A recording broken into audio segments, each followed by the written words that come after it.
The Adventures of Sherlock Holmes by Sir Arthur Conan Doyle. Adventure 1. A Scandal in Bohemia. Sections 1 through 3. Section 1. To Sherlock Holmes, she is always the woman. I have seldom heard him mention her under any other name. In her eyes, she eclipses and predominates the whole of her sex. It was not that he felt any emotion akin to love for Irene Adler. All emotions, and that one particularly, were abhorrent to his cold, precise, but admirably balanced mind. He was, I take it, the most perfect reasoning and observing machine that the world has seen. But as a lover, he would have placed himself in a false position. He never spoke of the softer passions, save with a jibe and a sneer. They were admirable things for the observer, excellent for drawing the veil from men's motives and actions. But for the trained reasoner to admit such intrusions into his own delicate and finely adjusted temperament was to introduce a distracting factor which might throw a doubt on all his mental results. Grit in a sensitive instrument, or a crack in one of his own high-powered lenses, would not be more disturbing than a strong emotion in a nature such as his. And yet there was but one woman to him, and that woman was the late Irene Adler, of dubious and questionable memory. I have seen little of Holmes lately. My marriage had drifted us away from each other. My own complete happiness and the home-centered interests which rise up around the man who first finds himself master of his own establishment were sufficient to absorb all my attentions, while Holmes, who loathed every form of society with his whole Bohemian soul, remained in our lodgings in Baker Street.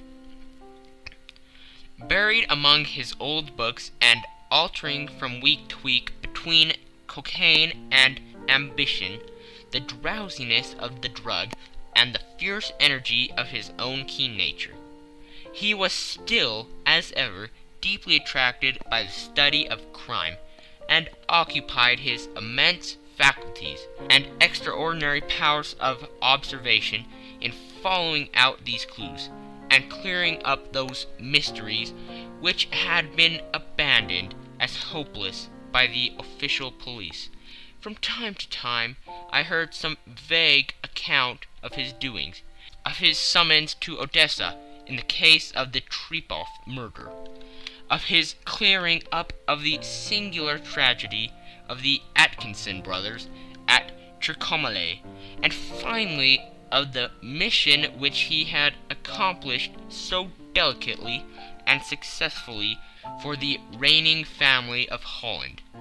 Beyond these signs of his activity, however, which I merely shared with all the readers of the daily press, I knew little of my former friend and companion. One night, it was on the 20th of March, 1888, I was returning from a journey to a patient, for I had now returned to civil practice, when my way led me through Baker Street. As I passed the well-remembered door, which must always be associated in my mind with my wooing, and with the dark incidents of the Study in Scarlet, I was seized with a keen desire to see Holmes again, and to know how he was employing his extraordinary powers. His rooms were brilliantly lit, and even as I looked up, I saw his tall, spare figure pass twice in a dark silhouette against the blind. He was pacing the room, swiftly, eagerly, with his head sunk upon his chest and his hands clasped behind him. To me, who knew his every mood and habit, his attitude and manner, told their own story. He was at work again. He had risen out of his drug-created dreams and was hot upon the scent of some new problem. I rang the bell and was shown up to the chamber, which had formerly been in part my own. His manner was not effusive. It seldom was, but he was glad, I think, to see me. With hardly a word spoken, but with a kindly eye, he waved me an armchair, threw across his case of cigars, and indicated a spirit case and a gasogene in the corner. Then he stood before the fire and looked me over in his singular, introspective fashion. "Wedlock suits you," he remarked. "I think, Watson, that you have put on 7.5 pounds since I saw you." "7?" I answered. "Indeed, I should have thought a little more, just a trifle more, I fancy, Watson. And in practice again, I observe. You did not tell me that you intended to go into harness." "Then how do you know?" "I see it. I deduce it.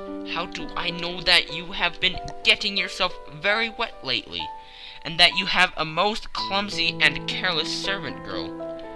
"My dear Holmes," said I, "this is too much. You would certainly have been burned had you lived a few centuries ago. It is true that I had a country walk on Thursday, and came home in a dreadful mess, but as I have changed my clothes, I can't imagine how you deduce it. As to Mary Jane, she is incorrigible, and my wife has given her notice. But there again, I fail to see how you work it out." He chuckled to himself, and rubbed his long, nervous hands together. "It is simplicity itself," said he. "My eyes tell me that on the inside of your left shoe, just where the firelight strikes it, the leather is scourged by 6 almost parallel cuts. Obviously, they have been caused by someone who has very carelessly scraped around the edges of the soles in order to remove crusted mud from it. Hence, you see my double deduction, that you have been out in vile weather, and that you have a particularly malignant, boot-slitting specimen of the London Slave. As to your practice, if a gentleman walks into my room smelling of iodine, with a black mark of nitrate of silver upon his right forefinger, and a budge on the right side of his top hat, to show where he has secreted his stethoscope, I must be dull indeed if I did not pronounce him to be an active member of the medical profession." I could not help laughing at the ease with which he examined his process of deduction. "When I hear you give your reasons," I remarked, "the thing always appears to me to be so ridiculously simple that I could easily do it myself, though at each successive instance of your reasoning I am baffled until you explain your process. And yet I believe that my eyes are as good as yours." "Quite so," he answered, lighting a cigarette and throwing himself down into an armchair. "You see, but you do not observe. The distinction is clear. For example, you have frequently seen the steps which lead up from the hall to this room?" "Frequently." "How often?" "Well, some hundred of times." "Then how many are there?" "How many? I don't know." "Quite so. You have not observed, and yet you have seen. That is just my point. Now I know that there are 17 steps, because I have both seen and observed. By the way, since you are interested in these little problems, and since you have been good enough to chronicle 1 or 2 of my trifling experiences, you may be interested in this." He threw over a sheet of thick, pink-tinted notepaper, which had been lying upon the table. "It came by the last post," said he. "Read it aloud." The note was undated, and without either signature or address.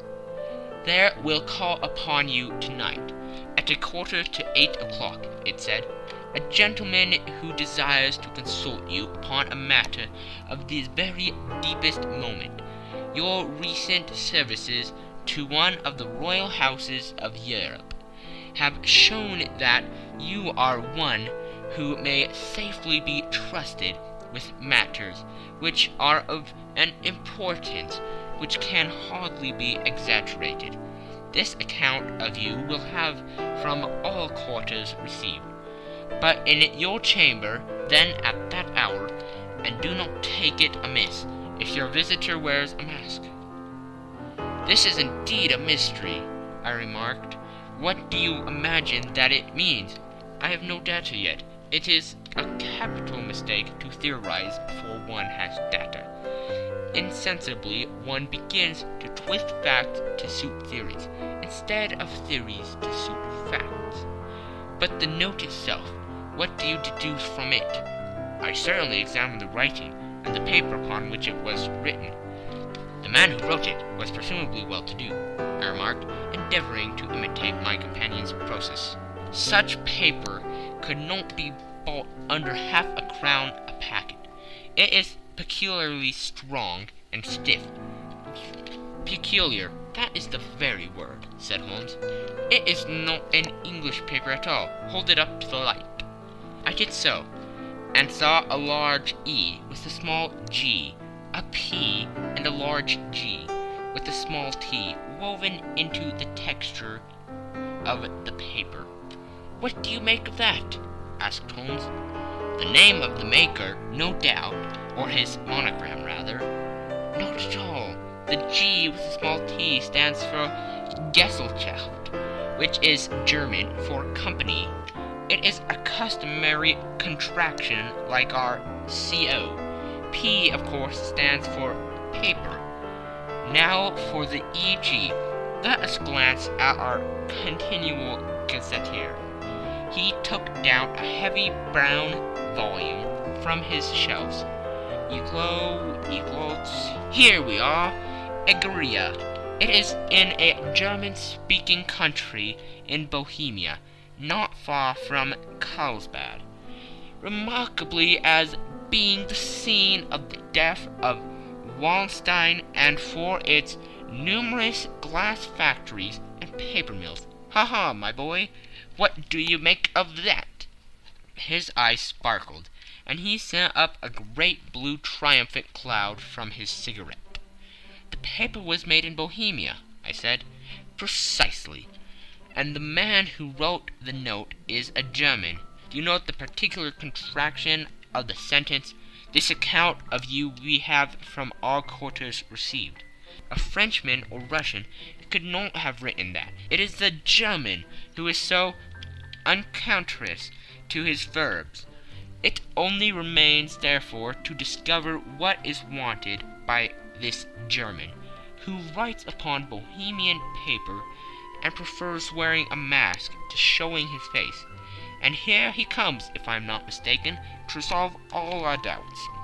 As he spoke, there was the sharp sound of horses' hoofs, and the grating wheels against the curb, followed by a sharp pull at the bell. Holmes whistled. "A pair by the sound," said he. "Yes," he continued, glancing out of the window, "a nice little Brahmin, and a pair of beauties, 150 guineas apiece.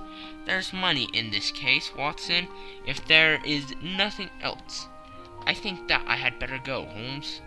"Not a bit, Doctor. Stay where you are.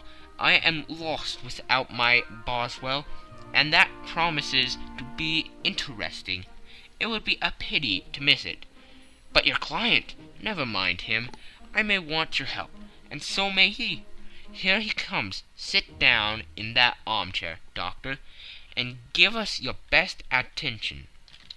A slow and heavy step, which had been heard upon the stairs and in the passage, paused immediately outside the door. Then there was a loud and authoritative tap.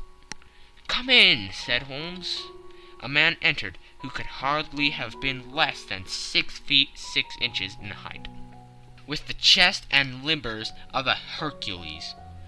His dress was rich with a richness which would, in England, be looked upon as akin to bad taste. Heavy bands of astrakhan were slashed across the sleeves and fronts of his double-breasted coat, while the deep blue coat, which was thrown over his shoulders, was lined with flame-colored silk and secured at the neck with a brooch, which consisted of a single flaming beryl. Boots, which extended halfway up his calves, and which were trimmed at the tops with rich brown fur, completed the impression of barbaric opulence, which was suggested by the whole appearance. He carried a broad-brimmed hat in his hand, while he wore across the upper part of his face, extending down the past the cheekbones, a black-visored mask, which he had apparently adjusted that very moment, for his hand was still raised to it as he entered. From the lower part of the face he appeared to be a man of strong character, with a thick, hanging lip, and a long, straight chin suggestive of resolution, pushed to the length of obstinacy. "You had my note?" he asked, with a deep, harsh voice, and a strongly marked German accent. "I told you that I would call." He looked from one to the other of us, as if uncertain which to address. "Pray take a seat," said Holmes. "This is my friend and colleague, Dr. Watson, who is occasionally good enough to help me in my cases. Whom have I the honor to address?" "You may address me as Count von Kramm, a Bohemian nobleman. I understand that this gentleman, your friend, is a man of honor and discretion, whom I may trust with a matter of the most extreme importance. If not, I should much prefer to communicate with you alone." I rose to go, but Holmes caught me by the wrist and pushed me back into my chair. "It is both or none," said he. "You may see before this gentleman anything which you may say to me." The Count shrugged his broad shoulders. "Then I must begin," said he, "by binding you both to absolute secrecy for 2 years. At the end of that time, the matter will be of no importance. At present, it is too much to say that it is of such weight it may have an influence upon European history." "I promise," said Holmes, "and I—" "You may excuse this mask," countered our strange visitor. "The august person who employs me wishes his agent to be unknown to you, and I may confess at once that the title by which I have just called myself is not exactly my own." "I was aware of it," said Holmes dryly. "The circumstances are of great delicacy, and every precaution has to be taken to quench what might grow to be an immense scandal and seriously compromise one of the reigning families of Europe. To speak plainly, the matter implicates the great house of Austrian hereditary kings of Bohemia." "I was also aware of that," murmured Holmes, setting himself down in his armchair, closing his eyes. Our visitor glanced with some apparent surprise at the lugid, longing figure of the man, who had been no doubt depicted to him as the most insensitive reasoner, a most energetic agent in Europe. Holmes slowly reopened his eyes and looked impatiently at his gigantic client. "If your Majesty would condescend to state your case," he remarked, "I should be better able to advise you." The man sprang from his chair and paced up and down the room in uncontrollable agitation. Then, with a gesture of desperation, he tore the mask from his face and hurled it upon the ground. "You are right," he cried. "I am the king. Why should I attempt to conceal it?" "Why indeed?" murmured Holmes. "Your Majesty had not spoken before I was aware that I was addressing William Gottfried Sigmund von Armstrong, Grand Duke of Castle Flatzin, and hereditary king of Bohemia. But you can understand, said our strange visitor, sitting down once more and passing his hand over his high white forehead. You can understand that I am not accustomed to doing such business in my own person, that I could not confide it to an agent without putting myself in his power. I have come incognito from Prague, from the purpose of consulting you. Then pray consult, said Holmes, shutting his eyes once more. The facts are briefly these. Some 5 years ago, during a lengthy visit to Warsaw, I made the acquaintance of the well-known adventuress Irene Adler. The name is no doubt familiar to you. Kindly look her up in my index, Doctor, murmured Holmes, without opening his eyes. For many years he had adopted a system of docking all paragraphs concerning men and things, so that it was difficult to name a subject or a person on which he could not at once furnish information. In this case I found her biography sandwiched in between that of Hebrew rabbi and that of staff commander, who had written a monograph upon the deep-sea fishes. Let me see, said Holmes. Born in New Jersey in the year 1858. Contrito, Let Scala, Prima Donna Imperial Opera of Warsaw. Yes! Retired from the operatic stage. Living in London. Quite so, Your Majesty. As I understand, become entangled with this young person, wrote her some comprising letters, and is now desirous of getting these letters back. Precisely so. But how? Was there a secret marriage? None. No legal papers or certificates? None. Then I failed to follow Your Majesty.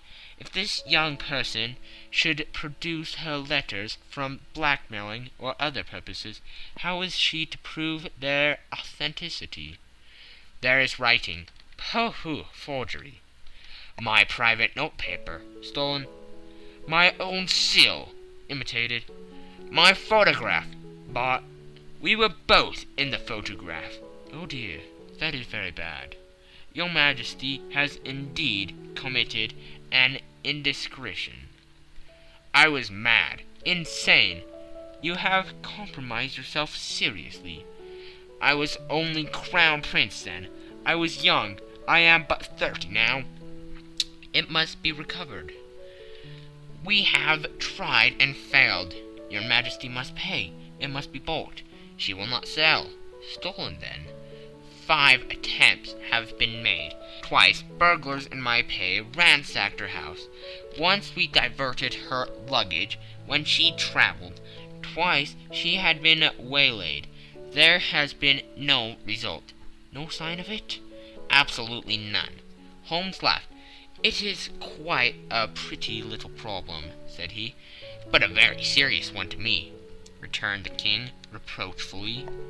Very indeed. What does she propose to do with the photograph? To ruin me. But how? I'm about to be married. So I have heard. To Claudia Lorman von Saxe-Montenegrin, second daughter of the King of Scandinavia. You may know that strict principles of her family. She is herself the very soul of delicacy. A shadow of a doubt as to my conduct would bring the matter to an end. And Irene Adler threatens to send him a photograph. And she will do it. I know that she will do it. You do not know her, but she has a soul of steel. She has the face of the most beautiful of women, and the mind of the most resolute of men. Rather than I should marry another woman, there are no lengths to which she would not go. None. You are sure that she has not sent it yet? I am sure. And why? Because she has said that she would send it on the day when the betrothal was publicly proclaimed. That would be next Monday. Oh, then we have 3 days yet, said Holmes with a yawn. That is very fortunate. as I have one or two matters of importance to look into just at present. Your Majesty will, of course, stay in London for the present. Certainly. You will find me at the Logram under the name of the Count von Crown. Then I shall drop you a line to let you know how we progress. Pray do so. I shall be all anxiety. And as to money, you have carte blanche, absolutely. I tell you that I would give one of the provinces of my kingdom to have that photograph. And for the present expenses, the king took a heavy chamois leather bag from under his cloak and laid it on the table. There are 300 pounds in a gold and 700 in notes, he said. Holmes scribbled a receipt upon a sheet of his notebook and handed it to him. And Mademoiselle's address, he asked, is Brony Lodge, Sarpretime Avenue, St. John's Wood. Holmes took a note of it. What other question? Said he. Was the photograph a cabinet? It was. Then good night, Your Majesty, and I trust that we shall soon have some good news for you. And good night, Watson, he added as the wheels of the Royal Brougham rolled down the street. If you will be good enough to call tomorrow afternoon at 3 o'clock, I should like to chat this little matter over with you. End of Section 1. Section 2. At 3 o'clock precisely, I was at Baker Street, but Holmes had not yet returned. The landlady informed me that he had left the house shortly after 8 o'clock in the morning. I sat down beside the fire, however, with the intention of awaiting him. However long he might be, I was already deeply interested in his inquiry, for though it was surrounded by none of the grim and strange features which were associated with the two crimes which I have already recorded, still the nature of the case and the exalted station of his client gave it a character of its own. Indeed, apart from the nature of the investigation which my friend had on hand, there was something in his masterly grasp of a situation, and his keen, incisive reasoning, which made it a pleasure to me to study his system of work, and to follow the quick, subtle methods by which he distinguished the most inextractable mysteries. So accustomed was I to his invariable success that the very possibility of his failing had ceased to enter into my head. It was close upon 4 before the door opened, and a drunken-looking groom, ill-kept and side-whiskered, with an inflamed face and disreputable clothes, walked into the room. Accustomed as I was to my friend's amazing powers in the use of disguises, I had to look 3 times before I was certain that it was indeed he. With a nod, he vanished into the bedroom, whence he emerged in 5 minutes, too suited and respectable as of old. Putting his hands into his pockets, he stretched out his legs in front of the fire and laughing heartily for some minutes. "Well, really," he cried, and then he choked and laughed again, until he was obliged to lie back, limp and helpless, in the chair. "What is it?" "It's quite too funny. I am sure you could never guess how I employed my morning, or what I ended by doing." "I can't imagine. I suppose that you have been watching the habits and perhaps the house of Miss Irene Adler?" "Quite so, but the sequel was rather unusual. I will tell you, however. I left the house a little after 8 o'clock this morning, in the character of a groom, out of work. There is a wonderful sympathy and freemasonry among wholesome men, but one of them, and you will know all that there is to know, I soon found Brotney Lodge. It is a bijou villa, with a garden at the back, but built on it right up to the road, 2 stories, Chubb lock to the door, large sitting room on the right side, well furnished with long windows almost to the floor, and those prosperous English window fasteners which a child could open. Behind there was nothing remarkable, save the passage window could be reached from the top of the courtyard. I walked round it and examined it closely from every point of view, but without anything else of interest. I then lodged down the street, and found, as I expected, that there was a news in a lane which runs down by one wall of the garden. I went the ostlers a hand in rubbing down their houses, and received in exchange 2 pence, a glass of half and half, 2 fills of shag tobacco, and as much information as I could desire about Miss Adler, to say nothing of half a dozen other people in the neighborhood, in whom I was not in the least interested, but whose biographies I was compelled to listen to. "And what of Irene Adler?" I asked. "Oh, she has turned all the men's heads down in that part. She is the daintiest thing under a bonnet on the planet. So say the Saprotine News to a man. She lives quietly, sings at concerts, drives out at 5 every day, and returns at 7 sharp for dinner. Seldom goes out at other times, except when she sings. Has only 1 male visitor, but a good deal of him.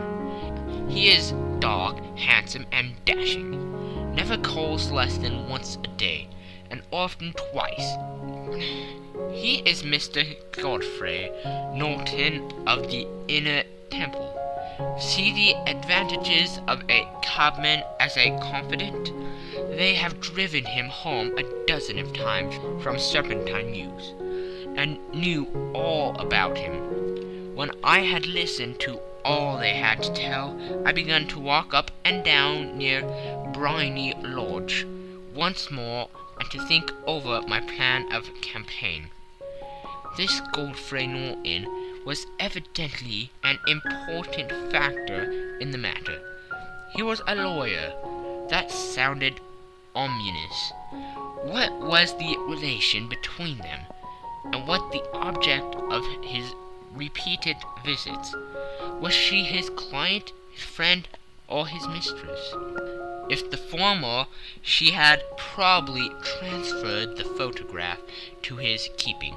If the latter, it was less likely on the issue of this question deepened whether I should continue my work at Briny Lodge, or turn my attention to the gentlemen's chambers in the Temple. It was a delicate point, and it wanted the field of my inquiry. I fear that I bore you with these details, but I have to let you see my little difficulties, if you are to understand the situation. "I am following you closely," I answered. I was still balancing the matter in my mind, when a hansom cab drove up to Briny Lodge, and a gentleman sprang out. He was a remarkably handsome man, dark, aquiline, and mustached, evidently the man of whom I have heard. He appeared to be in a great hurry, shouted to the cabman to wait, and brushed past the maid, who opened the door with the air of a man who was thoroughly at home. He was in the house about half an hour, and I could catch glimpses of him in the windows of the sitting room, pacing up and down, talking excitedly and waving his arms. Of her I could see nothing. Presently he emerged, looking even more flurried than before. As As he stepped up into the cab, he pulled a gold watch from his pocket and looked at it earnestly. "Drive like the devil," he shouted. "First to Cross and Humphreys in Regent Street, and then to the Church of St. Monica in Edgware Road. Half a guinea if you do it in 20 minutes. Away they went, and I was just wondering whether I should not do well to follow them, when up the lane came a neat little landau, the coachman with his coat only half buttoned, and his tie under his ear, while all the tags of his harness were sticking out of the buckles.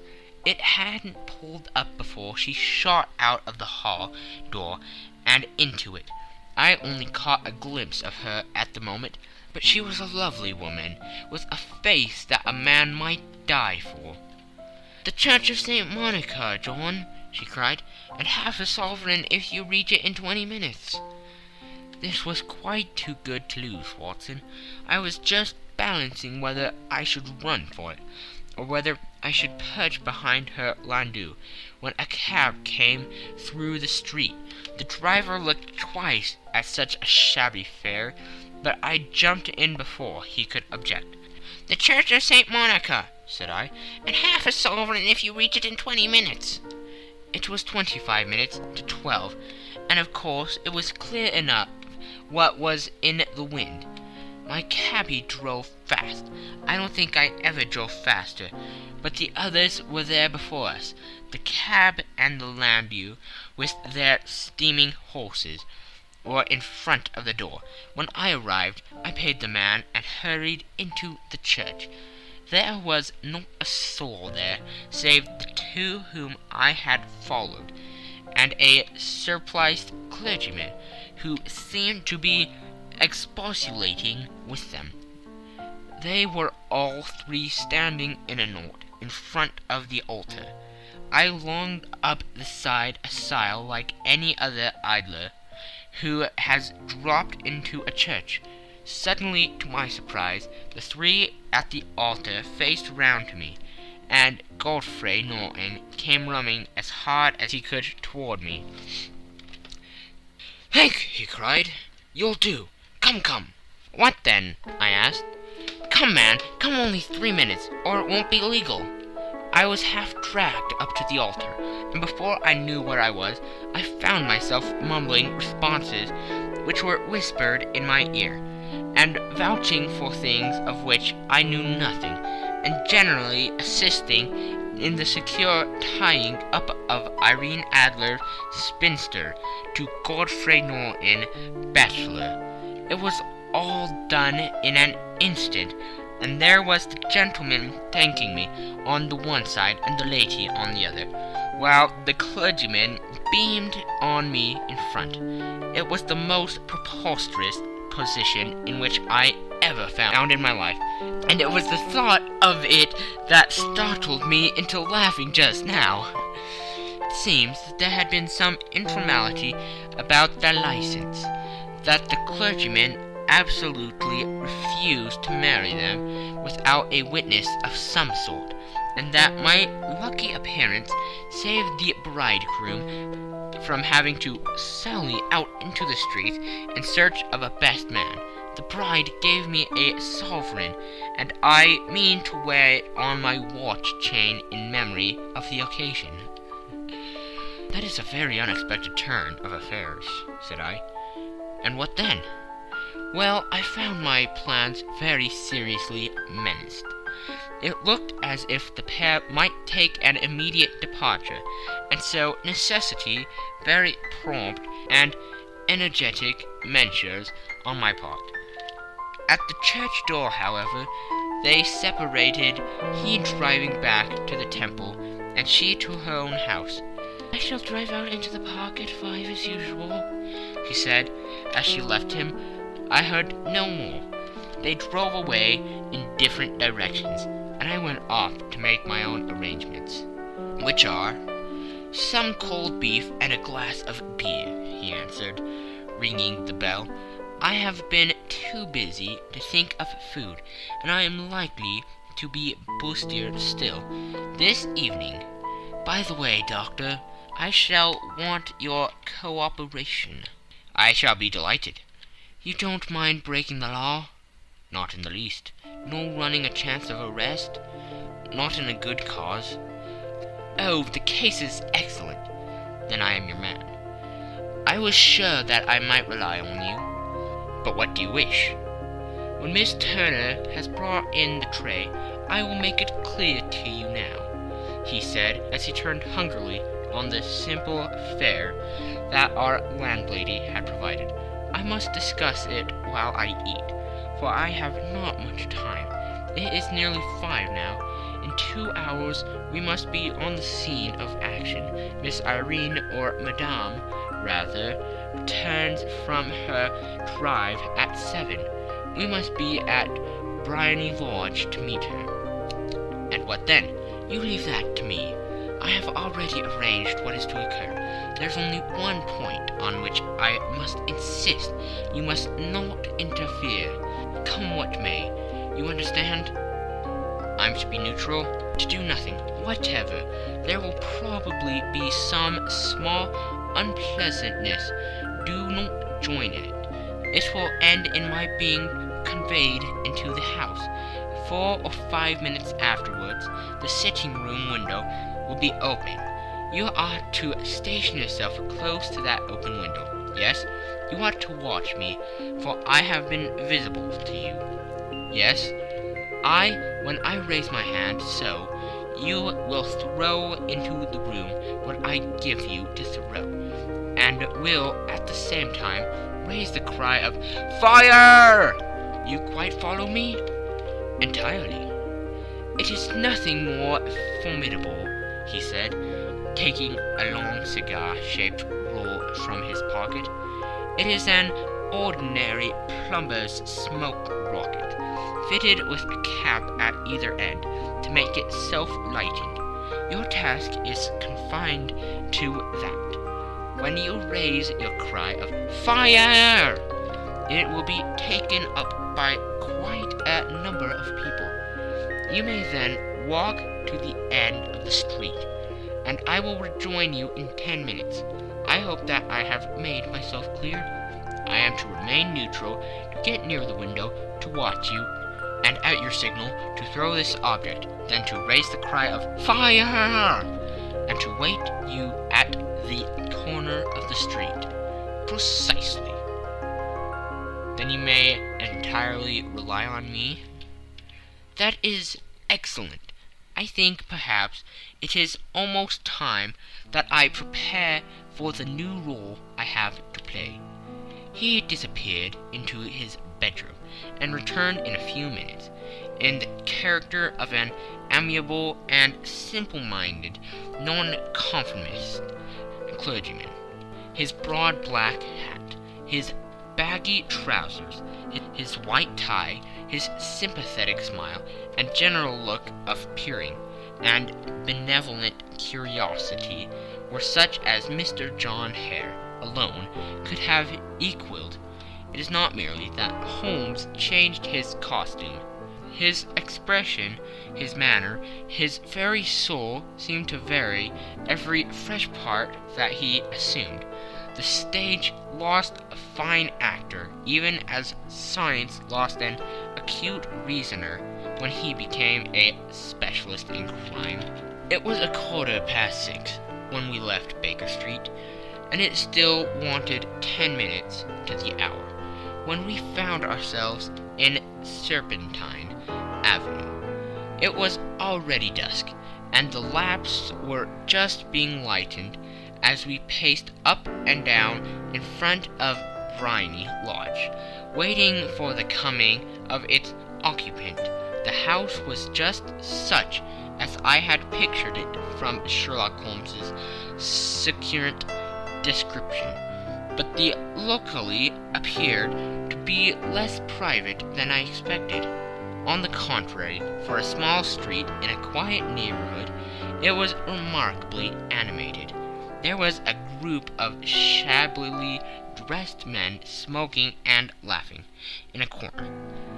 A scissors grinder with his will 2 guardsmen who were flirting with a nurse girl, and several well-dressed young men who were laughing up and down with cigars in their mouths. "You see," remarked Holmes, as we passed to and fro in front of the house, "this marriage rather simplifies matters. The photograph becomes a double-edged weapon now. The chances are that she would be as averse to its being seen by Mr. Godfrey Norton as our client is to coming to the eyes of his princess. Now the question is, where are we to find the photograph? Where indeed? It is most unlikely that she carries it about with her. It is cabinet-sized, too large for easy concealment about a woman's dress. She knows that the king is capable of having her waylaid and searched. 2 attempts of the sort have already been made. We may take it, then, that she does not carry it about with her. Where, then? Her banker or her lawyer. There is that double possibility, but I am inclined to think neither. Women are naturally secretive, and they like to do their own secreting. Why should she have it over to anyone else? She could trust her own guardsmanship, but she could not tell what indirect or political influence might be brought to bear upon a businessman. Besides, remember that she had resolved to use it within a few days. It must be where she can lay her hands upon it. It must be in her own house. But it has twice been burgled. Pshaw! They did not know how to look. But how will you look? I will not look. What then? I will get her to show me. But she will refuse. She will not be able to. But I hear the rumble of wheels. It is her carriage. Now carry out my orders to the letter. As he spoke, the gleam of the sidelights of a carriage came round the curve of the avenue. It was a smart little landau, which rattled up to the door of Brimy Lodge. As it pulled up, one of the loafing's men at that corner dashed forward to open the door, in the hope of earning a copper, but was elbowed away by another loafer, who had rushed up with the same intention. A fierce quarrel broke out, which was increased by the 2 guardsmen, who took sides with one of the longers, and by the scissors grinder, who was equally hot upon the other side. A blow was struck, and in an instant the lady, who had stepped from her carriage, was the center of a little knot of flourish and struggling men, who struck savagely at each other with their fists and sticks. Holmes dashed into the crowd to protect the lady, but just as he reached her, he gave a cry and dropped to the ground, with the blood running freely down his face. At his fall, the guardsmen took their heels in one direction, and the longers in the other, while a number of better-dressed people, who had watched the suffice without taking part in it, crowded in to help the lady and to attend to the injured man. Irene Adler, as I will still call her, had hurried up the steps, but she stood at the top with her superb figure outlined against the lights of the hall, looking back into the street. "Is the poor gentleman much hurt?" she asked. "He is dead," cried several voices. "No, no, there's life in him," shouted another, "but he'll be gone before you can get him to hospital." "He's a brave fellow," said a woman. "They would have got the lady's purse and watch if it hadn't been for him. They were a gang, and a rough one, too. Ah, he's breathing now." "He can't lie here in the streets. May we bring him in, marm?" "Surely bring him into the sitting-room. There's a comfortable sofa. This way, please." Slowly and solemnly he was borne into the Brimery Lodge, and laid into the principal room, while I still observed the proceedings from my post by the window. The lamps had been lit, but the blinds had been drawn so that I could see Holmes as he lay upon the couch. I do not know whether he was seized with compunction at that moment for the part he was playing, but I know that I never felt more heartily ashamed of myself in my life than when I saw the beautiful creature against whom I was conspiring, or the grace and kindliness with which she waited upon the injured man. And yet it would be the blackest treachery to Holmes to draw back now from the part which he had entrusted to me. I hardened my heart, and took the smoke rocket from under my ulster. After all, I thought, we are not injuring her. We are but preventing her from injuring another. Holmes had sat up upon the couch, and I saw him mention like a man who's in need of air. A maid rushed across the threshold, opened the window. At the same instant, I saw him raise his hand, and at the signal, I tossed my rocket into the room, with a cry of "Fire!" The word was no sooner out of my mouth than the whole crowd of spectators, well-dressed and ill, gentlemen, ulsters, and servant-maids, joined in the general shriek of "Fire!" Thick clouds of smoke curled through the room and out those open windows. I caught a glimpse of rushing fingers, and a moment later the voice of Holmes from within, assuring them that it was a false alarm. Slipping through the shouting crowd, I made my way to the corner of the street, and in 10 minutes was rejoiced to find my friend's arm in mine, and to get away from the scene of uproar. He walked swiftly and in silence for some few minutes until we had turned down on one of the quiet streets which led towards the Edgware Road. "You did it very nicely, Doctor," he remarked. "Nothing could have been better. It is all right. You have the photograph?" "I know where it is." "And how did you find out?" "She showed me, as I told you she would." "I am still in the dark." "I do wish to make a mystery," said he, laughing. "The matter was perfectly simple.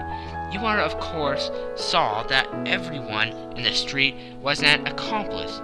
They were all engaged for the evening." "I guessed as much." "Then, when the row broke out, I had a little moist red paint in the palm of my hand. I rushed forward, fell down, clapped my hand to my face, and became a piteous spectacle. It is an old trick." "That also I could fathom." "Then they carried me in. She was bound to have me in. What else could she do? And into her sitting room, which was the very room which I suspected. It lay between that and her bedroom, and I was determined to see which. They laid me on a couch. I motioned for air. They were compelled to open the window, and you had your chance." "How did that help you?" "It was all important. When a woman thinks that her house is on fire, her instinct is at once to rush to the thing which she values most. It is a perfectly overpowering impulse, and I have more than once taken advantage of it. In the case of the Darlington substitution scandal, it was of use to me, and also in the Arnsworth Castle business. A married woman grabs at her baby, an unmarried one reaches for her jewelry box. Now it was clear to me that Our Lady of today had nothing in the house more precious to her than what we are in quest of. She would rush to secure it. The alarm of the fire was admirably done. The smoke and shouting were enough to shake nerves of steel. She responded beautifully. The photograph is in a recused behind a sliding panel just above the right bell pull. She was there in an instant, and I caught a glimpse of it as she half drew it out. When I cried out that it was a false alarm, she replaced it, glancing at the rocket, rushed from the room, and I have not seen her since. I rose, and making my excuses, escaped from the house. I hesitated whether to attempt to secure the photograph at once, but the coachman had come in, and as he was watching me narrowly, it seemed safer to wait. A little over precipitance may ruin all. "And now?" I asked. "Our quest is practically finished. I shall call with the king tomorrow, and with you, if you care to come with us. We will be showed into the sitting room to wait for the lady. But it is probable that when she comes, she may find neither us nor the photograph. It might be a satisfaction to His Majesty to regain it with his own hands." "And when will you call?" "At 8 in the morning. She will not be up, so that we shall have a clear field. Besides, we must be prompt, for this marriage may mean a complete change in her life and habits. I must wire to the king without delay." We had reached Baker Street, and had stopped at the door. He was searching his pockets for the key, when someone passing said, "Good night, Mr. Sherlock Holmes." There were several people on the pavement at the time, but the greeting appeared to come from a slim youth in an ulster who had hurried by. "I've heard that voice before," said Holmes, starting down the dimly lit street. "Now I wonder who the deuce that could have been." End of Section 2. Section 3. I slept at Baker Street that night, and we were engaged upon our toast and coffee in the morning, when the King of Bohemia rushed into the room. "You have really got it?" he cried, grasping Sherlock Holmes by either shoulder, or looking eagerly into his face. "Not yet." "But you have hopes?" "I have hopes." "Then come. I am all impatience to be gone." "We must have a cab." "No, my brougham is waiting." "Then that will simplify matters." We descended and started off at once more for Bombay Lodge. "Irene Adler is married," remarked Holmes. "Married? When?" "Yesterday." "But to whom?" "To an English lawyer named Norton." "But she could not love him." "I am in hopes that she does." "And why in hopes?" "Because it would spare your Majesty all fear of future annoyance. If the lady loves her husband, she does not love your Majesty. If she does not love your Majesty, then there is no reason why she should interfere with your Majesty's plan."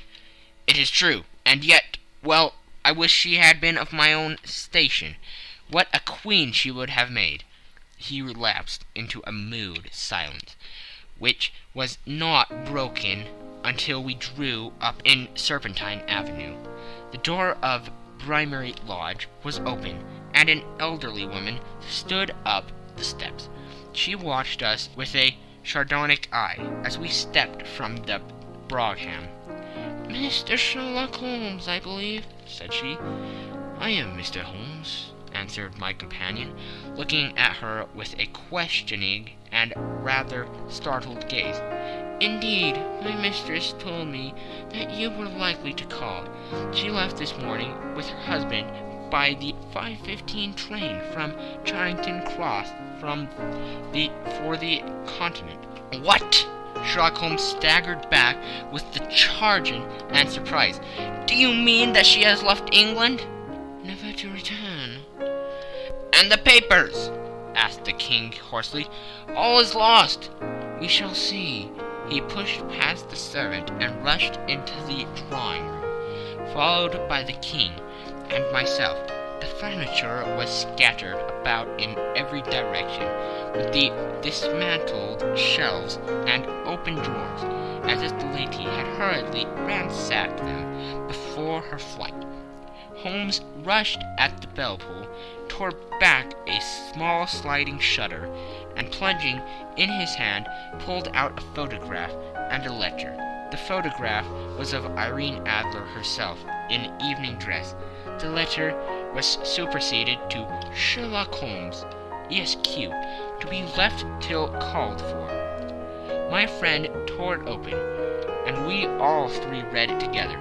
It was dated midnight of the preceding night, and ran in this way. My dear Mr. Sherlock Holmes, you really did it well.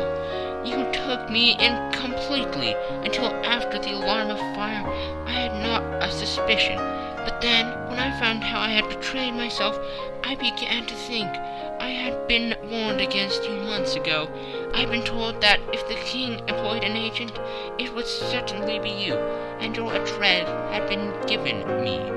Yet, with all this, you made me reveal what you wanted to know. Even after I became suspicious, I found it to think evil of such a dear, kind old clergyman. But you know I have been trained as an actress myself. Male costume is nothing new to me. I often take advantage of the freedom which it gives. I sent John the coachman to watch you, ran upstairs, got into my walking clothes, as I call them, and came down just as you departed. Well, I followed you to your door, and so made sure that I was really an object of interest to the celebrated Mr. Sherlock Holmes. Then I rather imprudently wished you good night, and started for the temple to see my husband. We thought the best resource was flight, when we pursued by so formidable an antagonist. So you will find the nest empty when you call tomorrow. As to the photograph, your client may rest in peace. I love and am loved by a better man than he. The king may do what he will without hindrance from one who he has cruelly wronged. I keep it only to safeguard myself, and to preserve a weapon which will always secure me from any steps which he might take in the future. I leave a photograph which he might care to possess, and I remain, dear Mr. Sherlock Holmes, very truly yours, Irene Norton, née Adler. What a woman! Oh, what a woman! Cried the King of Bohemia, when we had all three read this epistle. Did I not tell you how quick and resolute she was? Would she not have made an admirable queen? Is it not a pity that she was not on my level? From what I have seen of the lady, she seems indeed to be on a very different level to you, Majesty, said Holmes coldly. I am sorry that I have not been able to bring your Majesty's business to a more successful conclusion. On the contrary, my dear sir, cried the king, nothing could be more successful. I know that her word is inviolate. The photograph is now as safe as if it were in the fire. I am glad to hear your Majesty say so. I am immensely indebted to you. Pray tell me in what way I can reward you. This ring, he slipped an emerald snake ring from his finger and held it out upon the palm of his hand. Your Majesty has something which I should value even more highly, said Holmes. You have but to name it. The photograph. The king stared at him in amazement. Irene's photograph, he cried. Certainly, if you wish it. I thank your Majesty. Then there is no more to be done in the matter. I have the honor to wish you very good morning. He bowed and turned away without observing the hand which the king had stretched out to him. He set off in my company for his chambers. And that was how a great scandal threatened to affect the kingdom of Bohemia, and how the best plans of Mr. Sherlock Holmes were beaten by a woman's wit. He used to make merry over the cleverness of women, but I have not heard him do it of late. And when he speaks of Irene Adler, or when he refers Adventure number 2. The Red-Headed League. I had called upon my friend, Mr. Sherlock Holmes, one day in the autumn of last year, and found him in deep conversation with a very stout, florid-faced, elderly gentleman with fiery red hair. With an apology for my intrusion, I was about to withdraw when Holmes pulled me abruptly into the room and closed the door behind me. "You could not possibly have come at a better time, my dear Watson," he said cordially. "I was afraid that you were engaged." "So I am, very much so." "Then I can wait in the next room." "Not at all. This gentleman, Mr. Wilson, has been my partner and helper in many of my most successful cases, and I have no doubt that he will be of the utmost use to me in yours also." The stout gentleman half rose from his chair and gave a bob of greeting, with a quick little questioning glance from his small, fat, encircled eyes. "Try the settee," said Holmes, relapsing into his armchair and putting his fingertips together, as was his custom when in judicial moods. "I know, my dear Watson, that you share my love of all that is bizarre and outside the conventions and humdrum routine of everyday life. You have shown your relish for it by the enthusiasm which has prompted you to chronicle, and, if you will excuse my saying so, somewhat to embellish so many of my own little adventures. Your cases have indeed been of the greatest interest to me," I observed. You will remember that I remarked the other day, just before we went into the very simple problem presented by Miss Mary Sutherland, that for strange effects and extraordinary combinations we must go to life itself, which is always far more daring than any effort of the imagination. A proposition which I took the liberty of doubting. You did, Doctor, but none the less you must come round to my view, for otherwise I shall keep on piling fact upon fact on you, until your reason breaks down under them and acknowledges me to be right. Now, Mr. Jabez Wilson here has been good enough to call upon me this morning, and to begin a narrative which promises to be one of the most singular which I have listened to for some time. You have heard me remark that the strangest and most unique things are very often connected not with the larger but with the smaller crimes, and occasionally, indeed, where there is room for doubt whether any positive crime has been committed. As far as I have heard, it is impossible for me to say whether the present case is an instance of crime or not, but the course of events is certainly among the most singular that I have ever listened to. Perhaps, Mr. Wilson, you would have the great kindness to recommence your narrative. I ask you not merely because my friend Dr. Watson has not heard the opening part, but also because the peculiar nature of the story makes me anxious to have every possible detail from your lips. As a rule, when I have heard some slight indication in the course of events, I am able to guide myself by the thousands of other similar cases which occur to my memory. In the present instance, I am forced to admit that the facts are, to the best of my belief, unique.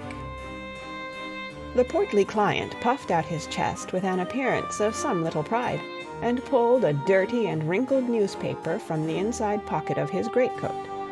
As he glanced down the advertisement column, with his head thrust forward and the paper flattened out upon his knee, I took a good look at the man, and endeavored, after the fashion of my companion, to read the indications which might be presented by his dress or appearance. I did not gain very much, however, by my inspection. Our visitor bore every mark of being an average, commonplace British tradesman, obese, pompous, and slow.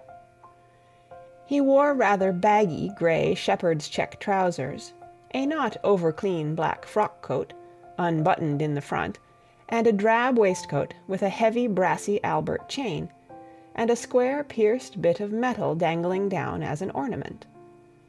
A frayed top hat and a faded brown overcoat with a wrinkled velvet collar lay upon a chair beside him. Altogether, look as I would, there was nothing remarkable about the man save his blazing red head, and the expression of extreme chagrin and discontent upon his features. Sherlock Holmes's quick eye took in my occupation, and he shook his head with a smile as he noticed my questioning glances. Beyond the obvious facts that he has at some time done manual labor, that he takes snuff, that he is a Freemason, that he has been in China, and that he has done a considerable amount of writing lately, I can deduce nothing else." Mr. Jabez Wilson started up in his chair, with his forefinger upon the paper, but his eyes upon my companion. "How, in the name of good fortune, did you know all that, Mr. Holmes?" he asked. "How did you know, for example, that I did manual labor?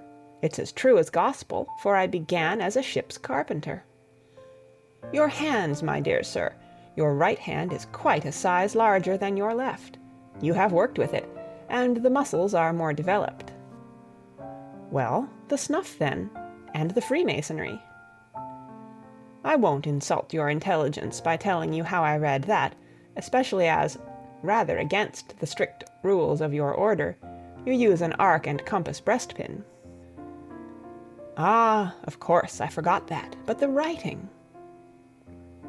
"What else can be indicated by that right cuff, so very shiny for 5 inches, and the left one with the smooth patch near the elbow where you rested upon the desk?"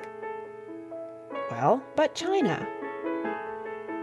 "The fish that you have tattooed immediately above your right wrist could only have been done in China. I have made a small study of tattoo marks, and have even contributed to the literature of the subject. That trick of staining the fish's scales of a delicate pink is quite peculiar to China. When, in addition, I see a Chinese coin hanging from your watch chain, the matter becomes even more simple." Mr. Jabez Wilson laughed heavily. "Well, I never," said he. "I thought at first that you had done something clever, but I see that there was nothing in it after all." "I begin to think, Watson," said Holmes, "that I make a mistake in explaining. Omne ignotum pro magnifico, you know, and my poor little reputation, such as it is, will suffer shipwreck if I am so candid. Can you not find the advertisement, Mr. Wilson?" "Yes, I have got it now," he answered, with his thick red finger planted halfway down the column. "Here it is. This is what began it all. You just read it for yourself, sir." I took the paper from him and read as follows: "To the Red-Headed League.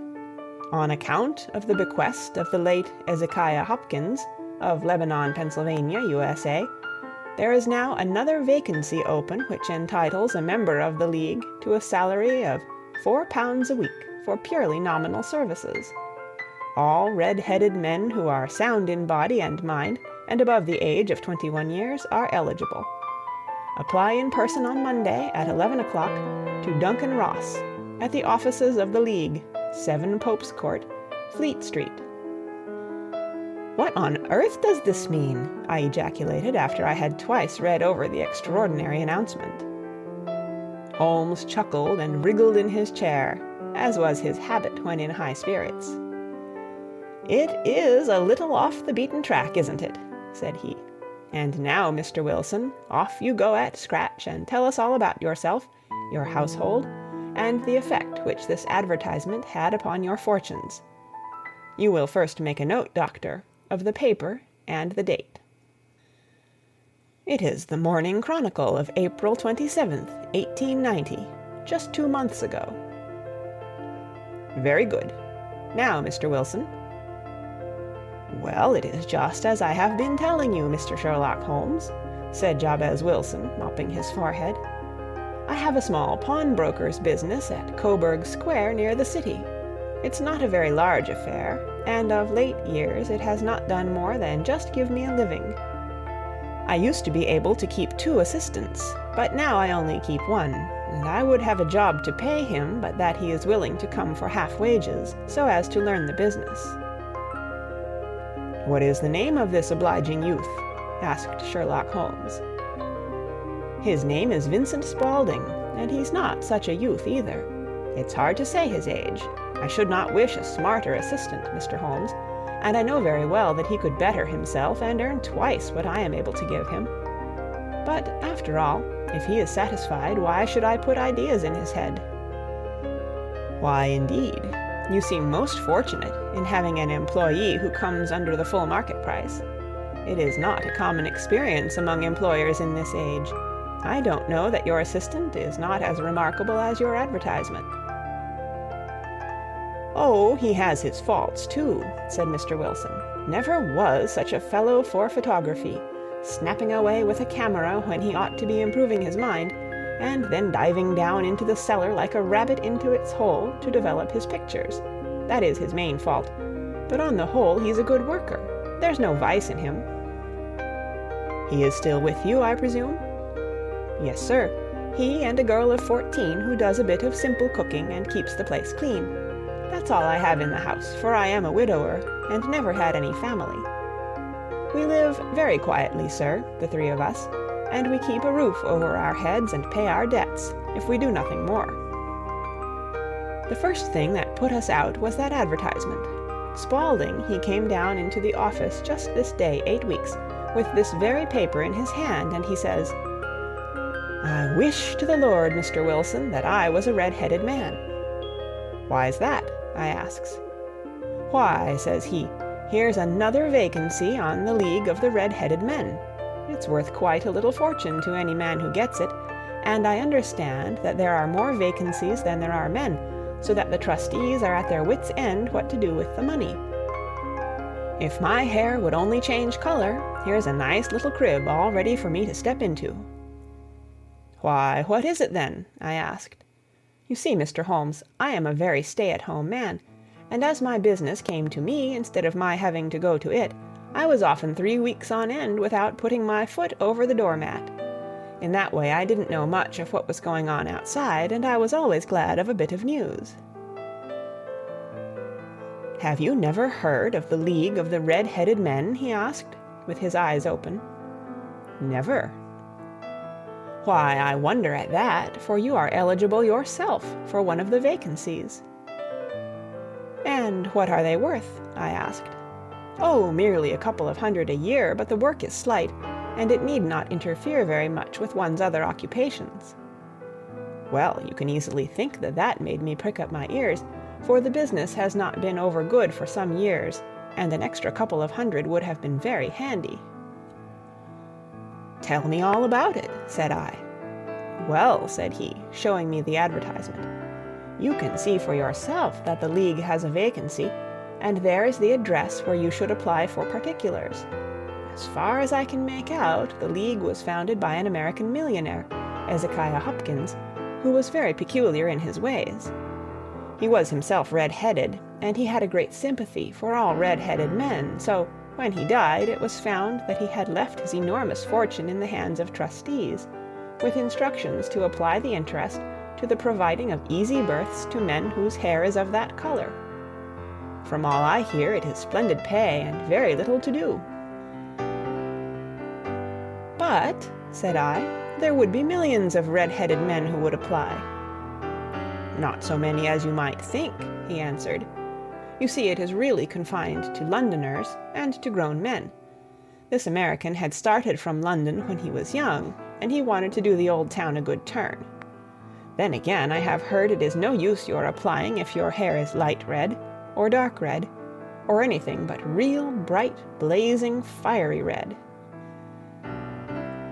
Now, if you cared to apply, Mr. Wilson, you would just walk in, but perhaps it would hardly be worth your while to put yourself out of the way for the sake of a few £100.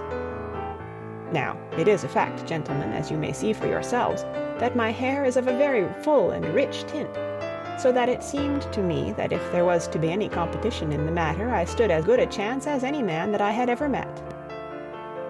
Vincent Spaulding seemed to know so much about it that I thought he might prove useful, so I just ordered him to put up the shutters for the day, and to come right away with me. He was very willing to have a holiday, so we shut the business up and started off for the address that was given us in the advertisement.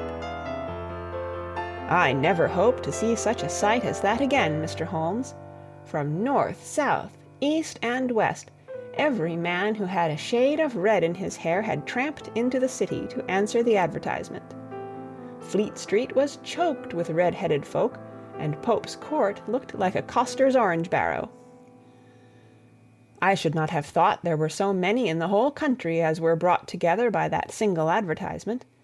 Every shade of color they were: straw, lemon, orange, brick, Irish setter, liver, clay. But, as Spaulding said, there were not many who had the real vivid flame-colored tint. When I saw how many were waiting, I would have given it up in despair, but Spaulding would not hear of it. How he did it I could not imagine, but he pushed and pulled and butted until he got me through the crowd and right up to the steps which led to the office. There was a double stream upon the stair, some going up in hope and some coming back dejected, but we wedged in as well as we could, and soon found ourselves in the office. "Your experience has been a most entertaining one," remarked Holmes, as his client paused and refreshed his memory with a huge pinch of snuff. "Pray continue your very interesting statement." There was nothing in the office but a couple of wooden chairs and a deal table, behind which sat a small man with a head that was even redder than mine.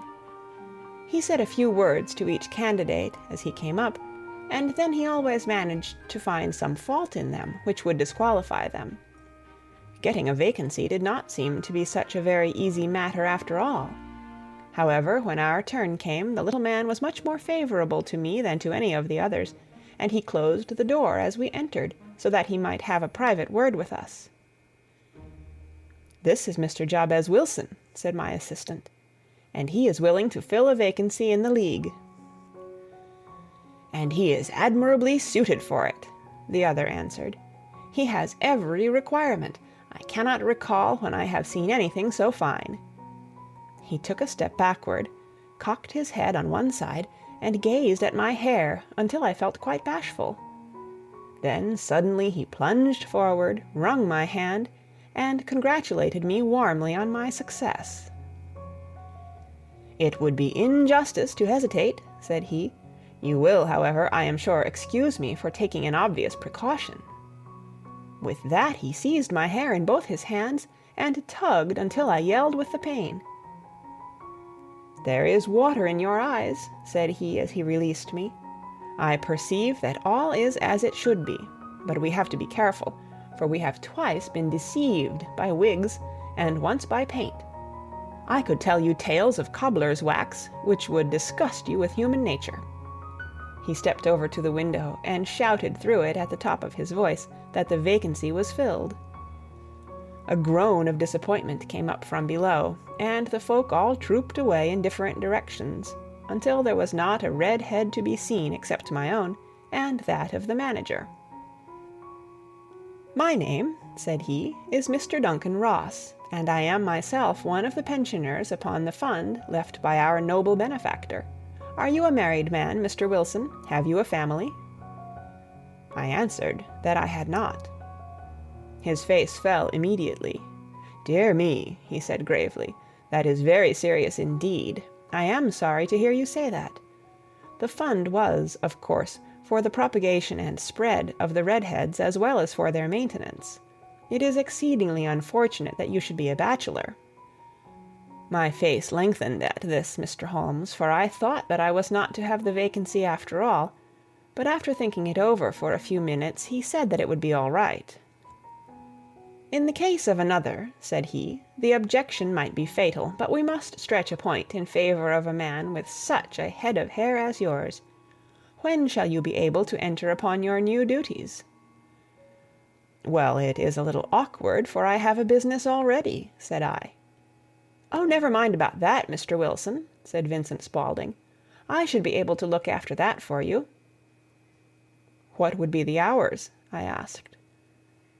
10 to 2. Now, a pawnbroker's business is mostly done of an evening, Mr. Holmes, especially Thursday and Friday evening, which is just before payday, so it would suit me very well to earn a little in the mornings. Besides, I knew that my assistant was a good man, and that he would see to anything that turned up. "That would suit me very well," said I. "And the pay?" "Is £4 a week." "And the work?" "Is purely nominal." "What do you call purely nominal?" "Well, you have to be in the office, or at least in the building, the whole time. If you leave, you forfeit your whole position forever. The will is very clear upon that point. You don't comply with the conditions if you budge from the office during that time. It's only 4 hours a day, and I should not think of leaving, said I. No excuse will avail, said Mr. Duncan Ross.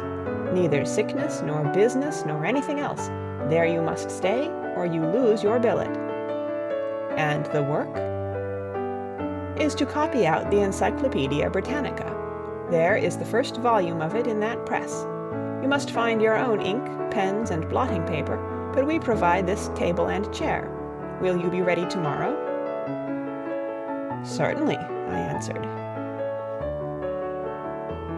Then goodbye, Mr. Jabez Wilson, and let me congratulate you once more on the important position which you have been fortunate enough to gain. He bowed me out of the room, and I went home with my assistant, hardly knowing what to say or do, I was so pleased at my own good fortune. Well, I thought over the matter all day, and by evening I was in low spirits again, for I had quite persuaded myself that the whole affair must be some great hoax or fraud, though what its object might be I could not imagine. It seemed altogether past belief that anyone could make such a will, or that they would pay such a sum for doing anything so simple as copying out the Encyclopedia Britannica.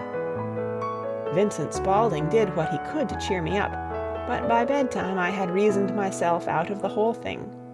However, in the morning I determined to have a look at it anyhow, so I bought a penny bottle of ink, and with a quill pen and 7 sheets of foolscap paper, I started off for Pope's Court. Well, to my surprise and delight, everything was as right as possible. The table was set out ready for me, and Mr. Duncan Ross was there to see that I got fairly to work. He started me off upon the letter A, and then he left me, but he would drop in from time to time to see that all was right with me. At 2 o'clock he bade me good day, complimented me upon the amount that I had written, and locked the door of the office after me. This went on day after day, Mr. Holmes, and on Saturday the manager came in and planked down 4 golden sovereigns for my week's work. It was the same next week, and the same the week after.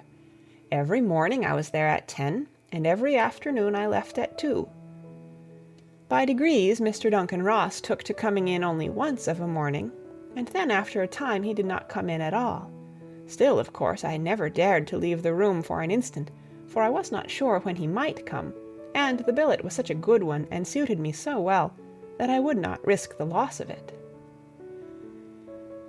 8 weeks passed away like this, and I had written about abbots, and archery, and armor, and architecture, and Attica, and hoped with diligence that I might get on to the bees before very long. It cost me something in foolscap, and I had pretty nearly filled a shelf with my writings. And then suddenly the whole business came to an end. To an end? Yes, sir, and no later than this morning. I went to my work as usual at 10 o'clock, but the door was shut and locked, with a little square of cardboard hammered on to the middle of the panel with a tack. Here it is, and you can read for yourself. He held up a piece of white cardboard about the size of a sheet of notepaper. It read in this fashion: "The Red-Headed League is dissolved. October 9, 1890. Sherlock Holmes and I surveyed this curt announcement, and the rueful face behind it, until the comical side of the affair so completely overtopped every other consideration that we both burst out into a roar of laughter. "I cannot see that there is anything very funny," cried our client, flushing up to the roots of his flaming head. "If you can do nothing better than laugh at me, I can go elsewhere." "No, no," cried Holmes, shoving him back into the chair from which he had half risen. "I really wouldn't miss your case for the world. It is most refreshingly unusual, but there is, if you will excuse my saying so, something just a little funny about it. Pray, what steps did you take when you found the card upon the door?" "I was staggered, sir. I did not know what to do. Then I called at the offices round, but none of them seemed to know anything about it. Finally, I went to the landlord, who is an accountant living on the ground floor, and I asked him if he could tell me what had become of the Red-Headed League. He said that he had never heard of any such body. Then I asked him who Mr. Duncan Ross was. He answered that the name was new to him. "Well," said I, "the gentleman at number 4. "What, the red-headed man?" "Yes." "Oh," said he, "his name was William Morris. He was a solicitor, and was using my room as a temporary convenience until his new premises were ready. He moved out yesterday." "Where could I find him?" "Oh, at his new offices. He did tell me the address. Yes, 17 King Edward Street, near St. Paul's." I started off, Mr. Holmes, but when I got to that address, it was a manufactory of artificial kneecaps, and no one in it had ever heard of either Mr. William Morris or Mr. Duncan Ross. "And what did you do then?" asked Holmes. "I went home to Saxe-Coburg Square, and I took the advice of my assistant. But he could not help me in any way. He could only say that if I waited I should hear by post. But that was not quite good enough, Mr. Holmes. I did not wish to lose such a place without a struggle, so, as I had heard that you were good enough to give advice to poor folk who were in need of it, I came right away to you." "And you did very wisely," said Holmes. "Your case is an exceedingly remarkable one, and I shall be happy to look into it. From what you have told me, I think that it is possible that graver issues hang from it than might at first sight appear." "Grave enough," said Mr. Jabez Wilson. "Why, I have lost £4 a week." "As far as you are personally concerned," remarked Holmes, "I do not see that you have any grievance against this extraordinary league. On the contrary, you are, as I understand, richer by some £30, to say nothing of the minute knowledge which you have gained on every subject which comes under the letter A. You have lost nothing by them." "No, sir, but I want to find out about them, and who they are, and what their object was in playing this prank, if it was a prank, upon me. It was a pretty expensive joke for them, for it cost them £32. "We shall endeavour to clear up these points for you. And first, 1 or 2 questions, Mr. Wilson. This assistant of yours who first called your attention to the advertisement, how long had he been with you?" "About a month, then." "How did he come?" "In answer to an advertisement." "Was he the only applicant?" "No, I had a dozen." "Why did you pick him?" "Because he was handy and would come cheap." "At half wages, in fact?" "Yes." "What is he like, this Vincent Spaulding?" "Small, stout-built, very quick in his ways, no hair on his face, though he's not short of 30, has a white splash of acid upon his forehead." Holmes sat up in his chair in considerable excitement. "I thought as much," said he. "Have you ever observed that his ears are pierced for earrings?" "Yes, sir. He told me that a gypsy had done it for him when he was a lad." Said Holmes, sinking back in deep thought. "He is still with you?" "Oh, yes, sir. I have only just left him." "And has your business been attended to in your absence?" "Nothing to complain of, sir. There's never very much to do of a morning." "That will do, Mr. Wilson. I shall be happy to give you an opinion upon the subject in the course of a day or 2. Today is Saturday, and I hope that by Monday we may come to a conclusion." "Well, Watson," said Holmes, when our visitor had left us, "what do you make of it all?" "I make nothing of it," I answered frankly. "It is a most mysterious business." "As a rule," said Holmes, "the more bizarre a thing is, the less mysterious it proves to be. It is your commonplace, featureless crimes which are really puzzling, just as a commonplace face is the most difficult to identify. But I must be prompt over this matter." "What are you going to do, then?" I asked. "To smoke," he answered. "It is quite a 3-pipe problem, and I beg that you won't speak to me for 50 minutes." He curled himself up in his chair, with his thin knees drawn up to his hawk-like nose, and there he sat, with his eyes closed, and his black clay pipe thrusting out like the bill of some strange bird.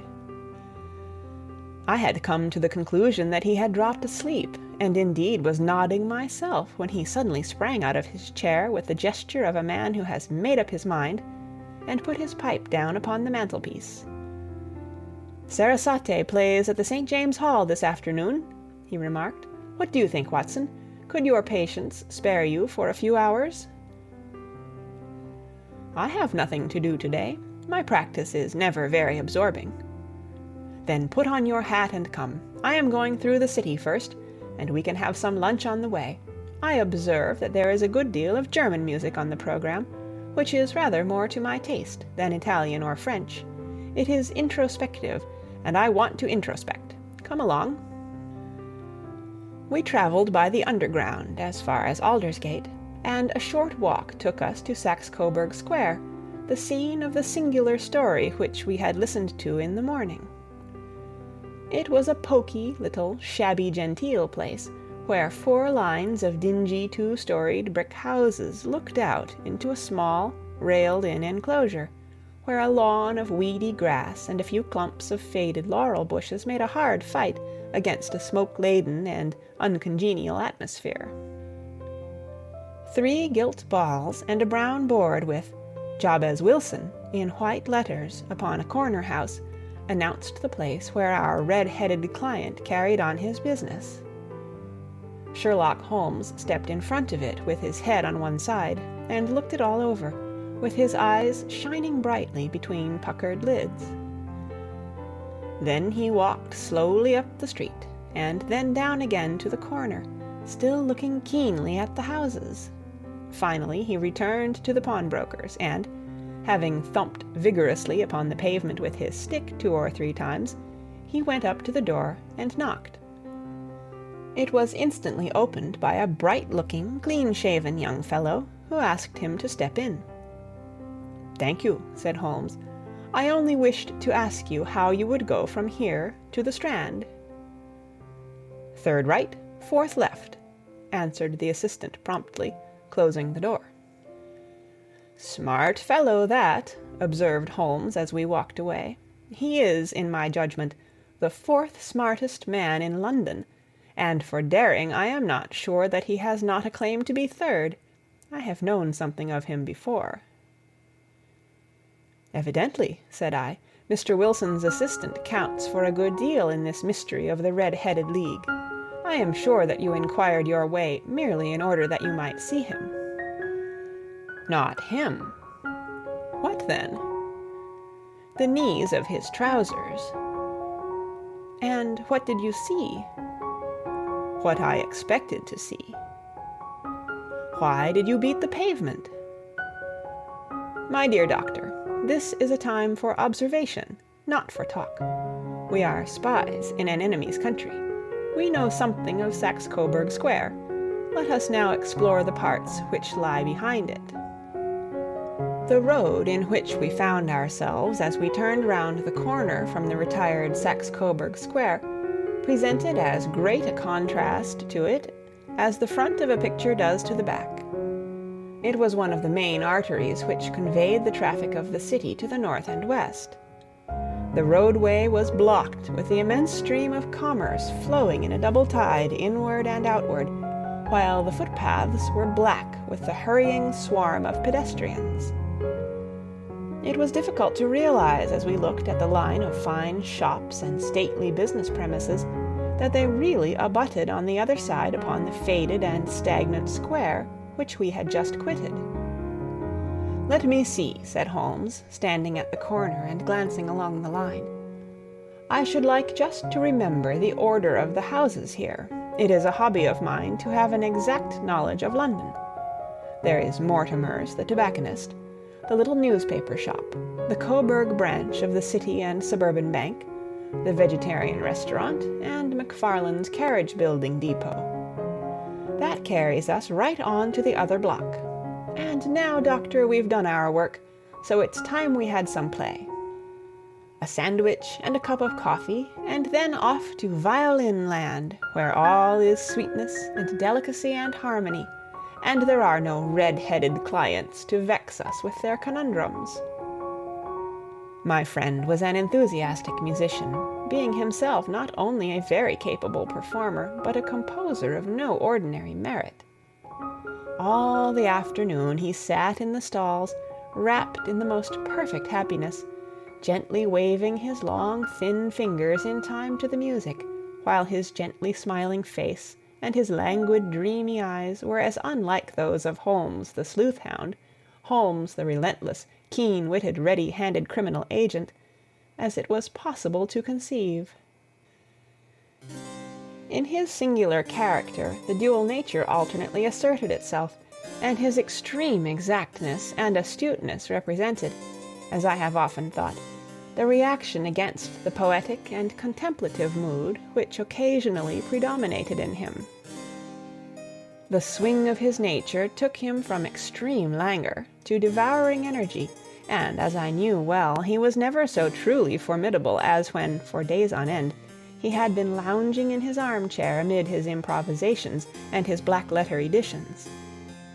Then it was that the lust of the chase would suddenly come upon him, and that his brilliant reasoning power would rise to the level of intuition, until those who were unacquainted with his methods would look askance at him as on a man whose knowledge was not that of other mortals. When I saw him that afternoon so enwrapped in the music at St. James's Hall, I felt that an evil time might be coming upon those whom he had set himself to hunt down. "You want to go home, no doubt, Doctor," he remarked as we emerged. "Yes, it would be as well." "And I have some business to do which will take some hours. This business at Coburg Square is serious." "Why serious?" "A considerable crime is in contemplation. I have every reason to believe that we shall be in time to stop it. But today being Saturday rather complicates matters. I shall want your help tonight." "At what time?" 10 will be early enough." "I shall be at Baker Street at 10.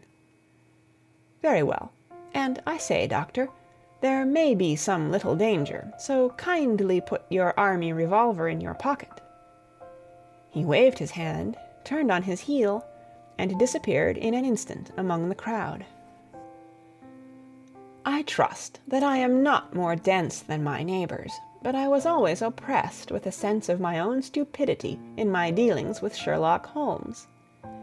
Here I had heard what he had heard, I had seen what he had seen, and yet from his words it was evident that he saw clearly not only what had happened, but what was about to happen, while to me the whole business was still confused and grotesque. As I drove home to my house in Kensington, I thought over it all, from the extraordinary story of the red-headed copier of the Encyclopedia, down to the visit at Saxe-Coburg Square, and the ominous words with which he had parted from me.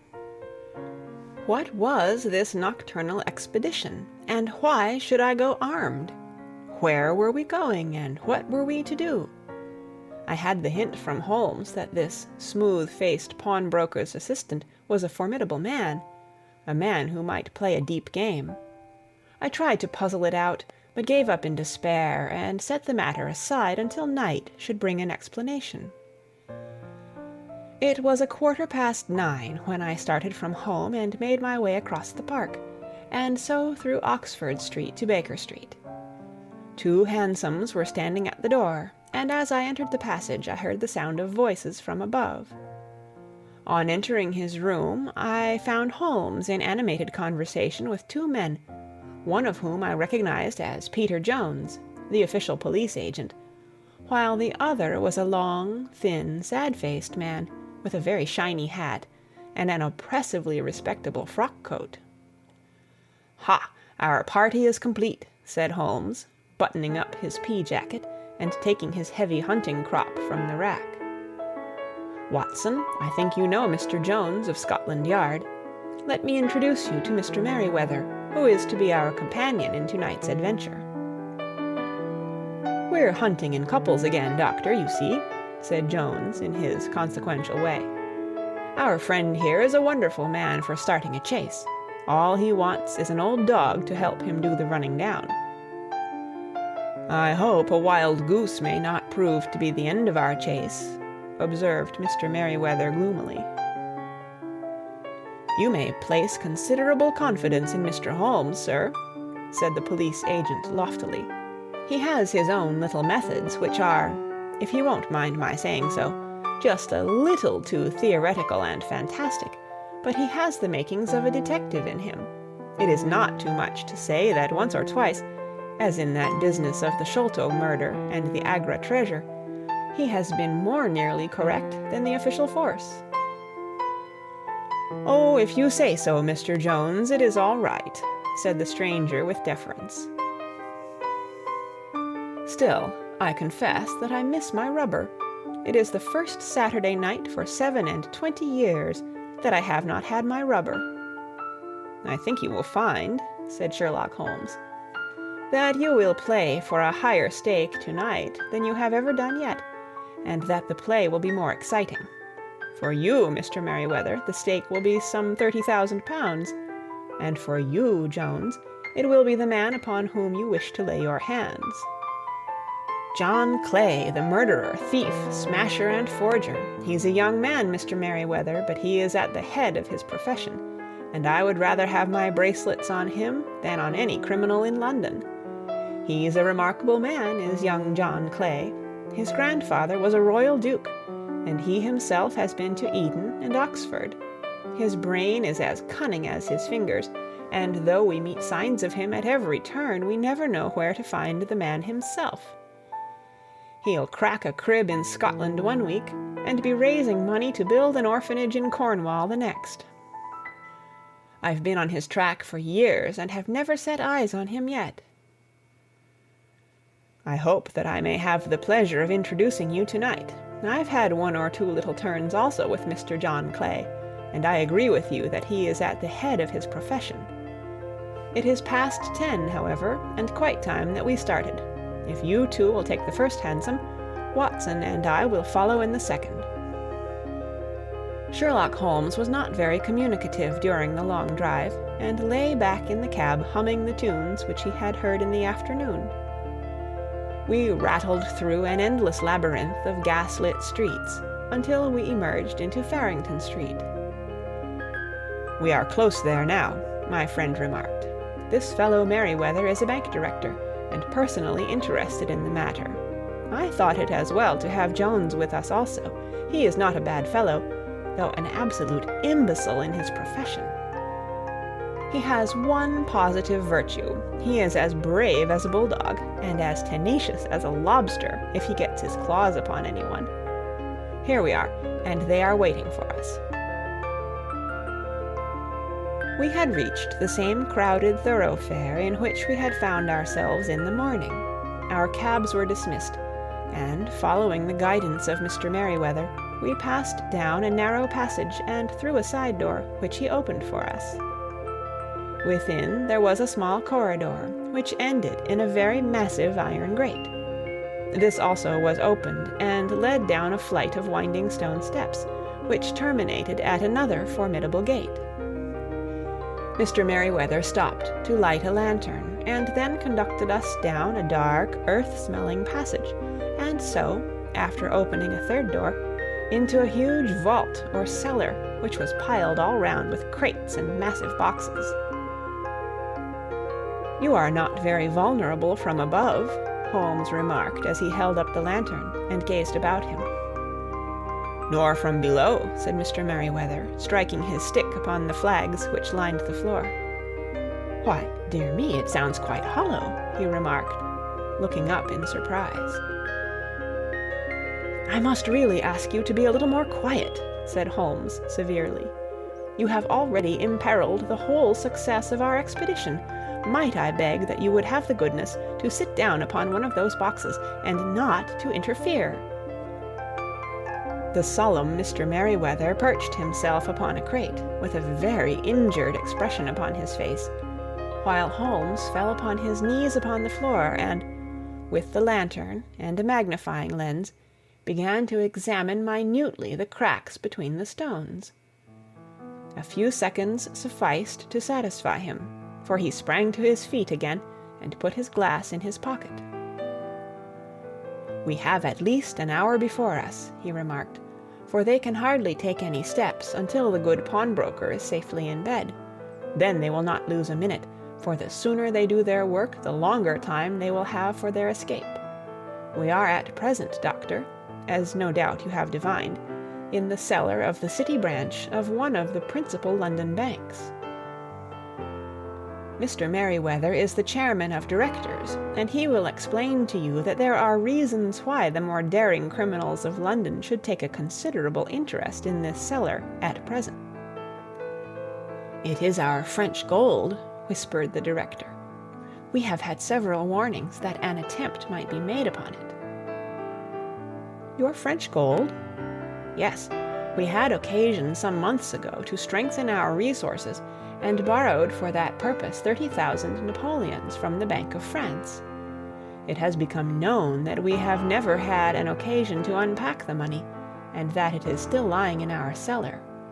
The crate upon which I sit contains 2,000 Napoleons, packed between layers of lead foil. Our reserve of bullion is much larger at present than is usually kept in a single branch office, and the directors have had misgivings upon the subject." "Which were very well justified," observed Holmes. "And now it is time that we arranged our little plans. I expect that within an hour matters will come to a head. In the meantime, Mr. Merryweather, we must put the screen over that dark lantern." "And sit in the dark?" "I am afraid so. I had brought a pack of cards in my pocket, and I thought that, as we were a partie carrée, you might have your rubber after all. But I see that the enemy's preparations have gone so far that we cannot risk the presence of a light. And first of all we must choose our positions. These are daring men, and though we shall take them at a disadvantage, they may do us some harm unless we are careful. I shall stand behind this crate, and do you conceal yourselves behind those. Then, when I flash a light upon them, close in swiftly. If they fire, Watson, have no compunction about shooting them down." I placed my revolver, cocked, upon the top of the wooden case behind which I crouched. Holmes shot the slide across the front of his lantern, and left us in pitch darkness. Such an absolute darkness as I have never before experienced. The smell of hot metal remained to assure us that the light was still there, ready to flash out at a moment's notice. To me, with my nerves worked up to a pitch of expectancy, there was something depressing and subduing in the sudden gloom, and in the cold, dank air of the vault. "They have but one retreat," whispered Holmes. "That is back through the house into Saxe-Coburg Square. I hope that you have done what I asked you, Jones." "I have an inspector and 2 officers waiting at the front door." "Then we have stopped all the holes, and now we must be silent and wait." What a time it seemed! From comparing notes afterwards, it was but an hour and a quarter, yet it appeared to me that the night must have almost gone, and the dawn be breaking above us. My limbs were weary and stiff, for I feared to change my position, yet my nerves were worked up to the highest pitch of tension, and my hearing was so acute that I could not only hear the gentle breathing of my companions, but I could distinguish the deeper, heavier in-breath of the bulky Jones from the thin, sighing note of the bank director. From my position I could look over the case in the direction of the floor. Suddenly my eyes caught the glint of a light. At first it was but a lurid spark upon the stone pavement. Then it lengthened out until it became a yellow line, and then, without any warning or sound, a gash seemed to open, and a hand appeared, a white, almost womanly hand, which felt about in the center of the little area of light. For a minute or more the hand, with its writhing fingers, protruded out of the floor, Then it was withdrawn as suddenly as it appeared, and all was dark again, save the single lurid spark, which marked a chink between the stones. Its disappearance, however, was but momentary. With a rending, tearing sound, one of the broad, white stones turned over upon its side, and left a square, gaping hole, through which streamed the light of a lantern. Over the edge there peeped a clean-cut, boyish face, which looked keenly about it, and then, with a hand on either side of the aperture, drew itself shoulder-high and waist-high, until one knee rested upon the edge. In another instant he stood at the side of the hole and was hauling after him a companion, lithe and small like himself, with a pale face and a shock of very red hair. "It's all clear," he whispered.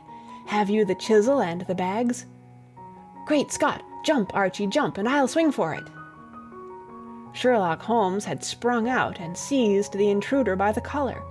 The other dived down the hole, and I heard the sound of rending cloth as Jones clutched at his skirts. The light flashed upon the barrel of a revolver, but Holmes's hunting crop came down on the man's wrist, and the pistol clinked upon the stone floor. "It's no use, John Clay," said Holmes blandly. "You have no chance at all." "So I see," the other answered, with the utmost coolness. "I fancy that my pal is all right, though I see you have got his coat-tails." "There are 3 men waiting for him at the door," said Holmes.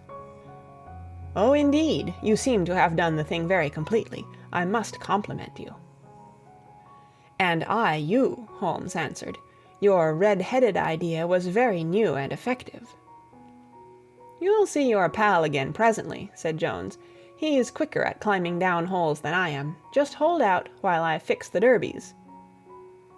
"I beg that you will not touch me with your filthy hands," remarked our prisoner as the handcuffs clattered upon his wrists.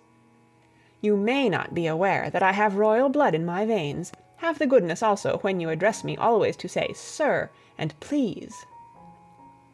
"All right," said Jones, with a stare and a snigger. "Well, would you please, sir, march upstairs, where we can get a cab to carry your highness to the police station?" "That is better," said John Clay serenely. He made a sweeping bow to the 3 of us, and walked quietly off in the custody of the detective. "Really, Mr. Holmes," said Mr. Merryweather, as we followed them from the cellar, "I do not know how the bank can thank you or repay you. There is no doubt that you have detected and defeated, in the most complete manner, one of the most determined attempts at bank robbery that have ever come within my experience." "I have had 1 or 2 little scores of my own to settle with Mr. John Clay," said Holmes. "I have been at some small expense over this matter, which I shall expect the bank to refund, but beyond that I am amply repaid by having had an experience which is in many ways unique, and by hearing the very remarkable narrative of the Red-Headed League.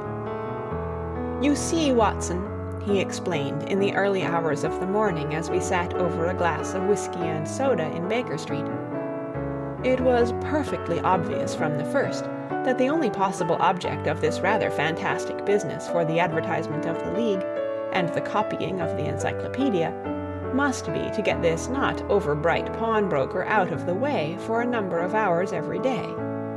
It was a curious way of managing it, but really it would be difficult to suggest a better.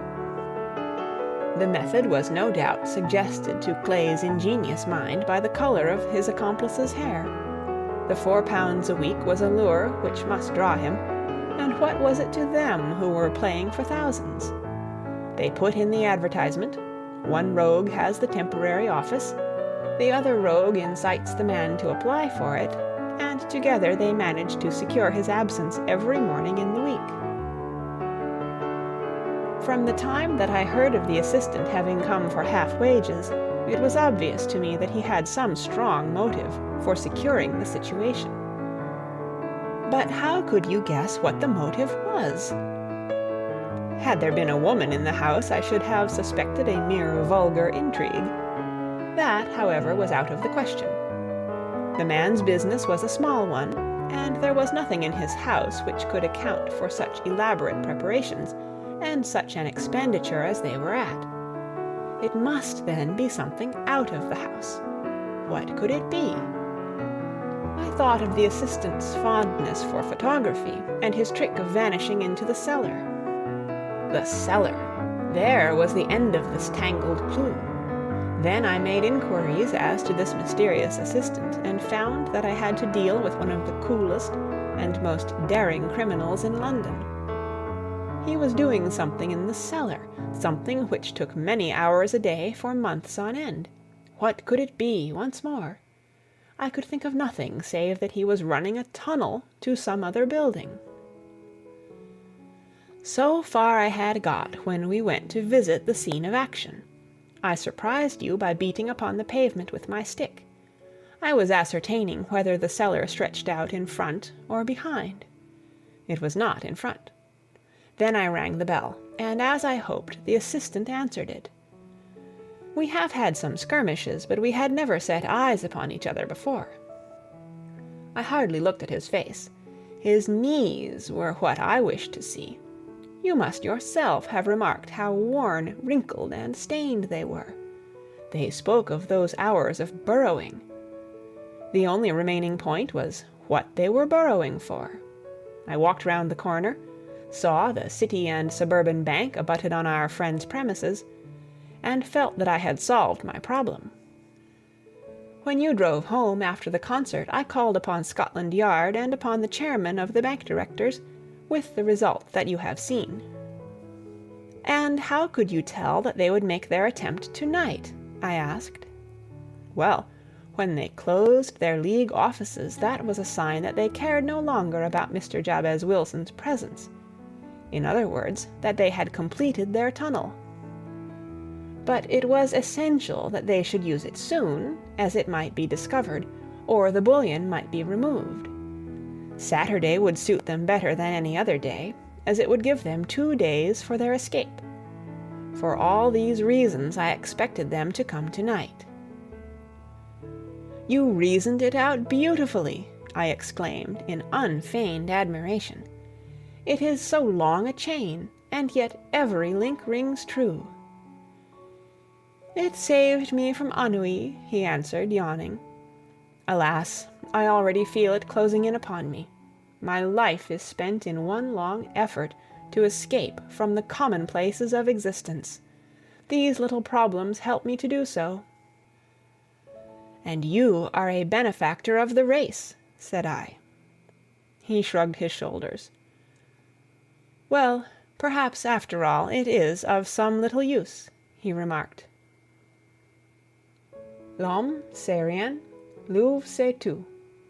Adventure number 3. A Case of Identity. My dear fellow, said Sherlock Holmes, as we sat on either side of the fire in his lodgings at Baker Street, life is infinitely stranger than anything which the mind of man could invent. We would not dare to conceive the things which are really mere commonplaces of existence. If we could fly out of that window hand in hand, hover over this great city, gently remove the roofs, and peep in at the queer things which are going on, the strange coincidences, the plannings, the cross purposes, the wonderful chains of events working through generations and leading to the most outre results, it would make all fiction, with its conventionalities and foreseen conclusions, most stale and unprofitable. And yet I am not convinced of it, I answered. The cases which come to light in the papers are, as a rule, bald enough, and vulgar enough. We have in our police reports realism pushed to its extreme limits, and yet the result is, it must be confessed, neither fascinating nor artistic. A certain selection and discretion must be used in producing a realistic effect, remarked Holmes. This is wanting in the police report, where more stress is laid, perhaps, upon the platitudes of the magistrate than upon the details, which to an observer contain the vital essence of the whole matter. Depend upon it, there is nothing so unnatural as the commonplace." I smiled and shook my head. "I can quite understand your thinking so," I said. "Of course, in your position of unofficial adviser and helper to everybody who is absolutely puzzled throughout 3 continents, you are brought in contact with all that is strange and bizarre. But here," I picked up the morning paper from the ground, "let us put it to a practical test. Here is the first heading upon which I come: A husband's cruelty to his wife. There is half a column of print, but I know without reading it that it is all perfectly familiar to me. There is, of course, the other woman, the drink, the push, the blow, the bruise, the sympathetic sister or landlady. The crudest of writers could invent nothing more crude." "Indeed, your example is an unfortunate one for your argument," said Holmes, taking the paper and glancing his eye down it. "This is the Dundas separation case, and, as it happens, I was engaged in clearing up some small points in connection with it.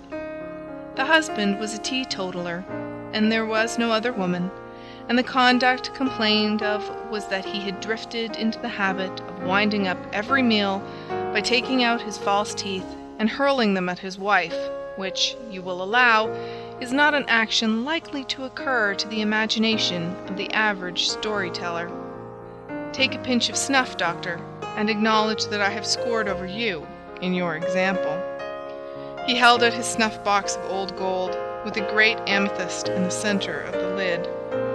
Its splendor was in such contrast to his homely ways and simple life that I could not help commenting upon it.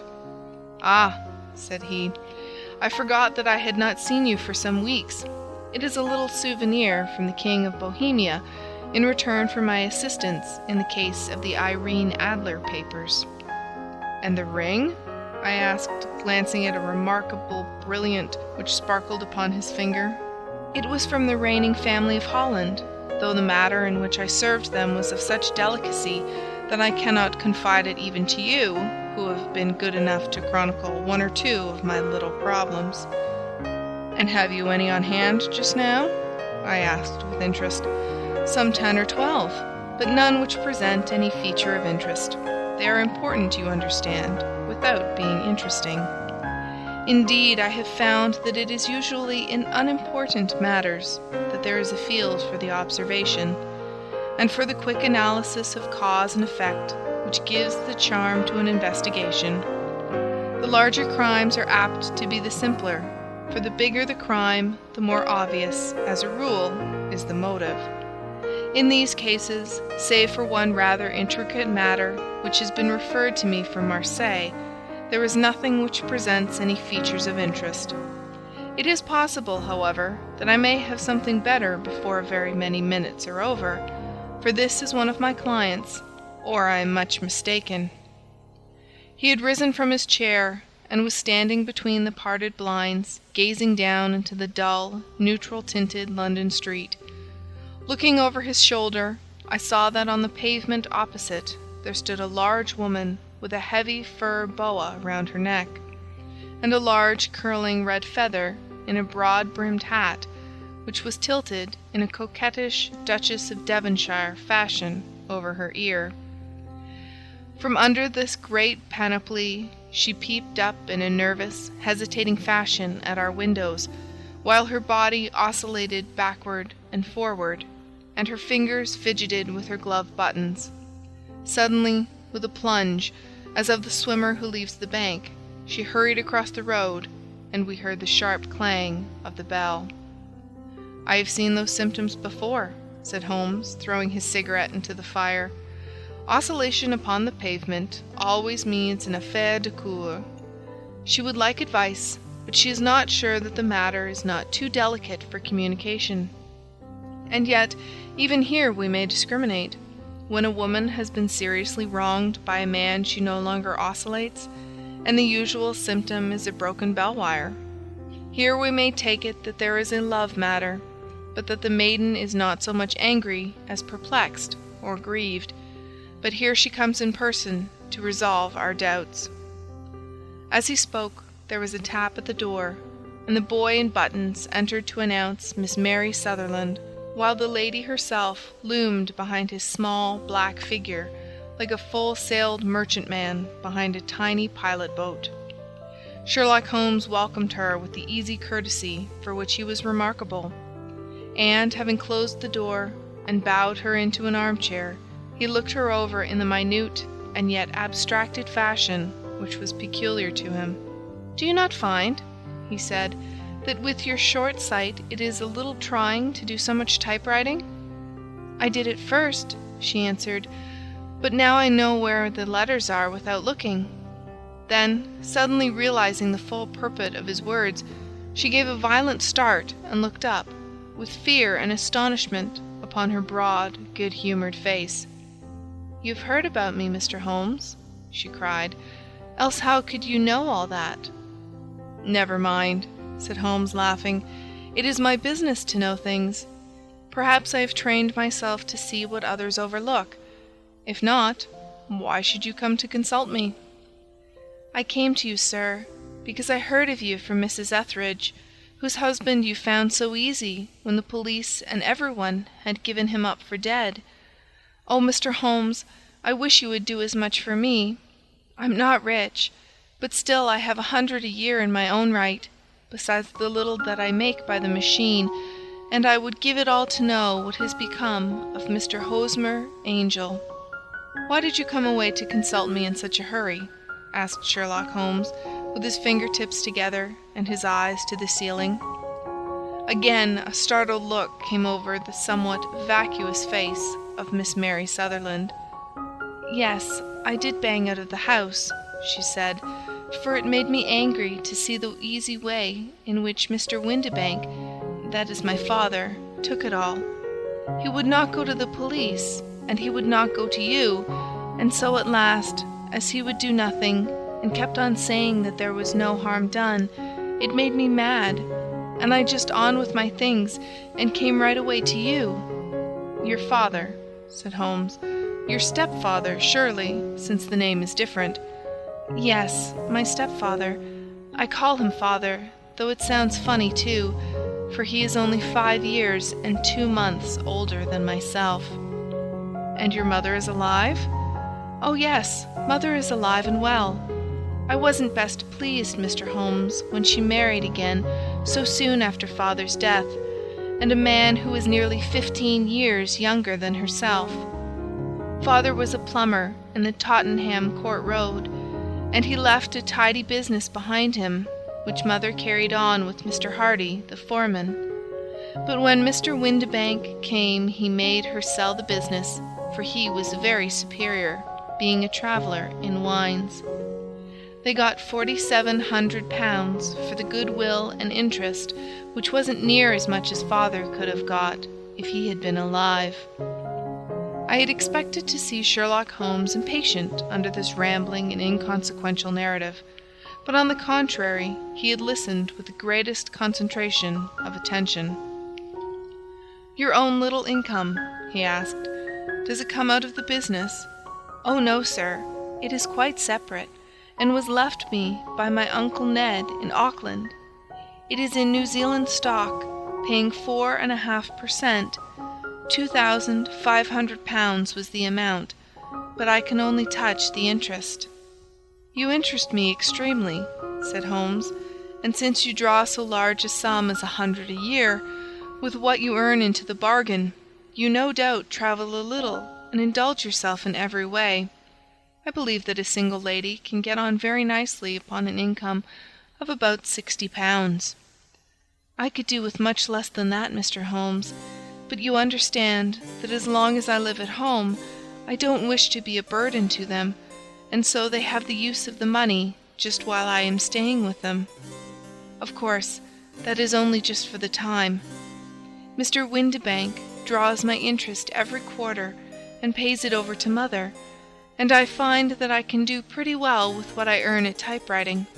It brings me 2d. a sheet, and I can often do from 15 to 20 sheets in a day." "You have made your position very clear to me," said Holmes. "This is my friend, Dr. Watson, before whom you can speak as freely as before myself. Kindly tell us now all about your connection with Mr. Hosmer Angel." A flush stole over Miss Sutherland's face, and she picked nervously at the fringe of her jacket. "I met him first at the gasfitters' ball," she said. "They used to send Father tickets when he was alive, and then afterwards they remembered us and sent them to Mother. Mr. Windibank did not wish us to go. He never did wish us to go anywhere. He would get quite mad if I wanted so much as to join a Sunday school treat. But this time I was set on going, and I would go, for what right had he to prevent? He said the folk were not fit for us to know, when all Father's friends were to be there.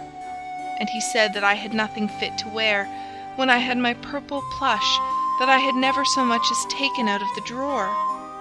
At last, when nothing else would do, he went off to France upon the business of the firm, but we went, Mother and I, with Mr. Hardy, who used to be our foreman, and it was there I met Mr. Hosmer Angel." "I suppose," said Holmes, "that when Mr. Windibank came back from France, he was very annoyed at your having gone to the ball." "Oh, well, he was very good about it. He laughed, I remembered, and shrugged his shoulders, and said there was no use denying anything to a woman, for she would have her way." "I see. Then at the gasfitters' ball you met, as I understand, a gentleman called Mr. Hosmer Angel?" "Yes, sir. I met him that night, and he called next day to ask if we had got home all safe, and after that we had met him, that is to say, Mr. Holmes, I met him twice for walks, but after that Father came back again, and Mr. Hosmer Angel could not come to the house any more." "No?" "Well, you know Father didn't like anything of the sort. He wouldn't have any visitors if he could help it, and he used to say that a woman should be happy in her own family circle. But then, as I used to say to Mother, a woman wants her own circle to begin with, and I had not got mine yet." "But how about Mr. Hosmer Angel? Did he make no attempt to see you?"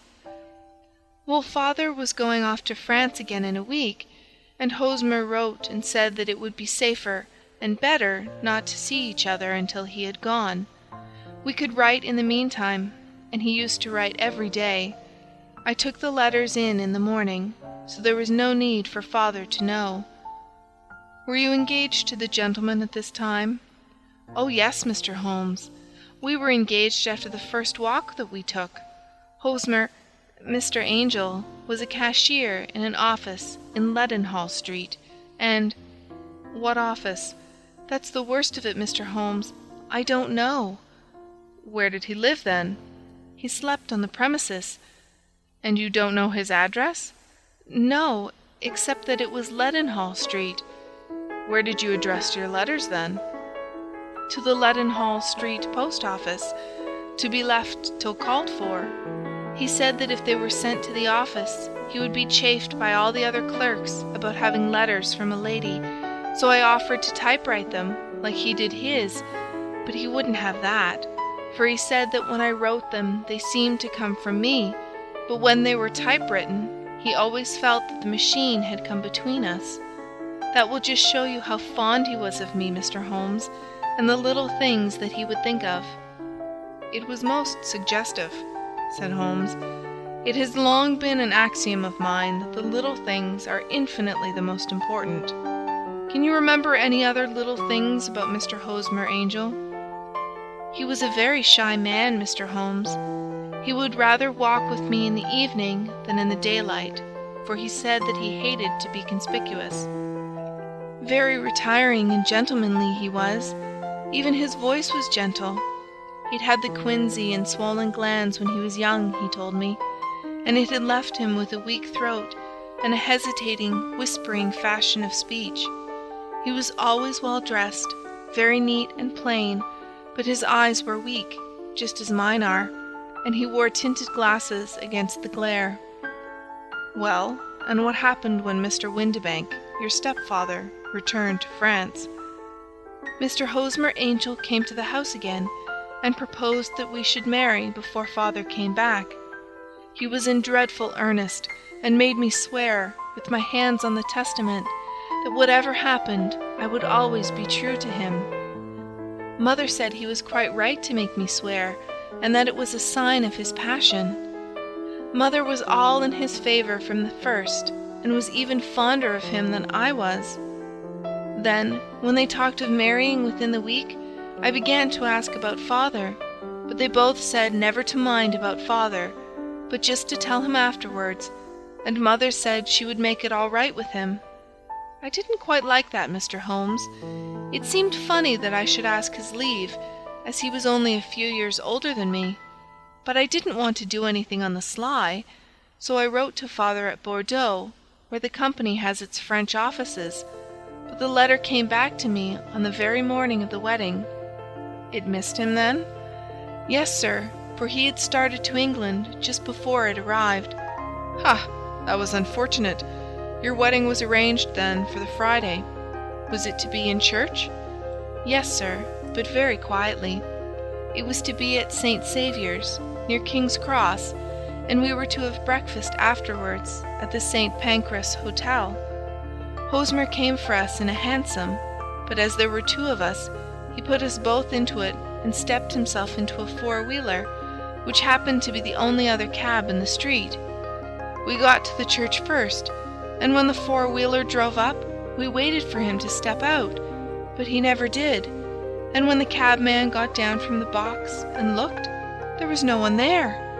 The cabman said that he could not imagine what had become of him, for he had seen him get in with his own eyes. That was last Friday, Mr. Holmes, and I have never seen or heard anything since then to throw any light upon what became of him. It seems to me that you have been very shamefully treated, said Holmes. Oh, no, sir. He was too good and kind to leave me so.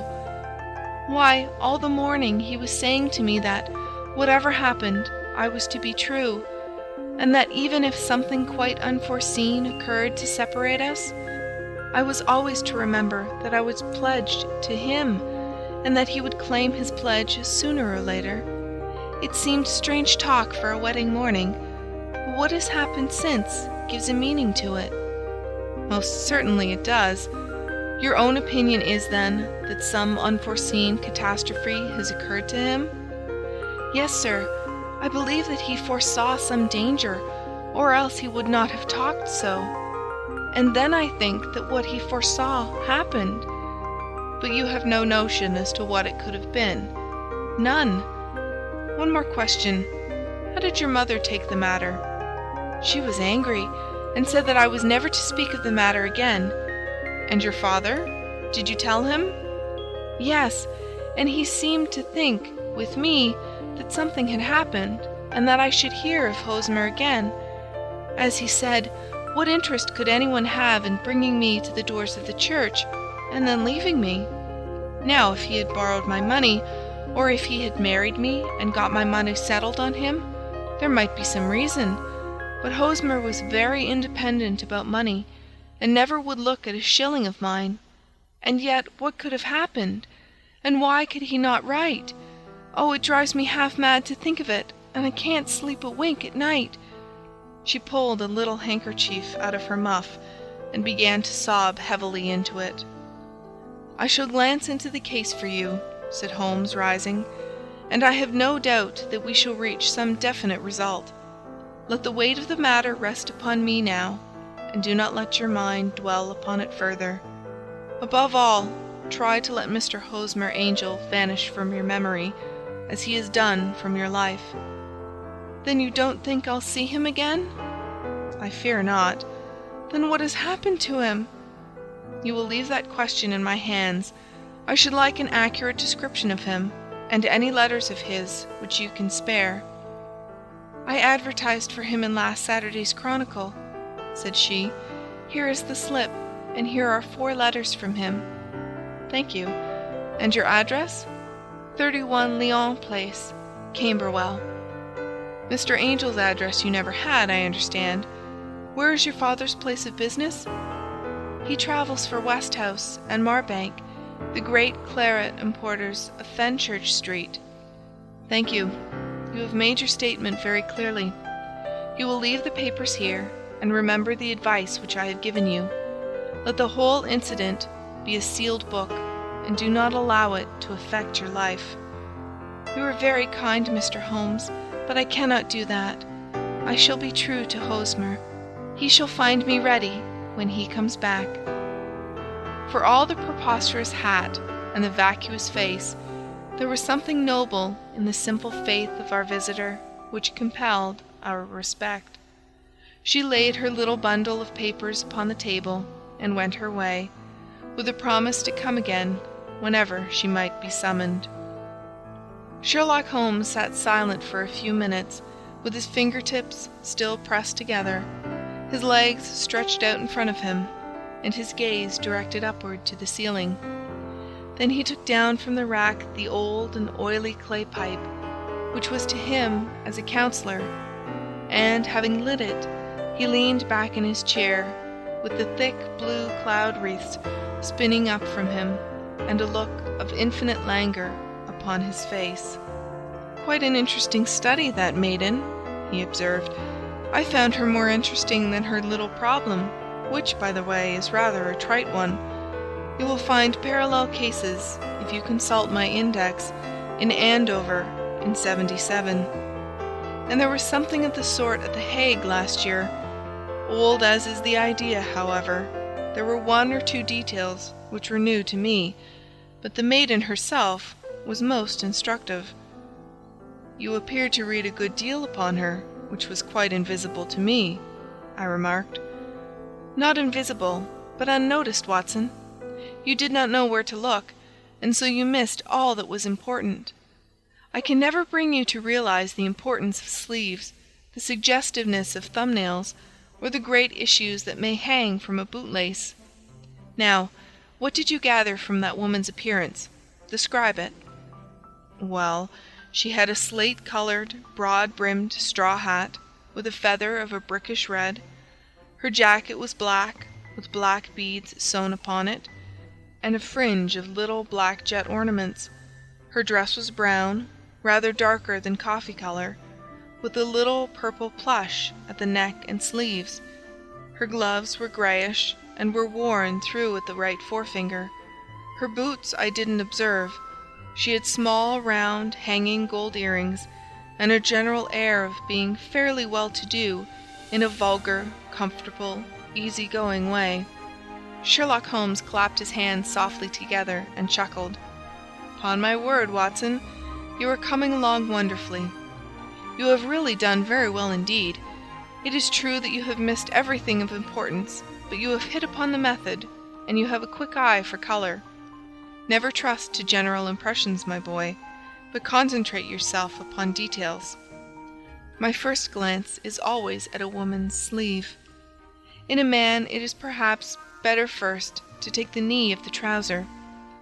As you observe, this woman had plush upon her sleeves, which is a most useful material for showing traces. The double line a little above the wrist, where the typewriter presses against the table, was beautifully defined. The sewing machine of the hand type leaves a similar mark, but only on the left arm, and on the right of it farthest from the thumb, instead of being right across the broadest part, as this was. I then glanced at her face, and observing the dint of a pince-nez at either side of her nose, I ventured a remark upon short sight and typewriting, which seemed to surprise her. It surprised me. But surely it was obvious.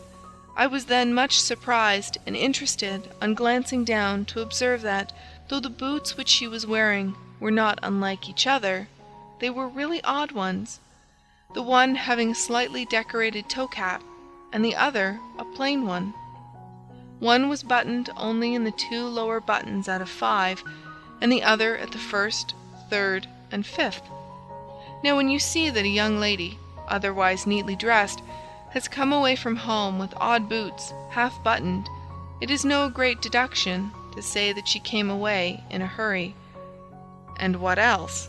I asked, keenly interested, as I always was, by my friend's incisive reasoning.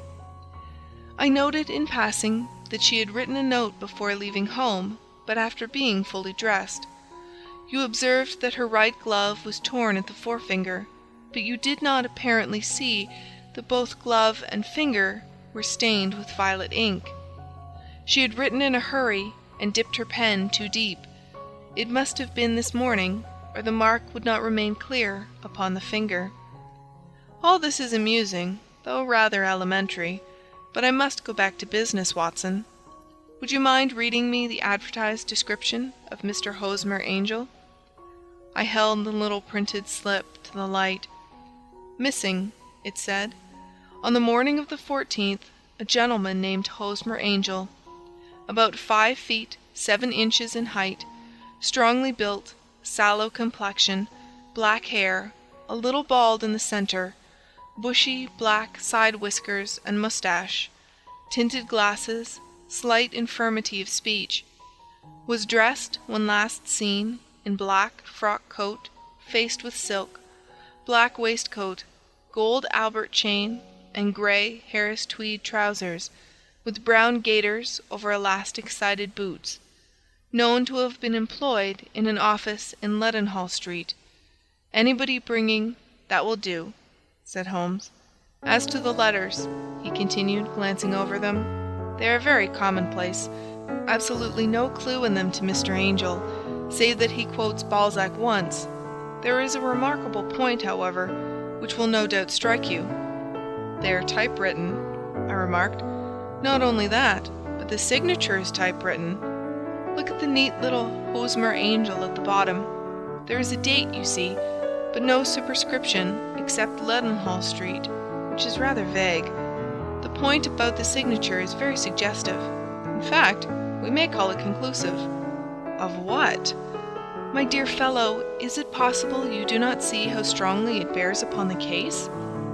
"I cannot say that I do, unless it were that he wished to be able to deny his signature if an action for breach of promise were instituted. No, that was not the point. However, I shall write 2 letters which should settle the matter. One is to a firm in the city, the other is to the young lady's stepfather, Mr. Windibank, asking him whether he can meet us here at 6 o'clock tomorrow evening. It is just as well that we should do business with the male relatives. And now, Doctor, we can do nothing until the answers to those letters come, so we may put our little problem upon the shelf for the interim."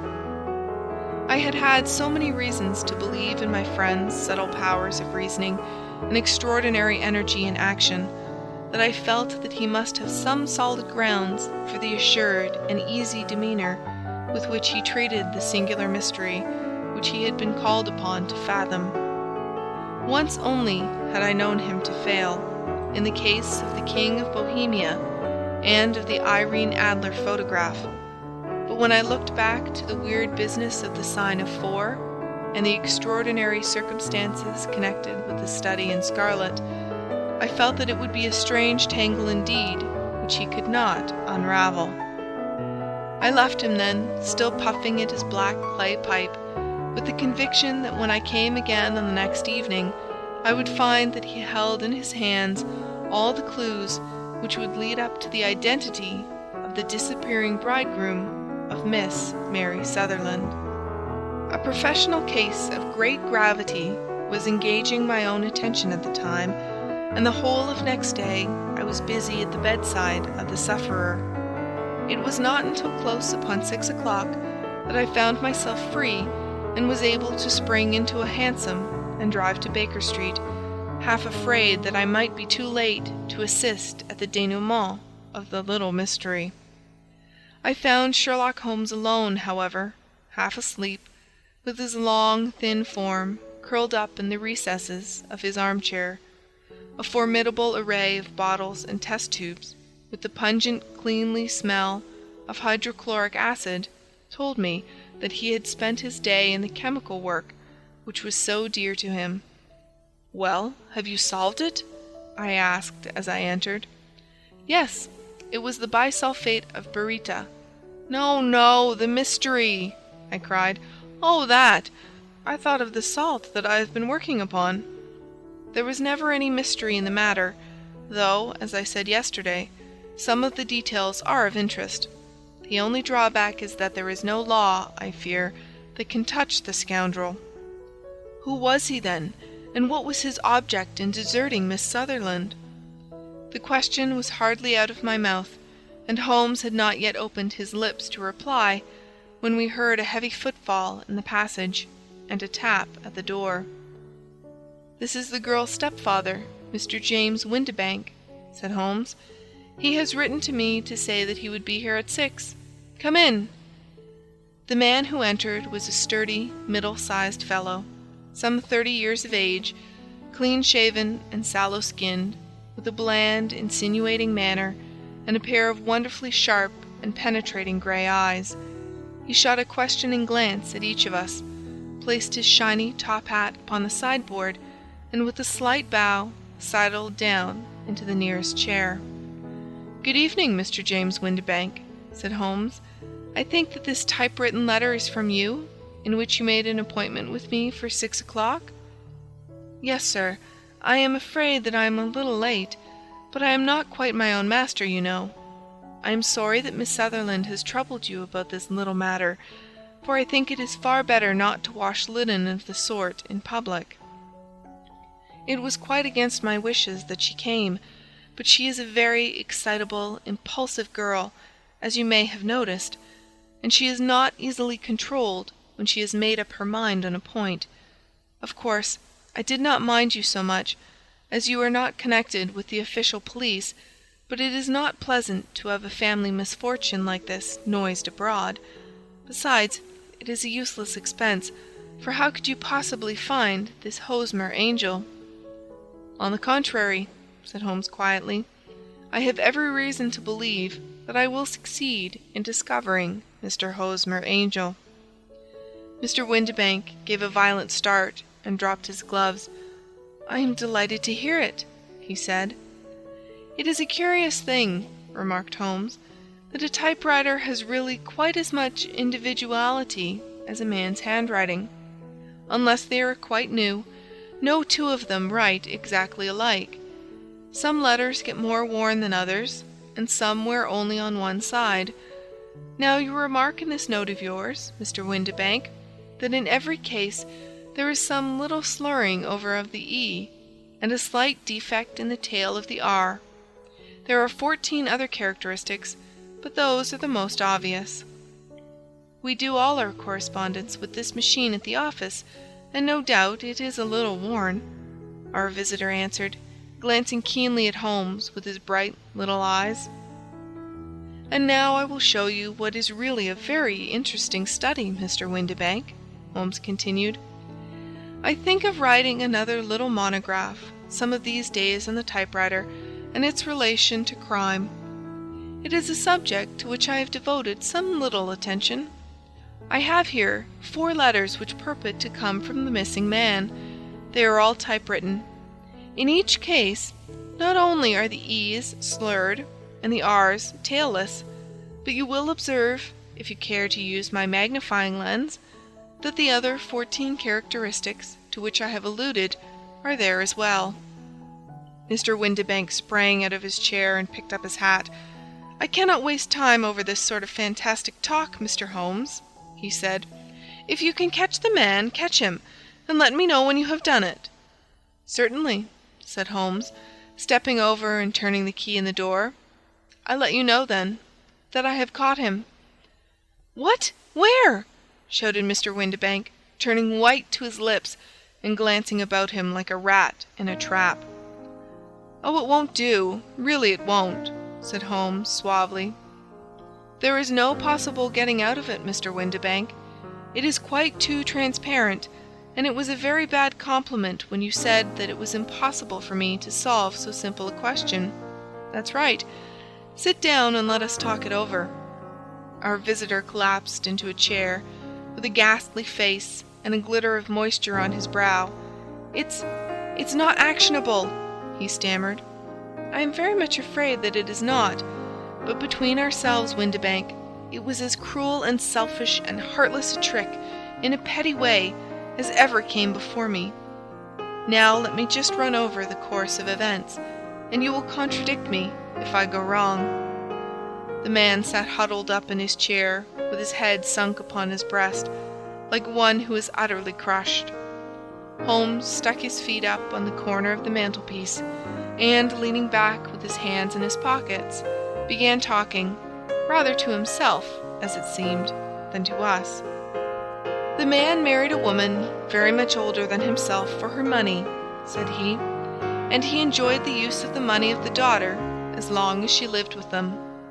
It was a considerable sum for people in their position, and the loss of it would have made a serious difference. It was worth an effort to preserve it. The daughter was of a good, amiable disposition, but affectionate and warm-hearted in her ways, so that it was evident that with her fair personal advantages and her little income, she would not be allowed to remain single long. Now her marriage would mean, of course, the loss of 100 a year. So what does her stepfather do to prevent it? He takes the obvious course of keeping her at home and forbidding her to seek the company of people her own age. But soon he found that that would not answer forever. She became restive, insisted upon her rights, and finally announced her positive intention of going to a certain ball. What does her clever stepfather do then? He conceives an idea more creditable to his head than to his heart.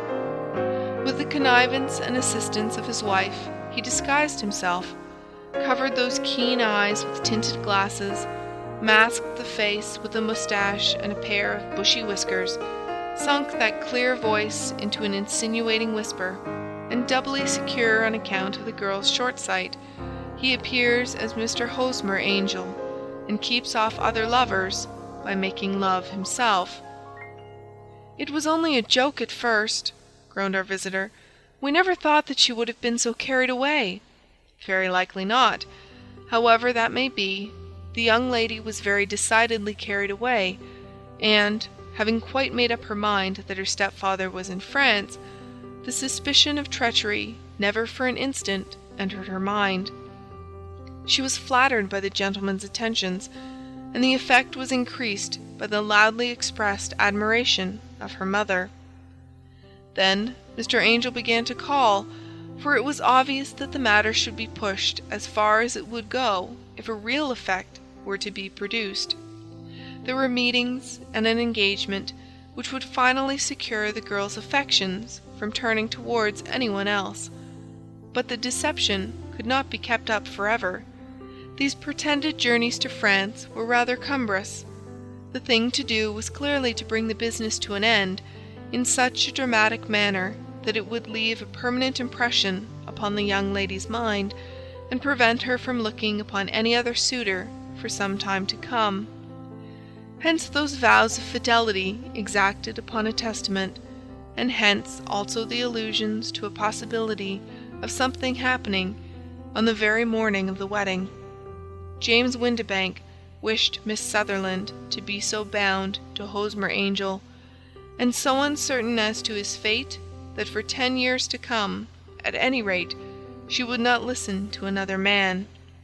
As far as the church door he brought her, and then, as he could go no farther, he conveniently vanished away by the old trick of stepping in at one door of a four-wheeler and out at the other. I think that was the chain of events, Mr. Windibank." Our visitor had recovered something of his assurance while Holmes had been talking, and he rose from his chair now with a cold sneer upon his pale face. "It may be so, or it may not, Mr. Holmes," said he. "But if you are so very sharp, you ought to be sharp enough to know that it is you who are breaking the law now, and not me. I have done nothing actionable from the first, but as long as you keep that door locked, you lay yourself open to an action for assault and illegal constraint." "The law cannot, as you say, touch you," said Holmes, unlocking and throwing open the door. "Yet there never was a man who deserved punishment more. If the young lady has a brother or a friend, he ought to lay a whip across your shoulders. By Jove!" he continued, flushing up at the sight of the bitter sneer upon the man's face, "it is not part of my duties to my client, but here's a hunting crop handy, and I think I shall just treat myself to—" He took 2 swift steps to the whip, but before he could grasp it, there was a wild clatter of steps upon the stairs, the heavy hall door banged, and from the window we could see Mr. James Windibank running at the top of his speed down the road. "There's a cold-blooded scoundrel," said Holmes, laughing, as he threw himself down into his chair once more. "That fellow will rise from crime to crime until he does something very bad and ends on a gallows. The case has, in some respects, been not entirely devoid of interest." "I cannot now entirely see all the steps of your reasoning," I remarked. "Well, of course it was obvious from the first that this Mr. Hosmer Angel must have some strong object for his curious conduct, and it was equally clear that the only man who really profited by the incident, as far as we could see, was the stepfather. Then the fact that the 2 men were never together, but that the one always appeared when the other was away, was suggestive. So were the tinted spectacles and the curious voice, which both hinted at a disguise, as did the bushy whiskers. My suspicions were all confirmed by his peculiar action in typewriting his signature, which, of course, inferred that his handwriting was so familiar to her that she would recognize even the smallest sample of it. You see, all these isolated facts, together with many minor ones, all pointed in the same direction." "And how did you verify them?" "Having once spotted my man, it was easy to get corroboration. I knew the firm for which this man worked. Having taken the printed description, I eliminated everything from it which could be the result of a disguise, the whiskers, the glasses, the voice, and I sent it to the firm, with a request that they would inform me whether it answered to the description of any of their travelers. I had already noticed the peculiarities of the typewriter, and I wrote to the man himself at his business address, asking him if he would come here. As I expected, his reply was typewritten and revealed the same trivial but characteristic defects. The same post brought me a letter from Westhouse and Marbank of Fenchurch Street to say that the description tallied in every respect with that of their employee, James Windibank. Voilà tout. And Miss Sutherland? If I tell her, she will not believe me. You may remember the old Persian saying, 'There is danger for him who taketh the tiger cub, and danger also for whoso snatches a delusion from a woman.' There is as much sense in Hafiz as in Horace, and as much not." Adventure 4, The Boscombe Valley Mystery. We were seated at breakfast one morning, my wife and I, when the maid brought in a telegram. It was from Sherlock Holmes and ran in this way. "Have you a couple of days to spare? Have just been wired for from the west of England in connection with Boscombe Valley tragedy. Shall be glad if you will come with me. Air and scenery perfect.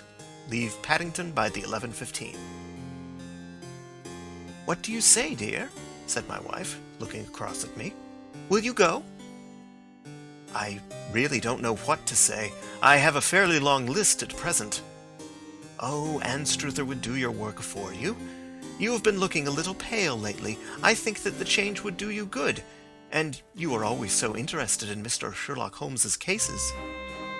"I should be ungrateful if I were not, seeing what I gained through one of them," I answered.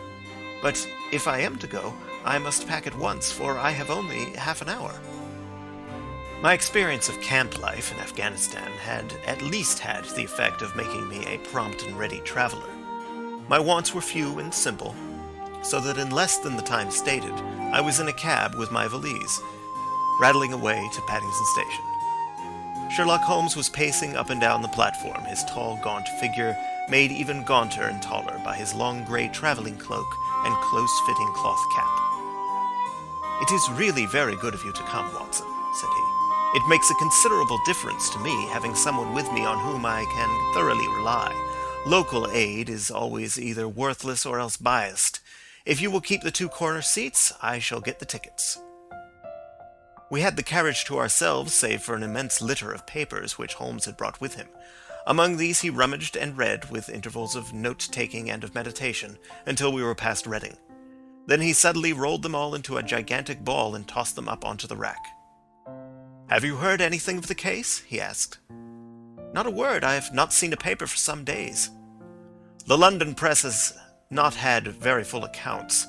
I have just been looking through all the recent papers in order to master the particulars. It seems from what I gather to be one of those simple cases which are so extremely difficult." "That sounds a little paradoxical." "But it is profoundly true. Singularity is almost invariably a clue. The more featureless and commonplace a crime is, the more difficult it is to bring it home. In this case, however, they have established a very serious case against the son of the murdered man." "It is a murder, then?" "Well, it is conjectured to be so. I shall take nothing for granted until I have the opportunity of looking personally into it. I will explain the state of things to you as far as I have been able to understand it in a very few words. Boscombe Valley is a country district not very far from Ross in Herefordshire. The largest landed proprietor in that part is a Mr. John Turner, who made his money in Australia and returned some years ago to the old country. One of the farms which he held, that of Hatherley, was lent to Mr. Charles McCarthy, who was also an ex-Australian. The men had known each other in the colonies, so that it was not unnatural that, when they came to settle down, that they should do so as near each other as possible. Turner was apparently the richer man, so McCarthy became his tenant, but still remained, it seems, upon terms of perfect equality, as they were frequently together. McCarthy had one son, a lad of 18, and Turner had an only daughter of the same age, but neither of them had wives living. They appear to have avoided the society of the neighbouring English families and to have led retired lives, though both the McCarthys were fond of sport and were frequently seen at the race meetings of the neighbourhood. McCarthy kept 2 servants, a man and a girl. Turner had a considerable household, some half-dozen at the least. That is as much as I have been able to gather about the families. Now for the facts. On June 3rd, that is Monday last, McCarthy left his house at Hatherley about 3 in the afternoon and walked down to the Boscombe Pool, which is a small lake formed by the spreading out of the stream which runs down the Boscombe Valley. He had been out with his serving man in the morning at Ross, and he had told the man that he must hurry, as he had an appointment of importance to keep at 3. From that appointment he never came back alive. From Hatherley farmhouse to the Boscombe Pool is a quarter of a mile, and 2 people saw him as he passed over this ground. One was an old woman whose name is not mentioned, and the other was William Crowder, a gamekeeper in the employ of Mr. Turner. Both these witnesses deposed that Mr. McCarthy was walking alone. The gamekeeper adds that within a few minutes of his seeing Mr. McCarthy pass, he had seen his son, Mr. James McCarthy, going the same way with a gun under his arm. To the best of his belief, the father was actually in sight at the time, and the son was following him. He thought no more of the matter until he heard in the evening of the tragedy that had occurred. The 2 McCarthys were seen after the time when William Crowder, the gamekeeper, lost sight of them. The Boscombe Pool is thickly wooded round, with just a fringe of grass and of reeds round the edge. A girl of 14, Patience Moran, who is the daughter of the lodgekeeper of the Boscombe Valley estate, was in one of the woods picking flowers. She states that while she was there she saw, at the border of the wood and close by the lake, Mr. McCarthy and his son, and that they appeared to be having a violent quarrel. She heard Mr. McCarthy the elder using very strong language to his son, and she saw the latter raise up his hand as if to strike his father. She was so frightened by their violence that she ran away and told her mother when she reached home that she had left the 2 McCarthys quarreling near Boscombe Pool, and that she was afraid that they were going to fight. She had hardly said the words when young Mr. McCarthy came running up to the lodge to say that he had found his father dead in the wood, and to ask for the help of the lodgekeeper. He was much excited, without either his gun or his hat, and his right hand and sleeve were observed to be stained with fresh blood. On following him, they found the dead body stretched out upon the grass beside the pool. The head had been beaten in by repeated blows of some heavy and blunt weapon. The injuries were such as might very well have been inflicted by the butt end of his son's gun, which was found lying on the grass within a few paces of the body. Under these circumstances, the young man was instantly arrested, and a verdict of willful murder having been returned at the inquest on Tuesday, he was on Wednesday brought before the magistrates at Ross, who have referred the case to the next assizes. Those are the main facts of the case, as they came out before the coroner and the police court. "I could hardly imagine a more damning case," I remarked. "If ever circumstantial evidence pointed to a criminal, it does so here." "Circumstantial evidence is a very tricky thing," answered Holmes thoughtfully. "It may seem to point very straight to one thing, but if you shift your own point of view a little, you may find it pointing in an equally uncompromising manner to something entirely different. It must be confessed, however, that the case looks exceedingly grave against the young man, and it is very possible that he is indeed the culprit. There are several people in the neighborhood, however, and among them Miss Turner, the daughter of the neighboring landowner, who believe in his innocence, and who have retained Lestrade, whom you may recollect in connection with the study in scarlet, to work out the case in his interest. Lestrade, being rather puzzled, has referred the case to me, and hence it is that two middle-aged gentlemen are flying westward at 50 miles an hour, instead of quietly digesting their breakfasts at home." "I am afraid," said I, "that the facts are so obvious that you will find little credit to be gained out of this case." "There is nothing more deceptive than an obvious fact," he answered, laughing. "Besides, we may chance to hit upon some other obvious facts, which may have been by no means obvious to Mr. Lestrade. You know me too well to think that I am boasting when I say that I shall either confirm or destroy his theory by means which he is quite incapable of employing or even of understanding. To take the first example to hand, I very clearly perceive that in your bedroom the window is upon the right-hand side, and yet I question whether Mr. Lestrade would have noticed even so self-evident a thing as that." "How on earth—" "My dear fellow, I know you well. I know the military neatness which characterizes you. You shave every morning, and in this season you shave by the sunlight.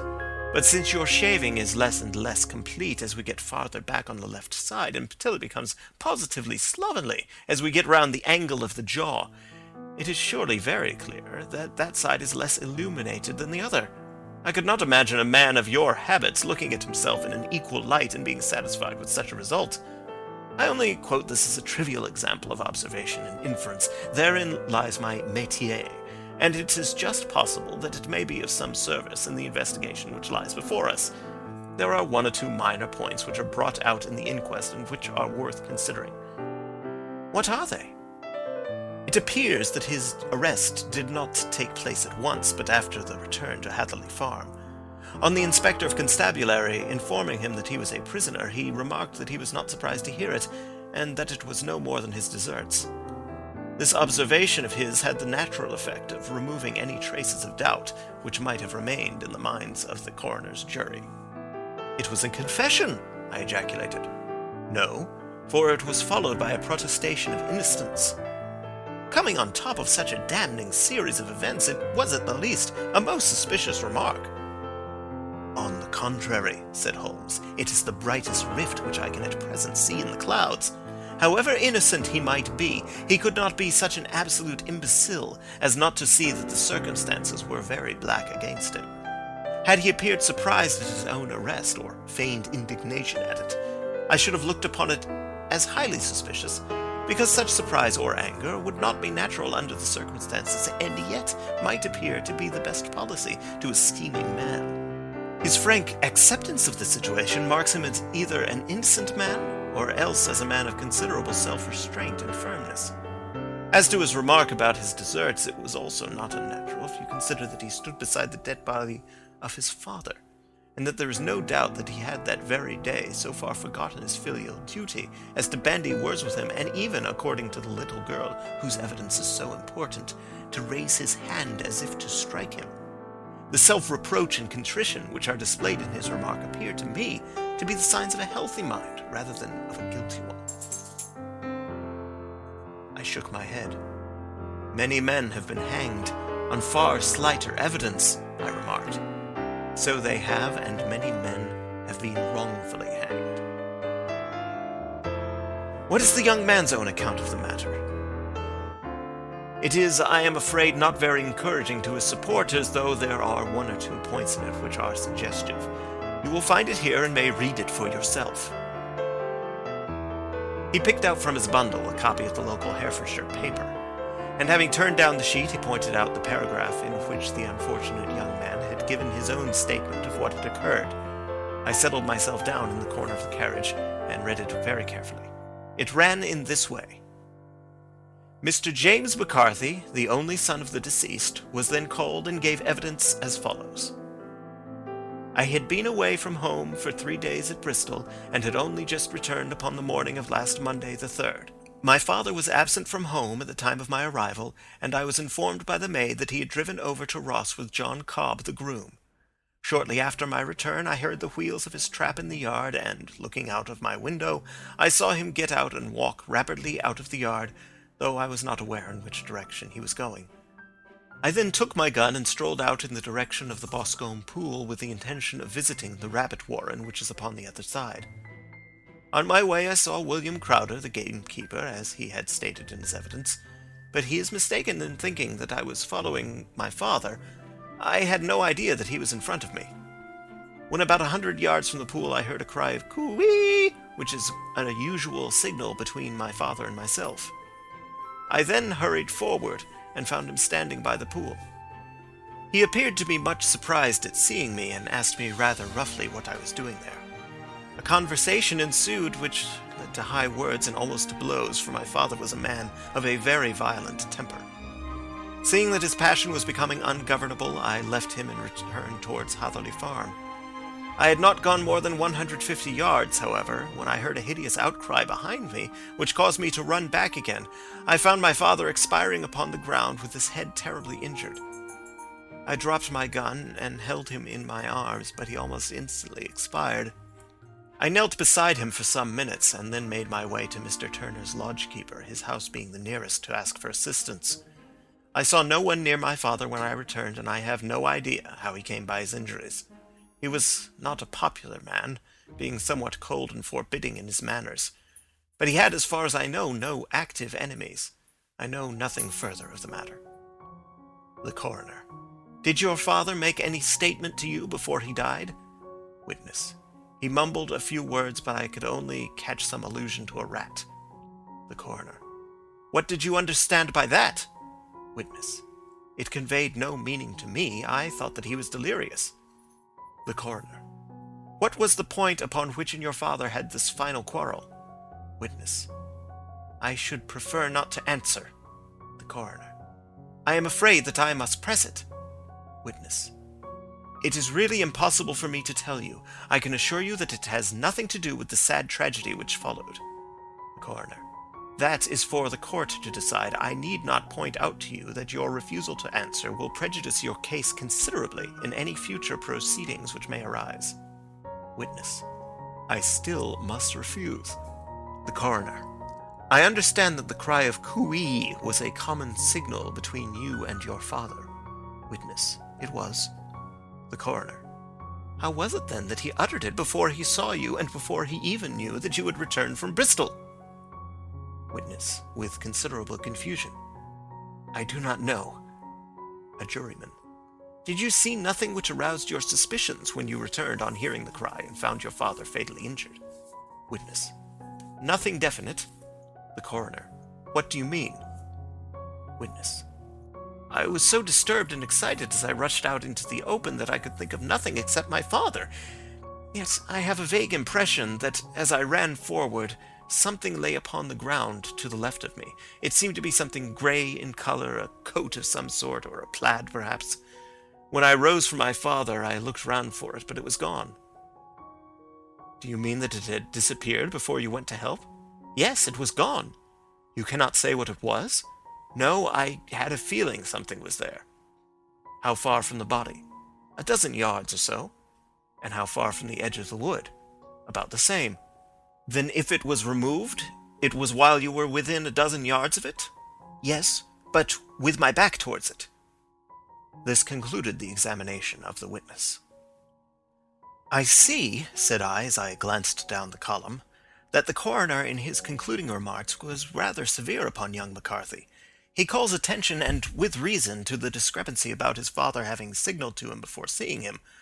and also to his refusal to give details of his conversation with his father, and his singular account of his father's dying words. They are all, as he remarks, very much against the sun. Holmes laughed softly to himself, and stretched himself out upon the cushioned seat. "Both you and the coroner have been at some pains," said he, "to single out the very strongest points in the young man's favor. Don't you see that you alternately give him credit for having too much imagination and too little? Too little if he could not invent a cause of quarrel which would give him the sympathy of the jury.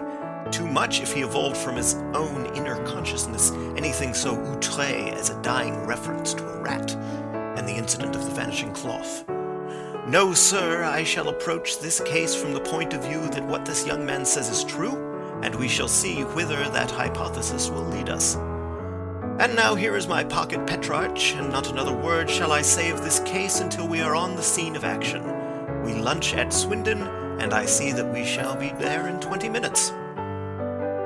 It was nearly 4 o'clock when we at last, after passing through the beautiful Stroud Valley and over the broad gleaming Severn, found ourselves at the pretty little country town of Ross.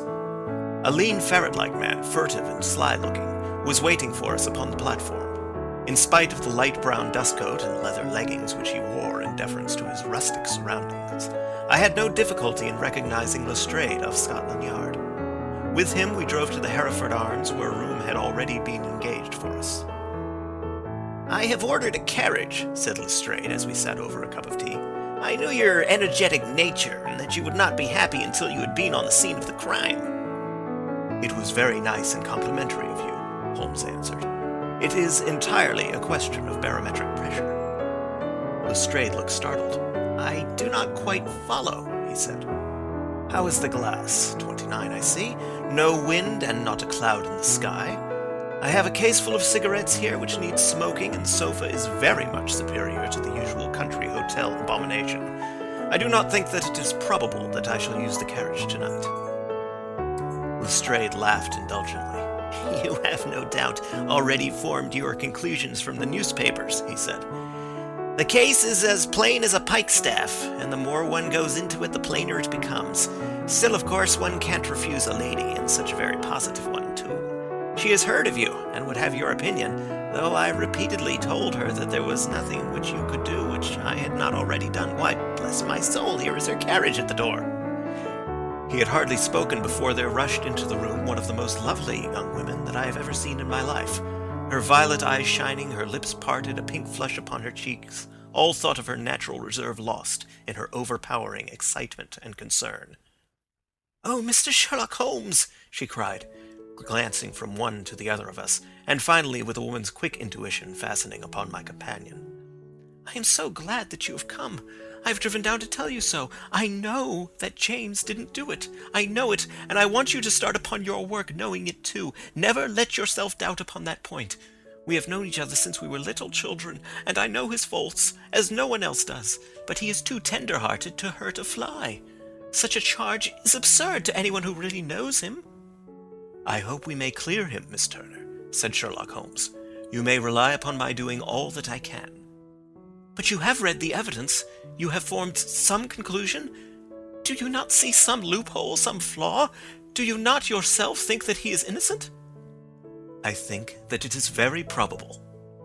"There now," she cried, throwing back her head and looking defiantly at Lestrade. "You hear? He gives me hopes." Lestrade shrugged his shoulders. "I am afraid that my colleague has been a little quick in forming his conclusions," he said. "But he is right. Oh, I know that he is right. James never did it. And about his quarrel with his father, I am sure that the reason why he would not speak about it to the coroner is because I was concerned in it." "In what way?" asked Holmes. "It is no time for me to hide anything. James and his father had many disagreements about me. Mr. McCarthy was very anxious that there should be a marriage between us. James and I have always loved each other as brother and sister, but of course he is young and has seen very little of life yet, and, well, naturally he did not wish to do anything like that yet, so there were quarrels, and this, I am sure, was one of them." "And your father?" asked Holmes. "Was he in favor of such a union?" "No, he was averse to it also. No one but Mr. McCarthy was in favor of it. A quick blush passed over her fresh young face as Holmes shot one of his keen, questioning glances at her. "Thank you for this information," said he. "May I see your father if I call tomorrow?" "I am afraid the doctor won't allow it." "The doctor?" "Yes. Have you not heard? Poor father has never been strong for years back, but this has broken him down completely. He is taken to his bed, and Dr. Willows says that he is a wreck, and that his nervous system is shattered. Mr. McCarthy was the only man alive who had known Dad in the old days in Victoria." "Ha! In Victoria, that is important." "Yes, at the mines." "Quite so, at the gold mines, where, as I understand, Mr. Turner made his money." "Yes, certainly." "Thank you, Miss Turner. You have been of material assistance to me. You will tell me if you have any news tomorrow. No doubt you will go to the prison to see James. Oh, if you do, Mr. Holmes, do tell him that I know him to be innocent." "I will, Miss Turner." "I must go home now, for Dad is very ill, and he misses me so if I leave him. Goodbye, and God help you in your undertaking." She hurried from the room as impulsively as she had entered, and we heard the wheels of her carriage rattle off down the street. "I am ashamed of you, Holmes," said Lestrade with dignity after a few minutes' silence. "Why should you raise up hopes which you are bound to disappoint? I am not over-tender of heart, but I call it cruel." "I think that I see my way to clearing James McCarthy," said Holmes. "Have you an order to see him in prison?" "Yes, but only for you and me." "Then I shall reconsider my resolution about going out. We have still time to take a train to Hereford and see him tonight?" "Ample." "Then let us do so. Watson, I fear that you will find it very slow, but I shall only be away a couple of hours." I walked down to the station with them, and then wandered through the streets of the little town, finally returning to the hotel, where I lay upon the sofa and tried to interest myself in a yellow-backed novel. The puny plot of the story was so thin, however, when compared to the deep mystery through which we were groping, and I found my attention wander so continually from the action to the fact, that I at last flung it across the room and gave myself up entirely to a consideration of the events of the day. Supposing that this unhappy young man's story were absolutely true, then what hellish thing, what absolutely unforeseen and extraordinary calamity could have occurred between the time when he parted from his father and the moment when, drawn back by his screams, he rushed into the glade? It was something terrible and deadly. What could it be? Might not the nature of the injuries reveal something to my medical instincts? I rang the bell and called for the weekly country paper, which contained a verbatim account of the inquest. In the surgeon's deposition it was stated that the posterior third of the left parietal bone and the left half of the occipital bone had been shattered by a heavy blow from a blunt weapon. I marked the spot upon my own head. Clearly such a blow must have been struck from behind. That was to some extent in favor of the accused, as, when seen quarreling, he was face to face with his father. Still, it did not go for very much, for the older man might have turned his back before the blow fell. Still, it might be worthwhile to call Holmes's attention to it. Then there was the peculiar dying reference to a rat. What could that mean? It could not be delirium. A man dying from a sudden blow does not commonly become delirious. No, it was more likely to be an attempt to explain how he met his fate. But what could it indicate? I cuddled my brains to find some possible explanation. And then the incident of the grey cloth seen by young McCarthy.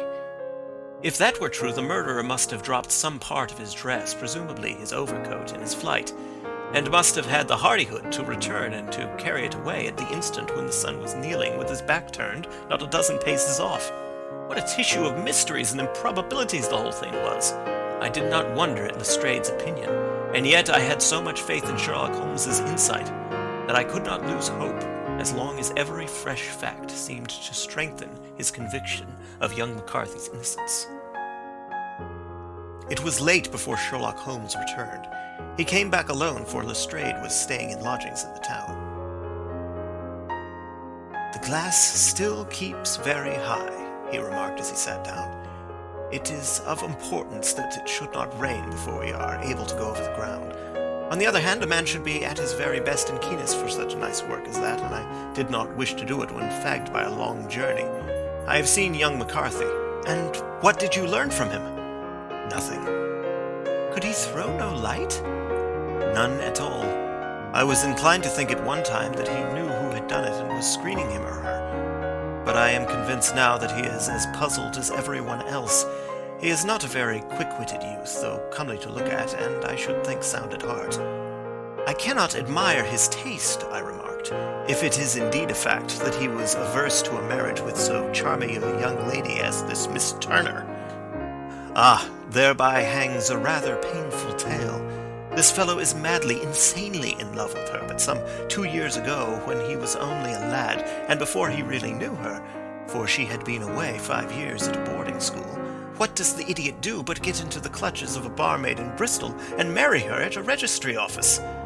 No one knows a word of the matter, but you can imagine how maddening it must be to him to be upbraided for not doing what he would give his very eyes to do, but which he knows to be absolutely impossible.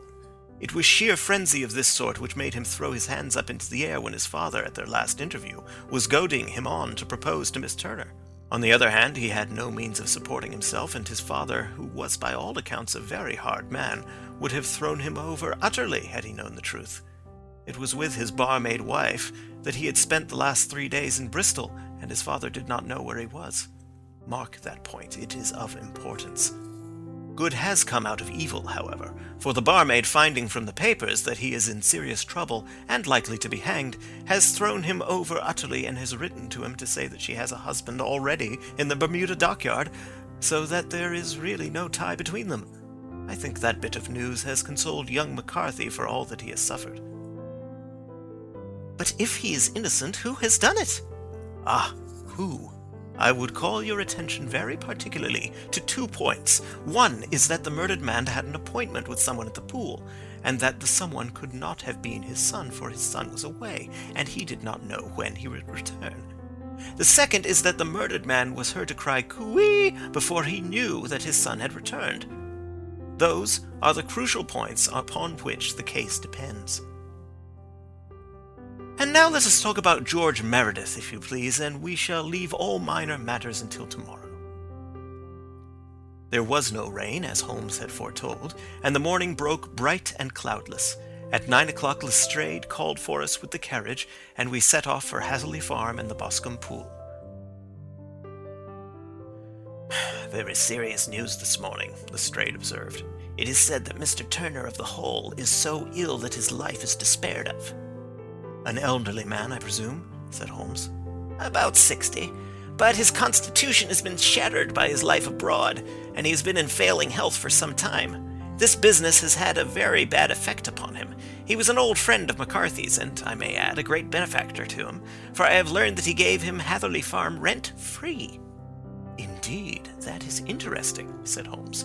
"Oh, yes, in 100 other ways he has helped him. Everybody about here speaks of his kindness to him." "Really?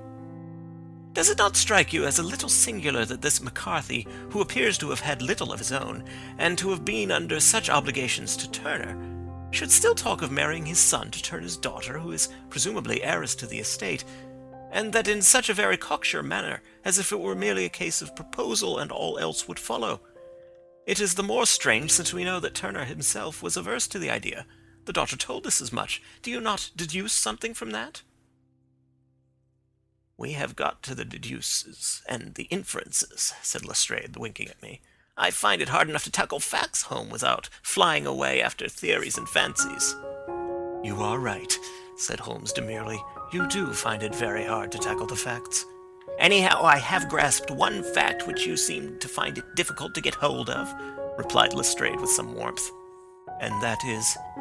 "That McCarthy Sr. met his death from McCarthy Jr., and that all theories to the contrary are the merest moonshine." "Well, moonshine is a brighter thing than fog," said Holmes, laughing. "But I am very much mistaken if this is not Hatherley Farm upon the left." "Yes, that is it." It was a widespread, comfortable-looking building, 2-storied, slate-roofed, with great yellow blotches of lichen upon the grey walls. The drawn blinds and the smokeless chimneys, however, gave it a stricken look, as though the weight of this horror still lay heavy upon it. We called at the door, when the maid, at Holmes's request, showed us the boots which her master wore at the time of his death, and also a pair of the son's, though not the pair which he had then had. Having measured these very carefully from 7 or 8 different points, Holmes desired to be led to the courtyard, from which we all followed the winding track which led to Boscombe Pool. Sherlock Holmes was transformed when he was hot upon such a scent as this. Men who had only known the quiet thinker and logician of Baker Street would have failed to recognize him. His face flushed and darkened. His brows were drawn into two hard black lines, while his eyes shone out from beneath them with a steely glitter. His face was bent downward, his shoulders bowed, his lips compressed, and the veins stood out like whipcord in his long, sinewy neck. His nostrils seemed to dilate with a purely animal lust for the chase, and his mind was so absolutely concentrated upon the matter before him that a question or remark fell unheeded upon his ears, or at the most only provoked a quick, impatient snarl in reply. Swiftly and silently he made his way along the track which ran through the meadows, and so by way of the woods to the Boscombe Pool. It was damp, marshy ground, as is all that district, and there were marks of many feet, both upon the path and amid the short grass which bounded it on either side. Sometimes Holmes would hurry on, sometimes stop dead, and once he made quite a little detour into the meadow. Lestrade and I walked behind him, the detective indifferent and contemptuous, while I watched my friend with the interest which sprang from the conviction that every one of his actions was directed towards a definite end. The Boscombe Pool, which is a little reed-girt sheet of water some 50 yards across, is situated at the boundary between the Hatherley Farm and the private park of the wealthy Mr. Turner. Above the woods which lined it upon the farther side, we could see the red, jutting pinnacles which marked the site of the rich landowner's dwelling. On the Hatherley side of the pool, the woods grew very thick, and there was a narrow belt of sodden grass 20 paces across between the edge of the trees and the reeds which lined the lake. Lestrade showed us the exact spot at which the body had been found, and indeed so moist was the ground that I could plainly see the traces which had been left by the fall of the stricken man. To Holmes, as I could see by his eager face and peering eyes, very many other things were to be read upon the trampled grass. He ran round, like a dog who is picking up a scent, and then turned upon my companion. "What did you go into the pool for?" he asked. "I fished about with a rake.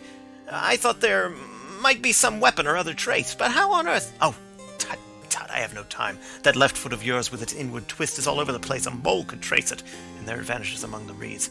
Oh, how simple it would have all been had I been here before they came like a herd of buffalo and wallowed all over it. Here is where the party with the lodge-keeper came, and they have covered all tracks for 6 or 8 feet round the body. But here are 3 separate tracks of the same feet." He drew out a lens and lay down upon his waterproof to have a better view, talking all the time rather to himself than to us. "These are young McCarthy's feet. Twice he was walking, and once he ran swiftly so that the soles are deeply marked and the heels hardly visible. That bears out his story. He ran when he saw his father on the ground. Then here are the father's feet as he paced up and down. What is this, then? It is the butt end of the gun as the son stood listening, and this? Ha ha! What have we here? Tiptoes square to quite unusual boots. They come, they go, they come again. Of course, that was for the cloak. Now, where did they come from?" He ran up and down, sometimes losing, sometimes finding the track, until we were well within the edge of the wood and under the shadow of a great beech, the largest tree in the neighborhood. Holmes traced his way to the farther side of this, and lay down once more upon his face with a little cry of satisfaction. For a long time he remained there, turning over the leaves and dried sticks, gathering up what seemed to me to be dust into an envelope, and examining with his lens not only the ground, but even the bark of the tree as far as he could reach. A jagged stone was lying among the moss, and this he also carefully examined and retained. Then he followed a pathway through the wood until he came to the high road, where all traces were lost. "It has been a case of considerable interest," he remarked, returning to his natural manner. "I fancy that this grey house on the right must be the lodge. I think that I will go in and have a word with Moran, and perhaps write a little note. Having done that, we may drive back to our luncheon. You may walk to the cab, and I shall be with you presently." It was about 10 minutes before we regained our cab and drove back into Ross, Holmes still carrying with him the stone which he had picked up in the wood. "This may interest you, Lestrade," he remarked, holding it out. "The murder was done with it." "I see no marks." "There are none." "How do you know, then?" "The grass was growing under it. It had only lain there a few days. There was no sign of a place whence it had been taken. It corresponds with the injuries. There is no sign of any other weapon." "And the murderer?" Is a tall man, left-handed, limps with the right leg, wears thick-soled shooting boots and a grey cloak, smokes Indian cigars, uses a cigar holder, and carries a blunt penknife in his pocket. There are several other indications, but these may be enough to aid us in our search. Lestrade laughed. I am afraid that I am still a skeptic, he said. Theories are all very well, but we have to deal with a hard-headed British jury. Nous verrons, answered Holmes calmly. You work your own method, and I shall work mine. I shall be busy this afternoon and shall probably return to London by the evening train. And leave your case unfinished? No, finished. But the mystery? It is solved. Who is the criminal, then? The gentleman I describe. But who is he? Surely it would not be difficult to find out. This is not such a populous neighborhood. Lestrade shrugged his shoulders. I am a practical man, he said, and I really cannot undertake to go about the country looking for a left-handed gentleman with a game leg. I should become the laughing-stock of Scotland Yard. All right, said Holmes quietly. I have given you the chance. Here are your lodgings. Goodbye. I shall drop you a line before I leave. Having left Lestrade at his rooms, we drove to our hotel, where we found lunch upon the table.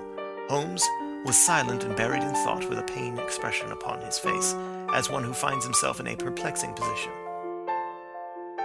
Look here, Watson, he said when the cloth was cleared. Just sit down in this chair and let me preach to you for a little. I don't know quite what to do, and I should value your advice. Light a cigar and let me expound. Pray do so. Well, now, in considering this case, there are 2 points about young McCarthy's narrative which struck us both instantly, although they impressed me in his favor and you against him. One was the fact that his father should, according to his account, cry "Cooey" before seeing him. The other was his singular dying reference to a rat. He mumbled several words, you understand, but that was all that caught the son's ear. Now, from this double point our research must commence, and we will begin it by presuming that what the lad says is absolutely true. What of this cooey, then? Well, obviously it could not have been meant for the son. The son, as far as he knew, was in Bristol. It was mere chance that he was within earshot. The cooey was meant to attract the attention of whoever it was that he had the appointment with. But cooey is a distinctly Australian cry, and one which is used between Australians. There is a strong presumption that the person whom McCarthy expected to meet him at Boscombe Pool was someone who had been in Australia. What of the rat, then? Sherlock Holmes took a folded paper from his pocket and flattened it out on the table. This is a map of the colony of Victoria, he said. I wired to Bristol for it last night. He put his hand over part of the map. What do you read? A rat, I read. And now? He raised his hand. Ballarat. Quite so. That was the word the man uttered, and of which his son only caught the last 2 syllables. He was trying to utter the name of his murderer, so-and-so of Ballarat. It is wonderful, I exclaimed. It is obvious. And now you see, I had narrowed the field down considerably. The possession of a grey garment was a 3rd point which, granting the son's statement to be correct, was a certainty. We have come now out of mere vagueness to the definite conception of an Australian from Ballarat with a grey cloak. Certainly. And one who was at home in the district, for the pool can only be approached by the farm or by the estate, where strangers could hardly wander. Quite so. Then comes our expedition of today. By an examination of the ground I gained the trifling details which I gave to that imbecile Lestrade as to the personality of the criminal. But how did you gain them? You know my method. It is founded upon the observation of trifles. His height, I might know that you might roughly judge from the length of his stride. His boots, too, might be told from their traces. Yes, they were peculiar boots. But his lameness? The impression of his right foot was always less distinct than his left. He put less weight upon it. Why? Because he limped. He was lame. But his left-handedness? You were yourself struck by the nature of the injury as recorded by the surgeon at the inquest. The blow was struck from immediately behind and yet was upon the left side. Now, how can that be, unless it were by a left-handed man? He had stood behind that tree during the interview between the father and son. He had even smoked there. I found the ash of a cigar, which my special knowledge of tobacco ashes enables me to pronounce as an Indian cigar. I have, as you know, devoted some attention to this, and written a little monograph on the ashes of 140 different varieties of pipe, cigar, and cigarette tobacco. Having found the ash, I then looked round and discovered the stump among the moss where he had tossed it. It was an Indian cigar, of the variety which are rolled in Rotterdam. And the cigar holder? I could see that the end had not been in his mouth, therefore he used a holder. The tip had been cut off, not bitten off, but the cut was not a clean one, so I deduced a blunt penknife. "Holmes," I said, "you have drawn a net round this man from which he cannot escape, and you have saved an innocent human life as truly as if you had cut the cord which was hanging him. I see the direction in which all this points. The culprit is—" "Mr. John Turner," cried the hotel waiter, opening the door of our sitting room and uttering in a visitor. The man who entered was a strange and impressive figure. His slow, limping step and bowed shoulders gave the appearance of decrepitude, and yet his hard, deep-lined, craggy features and his enormous limbs showed that he was possessed of unusual strength of body and of character. His tangled beard, grizzled hair, and outstanding drooping eyebrows combined to give an air of dignity and power to his appearance, but his face was of an ashen white, while his lips and the corners of his nostrils were tinged with a shade of blue. It was clear to me at a glance that he was in the grip of some deadly and chronic disease. "Pray sit down on the sofa," said Holmes gently. "You had my note?" "Yes, the lodge-keeper brought it up. You said that you wished to see me here to avoid scandal." "I thought people would talk if I went to the hall." "And why did you wish to see me?" He looked across at my companion with despair in his weary eyes, as though his question was already answered. "Yes," said Holmes, answering the look rather than the words. "It is so. I know all about McCarthy." The old man sank his face in his hands. "God help me," he cried. "But I would not have let the young man come to harm. I give you my word that I would have spoken out if it went against him at the assizes." "I am glad to hear you say so," said Holmes gravely. "I would have spoken now, had it not been for my dear girl. It would break her heart. It will break her heart when she hears that I am arrested." "It may not come to that," said Holmes. "What?" "I am no official agent. I understand that it was your daughter who required my presence here, and I am acting in her interests.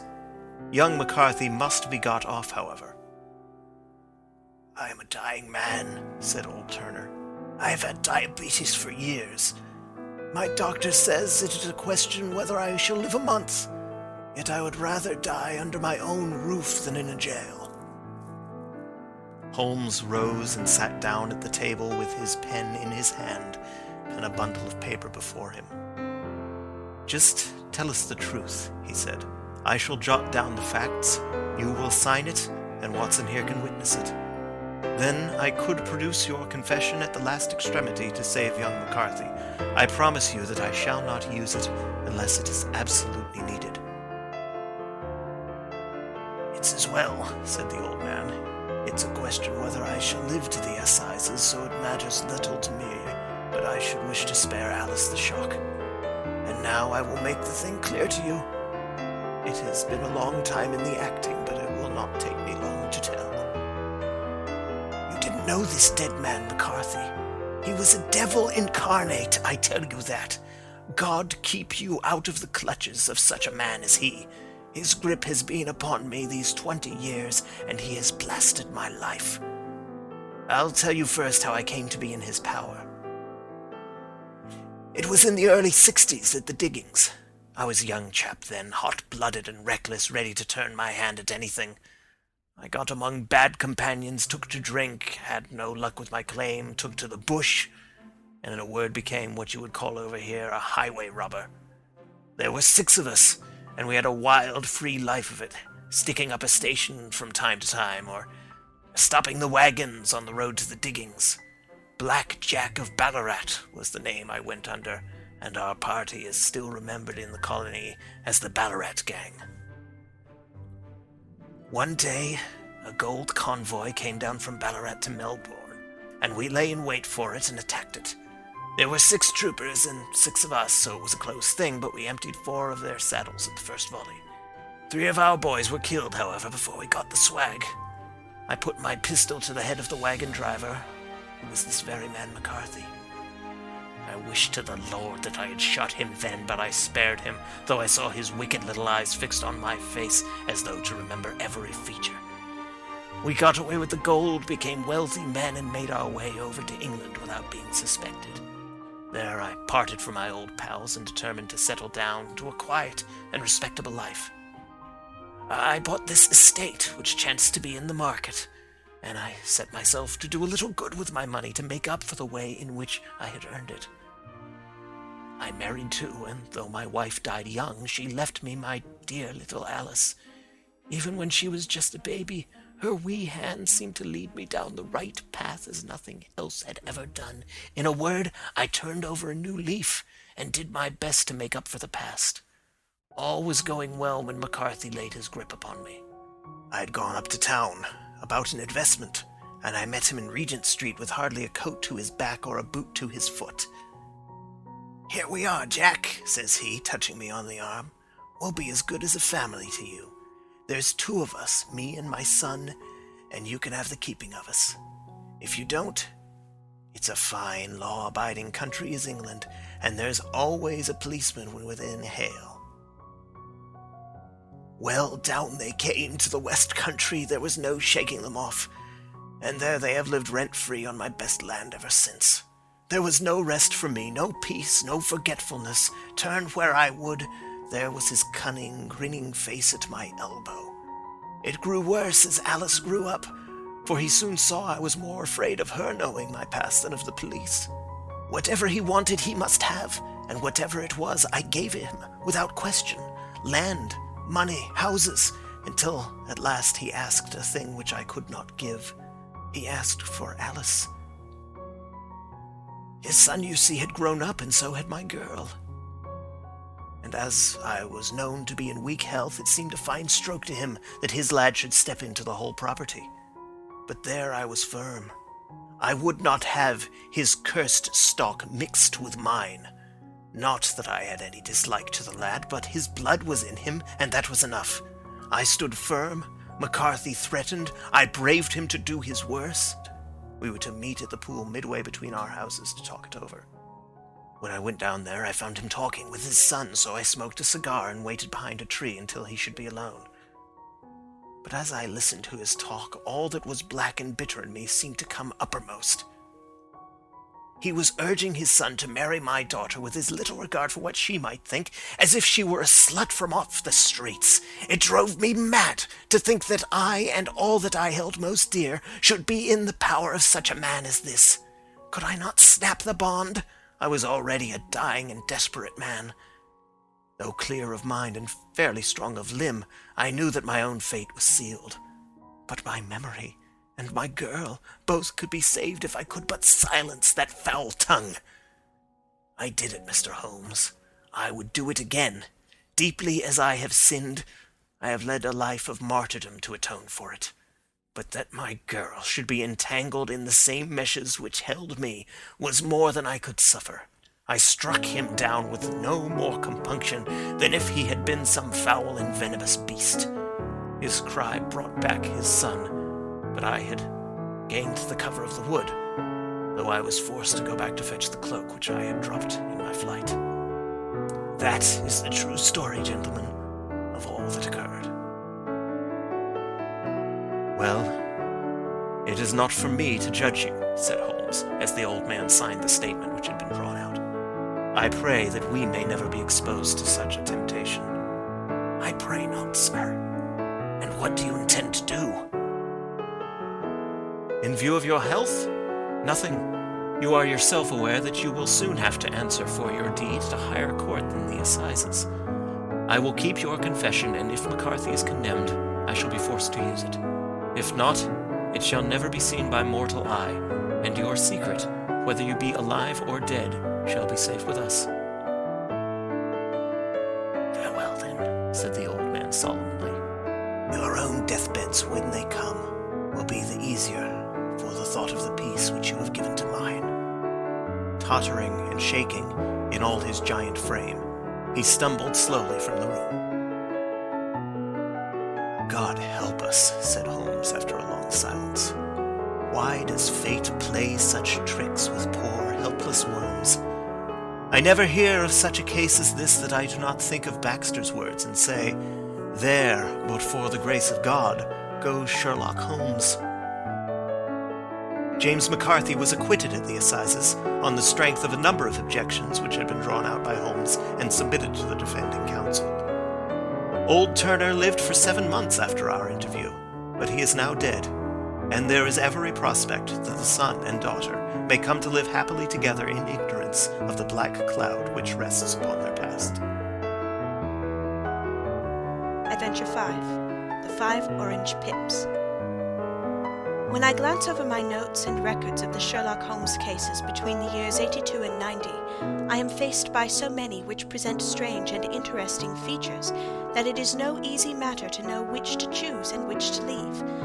Some, however, have already gained publicity through the papers, and others have not offered a field for those peculiar qualities which my friend possessed in so high a degree, and which it is the object of these papers to illustrate.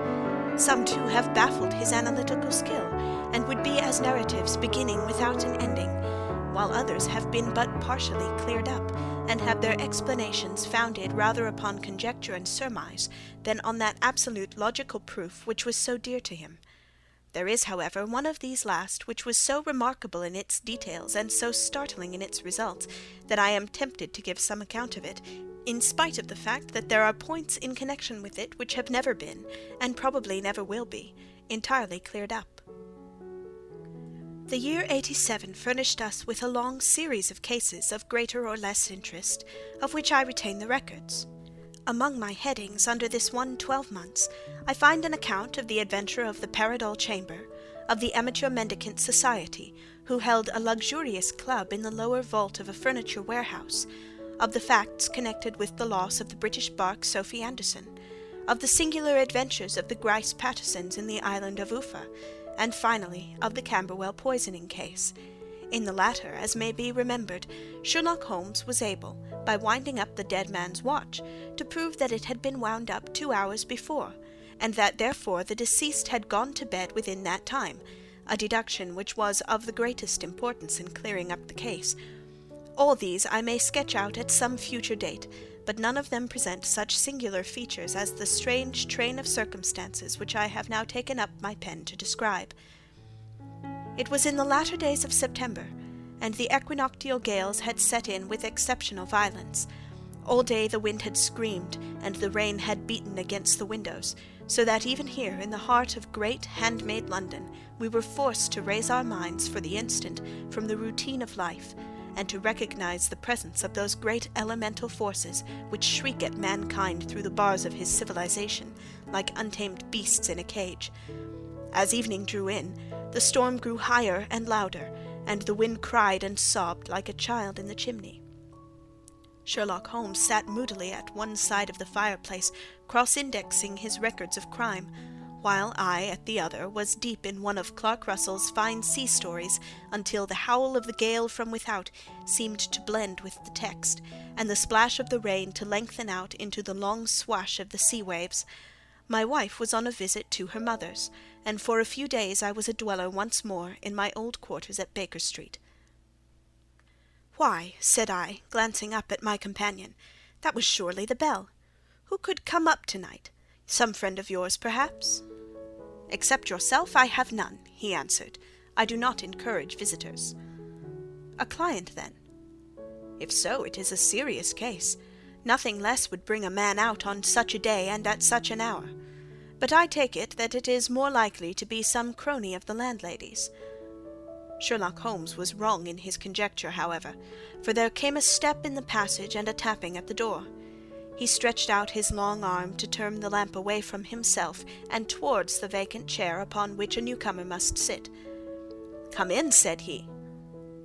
The man who entered was young, some 22 at the outside, well-groomed and trimly clad, with something of refinement and delicacy in his bearing.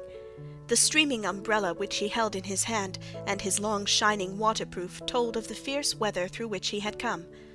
He looked about him anxiously in the glare of the lamp, and I could see that his face was pale and his eyes heavy, like those of a man who is weighed down with some great anxiety. "I owe you an apology," he said, raising his golden pince-nez to his eyes. "I trust that I am not intruding. I fear that I have brought some traces of the storm and rain into your snug chamber." "Give me your coat and umbrella," said Holmes. "They may rest here on the hook, and will be dry presently. You have come up from the southwest, I see." "Yes, from Horsham. That clay and chalk mixture which I see upon your toe-caps is quite distinctive." "I have come for advice." "That is easily got." "And help." "That is not always so easy." "I have heard of you, Mr. Holmes. I heard from Major Prendergast how you saved him in the Tankerville Club scandal." "Ah, of course, he was wrongfully accused of cheating at cards." "He said that you could solve anything." "He said too much." "That you are never beaten." "I have been beaten 4 times, 3 times by men, and once by a woman." "But what is that compared with the number of your successes?" "It is true that I have been generally successful." "Then you may be so with me." "I beg that you will draw up your chair to the fire, and favour me with some details as to your case." "It is no ordinary one." "None of those which come to me are. I am the last court of appeal." "And yet I question, sir, whether, in all your experience, you have ever listened to a more mysterious and inexplicable chain of events than those which have happened in my own family." "You fill me with interest," said Holmes. "Pray give us the essential facts from the commencement, and I can afterwards question you as to those details which seem to me to be most important." The young man pulled his chair up and pushed his wet feet out toward the blaze. "My name," said he, "is John Openshaw, but my own affairs have, as far as I can understand, little to do with this awful business. It is a hereditary matter, so in order to give you an idea of the facts, I must go back to the commencement of the affair. You must know that my grandfather had 2 sons, my uncle Elias and my father Joseph. My father had a small factory at Coventry, which he enlarged at the time of the invention of bicycling. He was a patentee of the Openshaw unbreakable tire, and his business met with such success that he was able to sell it and to retire upon a handsome competence. My uncle Elias emigrated to America when he was a young man, and became a painter in Florida, where he was reported to have done very well. At the time of the war he fought in Jackson's army, and afterwards under Hood, where he rose to be a colonel. When Lee laid down his arms, my uncle returned to his plantation, where he remained for 3 or 4 years. About 1869 or 1870 he came back to Europe, and took a small estate in Sussex near Horsham. He had made a very considerable fortune in the States, and his reason for leaving them was his aversion to the Negroes, and his dislike of the Republican policy in extending the franchise to them. He was a singular man, fierce and quick-tempered, very foul-mouthed when he was angry, and of a most retiring disposition. During all the years that he lived at Horsham, I doubt if he ever set foot in the town. He had a garden and 2 or 3 fields round his house, and there he would take his exercise, though very often, for weeks on end, he would never leave his room. He drank a great deal of brandy, and smoked very heavily, but he would see no society, and did not want any friends, not even his own brother. He didn't mind me. In fact, he took a fancy to me, for at the time when he saw me first I was a youngster of 12 or so. This would be in the year 1878, after he had been 8 or 9 years in England. He begged my father to let me live with him, and he was very kind to me in his way. When he was sober, he used to be fond of playing backgammon and draughts with me, and he would make me his representative both with the servants and with the trade people, so that by the time I was 16 I was quite master of the house. I kept all the keys, and could go where I liked and do what I liked, so long as I did not disturb him in his privacy. There was one singular exception, however, for he had a single room, a lumber room up among the attics, which was invariably locked, and which he would never permit either me or anyone else to enter. With a boy's curiosity I have peeped through the keyhole, but I was never able to see more than such a collection of old trunks and bundles as would be expected in such a room. One day, it was March of 1883, a letter with a foreign stamp lay upon the table in front of the Colonel's plate. It was not a common thing for him to receive letters, for his bills were all paid in ready money, and he had no friends of any sort. "From India," said he, as he took it up. "Pondicherry postmark. What can this be?" Opening it hurriedly, out there jumped 5 little dried orange pips, which pattered down upon his plate. I began to laugh at this, but the laugh was struck from my lips at the sight of his face. His lip had fallen, his eyes were protruding, his skin the colour of putty, and he glared at the envelope which he still held in his trembling hand. "KKK!" he shrieked, and then, my God, my sins have overtaken me." "What is it, uncle?" I cried. "Death," said he, and rising from the table, he retired to his room, leaving me palpitating with horror. I took up the envelope, and saw scrawled in red ink upon the inner flap, just above the gum, the letter K 3 times repeated. There was nothing else, save the 5 dried pips. What could be the reason of his overpowering terror? I left the breakfast table, and as I ascended the stair I met him coming down with an old rusty key, which must have belonged to the attic, in one hand, and a small brass box like a cash-box in the other. "They may do what they like, but I'll checkmate them still," said he with an oath. "Tell Mary that I shall want a fire in my room today, and send down to Fordham, the Horsham lawyer." I did as he ordered, and when the lawyer arrived I was asked to step up to the room. The fire was burning brightly, and in the grate there was a mass of black fluffy ashes, as of burned paper, while the brass box stood open and empty beside it. As I glanced at the box, I noticed with a start that upon the lid was printed the treble K which I had read in the morning upon the envelope. "I wish you, John," said my uncle, "to witness my will. I leave my estate, with all its advantages and all its disadvantages, to my brother, your father, whence it will, no doubt, descend to you. If you can enjoy it in peace, well and good. If you find you cannot, take my advice, my boy, and leave it to your deadliest enemy. I am sorry to give you such a two-edged thing, but I can't say what turn things are going to take. Kindly sign the paper where Mr. Fordham shows you." I signed the paper as directed, and the lawyer took it away with him. The singular incident made, as you may think, the deepest impression upon me, and I pondered over it and turned it every way in my mind without being able to make anything of it. Yet I could not shake off the vague feeling of dread which it left behind, though the sensation grew less keen as the weeks passed and nothing happened to disturb the usual routine of our lives. I could see a change in my uncle, however. He drank more than ever, and he was less inclined for any sort of society. Most of his time he would spend in his room, with the door locked upon me inside, but sometimes he would emerge in a sort of drunken frenzy, and would burst out of the house and tear about the garden with a revolver in his hand, screaming out that he was afraid of no man, and that he was not to be cooped up like a sheep in a pen by man or devil. When these hot fits were over, however, he would rush tumultuously in at the door, and lock and bar it behind him, like a man who can brazen it out no longer against the terror which lies at the root of his soul. At such times I have seen his face, even on a cold day, glisten with moisture, as though it were new raised from a basin. Well, to come to an end of the matter, Mr. Holmes, and not to abuse your patience, there came a night when he made one of those drunken sallies from which he never came back. We found him, when we went to search for him, face downward in a little green-scummed pool, which lay at the foot of the garden. There was no sign of any violence, and the water was but 2 feet deep, so that the jury, having regard to his known eccentricity, brought in a verdict of suicide. But I, who knew how he winced from the very thought of death, had much ado to persuade myself that he had gone out of his way to meet it. The matter passed, however, and my father entered into possession of the estate and of some £14,000, which lay to his credit at the bank. "One moment," Holmes interposed.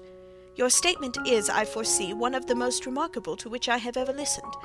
Let me have the date of the reception by your uncle of the letter, and the date of his supposed suicide." "The letter arrived on March 10th, 1883. His death was 7 weeks later, upon the night of May 2nd.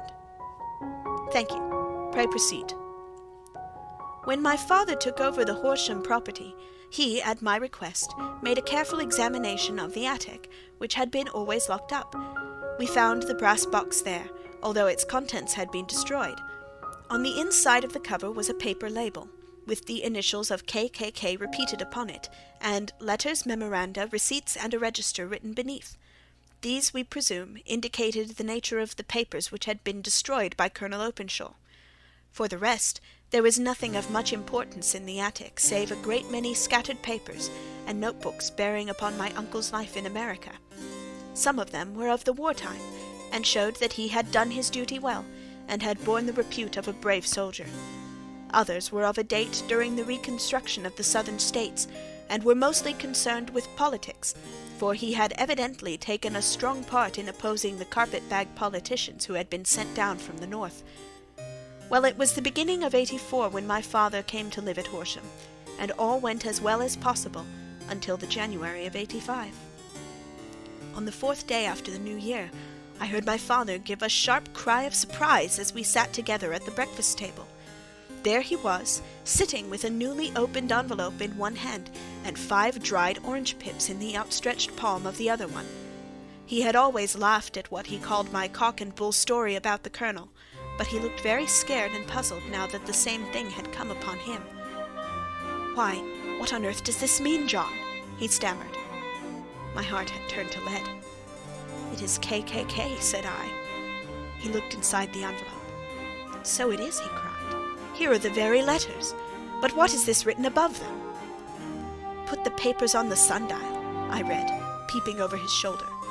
"What papers? What sundial?" he asked. "The sundial in the garden. There is no other," said I. "But the papers must be those that are destroyed." "Pooh," said he, gripping hard at his courage. "We are in a civilized land here, and we can't have tomfoolery of this kind. Where does the thing come from?" "From Dundee," I answered, glancing at the postmark. "Some preposterous practical joke," said he. "What have I to do with sundials and papers? I shall take no notice of such nonsense." "I should certainly speak to the police," I said. "And be laughed at for my pains? Nothing of the sort." "Then let me do so." "No, I forbid you. I won't have a fuss made about such nonsense." It was in vain to argue with him, for he was a very obstinate man. I went about, however, with a heart which was full of forebodings. On the 3rd day after the coming of the letter, my father went from home to visit an old friend of his, Major Freebody, who is in the command of one of the forts upon Portsdown Hill. I was glad that he should go, for it seemed to me that he was further from danger when he was away from home. In that, however, I was in error. Upon the 2nd day of his absence, I received a telegram from the Major, imploring me to come at once. My father had fallen over one of the deep chalk pits which abound in the neighbourhood, and was lying senseless with a shattered skull. I hurried to him, but he passed away without ever having recovered his consciousness. He had, as it appears, been returning from Fareham in the twilight, and as the country was unknown to him, and the chalk pit unfenced, the jury had no hesitation in bringing in a verdict of death from accidental causes. Carefully as I examined every fact connected with his death, I was unable to find anything which could suggest the idea of murder.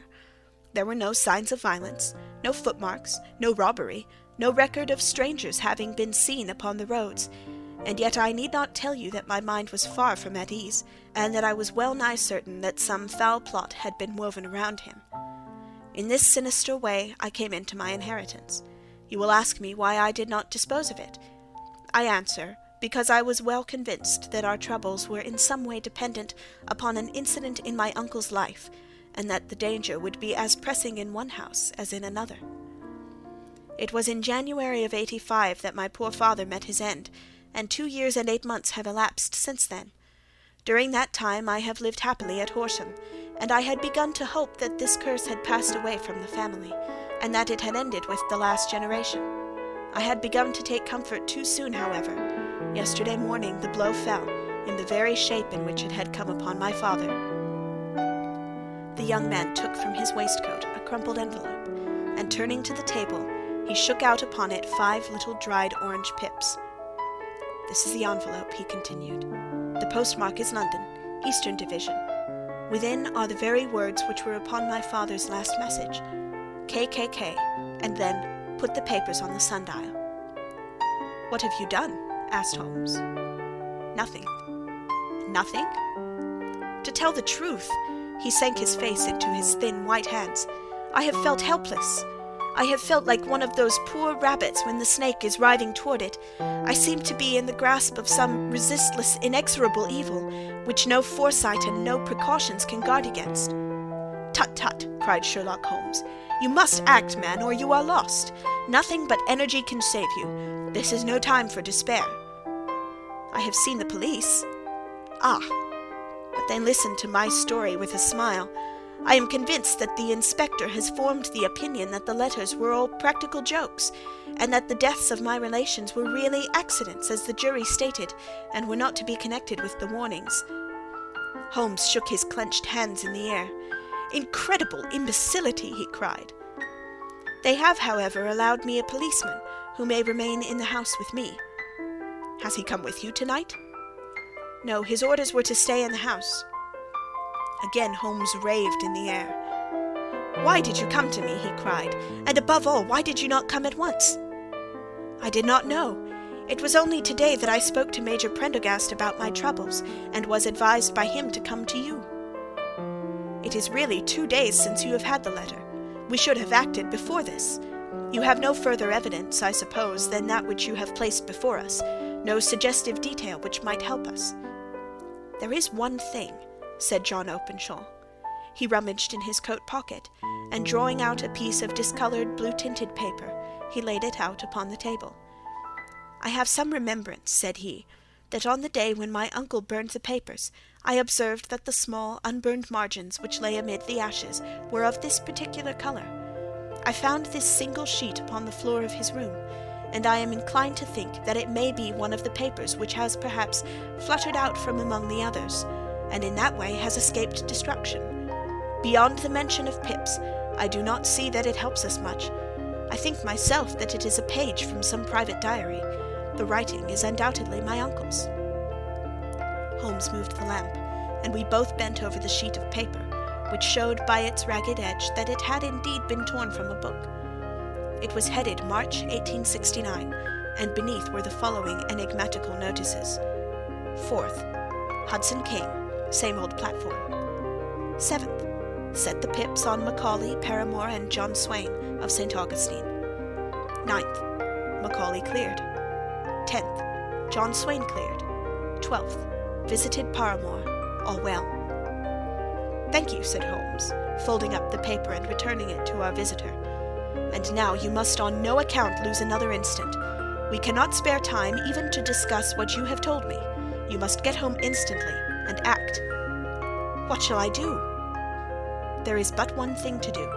It must be done at once. You must put this piece of paper which you have shown us into the brass box which you have described.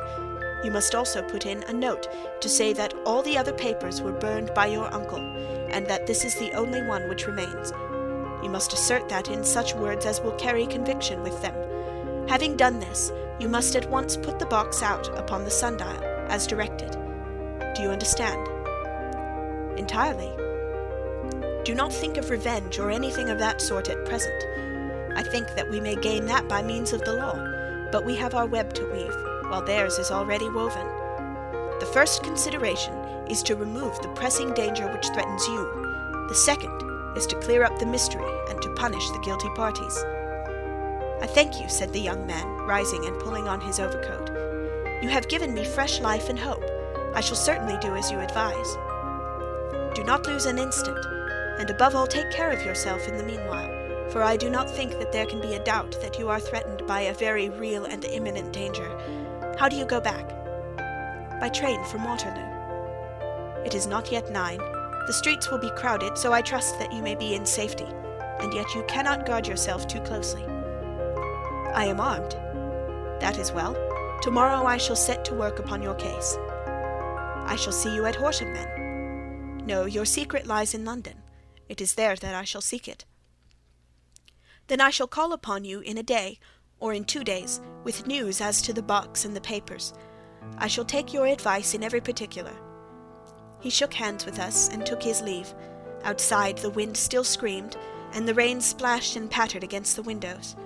This strange, wild story seemed to have come to us from amid the mad elements, blown in upon us like a sheet of seaweed in a gale, and now to have been reabsorbed by them once more.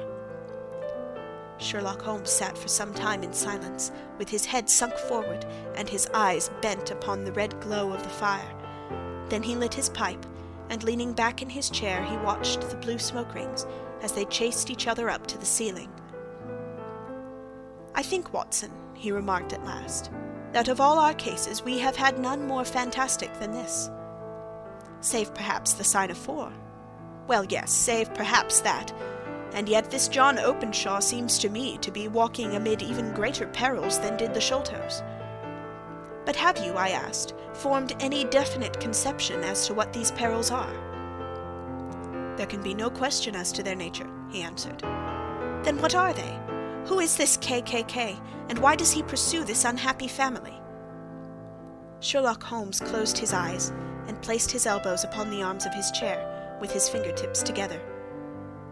"The ideal reasoner," he remarked, "would, when he had once been shown a single fact in all its bearings, deduce from it not only all the chain of events which led up to it, but also all the results which would follow from it.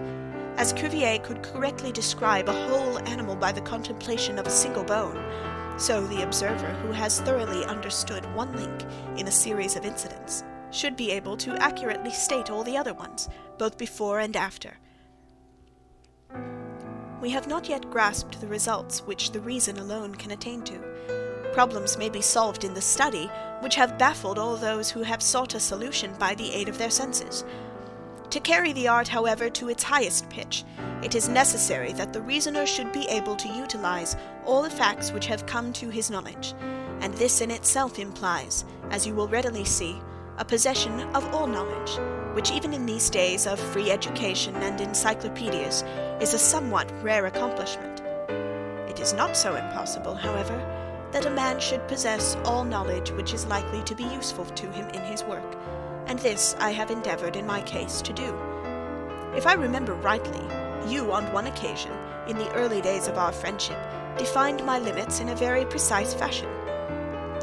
"Yes," I answered, laughing. "It was a singular document. Philosophy, astronomy, and politics were marked at 0, I remember. Botany variable, geology profound as regards the mud-stains from any region within 50 miles of town, chemistry eccentric, anatomy unsystematic, sensational literature and crime records unique, violin player, boxer, swordsman, lawyer, and self-poisoner by cocaine and tobacco. Those, I think, were the main points of my analysis." Holmes grinned at the last item. "Well," he said, "I say now, as I said then, that a man should keep his little brain-attic stocked with all the furniture that he is likely to use, and the rest he can put away in the lumber-room of his library, where he can get at it if he wants it. Now, for such a case as the one which has been submitted to us tonight, we need certainly to muster all our resources. Kindly hand me down the letter K of the American Encyclopedia which stands upon the shelf beside you.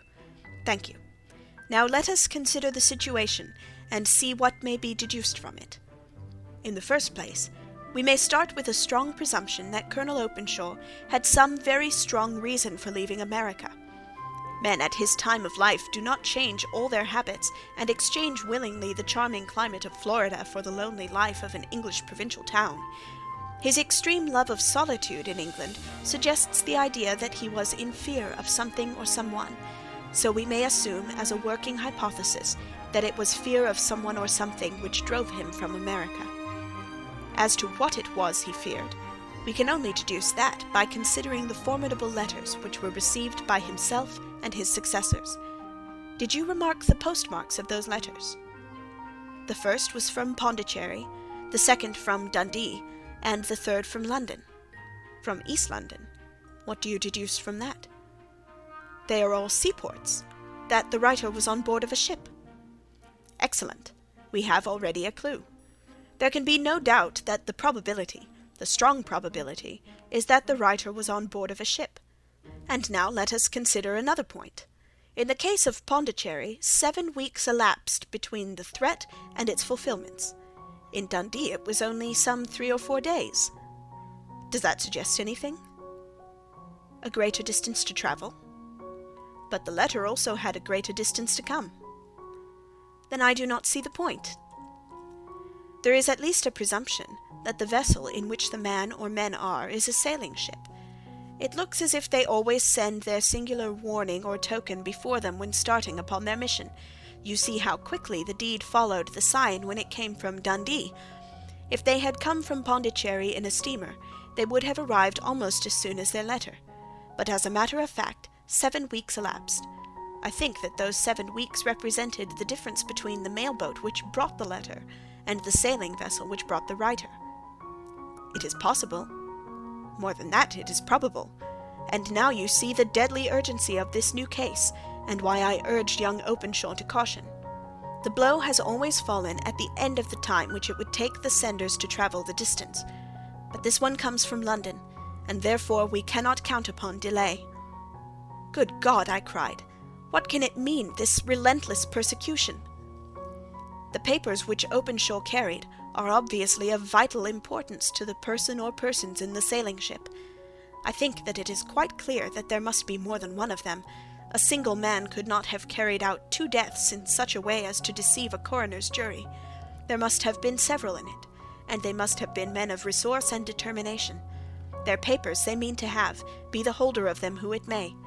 In this way, you see, KKK ceases to be the initials of an individual, and becomes the badge of a society. But of what society?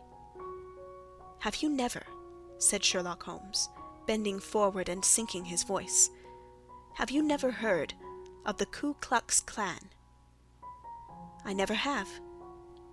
Holmes turned over the leaves of the book upon his knee. Here it is, said he presently.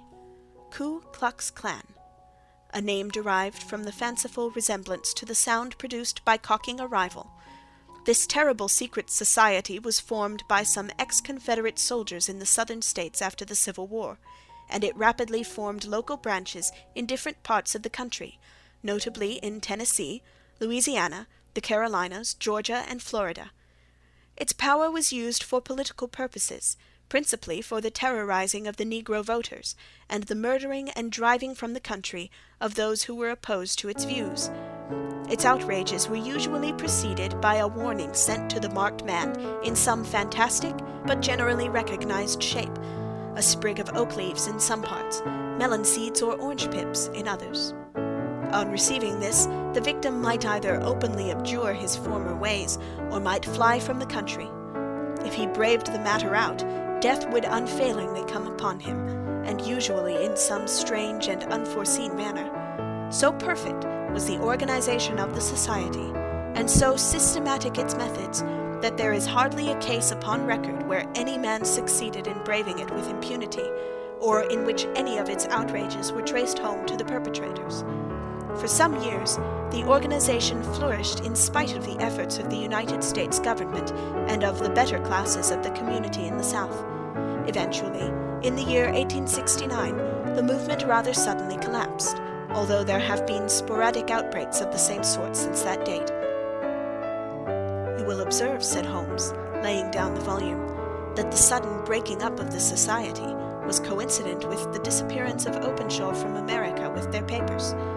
It may well have been cause and effect. It is no wonder that he and his family have some of the more implacable spirits upon their track. You can understand that this register and diary may implicate some of the first men in the South, and that there may be many who will not sleep easy at night until it is recovered. Then the page we have seen is such as we might expect. It ran, if I remember right, sent the pips to A, B, and C. That is, sent the society's warning to them. Then there are successive entries that A and B cleared, or left the country, and finally that C was visited, with, I fear, a sinister result for C. Well, I think, Doctor, that we may let some light into this dark place, and I believe that the only chance young Openshaw has in the meantime is to do what I have told him. There is nothing more to be said or to be done tonight, so hand me over my violin, and let us try to forget for half an hour the miserable weather and the still more miserable ways of our fellow men. It had cleared in the morning, and the sun was shining with a subdued brightness through the dim veil which hangs over the great city.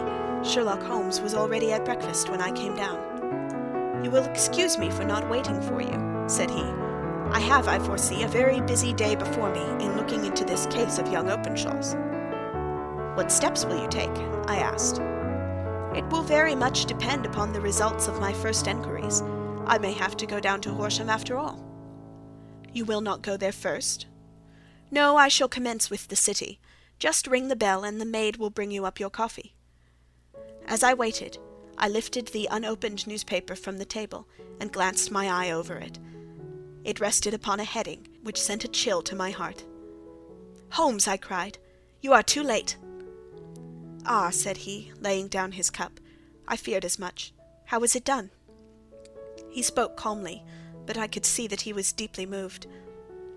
My eye caught the name of Openshaw, and the heading "Tragedy near Waterloo Bridge." Here is the account. "Between 9 and 10 last night, Police Constable Cook, of the H Division, on duty near Waterloo Bridge, heard a cry for help and a splash in the water. The night, however, was extremely dark and stormy, so that, in spite of the help of several passers-by, it was quite impossible to effect a rescue. The alarm, however, was given, and by the aid of the water police, the body was eventually recovered. It proved to be that of a young gentleman whose name, as it appears from an envelope which was found in his pocket, was John Openshaw, and whose residence is near Horsham. It is conjectured that he may have been hurrying down to catch the last train from Waterloo Station, and that in his haste and the extreme darkness he missed his path and walked over the edge of one of the small landing places for river steamboats. The body exhibited no traces of violence, and there can be no doubt that the deceased had been the victim of an unfortunate accident, which should have the effect of calling the attention of the authorities to the condition of the riverside landing stages." We sat in silence for some minutes, Holmes more depressed and shaken than I had ever seen him. "That hurts my pride, Watson," he said at last. "It is a petty feeling, no doubt, but it hurts my pride. It becomes a personal matter with me now, and if God sends me health, I shall set my hands upon this gang. That he should come to me for help, and that I should send him away to his death." He sprang from his chair and paced about the room in uncontrollable agitation, with a flush upon his sallow cheeks and a nervous clasping and unclasping of his long thin hands. "They must be cunning devils," he exclaimed at last. "How could they have decoyed him down there? The embankment is not on the direct line to the station. The bridge, no doubt, was too crowded even on such a night for their purposes. Well, Watson, we shall see who will win in the long run. I am going out now." "To the police?" "No, I shall be my own police. When I have spun the web they may take the flies, but not before." All day I was engaged in my professional work, and it was late in the evening before I returned to Baker Street. Sherlock Holmes had not come back yet. It was nearly 10 o'clock before he entered, looking pale and worn. He walked up to the sideboard, and tearing a piece from the loaf he devoured it voraciously, washing it down with a long draught of water. "You are hungry," I remarked. "Starving. It had escaped my memory. I have had nothing since breakfast." "Nothing?" "Not a bite. I had no time to think about it." "And how have you succeeded?" "Well." "You have a clue?" "I have them in the hollow of my hand. Young Openshaw shall not long remain unavenged. Why, Watson, let us put their own devilish trademark upon them. It is well thought of." "What do you mean?" He took an orange from the cupboard, and tearing it to pieces he squeezed out the pips upon the table. Of these he took 5 and thrust them into an envelope. On the inside of the flap he wrote S.H. for J.O. Then he sealed it, and addressed it to Captain James Calhoun, Bark Lone Star, Savannah, Georgia. "That will await him when he enters port," said he, chuckling. "It may give him a sleepless night. He will find it as sure a precursor of his fate as Openshaw did before him." "And who is this Captain Calhoun?" "The leader of the gang. I shall have the others, but he first." "How did you trace it, then?" He took a large sheet of paper from his pocket, all covered with dates and names. "I have spent the whole day," said he, "over Lloyd's registers and files of the old papers, following the future career of every vessel which touched at Pondicherry in January and February in '83. There were 36 ships of fair tonnage which reported there during those months. Of these, 1, The Lone Star instantly attracted my attention, since, although it was reported as having cleared from London, the name is that which is given to one of the states of the Union. Texas, I think. I was not and am not sure which, but I know that the ship must have an American origin. What then? I searched the Dundee records, and when I found that the bark Lone Star was there in January of '85, my suspicion became a certainty. I then inquired as to the vessels which lay at present in the port of London. Yes, the Lone Star had arrived here last week. I went down to the Albert Dock, and found that she had been taken down the river by the early tide this morning, homeward bound to Savannah. I wired to Gravesend, and learned that she had passed some time ago, and as the wind is easterly, I have no doubt that she is now past the Goodwins, and not very far from the Isle of Wight. What will you do then? Oh, I have my hand upon him. He and the 2 mates are, as I learn, the only native-born Americans in the ship. The others are Finns and Germans. I know also that they were all 3 away from the ship last night. I had it from the stevedore who has been loading their cargo. By the time that their sailing ship reaches Savannah, the mailboat will have carried this letter, and the cable will have informed the police of Savannah that these 3 gentlemen are badly wanted here upon a charge of murder. There is a flaw, however, in the best laid of human plans, and the murderers of John Openshaw were never to receive the orange pips, which would show them that another, as cunning and as resolute as themselves, was upon their track. Very long and very severe were the equinoctial gales that year. We waited long for news of the Lone Star of Savannah, but none ever reached us. We did at last hear that somewhere far out in the Atlantic a shattered stern-post of a boat was seen swinging in the trough of a wave, with the letters L.S. carved upon it. And that is all we shall ever know of the fate. Adventure 6. The Man with the Twisted Lip. Isa Whitney, brother of the late Elias Whitney, D.D., principal of the Theological College of St. George's, was much addicted to opium. The habit grew upon him, as I understand, from some foolish freak when he was at college, for having read De Quincey's description of his dreams and sensations, he had drenched his tobacco with laudanum in an attempt to produce the same effects. He found, as so many more have done, that the practice is easier to attain than to get rid of, and for many years he continued to be a slave to the drug, an object of mingled horror and pity to his friends and relatives. I can see him now, with yellow, pasty face, drooping lids, and pinpoint pupils, all huddled in a chair, the wreck and ruin of a noble man. One night, it was in June, '89, there came a ring to my bell, about the hour when a man gives his first yawn and glances at the clock. I sat up in my chair, and my wife laid her needlework down in her lap and made a little face of disappointment. "A patient," said she. "You'll have to go out." I groaned, for I was newly come back from a weary day. We heard the door open, a few hurried words, and then quick steps upon the linoleum. Our own door flew open, and a lady, clad in some dark-colored stuff, with a black veil, entered the room. "You will excuse me calling so late," she began. And then, suddenly losing her self-control, she ran forward, threw her arms about my wife's neck, and sobbed upon her shoulder. "Oh, I'm in such trouble," she cried. "I do so want a little help." "Why," said my wife, pulling up her veil, "it is Kate Whitney. How you startled me, Kate. I had not an idea who you were when you came in." "I didn't know what to do, so I came straight to you." That was always the way. Folk who were in grief came to my wife, like birds to a lighthouse. "It was very sweet of you to come. Now, you must have some wine and water and sit here comfortably and tell us all about it. Or should you rather that I sent James off to bed?" "Oh, no, I want the doctor's advice and help, too. It's about Isa. He has not been home for 2 days. I'm so frightened about him." It was not the first time that she had spoken to us of her husband's trouble, to me as a doctor, to my wife as an old friend and school companion. We soothed and comforted her by such words as we could find. Did she know where her husband was? Was it possible that we could bring him back to her? It seems that it was. She had the surest information that of late he had, when the fit was on him, made use of an opium den in the farthest east of the city. Hitherto his orgies had always been confined to one day, and he had come back, twitching and shattered, in the evening. But now the spell had been upon him 48 hours, and he lay there, doubtless among the dregs of the docks, breathing in the poison or sleeping off the effects. There he was to be found, she was sure of it, at the Bar of Gold, in Upper Swandam Lane. But what was she to do? How could she, a young and timid woman, make her way into such a place and pluck her husband out from among the ruffians who surrounded him? There was the case, and of course there was but one way out of it. Might I not escort her to this place? And then, as a second thought, why should she come at all?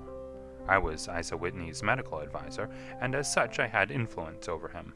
I could manage it better if I were alone. I promised her on my word that I would send him home in a cab within 2 hours, if he were indeed at the address which she had given me. And so in 10 minutes I had left my armchair and cheery sitting-room behind me, and was speeding eastward in a hansom on a strange errand, as it seemed to me at the time, though the future only could show how strange it was to be. But there was no great difficulty in the first stage of my adventure. Upper Swandam Lane is a vile alley, lurking behind the high wharves which line the north side of the river to the east of London Bridge. Between a slop shop and a gin shop, approached by a steep flight of steps leading down to a black gap like the mouth of a cave, I found the den of which I was in search.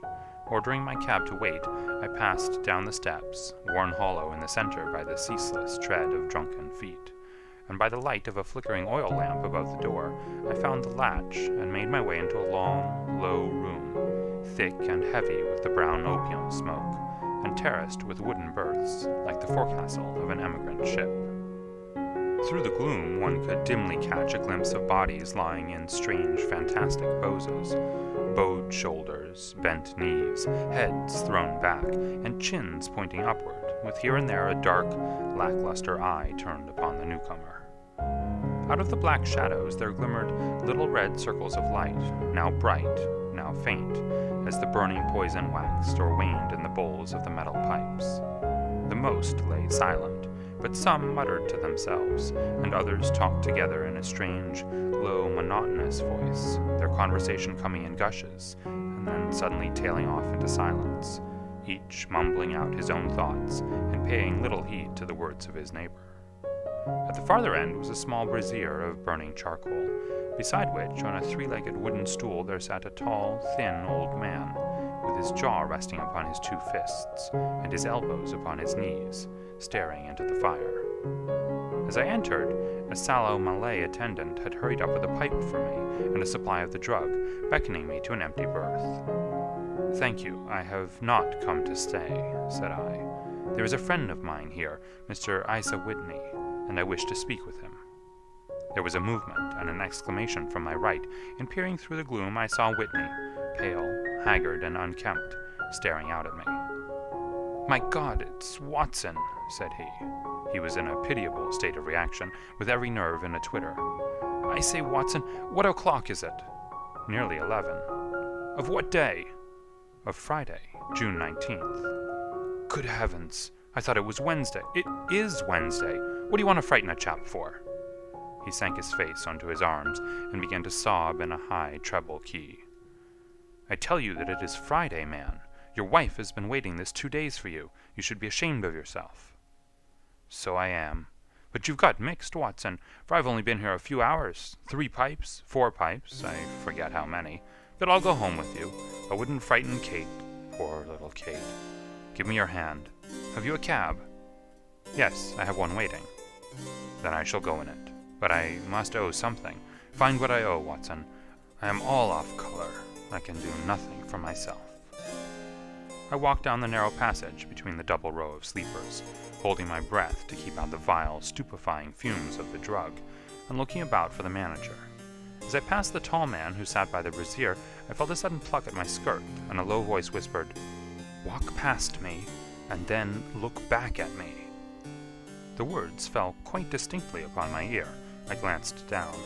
They could only have come from the old man at my side, and yet he sat now as absorbed as ever, very thin, very wrinkled, bent with age, an opium pipe dangling down from between his knees, as though it had dropped in sheer lassitude from his fingers. I took 2 steps forward and looked back.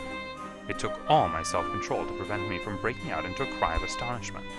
He had turned his back so that none could see him but I. His form had filled out, his wrinkles were gone, the dull eyes had regained their fire, and there, sitting by the fire and grinning at my surprise, was none other than Sherlock Holmes. He made a slight motion to me to approach him, and instantly, as he turned his face half round to the company once more, subsided into a doddering, loose-lipped senility. "Holmes," I whispered, "what on earth are you doing in this den?" "As low as you can," he answered. "I have excellent ears. If you would have the great kindness to get rid of that sottish friend of yours, I should be exceedingly glad to have a little talk with you. I have a cab outside. Then pray send him home in it. You may safely trust him, for he appears to be too limp to get into any mischief. I should recommend you also to send a note by the cabman to your wife, to say that you have thrown in your lot with me. If you will wait outside, I shall be with you in 5 minutes." It was difficult to refuse any of Sherlock Holmes' requests, for they were always so exceedingly definite, and put forward with such a quiet air of mastery. I felt, however, that when Whitney was once confined in the cab, my mission was practically accomplished, and for the rest I could not wish anything better than to be associated with my friend in one of those singular adventures which were the normal condition of his existence. In a few minutes I had written my note, paid Whitney's bill, led him out to the cab, and seen him driven through the darkness. In a very short time a decrepit figure had emerged from the opium den, and I was walking down the street with Sherlock Holmes. For 2 streets he shuffled along with a bent back and an uncertain foot. Then, glancing quickly round, he straightened himself out and burst into a hearty fit of laughter. "I suppose, Watson," said he, "that you imagine that I have added opium smoking to cocaine injections, and all the other little weaknesses on which you have favored me with your medical views. I was certainly surprised to find you there, but not more so than I to find you. I came to find a friend, and I to find an enemy." "An enemy?" "Yes, one of my natural enemies, or shall I say, my natural prey. Briefly, Watson, I am in the midst of a very remarkable inquiry, and I have hoped to find a clue in the incoherent ramblings of these sots, as I have done before now. Had I been recognized in that den, my life would not have been worth an hour's purchase, for I have used it before now for my own purposes, and the rascally Lascar who runs it has sworn to have vengeance upon me. There is a trapdoor at the back of that building, near the corner of Paul's Wharf, which could tell some strange tales of what has passed through it upon the moonless nights." "What? You do not mean bodies?" "Aye, bodies, Watson. We should be rich men if we had £1,000 for every poor devil who'd been done to death in that den. It is the vilest murder trap on the whole riverside, and I fear that Neville St. Clair has entered it, never to leave it more. But our trap should be here." He put his 2 forefingers between his teeth and whistled shrilly, a signal which was answered by a similar whistle from the distance, followed shortly by the rattle of wheels and the clink of horses' hoofs. "Now, Watson," said Holmes, as a tall dog-cart dashed up through the gloom, throwing out 2 golden tunnels of yellow light from its side lanterns, "you'll come with me, won't you?" "If I can be of use." "Oh, a trusty comrade is always of use, and a chronicler still more so. My room at the Cedars is a double-bedded one." "The Cedars?" "Yes, that is Mr. St. Clair's house. I am staying there while I conduct the inquiry." "Where is it, then?" "Near Lee, in Kent. We have a 7-mile drive before us." "But I am all in the dark." "Of course you are. You'll know all about it presently. Jump up here." "All right, John, we shall not need you. Here's half a crown. Look out for me tomorrow about 11. Give her her head. So long, then." He flicked the horse with his whip, and we dashed away through the endless succession of somber and deserted streets, which widened gradually until we were flying across a broad balustraded bridge, with the murky river flowing sluggishly beneath us. Beyond lay another dull wilderness of bricks and mortar, its silence broken only by the heavy, regular footfall of the policeman, or the songs and shouts of some belated party of revelers. A dull wrack was drifting slowly across the sky, and a star or 2 twinkled dimly here and there through the rifts of the clouds.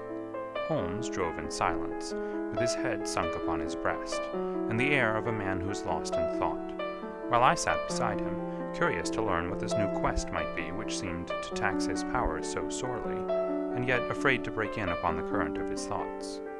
We had driven several miles, and were beginning to get to the fringe of the belt of suburban villas, when he shook himself, shrugged his shoulders, and lit up his pipe with the air of a man who has satisfied himself that he is acting for the best.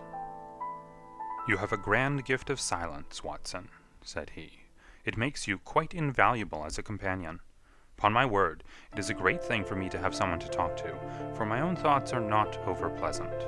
I was wondering what I should say to this dear little woman tonight when she meets me at the door." "You forget that I know nothing about it. I shall just have time to tell you the facts of the case before we get to Lee. It seems absurdly simple, and yet somehow I can get nothing to go upon. There's plenty of thread, no doubt, but I can't get the end of it into my hand. Now, I'll state the case clearly and concisely to you, Watson, and maybe you can see a spark where all is dark to me." "Proceed, then." "Some years ago, to be definite in May 1884, there came to Lee a gentleman, Neville St. Clair by name, who appeared to have plenty of money. He took a large villa, laid out the grounds very nicely, and lived generally in good style. By degrees he made friends in the neighborhood, and in 1887 he married the daughter of a local brewer, by whom he now has 2 children. He had no occupation, but was interested in several companies, and went into town as a rule in the morning, returning by the 5:14 from Cannon Street every night. Mr. St. Clair is now 37 years of age, is a man of temperate habits, a good husband, a very affectionate father, and a man who is popular with all who know him. I may add that his whole debts at the present moment, as far as we've been able to ascertain, amount to £88 10s, while he has £220 standing to his credit in the Capital and Counties Bank. There is no reason, therefore, to think that money troubles have been weighing upon his mind. Last Monday, Mr. Neville St. Clair went into town rather earlier than usual, remarking before he started that he had 2 important commissions to perform, and that he would bring his little boy home a box of bricks. Now, by the merest chance, his wife received a telegram upon this same Monday, very shortly after his departure, to the effect that a small parcel of considerable value, which she had been expecting, was waiting for her at the offices of the Aberdeen Shipping Company. Now, if you are well up in your London, you will know that the office of the company is in Fresno Street, which branches out of Upper Swandam Lane, where you found me tonight. Mrs. St. Clair had her lunch, started for the city, did some shopping, proceeded to the company's office, got her packet, and found herself at exactly 4:35 walking through Swandam Lane on her way back to the station. Have you followed me so far? It is very clear. If you remember, Monday was an exceedingly hot day, and Mrs. St. Clair walked slowly, glancing about in the hope of seeing a cab, as she did not like the neighborhood in which she found herself. While she was walking in this way down Swandam Lane, she suddenly heard an ejaculation or cry, and was struck cold to see her husband looking down at her, and, as it seemed to her, beckoning to her from a second-floor window. The window was open, and she distinctly saw his face, which she describes as being terribly agitated. He waved his hands frantically to her, and then vanished from the window so suddenly that it seemed to her that he had been plucked back by some irresistible force from behind. One singular point, which struck her quite feminine eye, was that although he wore some dark coat, such as he had started to town in, he had on neither collar nor necktie. Convinced that something was amiss with him, she rushed down the steps, for the house was none other than the opium den in which you found me tonight, and running through the front room, she attempted to ascend the stairs which led to the first floor. At the foot of the stairs, however, she met this Lascar scoundrel of whom I have spoken, who thrust her back and, aided by a Dane, who acts as assistant there, pushed her out into the street. Filled with the most maddening doubts and fears, she rushed down the lane, and by rare good fortune met in Fresno Street a number of constables with an inspector, all on their way to their beat. The inspector and 2 men accompanied her back, and in spite of the continued resistance of the proprietor, they made their way up to the room in which Mr. St. Clair had last been seen. There was no sign of him there. In fact, in the whole of that floor there was no one to be seen, save a crippled wretch of hideous aspect, who it seems made his home there. Both he and the Lascar stoutly swore that no one else had been in the front room during the afternoon. So determined was their denial that the inspector was staggered, and had almost come to believe that Mrs. St. Clair had been deluded when, with a cry, she sprang at a small deal box which lay upon the table and tore the lid from it. Out there fell a cascade of children's bricks. It was the toy which she had promised to bring home. This discovery, and the evident confusion which the cripple showed, made the inspector realize that the matter was serious. The rooms were carefully examined, and results all pointed to an abominable crime. The front room was plainly furnished as a sitting room, and led into a small bedroom, which looked out upon the back of one of the wharves. Between the wharf and the bedroom window is a narrow strip, which is dry at low tide, but is covered at high tide with at least 4.5 feet of water. The bedroom window was a broad one, and opened from below. On examination, traces of blood were to be seen upon the windowsill, and several scattered drops were visible upon the wooden floor of the bedroom. Thrust away behind a curtain in the front room were all the clothes of Mr. Neville St. Clair, with the exception of his coat. His boots, his socks, his hat, and his watch, all were there. There were no signs of violence upon any of these garments, and there were no other traces of Mr. Neville St. Clair. Out of the window he must apparently have gone, for no other exit could be discovered, and the ominous bloodstains upon the sill gave little promise that he could save himself by swimming, for the tide was at its very highest at the moment of the tragedy. And now as to the villains who seemed to be immediately implicated in the matter. The Lascar was known to be a man of the vilest antecedents, but as, by Mrs. St. Clair's story, he was known to have been at the foot of the stair within a very few seconds of her husband's appearance at the window, he could hardly have been more than an accessory to the crime. His defense was one of absolute ignorance, and he protested that he had no knowledge as to the doings of Hugh Boone, his lodger, and that he could not account in any way for the presence of the missing gentleman's clothes. So much for the Lascar manager. Now for this sinister cripple who lives upon the second floor of the opium den, and who was certainly the last human being whose eyes rested upon Neville St. Clair. His name is Hugh Boone, and his hideous face is one which is familiar to every man who goes much to the city. He is a professional beggar, though in order to avoid the police regulations, he pretends to a small trade in wax vestas. Some little distance down Threadneedle Street, upon the left-hand side, there is, as you may have remarked, a small angle in the wall. Here it is that this creature takes his daily seat, cross-legged with his tiny stock of matches on his lap, and as he is a piteous spectacle, a small rain of charity descends into the greasy leather cap which lies upon the pavement beside him. I have watched the fellow more than once before ever I thought of making his professional acquaintance, and I have been surprised at the harvest which he has reaped in a short time. His appearance, you see, is so remarkable that no one can pass him without observing him.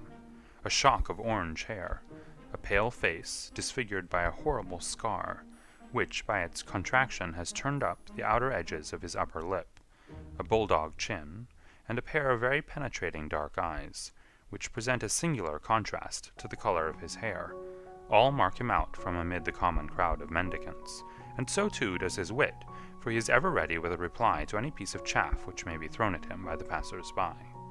This is the man whom we now learn to have been the lodger at the opium den, and to have been the last man to see the gentleman of whom we are in quest. But a cripple, said I, what could he have done single-handed against a man in the prime of life? He is a cripple in the sense that he walks with a limp, but in other respects he appears to be a powerful and well-nurtured man.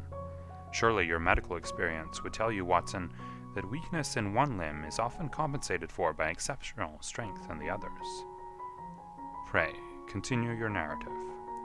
Mrs. St. Clair had fainted at the sight of the blood upon the window, and she was escorted home in a cab by the police, as her presence could be of no help to them in their investigations. Inspector Barton, who had charge of the case, made a very careful examination of the premises, but without finding anything which threw any light upon the matter.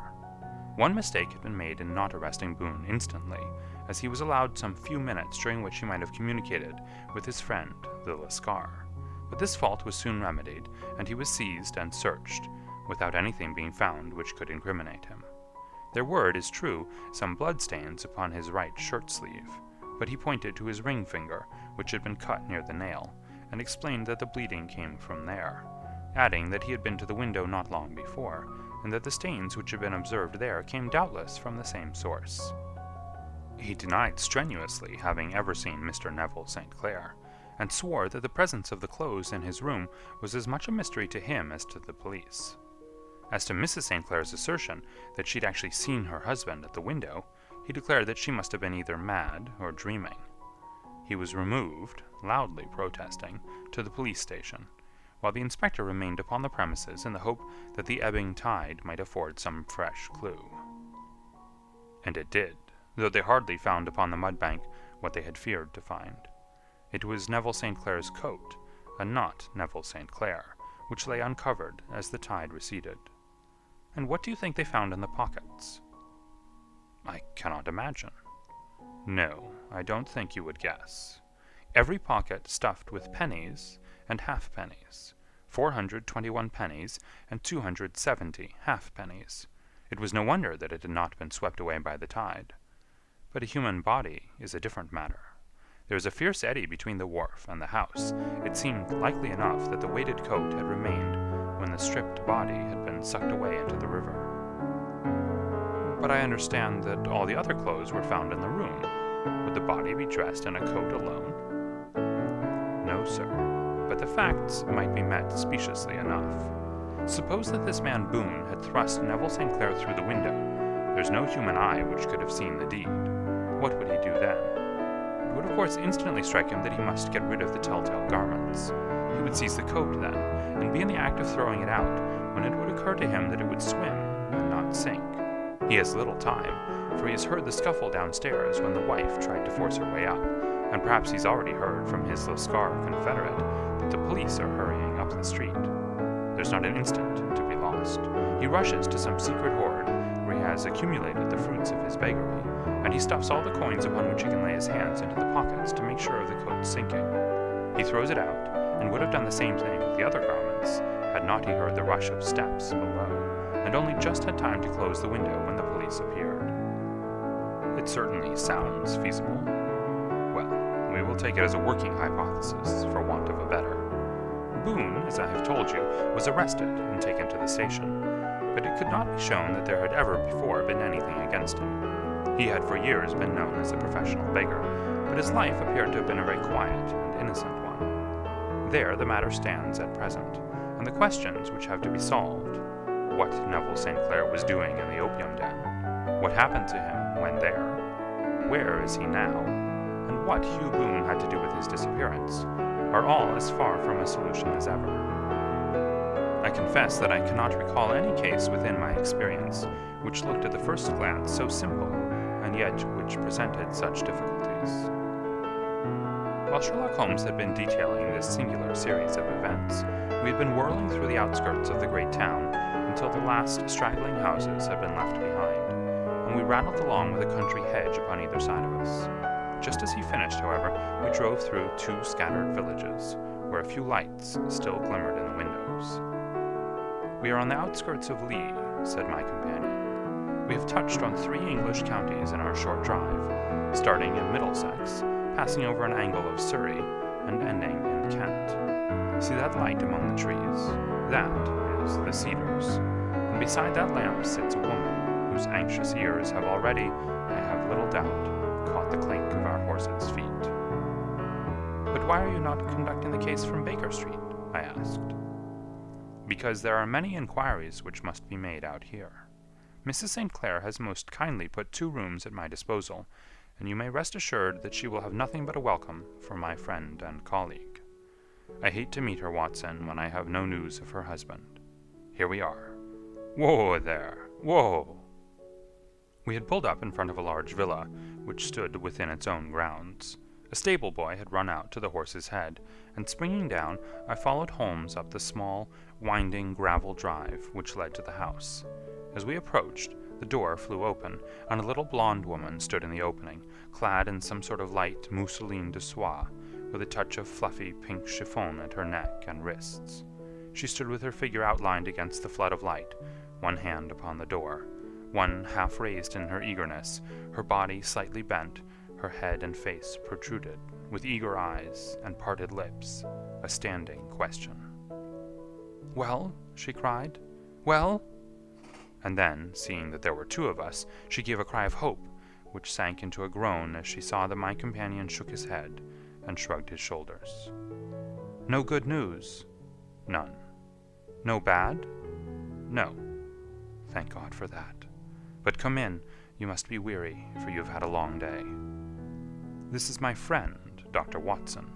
He's been of most vital use to me in several of my cases, and a lucky chance has made it possible for me to bring him out and associate him with this investigation. I am delighted to see you, said she, pressing my hand warmly. You will, I am sure, forgive anything that may be wanting in our arrangements, when you consider the blow which has come so suddenly upon us. My dear madam, said I am an old campaigner, and if I were not, I can very well see that no apology is needed.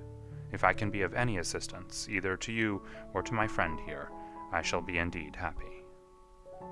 Now, Mr. Sherlock Holmes, said the lady, as we entered a well-lit dining-room, upon the table of which a cold supper had been laid out, I should very much like to ask you one or two plain questions, to which I beg that you will give a plain answer.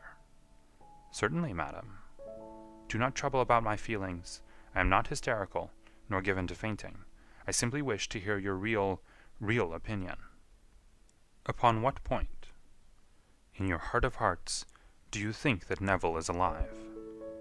Sherlock Holmes seemed to be embarrassed by the question. Frankly, now, she repeated, standing upon the rug and looking keenly down at him as he leaned back in a basket chair. Frankly, then, madam, I do not. You think that he is dead? I do. Murdered? I don't say that. Perhaps. And on what day did he meet his death? On Monday. Then perhaps, Mr. Holmes, you will be good enough to explain how it is that I have received a letter from him today. Sherlock Holmes sprang out of his chair as if he'd been galvanized. What? He roared. Yes, today. She stood smiling, holding up a little slip of paper in the air. May I see it? Certainly. He snatched it from her in his eagerness, and smoothing it out upon the table, he drew over the lamp and examined it intently. I had left my chair and was gazing at it over his shoulder. The envelope was a very coarse one, and was stamped with the Gravesend postmark, and with the date of that very day, or rather of the day before, for it was considerably after midnight. Coarse writing, murmured Holmes. Surely this is not your husband's writing, madam? No, but the enclosure is. I perceive also that whoever addressed the envelope had to go and inquire as to the address. How can you tell that? The name, you see, is in perfectly black ink, which has dried itself. The rest is of the grayish color, which shows that blotting paper has been used. If it had been written straight off and then blotted, none would be of a deep black shade. This man has written the name, and there has then been a pause before he wrote the address, which can only mean that he was not familiar with it. It is, of course, a trifle, but there is nothing so important as trifles. Let us now see the letter. Ha! There's been an enclosure here. Yes, there was a ring, his signet ring. And you are sure that this is your husband's hand? One of his hands? One? His hand when he wrote hurriedly. It is very unlike his usual writing, and yet I know it well. Dearest, do not be frightened.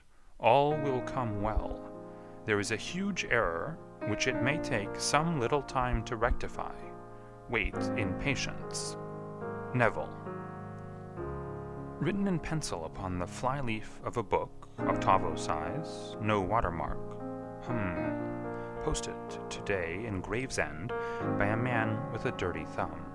Ha! And the flap has been gummed, if I'm not very much in error, by a person who had been chewing tobacco. And you have no doubt that it is your husband's hand, madam? None. Neville wrote those words. And they were posted today at Gravesend. Well, Mrs. St. Clair, the clouds lighten, though I should not venture to say that the danger is over. But he must be alive, Mr. Holmes. Unless this is a clever forgery to put us on the wrong scent. The ring, after all, proves nothing. It may have been taken from him. No, it is his very own writing. Very well. It may, however, have been written on Monday and only posted today. That is possible. If so, much may have happened between. Oh, but you must not discourage me, Mr. Holmes. I know that all is well with him. There is so keen a sympathy between us that I should know if evil came upon him.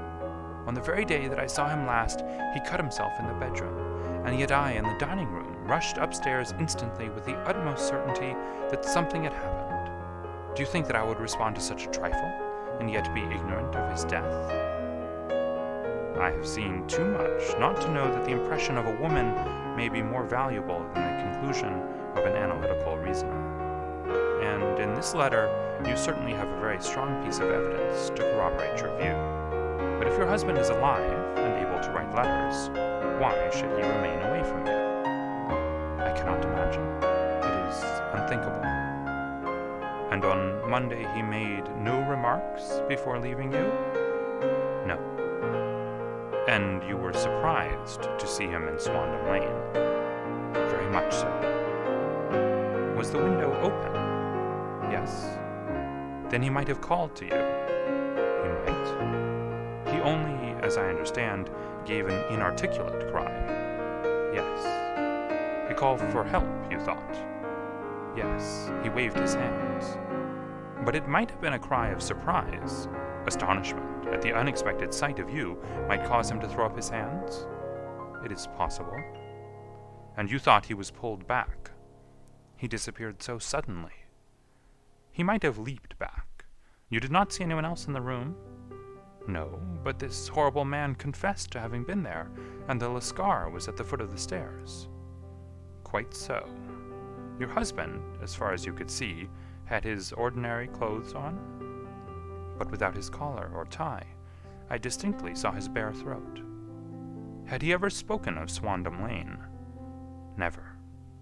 Had he ever showed any signs of having taken opium? Never. Thank you, Mrs. St. Clair. Those are the principal points about which I wished to be absolutely clear. We shall now have a little supper and then retire, for we may have a very busy day tomorrow.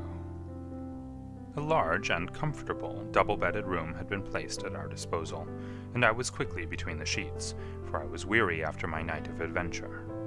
Sherlock Holmes was a man, however, who, when he had an unsolved problem upon his mind, would go for days, and even for a week, without rest, turning it over, rearranging his facts, looking at it from every point of view until he had either fathomed it or convinced himself that his data were insufficient. It was soon evident to me that he was now preparing for an all-night sitting. He took off his coat and waistcoat, put on a large blue dressing gown, and then wandered about the room collecting pillows from his bed and cushions from the sofa and armchairs. With these he constructed a sort of Eastern divan, upon which he perched himself, cross-legged, with an ounce of shag tobacco and a box of matches laid out in front of him. In the dim light of the lamp I saw him sitting there, an old briar pipe between his lips, his eyes fixed vacantly upon the corner of the ceiling, the blue smoke curling up from him, silent, motionless, with the light shining upon his strong-set, aquiline features. So he sat as I dropped off to sleep, and so he sat when a sudden ejaculation caused me to wake up, and I found the summer sun shining into the apartment. The pipe was still between his lips, the smoke still curled upward, and the room was full of a dense tobacco haze, but nothing remained of the heap of shag which I had seen upon the previous night. "Awake, Watson?" he asked. "Yes." "Game for a morning drive?" "Certainly." "Then dress. No one is stirring yet, but I know where the stable boy sleeps, and we shall soon have the trap out." He chuckled to himself as he spoke. His eyes twinkled, and he seemed a different man to the somber thinker of the previous night. As I dressed, I glanced at my watch. It was no wonder that no one was stirring. It was 25 minutes past 4. I'd hardly finished when Holmes returned with the news that the boy was putting in the horse. "I want to test a little theory of mine," said he, pulling on his boots. "I think, Watson, that you are now standing in the presence of one of the most absolute fools in Europe. I deserve to be kicked from here to Charing Cross, but I think I have the key of the affair now." "And where is it?" I asked, smiling. "In the bathroom," he answered. "Oh yes, I'm not joking," he continued, seeing my look of incredulity. "I have just been there, and I have taken it out, and I have got it in this Gladstone bag. Come on, my boy, and we shall see whether it will not fit the lock." We made our way downstairs as quietly as possible, and out into the bright morning sunshine. In the road stood our horse and trap, with the half-clad stable boy waiting at the head.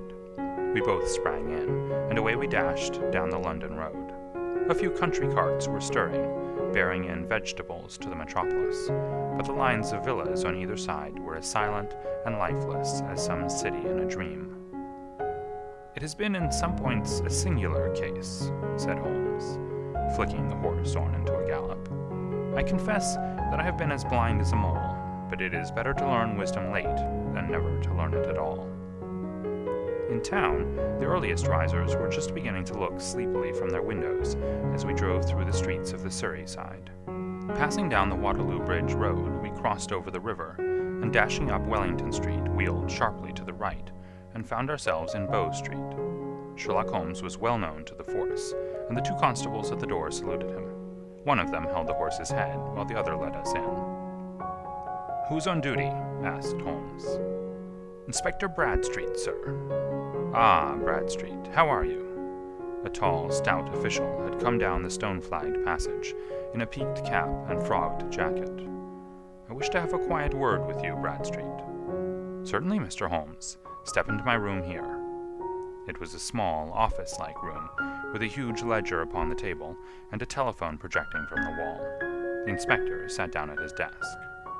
"What can I do for you, Mr. Holmes?"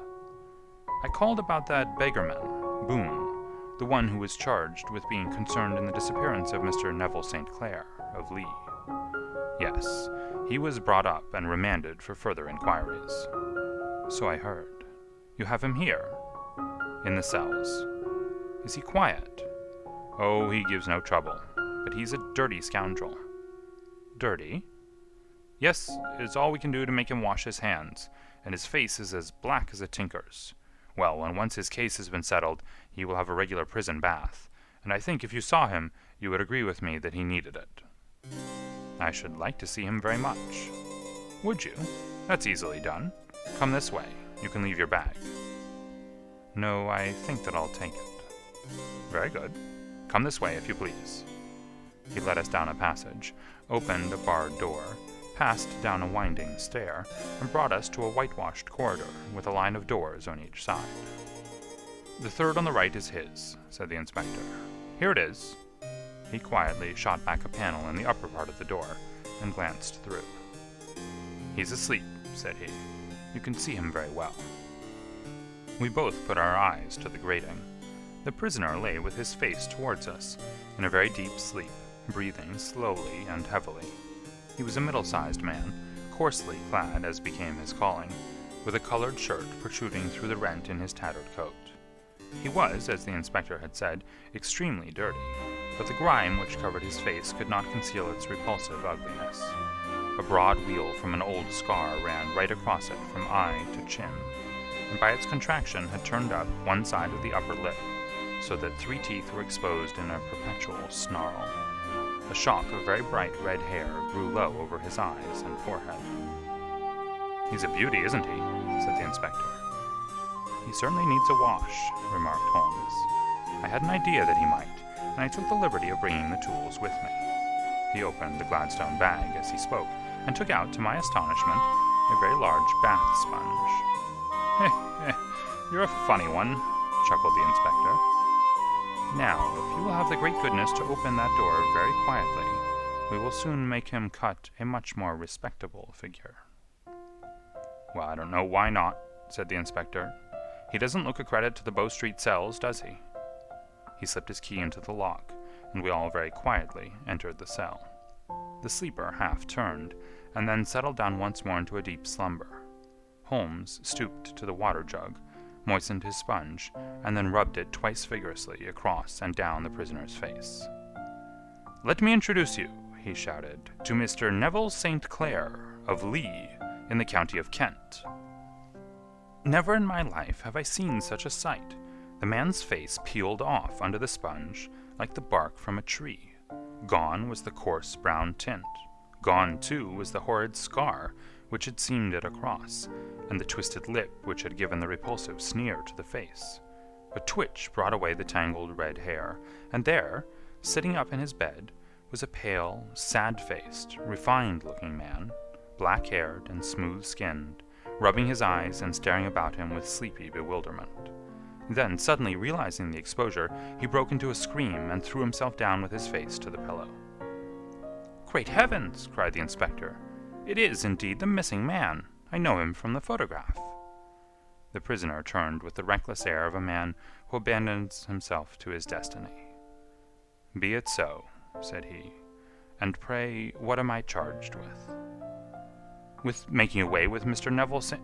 "Oh, come, you can't be charged with that unless they make a case of attempted suicide of it," said the inspector with a grin. "Well, I've been 27 years in the force, but this really takes the cake." "If I am Mr. Neville St. Clair, then it is obvious that no crime has been committed, and that therefore I am illegally detained." "No crime, but a very great error has been committed," said Holmes. "You would have done better to have trusted your wife." "It was not the wife, it was the children," groaned the prisoner. "God help me, I would not have them ashamed of their father. My God, what an exposure! What can I do?" Sherlock Holmes sat down beside him on the couch and patted him kindly on the shoulder. "If you leave it to a court of law to clear the matter up," said he, "of course you can hardly avoid publicity. On the other hand, if you convince the police authorities that there is no possible case against you, I do not know that there is any reason that the details should find their way into the papers. Inspector Bradstreet would, I am sure, make notes upon anything which you might tell us, and submit it to the proper authorities. The case would then never go into court at all." "God bless you!" cried the prisoner passionately. "I would have endured imprisonment, aye, even execution, rather than have left my miserable secret as a family blot to my children. You are the first who have ever heard my story. My father was a schoolmaster in Chesterfield, where I received an excellent education. I traveled in my youth, took to the stage, and finally became a reporter on an evening paper in London. One day my editor wished to have a series of articles upon begging in the metropolis, and I volunteered to supply them. There was the point from which all my adventures started. It was only by trying begging as an amateur that I could get the facts upon which to base my articles. When an actor, I had, of course, learned all the secrets of making up, and had been famous in the green room for my skill. I took advantage now of my attainments. I painted my face, and to make myself as pitiable as possible, I made a good scar, and fixed one side of my lip in a twist by the aid of a small slip of flesh-colored plaster. Then, with a red head of hair and an appropriate dress, I took my station in the business part of the city, ostensibly as a match seller, but really as a beggar. For 7 hours I plied my trade, and when I returned home in the evening, I found to my surprise that I had received no less than 26 shillings and 4pence. I wrote my articles and thought little more of the matter, until some time later I backed a bill for a friend, and had a writ served upon me for £25. I was at my wit's end where to get the money, but a sudden idea came to me.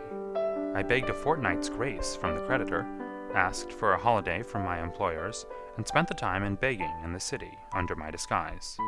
In 10 days I had the money and had paid the debt. Well, you can imagine how hard it was to settle down to arduous work at £2 a week, when I knew that I could earn as much in a day by smearing my face with a little paint, laying my cap on the ground, and sitting still. It was a long fight between my pride and the money, but the dollars won at last, and I threw up reporting and sat day after day in the corner which I had first chosen, inspiring pity by my ghastly face and filling my pockets with coppers.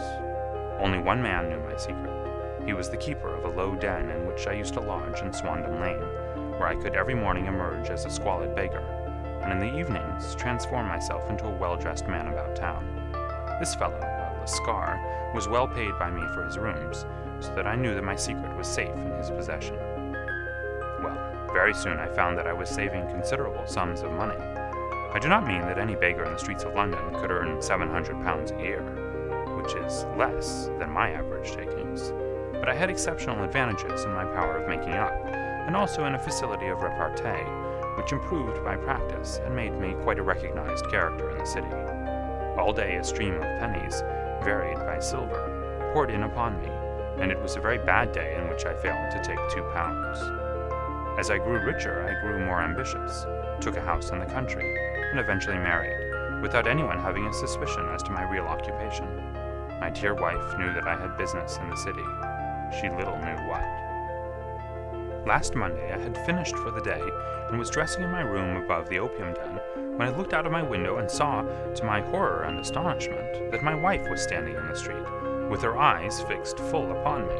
I gave a cry of surprise, threw up my arms to cover my face, and rushing to my confidant, the Lascar, entreated him to prevent anyone from coming up to me. I heard her voice downstairs, but I knew that she could not ascend. Swiftly I threw off my clothes, pulled on those of a beggar, and put on my pigments and wig. Even a wife's eyes could not pierce so complete a disguise. But then it occurred to me that there might be a search in the room, and that the clothes might betray me. I threw open the window, reopening by my violence a small cut which I had inflicted upon myself in the bedroom that morning. Then I seized my coat, which was weighted by the coppers which I had just transferred to it from the leather bag in which I carried my takings. I hurled it out of the window, and it disappeared into the Thames. The other clothes would have followed, but at that moment there was a rush of constables up the stair, and a few minutes after I found, rather I confess to my relief, that instead of being identified as Mr. Neville St. Clair, I was arrested as his murderer. I do not know that there is anything else for me to explain. I was determined to preserve my disguise as long as possible, and hence my preference for a dirty face. Knowing that my wife would be terribly anxious, I slipped off my ring and confided it to the Lascar at a moment when no constable was watching me, together with a hurried scrawl telling her that she had no cause to fear. "That note only reached her yesterday," said Holmes. "Good God, what a week she must have spent!" "The police have watched this Lascar," said Inspector Bradstreet, "and I can quite understand that he might find it difficult to post a letter unobserved. Probably he handed it to some sailor customer of his, who forgot all about it for some days."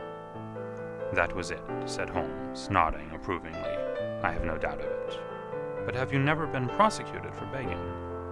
"Many times, but what was a fine to me?" "It must stop here, however," said Bradstreet. "If the police are to hush this thing up, there must be no more of Hugh Boone. I have sworn it by the most solemn oaths which a man can take. In that case, I think that it is probable that no further steps may be taken. But if you are found again, then all must come out. I am sure, Mr. Holmes, that we are very much indebted to you for having cleared the matter up. I wish I knew how you reached your results." "I reached this one," said my friend, "by sitting upon 5 pillows and consuming an ounce of shag. I think, Watson, that if we drive to Baker Street, we shall just be in time." Adventure number 7. The Adventure of the Blue Carbuncle. I had called upon my friend, Sherlock Holmes, upon the second morning after Christmas, with the intention of wishing him the compliments of the season. He was lounging upon the sofa in a purple dressing gown, a pipe rack within his reach upon the right, and a pile of crumpled morning papers, evidently newly studied, near at hand. Beside the couch was a wooden chair, and on the angle of the back hung a very seedy and disreputable hard felt hat, much the worse for wear and cracked in several places. A lens and a forceps lying upon the seat of the chair suggested that the hat had been suspended in this manner for the purpose of examination. "You are engaged," said I. "Perhaps I interrupt you." "Not at all. I'm glad to have a friend with whom I can discuss my results. The matter is a perfectly trivial one." He jerked his thumb in the direction of the old hat. "But there are points in connection with it which are not entirely devoid of interest and even of instruction."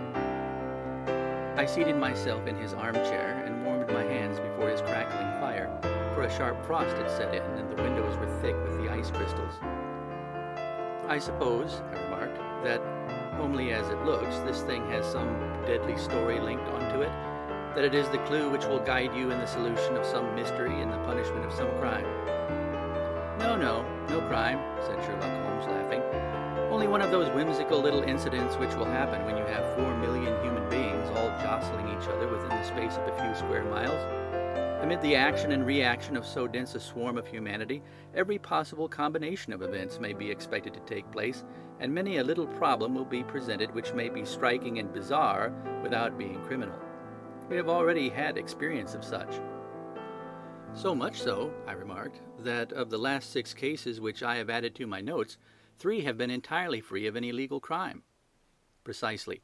You allude to my attempt to recover the Irene Adler papers, to the singular case of Miss Mary Sutherland, and to the adventure of the man with the twisted lip. Well, I have no doubt that this small matter will fall into the same innocent category. You know Peterson, the commissionaire? Yes. It is to him that this trophy belongs. It is his hat. No, he found it. Its owner is unknown. I beg that you will look upon it not as a battered billycock, but as an intellectual problem. And first, as to how it came here. It arrived upon Christmas morning in company with a good fat goose, which is, I have no doubt, roasting at this moment in front of Peterson's fire. The facts are these. About 4 o'clock on Christmas morning, Peterson, who as you know is a very honest fellow, was returning from some small jollification and was making his way homeward down Tottenham Court Road. In front of him he saw, in the gaslight, a tallish man walking with a slight stagger and carrying a white goose slung over his shoulder. As he reached the corner of Goodge Street, a row broke out between this stranger and a little knot of roughs. One of the latter knocked off the man's hat, on which he raised his stick to defend himself, and swinging it over his head, smashed the shop window behind him.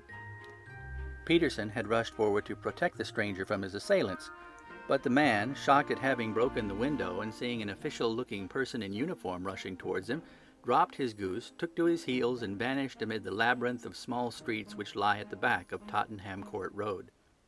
The roughs had also fled at the appearance of Peterson, so that he was left in possession of the field of battle, and also of the spoils of victory in the shape of this battered hat and a most unimpeachable Christmas goose, which surely he restored to their owner.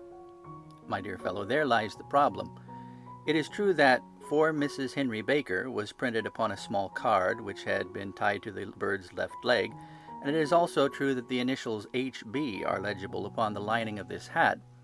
But as there are some thousands of Bakers and some hundreds of Henry Bakers in this city of ours, it's not easy to restore lost property to any one of them. What then did Peterson do? He brought round both hat and goose to me on Christmas morning, knowing that even the smallest problems are of interest to me. The goose we retained until this morning, when there were signs that in spite of the slight frost, it would be well that it should be eaten without unnecessary delay. Its finder has carried it off, therefore, to fulfill the ultimate destiny of a goose, while I continue to retain the hat of the unknown gentleman who lost his Christmas dinner. Did he not advertise? No. Then what clue could you have as to his identity? Only as much as we can deduce. From his hat? Precisely. But you're joking. What can you gather from this old battered felt? Here is my lens. You know my methods. What can you gather yourself as to the individuality of the man who has worn this article? I took the tattered object in my hands and turned it over rather ruefully.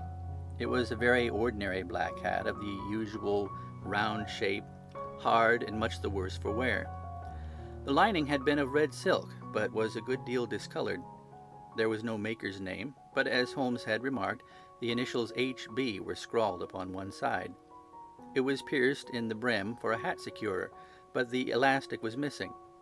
For the rest, it was cracked, exceedingly dusty, and spotted in several places, although there seemed to have been some attempt to hide the discolored patches by smearing them with ink.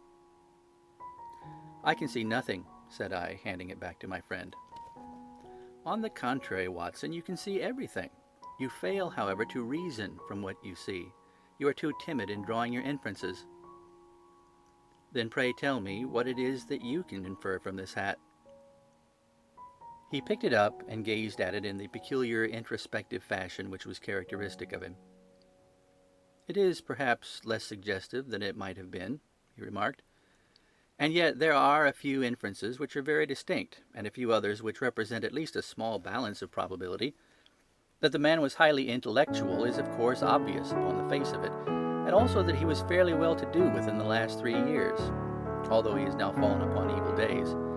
He had foresight, but has less now than formerly, pointing to a moral retrogression, which when taken with the decline of his fortune seems to indicate some evil influence, probably drink, at work upon him. This may account also for the obvious fact that his wife has ceased to love him.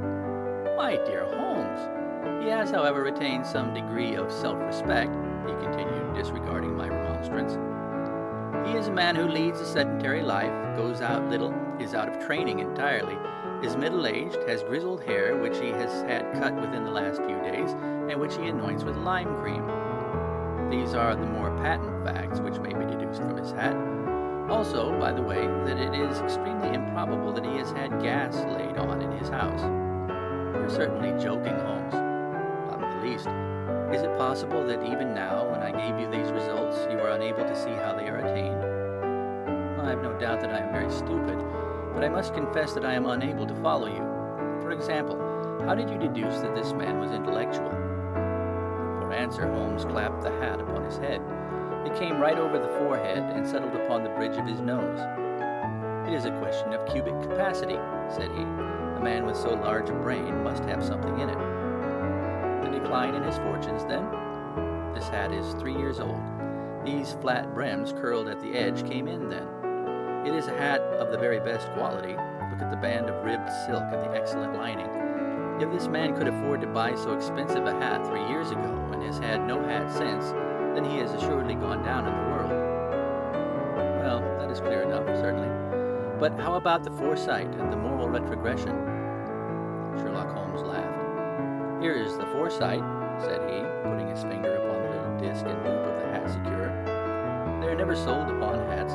If this man ordered one, it is a sign of a certain amount of foresight, since he went out of his way to take this precaution against the wind.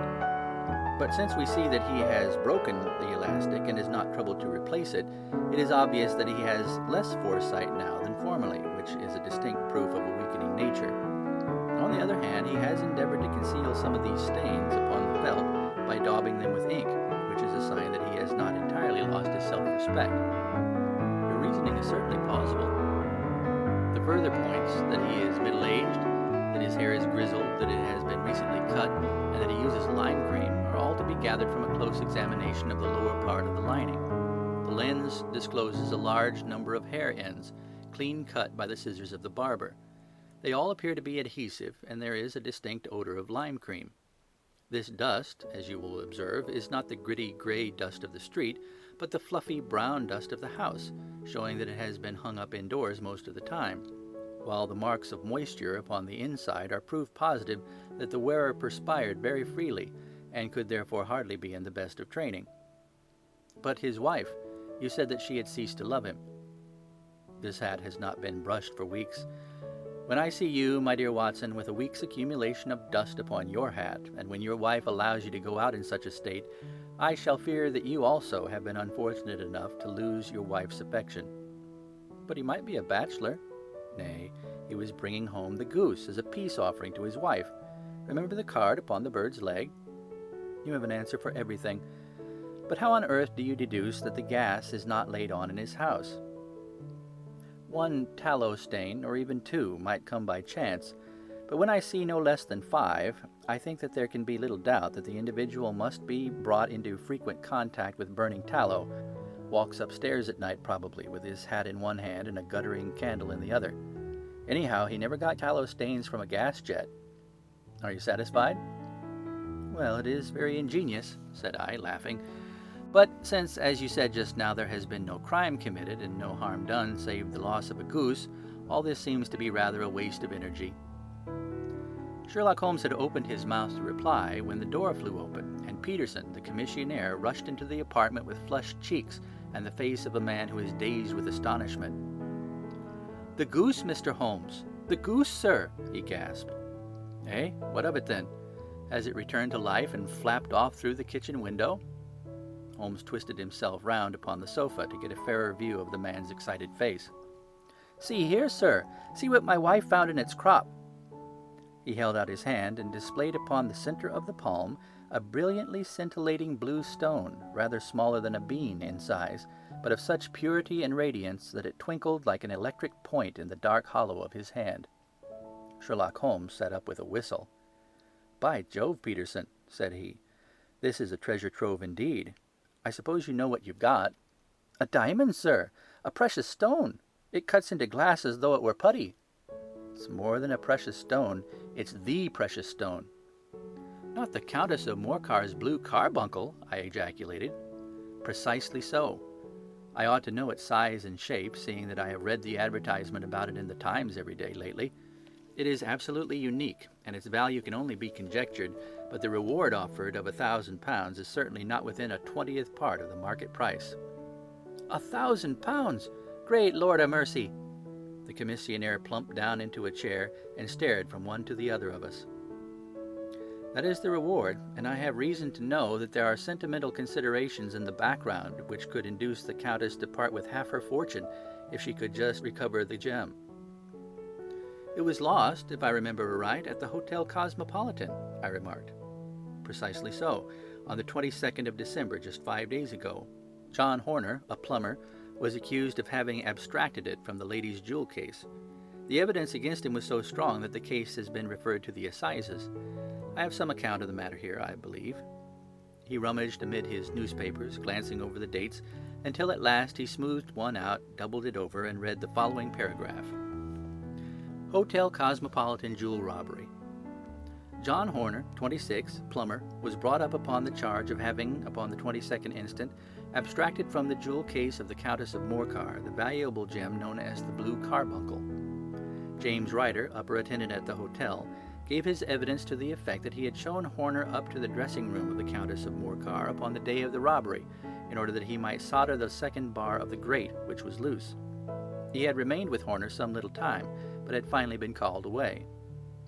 On returning, he found that Horner had disappeared, that the bureau had been forced open, and that the small morocco casket, in which, as it afterwards transpired, the Countess was accustomed to keep her jewel, was lying empty upon the dressing-table. Ryder instantly gave the alarm, and Horner was arrested the same evening. But the stone could not be found, either upon his person or in his rooms. Catherine Cusack, maid of the Countess, deposed to having heard Ryder's cry of dismay on discovering the robbery, and to having rushed into the room where she found matters as described by the last witness.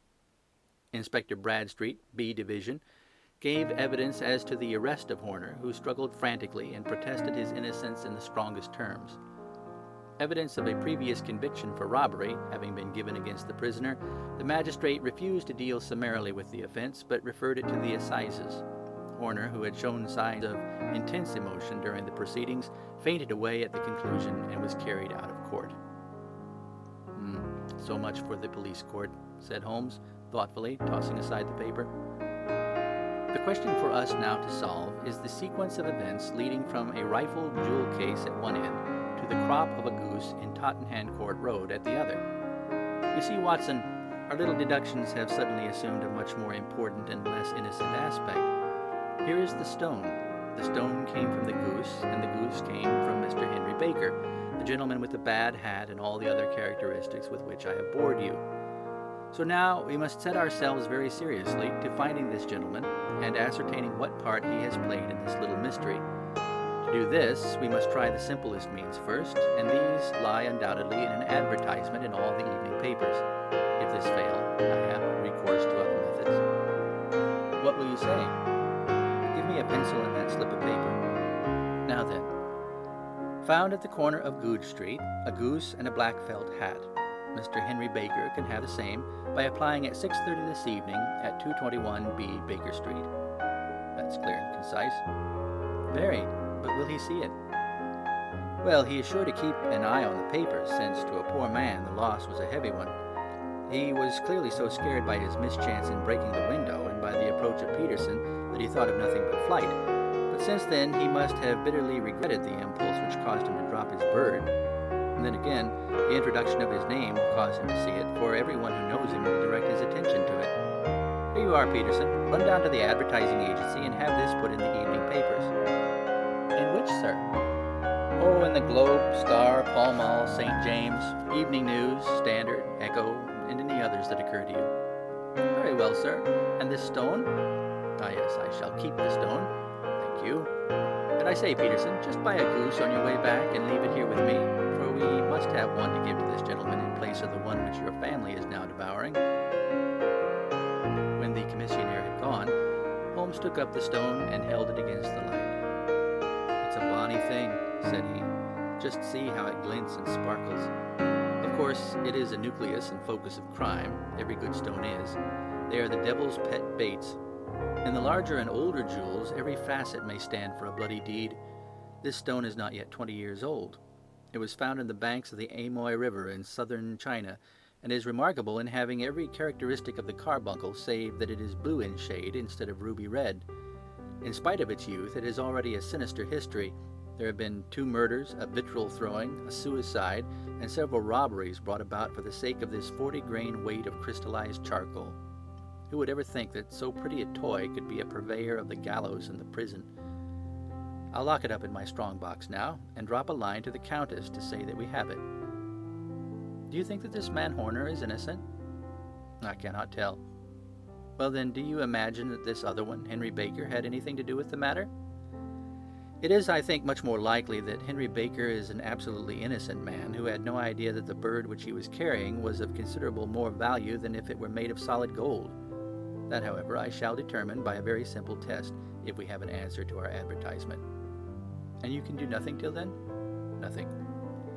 "In that case, I shall continue my professional round, but I shall come back in the evening at the hour you have mentioned, for I would like to see the solution of so tangled a business." "Very glad to have you. I dine at 7. There is a woodcock, I believe.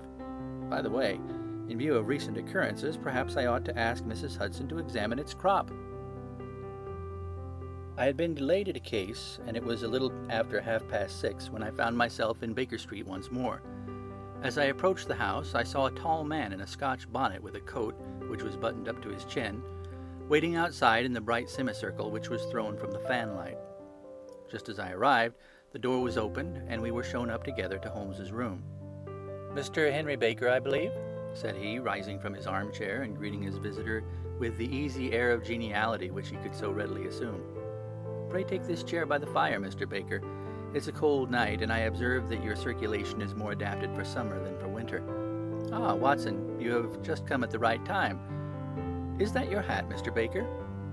"Yes, sir, that is undoubtedly my hat." He was a large man, with rounded shoulders, a massive head, and a broad, intelligent face, sloping down to a pointed beard of grizzled brown. A touch of red in nose and cheeks, with a slight tremor in his extended hand, recalled Holmes's surmises to his habits. His rusty brown frock coat was buttoned right up in front, with the collar turned up, and his lank wrists protruded from his sleeves without a sign of cuff or shirt. He spoke in a slow staccato fashion, choosing his words with care, and gave the impression generally of a man of learning and letters who had had ill usage at the hands of fortune. "We have retained these things for some days," said Holmes, "because we expected to see an advertisement from you giving your address. I am at a loss to know now why you did not advertise." Our visitor gave a rather shamefaced laugh. "Shillings have not been so plentiful with me as they once were," he remarked.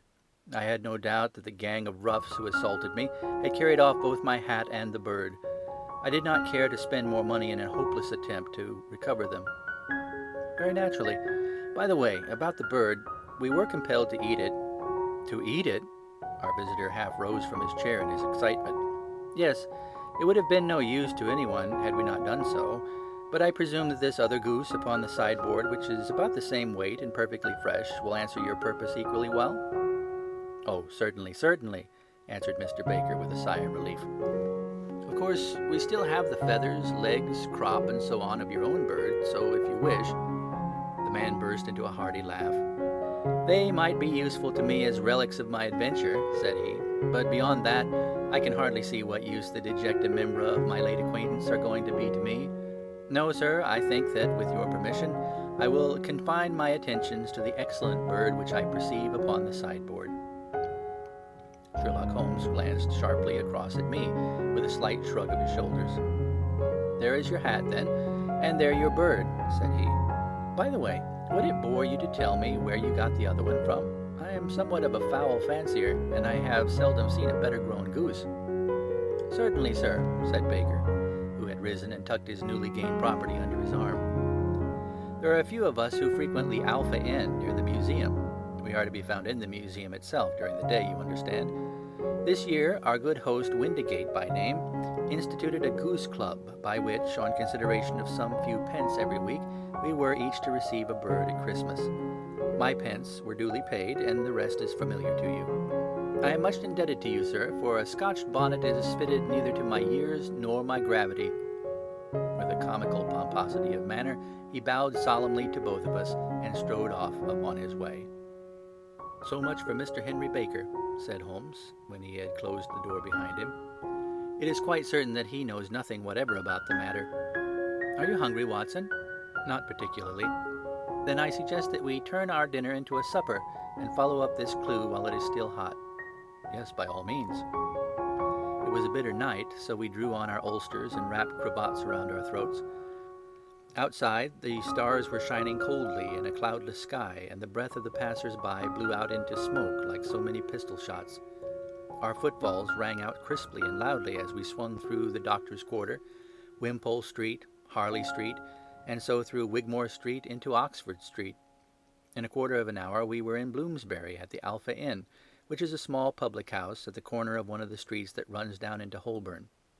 Holmes pushed open the door of the private bar and ordered 2 glasses of beer from the ruddy-faced, white-aproned landlord. "Your beer should be excellent if it is as good as your geese," said he. "My geese?" The man seemed surprised. "Yes. I was speaking only half an hour ago to Mr. Henry Baker, who was a member of your goose club." "Ah, yes, I see. But you see, sir, them's not our geese." "Indeed. Whose then?" "Well, I got the 2 dozen from a salesman in Covent Garden." "Indeed. I know some of them. Which one was it?" "Breckenridge is his name." "I don't know him." "Well, here's your good health, landlord, and prosperity to your house. Good night." "Now for Mr. Breckenridge," he continued, buttoning up his coat as we came into the frosty air. "Remember, Watson, that though we have so homely a thing as a goose at one end of this chain, we have at the other a man who will certainly get 7 years' penal servitude unless we can establish his innocence. It is possible that our inquiry may but confirm his guilt, but in any case we have a line of investigation which has been missed by the police, and which a singular chance has placed into our hands. Let us follow it out to the bitter end. Faces to the south, then, and quick march." We passed across Holborn, down Endell Street, and so through a zigzag of slums to Covent Garden Market. One of the largest stalls bore the name of Breckenridge upon it, and the proprietor, a horsey-looking man with a sharp face and trim side whiskers, was helping a boy to put up the shutters. "Good evening. It's a cold night," said Holmes. The salesman nodded and shot a questioning glance at my companion.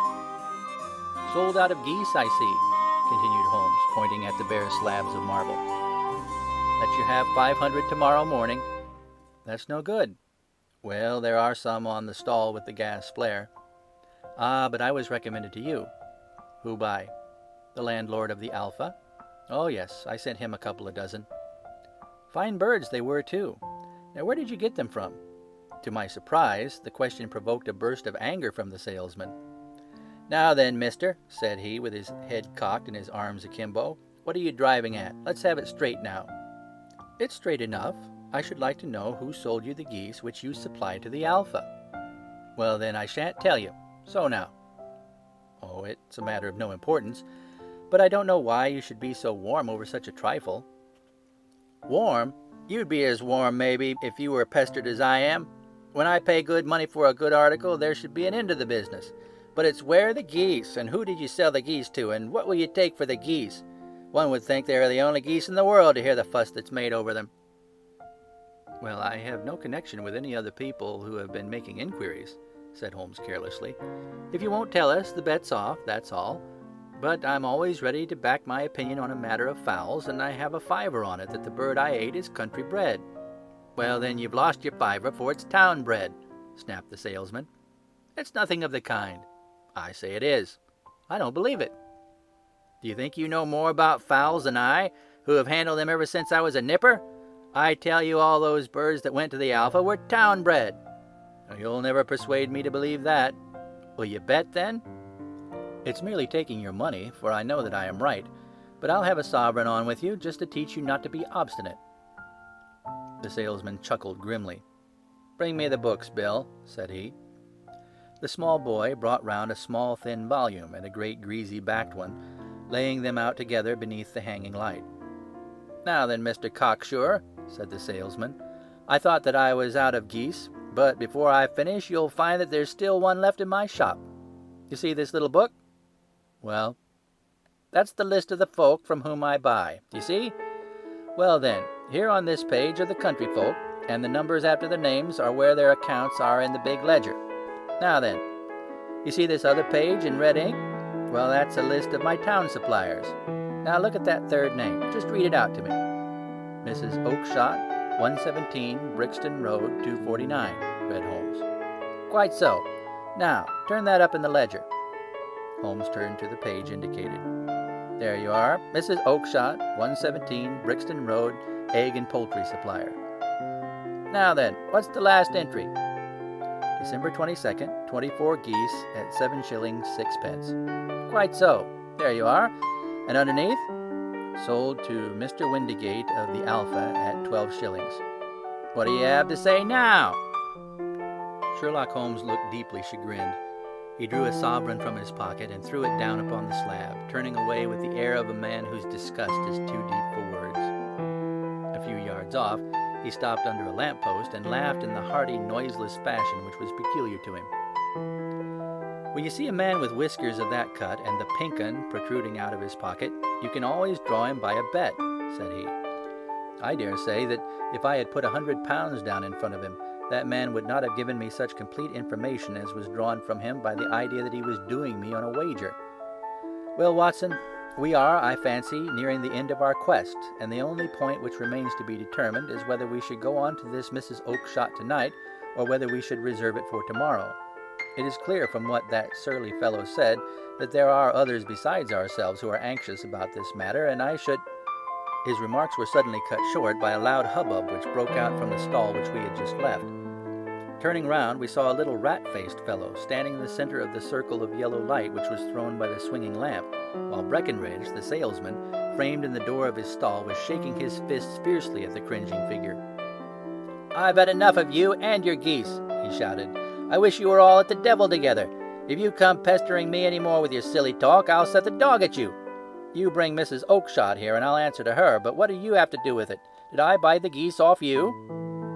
"No, but one of them was mine all the same," whined the little man. "Well, then ask Mrs. Oakshott for it." "She told me to ask you." "Well, you can ask the King of Prussia for all I care. I've had enough of it. Get out of this." He rushed fiercely forward, and the inquirer flitted away into the darkness. This may save us a visit to Brixton Road," whispered Holmes. "Come with me, and we will see what is to be made of this fellow." Striding through the scattered knots of people who lounged round the flaring stalls, my companion speedily overtook the little man and touched him upon the shoulder. He sprang round, and I could see in the gaslight that every vestige of color had been driven from his face. "Who are you, then? What do you want?" he asked in a quavering voice. "You will excuse me," said Sherlock Holmes blandly, "but I could not help overhearing the questions which you put to the salesman just now. I think that I could be of assistance to you." "You? Who are you? How could you know anything of the matter?" "My name is Sherlock Holmes. It is my business to know what other people don't know." "But you could know nothing of this." "Excuse me, I know everything of it. You are endeavoring to trace some geese which were sold by Mrs. Oakshott of Brixton Road to a salesman named Breckenridge, by him in turn to Mr. Windigate of the Alpha, and by him to his club, of which Mr. Henry Baker is a member." "Oh, sir, you are the very man whom I had longed to meet," cried the little fellow, with outstretched arms and quivering fingers. "I can hardly explain to you how interested I am in this matter." Sherlock Holmes hailed a four-wheeler which was passing. "In that case, we had better discuss it in a cozy room rather than in this windswept marketplace," said he. "But pray tell me, before we go further, who is it that I have the pleasure of assisting?" The man hesitated for an instant. "My name is John Robinson," he answered with a sidelong glance. No, the real name," said Holmes sweetly. "It is always awkward doing business with an alias." A flush sprang to the white cheeks of the stranger. "Well then," said he, "my real name is James Ryder." "Precisely so. Head attendant of the Hotel Cosmopolitan. Pray step into the cab, and I shall soon be able to tell you everything which you would wish to know." The little man stood glancing from one to the other of us with half-frightened, half-hopeful eyes, as one who is not sure whether he is on the verge of a windfall or a catastrophe. Then he stepped into the cab, and in half an hour we were back in the sitting room at Baker Street. Nothing had been said during our drive, but the high, thin breathing of our new companion and the claspings and unclaspings of his hands spoke of the nervous tension within him. "Here we are," said Holmes cheerily as we filed into the room. "The fire looks very seasonable in this weather. You look cold, Mr. Ryder. Pray take the basket chair. I will just put on my slippers before we settle this little matter of yours. Now then, you want to know what became of those geese?" "Yes, sir. Or rather, I fancy, of that goose. It was one bird, I imagine, in which you were interested, white with a black bar across the tail." Ryder quivered with emotion. "Oh, sir," he cried, "can you tell me where it went to?" "It came here." "Here?" "Yes, and a most remarkable bird it proved. I don't wonder that you should take an interest in it. It laid an egg after it was dead. The bonniest, brightest little blue egg that ever was seen. I have it here in my museum." Our visitor staggered to his feet and clutched the mantelpiece with his right hand. Holmes unlocked his strong box and held up the blue carbuncle, which shone out like a star with a cold, brilliant, many-pointed radiance.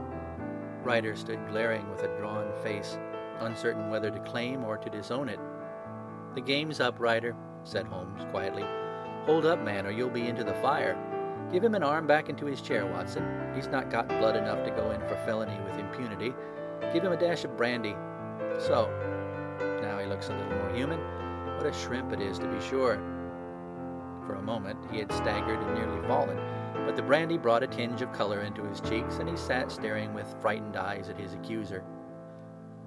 "I have almost every link in my hands, and all the proofs which I could possibly need, so there is little which you need tell me. Still, that little may as well be cleared up to make your case complete. You had heard, Ryder, of this blue stone of the Countess of Morcar's?" "It was Catherine Cusack who told me of it," said he in a crackling voice. "I see, her ladyship's waiting maid. Well, the temptation of sudden wealth so easily acquired was too much for you, as it has been for better men before you. But you were not very scrupulous in the means you used. It seems to me, Ryder, that there is the making of a very pretty villain in you. You knew that this man Horner, the plumber, had been concerned in some such matter before, and that suspicion would rest more readily upon him. What did you do then? You made some small job in my lady's room, you and your confederate Cusack, and you managed that he should be the man sent for. And then, when he had left, you rifled the jewel case, raised the alarm, and had this unfortunate man arrested. You then—" Ryder threw himself down suddenly upon the rug and clutched at my companion's knees. "For God's sake, have mercy!" he shrieked. "Think of my father, of my mother. It would break their hearts. I never went wrong before. I never will again. I swear it. I swear it on a Bible. Oh, don't bring it into court. For Christ's sake, don't." "Get back into your chair," said Holmes sternly. "It is very well to cringe and crawl now, but you thought little enough of this poor Horner in the dock for a crime of which he knew nothing." I will fly, Mr. Holmes. I will leave the country, sir. Then the charge against him will break down." We will talk about that. And now let us hear a true account of the next act.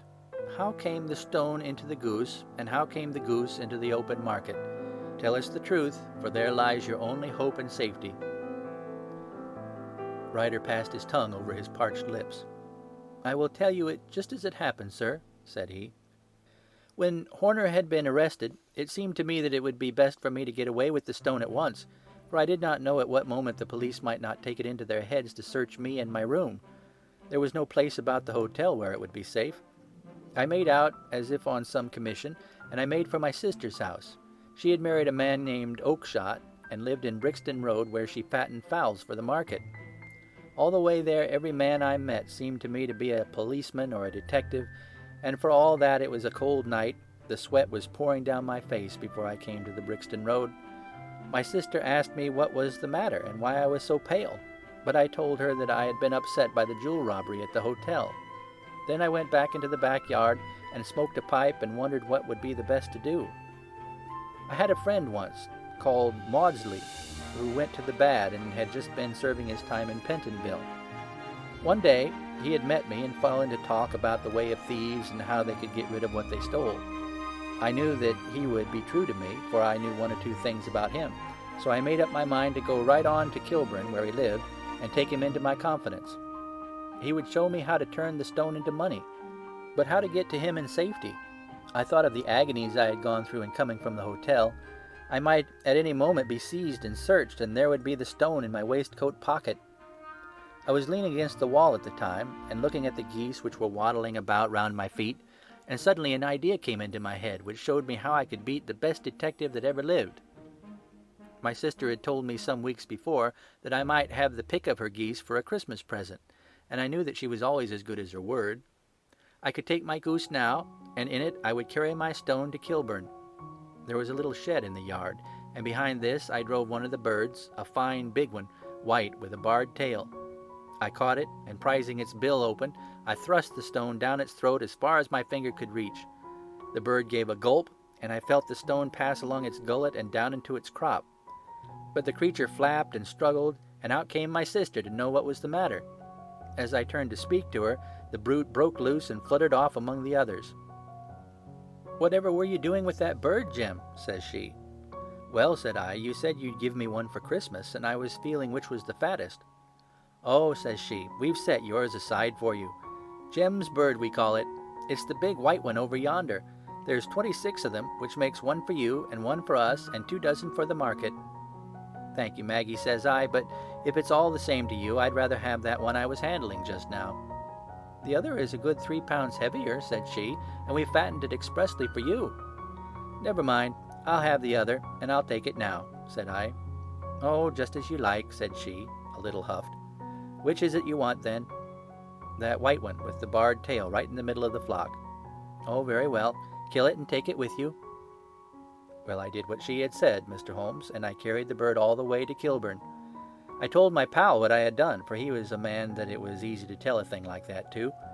He laughed until he choked, and we got a knife and opened the goose. My heart turned to water, for there was no sign of the stone, and I knew that some terrible mistake had occurred. I left the bird, rushed back to my sister's, and hurried into the backyard. There was not a bird to be seen there. "Where are they all, Maggie?" I cried. "Gone to the dealers, Jim." "Which dealers?" "Breckenridge, of Covent Garden." "But was there another with a barred tail?" I asked, "the same as the one I chose?" "Yes, Jim, there were 2 barred-tailed ones, and I could never tell them apart." Well, then, of course, I saw it all, and I ran off as hard as my feet would carry me to this man Breckenridge. But he had sold the lot at once, and not one word would he tell me as to where they had gone. You heard him yourselves tonight. Well, he has always answered me like that. My sister thinks that I'm going mad. Sometimes I think that I am myself. And now I am myself a branded thief, without ever having touched the wealth for which I sold my character. God help me! God help me!" He burst into convulsive sobbing, with his face buried in his hands. There was a long silence, broken only by his heavy breathing and by the measured tapping of Sherlock Holmes's fingertips upon the edge of the table. Then my friend rose and threw open the door. "Get out," said he. "What, sir?" "Oh, heaven bless you! No more words. Get out." And no more words were needed. There was a rush, a clatter upon the stairs, the bang of a door, and the crisp rattle of running footfalls from the street.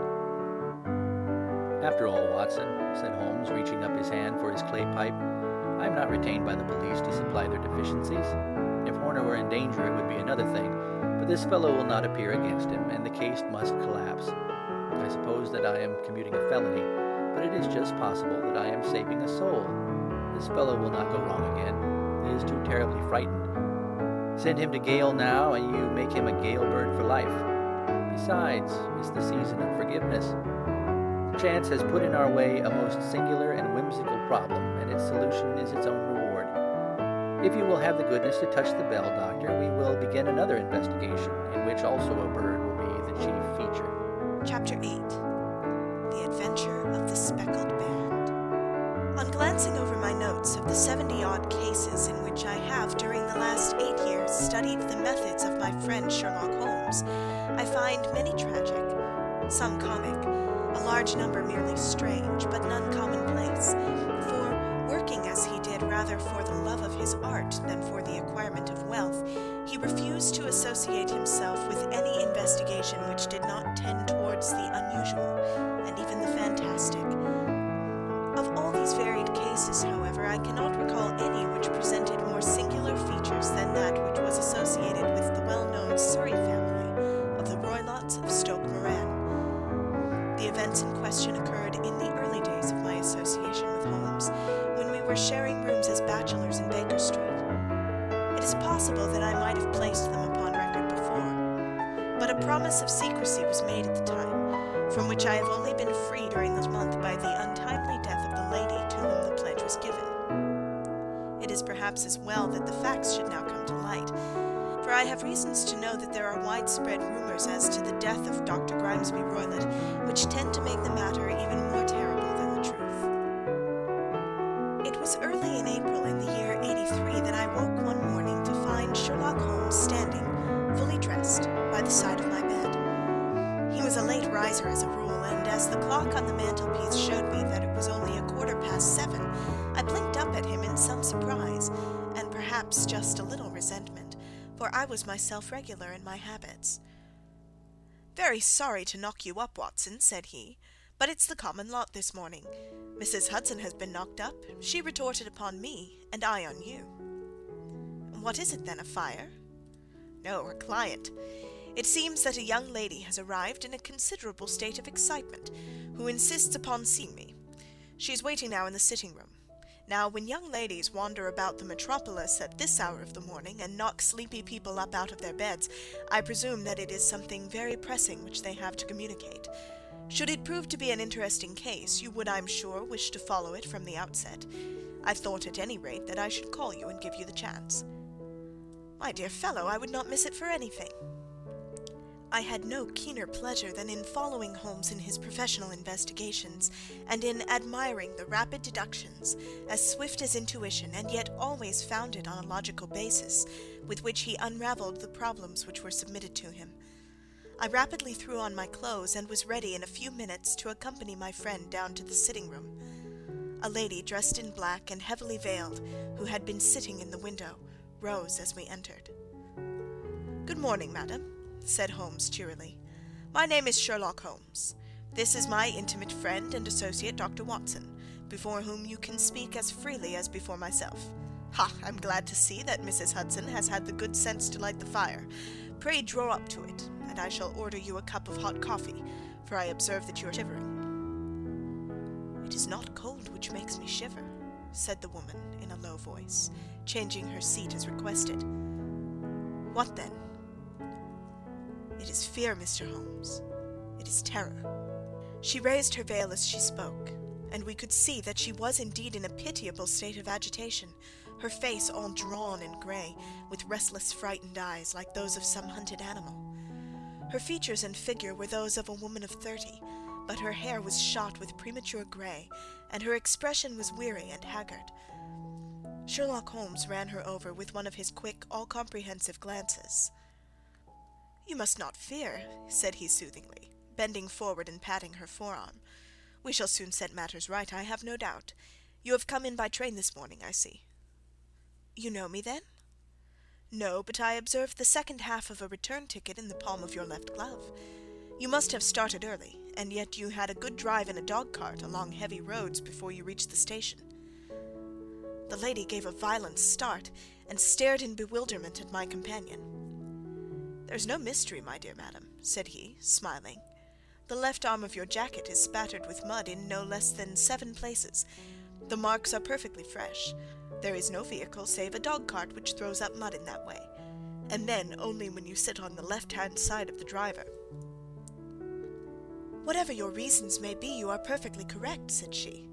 "I started from home before 6, reached Leatherhead at 20 past, and came in by the first train to Waterloo. Sir, I can stand this strain no longer. I shall go mad if it continues. I have no one to turn to, none save only one who cares for me, and he, poor fellow, can be of little aid. I've heard of you, Mr. Holmes. I have heard of you from Mrs. Farintosh, whom you helped in the hour of her sore need. It was from her that I had your address. Oh, sir, do you not think that you could help me too, and at least throw a little light through the dense darkness which surrounds me? At present it is out of my power to reward you for your services, but in a month or 6 weeks I shall be married, with the control of my own income, and then at least you shall not find me ungrateful." Holmes turned to his desk and, unlocking it, drew out a small case-book, which he consulted. "Farintosh," said he. "Ah, yes, I recall the case. It was concerned with an opal tiara. I think it was before your time, Watson. I can only say, madam, that I shall be happy to devote the same care to your case as I did to that of your friend.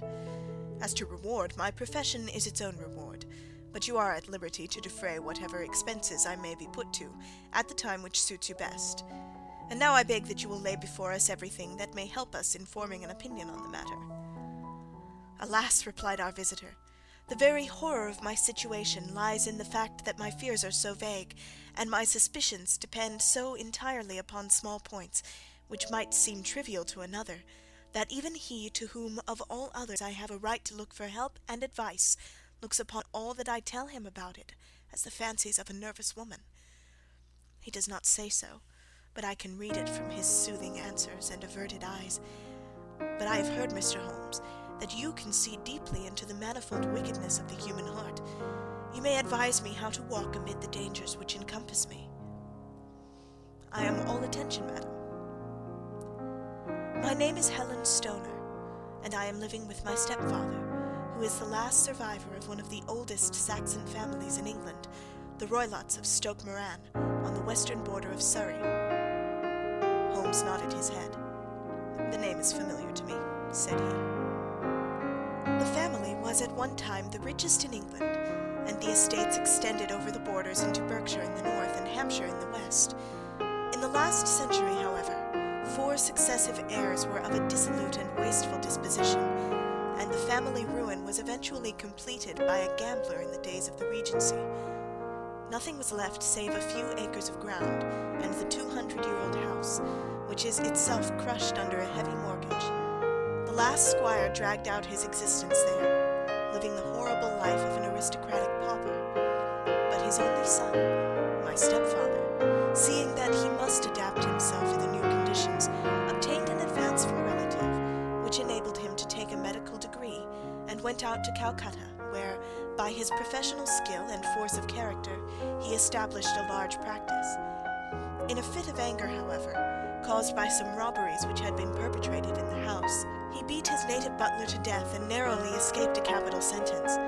As it was, he suffered a long term of imprisonment, and afterwards returned to England a morose and disappointed man. When Dr. Roylott was in India, he married my mother, Mrs. Stoner, the young widow of Major General Stoner of the Bengal Artillery.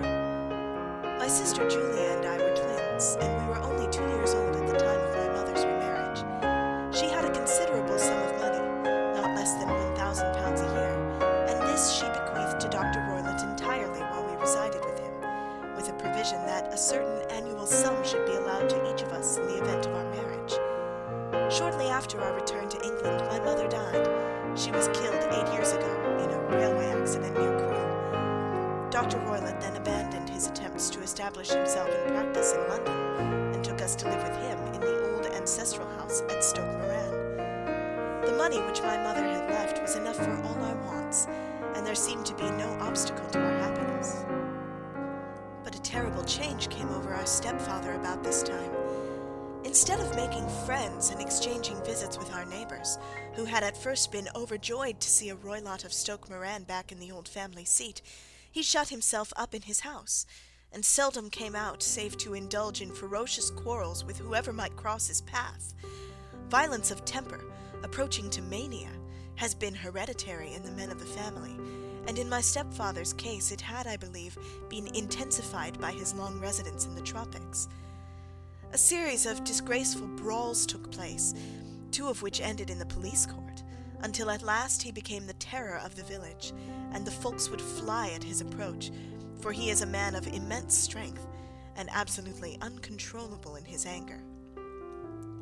Last week he hurled the local blacksmith over a parapet into a stream, and it was only by paying over all the money which I could gather together that I was able to avert another public exposure. He had no friends at all save the wandering gypsies, and he would give these vagabonds leave to encamp upon the few acres of bramble-covered land which represent the family estate, and would accept in return the hospitality of their tents, wandering away with them, sometimes for weeks on end. He has a passion also for Indian animals, which are sent over to him by a correspondent, and he has at this moment a cheetah and a baboon, which wander freely over his grounds, and are feared by the villagers almost as much as their master. You can imagine from what I say that my poor sister Julia and I had no great pleasure in our lives. No servant would stay with us, and for a long time we did all the work of the house. She was but 30 at the time of her death, and yet her hair had already begun to whiten, even as mine has. Your sister is dead, then? She died just 2 years ago, and it is of her death that I wish to speak to you. You can understand that, living the life which I have described, we were little likely to see anyone of our own age and position. We had, however, an aunt, my mother's maiden sister, Miss Honoria Westphale, who lives near Harrow, and we were occasionally allowed to pay short visits at this lady's house. Julia went there at Christmas 2 years ago, and met there a half-pay major of Marines, to whom she became engaged. My stepfather learned of the engagement when my sister returned, and offered no objection to the marriage. But within a fortnight of the day which had been fixed for the wedding, the terrible event occurred which has deprived me of my only companion. Sherlock Holmes had been leaning back in his chair with his eyes closed and his head sunk in a cushion, but he half opened his lids now and glanced across at his visitor.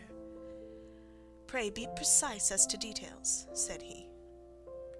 "It is easy for me to be so, for every event of that dreadful time is seared into my memory.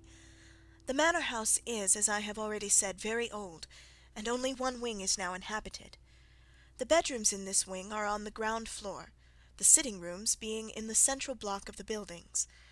Of these bedrooms, the first is Dr. Roylott's, the second my sister's, and the third my own. There is no communication between them, but they all open out into the same corridor. Do I make myself plain?" "Perfectly so."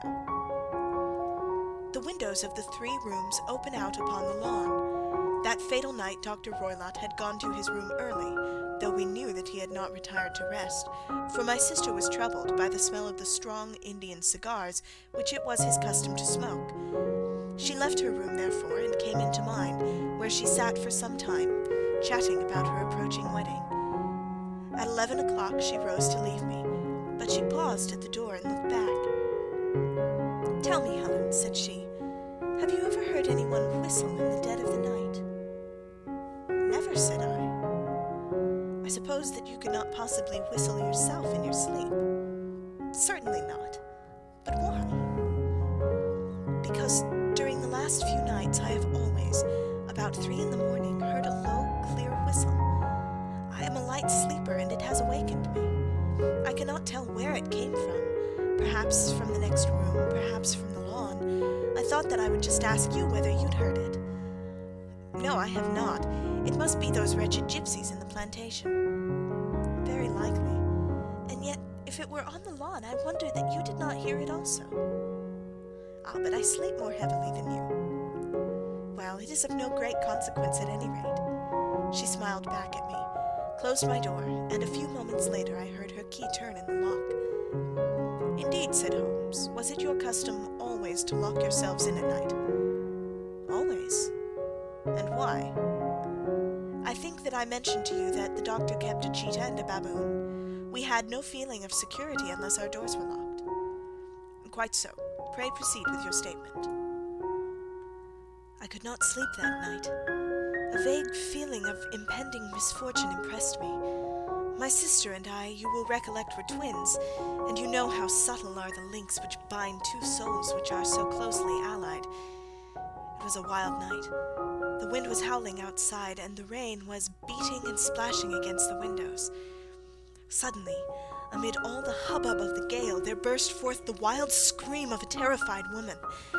I knew that it was my sister's voice. I sprang from my bed, wrapped a shawl around me, and rushed into the corridor. As I opened my door, I seemed to hear a low whistle, such as my sister described, and a few moments later a clanging sound, as if a mass of metal had fallen. As I ran down the passage, my sister's door was unlocked and revolved slowly upon its hinges.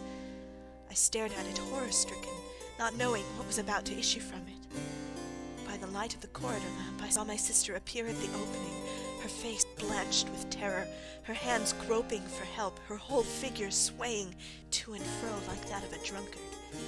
I ran to her and threw my arms round her, but at that moment her knees seemed to give way and she fell to the ground. She writhed as one who is in terrible pain, and her limbs were dreadfully convulsed. At first I thought that she had not recognized me, but as I bent over her, she suddenly shrieked in a voice which I shall never forget. "Oh, my God, Helen! It was the band! The speckled band!" There was something else which she would fain have said, and she stabbed with her finger in the air in the direction of the doctor's room, but a fresh convulsion seized her and choked her words. I rushed out, calling loudly for my stepfather, and I met him hastening from his room in his dressing gown. When he reached my sister's side, she was unconscious, and though he poured brandy down her throat and sent for medical aid from the village, all efforts were in vain, for she slowly sank and died without having recovered her consciousness. Such was the dreadful end of my beloved sister. "One moment," said Holmes. "Are you sure about this whistle and metallic sound? Could you swear to it?" "That was what the country coroner asked me at the enquiry. It is my strong impression that I heard it, and yet among the crash of the gale and the creaking of an old house I may possibly have been deceived." "Was your sister dressed?" "No, she was in her nightdress. In her right hand was found the charred stump of a match, and in her left a matchbox, showing that she had struck a light and looked about her when the alarm took place. That is important. And what conclusions did the coroner come to?" "He investigated the case with great care, for Dr. Roylott's conduct had long been notorious in the county, but he was unable to find any satisfactory cause of death. My evidence showed that the door had been fastened upon the inner side, and the windows were blocked by old-fashioned shutters with broad iron bars, which were secured every night. The walls were carefully sounded, and were shown to be quite solid all round, and the flooring was also thoroughly examined, with the same result. The chimney is wide, but it is barred up by 4 large staples. It is certain, therefore, that my sister was quite alone when she met her end. Besides, there were no marks of any violence upon her." "How about poison?" "The doctors examined her for it, but without success." "What do you think this unfortunate lady died of, then?"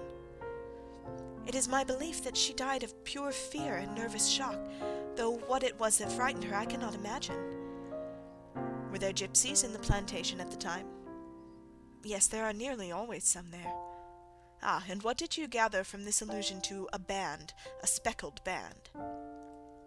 "Sometimes I have thought that it was merely the wild talk of delirium, sometimes that it may have referred to some band of people, perhaps to those very gypsies in the plantation. I do not know whether the spotted handkerchief which so many of them wear over their heads might have suggested the strange adjective which she used." Holmes shook his head like a man who is far from being satisfied. "These are very deep waters," said he. "Pray go on with your narrative."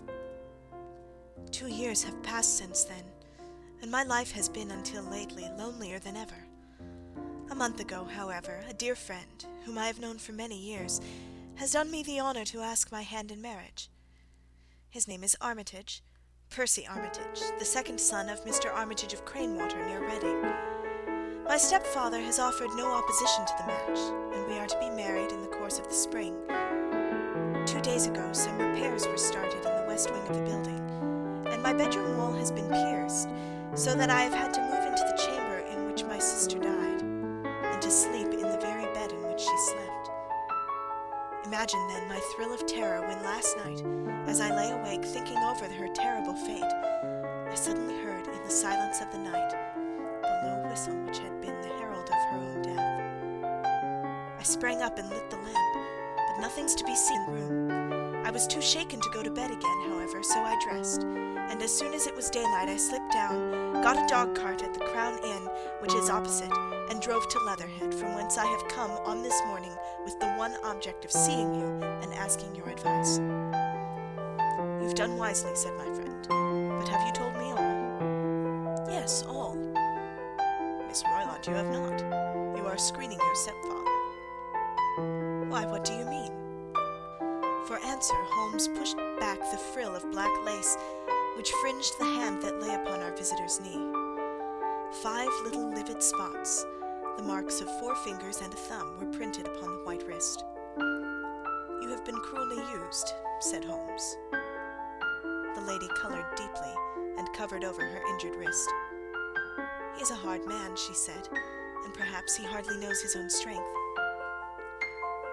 There was a long silence, during which Holmes leaned his chin upon his hands and stared into the crackling fire. "This is a very deep business," he said at last. "There are 1,000 details which I should desire to know before I decide upon our course of action. Yet we have not a moment to lose. If we were to come to Stoke Moran today, would it be possible for us to see over these rooms without the knowledge of your stepfather? As it happens, he spoke of coming into town today upon some most important business. It is probable that he will be away all day, and that there would be nothing to disturb you. We have a housekeeper now, but she's old and foolish, and I could easily get her out of the way." "Excellent. You are not averse to this trip, Watson?" "By no means." "Then we shall both come. What are you going to do yourself?"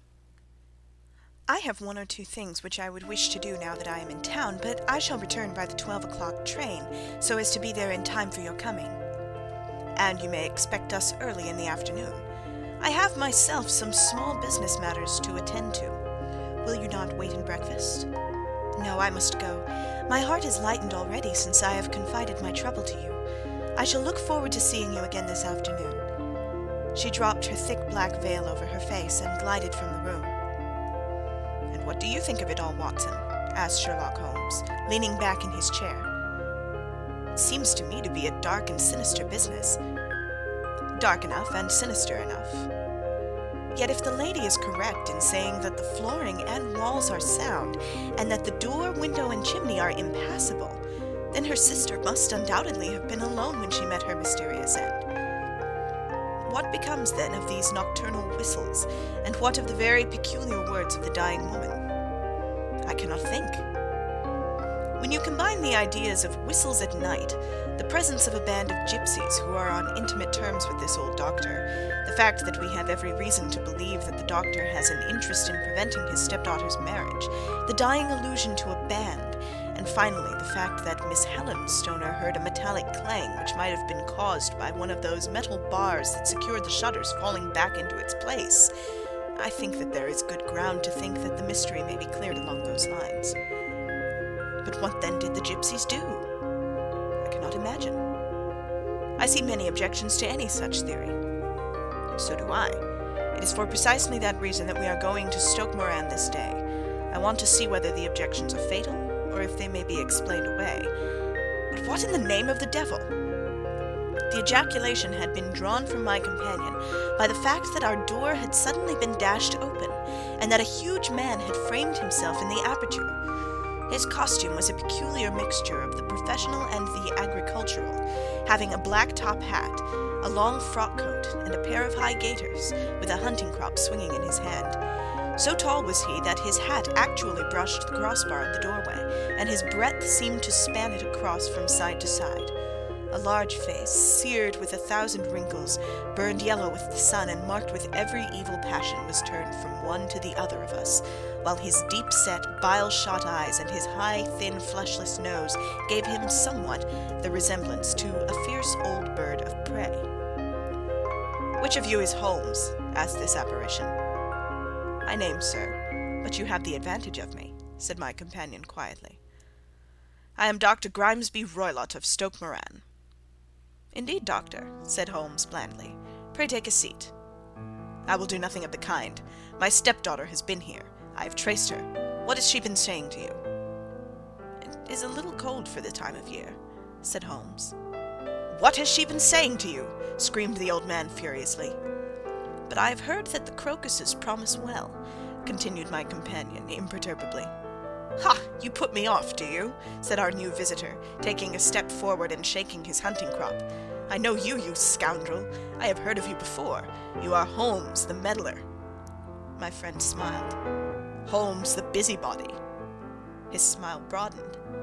"Holmes, the Scotland Yard Jack in office." Holmes chuckled heartily. "Your conversation is most entertaining," said he. "When you go out, close the door, for there is a decided draught." "I will go when I've said my say. Don't you dare meddle with my affairs. I know that Miss Stoner has been here. I traced her. I am a dangerous man to fall foul of. See here." He stepped swiftly forward, seized the poker, and bent it into a curve with his huge brown hands. "See that you keep yourself out of my grip," he snarled, and hurling the twisted poker into the fireplace, he strode out of the room.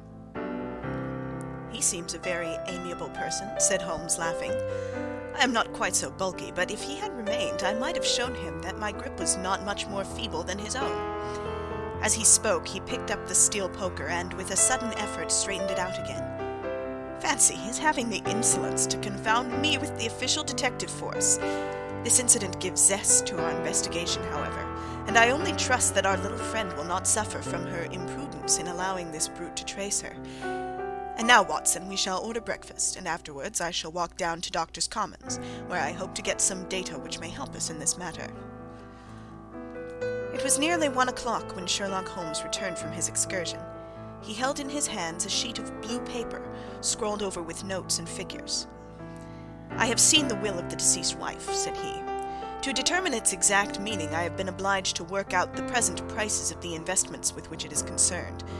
The total income, which at the time of the wife's death was little short of £1,100, is now, through the fall in agricultural prices, not more than £750. Each daughter can claim an income of £250 in case of marriage. It is evident, therefore, that if both girls had married, this beauty would have had a mere pittance, while even one of them would cripple him to a very serious extent. My morning's work has not been wasted, since it has proved that he has the very strongest motives for standing in the way of anything of that sort. And now, Watson, this is too serious for dawdling, especially as the old man is aware that we are interesting ourselves in his affairs. So if you are ready, we shall call a cab and drive to Waterloo. I should be very much obliged if you would slip your revolver into your pocket. An Ely's No. 2 is an excellent argument with gentlemen who can twist steel pokers into knots. That and a toothbrush are, I think, all that we need." At Waterloo we were fortunate in catching a train for Leatherhead, where we hired a trap at the station inn and drove for 4 or 5 miles through the lovely Surrey lanes. It was a perfect day, with a bright sun and a few fleecy clouds in the heavens. The trees and wayside hedges were just throwing out their first green shoots, and the air was full of the pleasant smell of the moist earth. To me, at least, there was a strange contrast between the sweet promise of the spring and this sinister quest upon which we were engaged. My companion sat in front of the trap, his arms folded, his hat pulled down over his eyes, and his chin sunk upon his breast, buried in the deepest thought. Suddenly, however, he started, tapped me on the shoulder, and pointed over the meadows. "Look there," said he. A heavily timbered park stretched up in a gentle slope, thickening into a grove at the highest point. From amid the branches there jutted out the grey gables and high-roofed tree of a very old mansion. "Stoke Moran?" said he. "Yes, sir, that be the house of Dr. Grimesby Roylott," remarked the driver. "There is some building going on there," said Holmes. "That is where we are going." "There's the village," said the driver, pointing to a cluster of roofs some distance to the left. "But if you want to get to the house, you'll find it shorter to get over this stile, and so by the footpath over the fields. There it is, where the lady is walking." "And the lady, I fancy, is Miss Stoner," observed Holmes, shading his eyes. "Yes, I think we had better do as you suggest."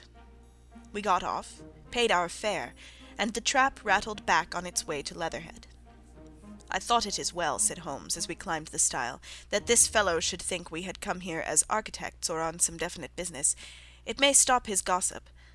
Good afternoon, Miss Stoner. You see that we have been as good as our word."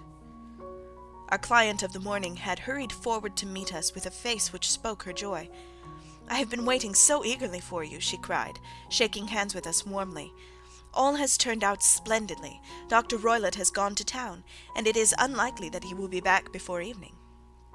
"We have had the pleasure of making the doctor's acquaintance," said Holmes, and in a few words he sketched out what had occurred.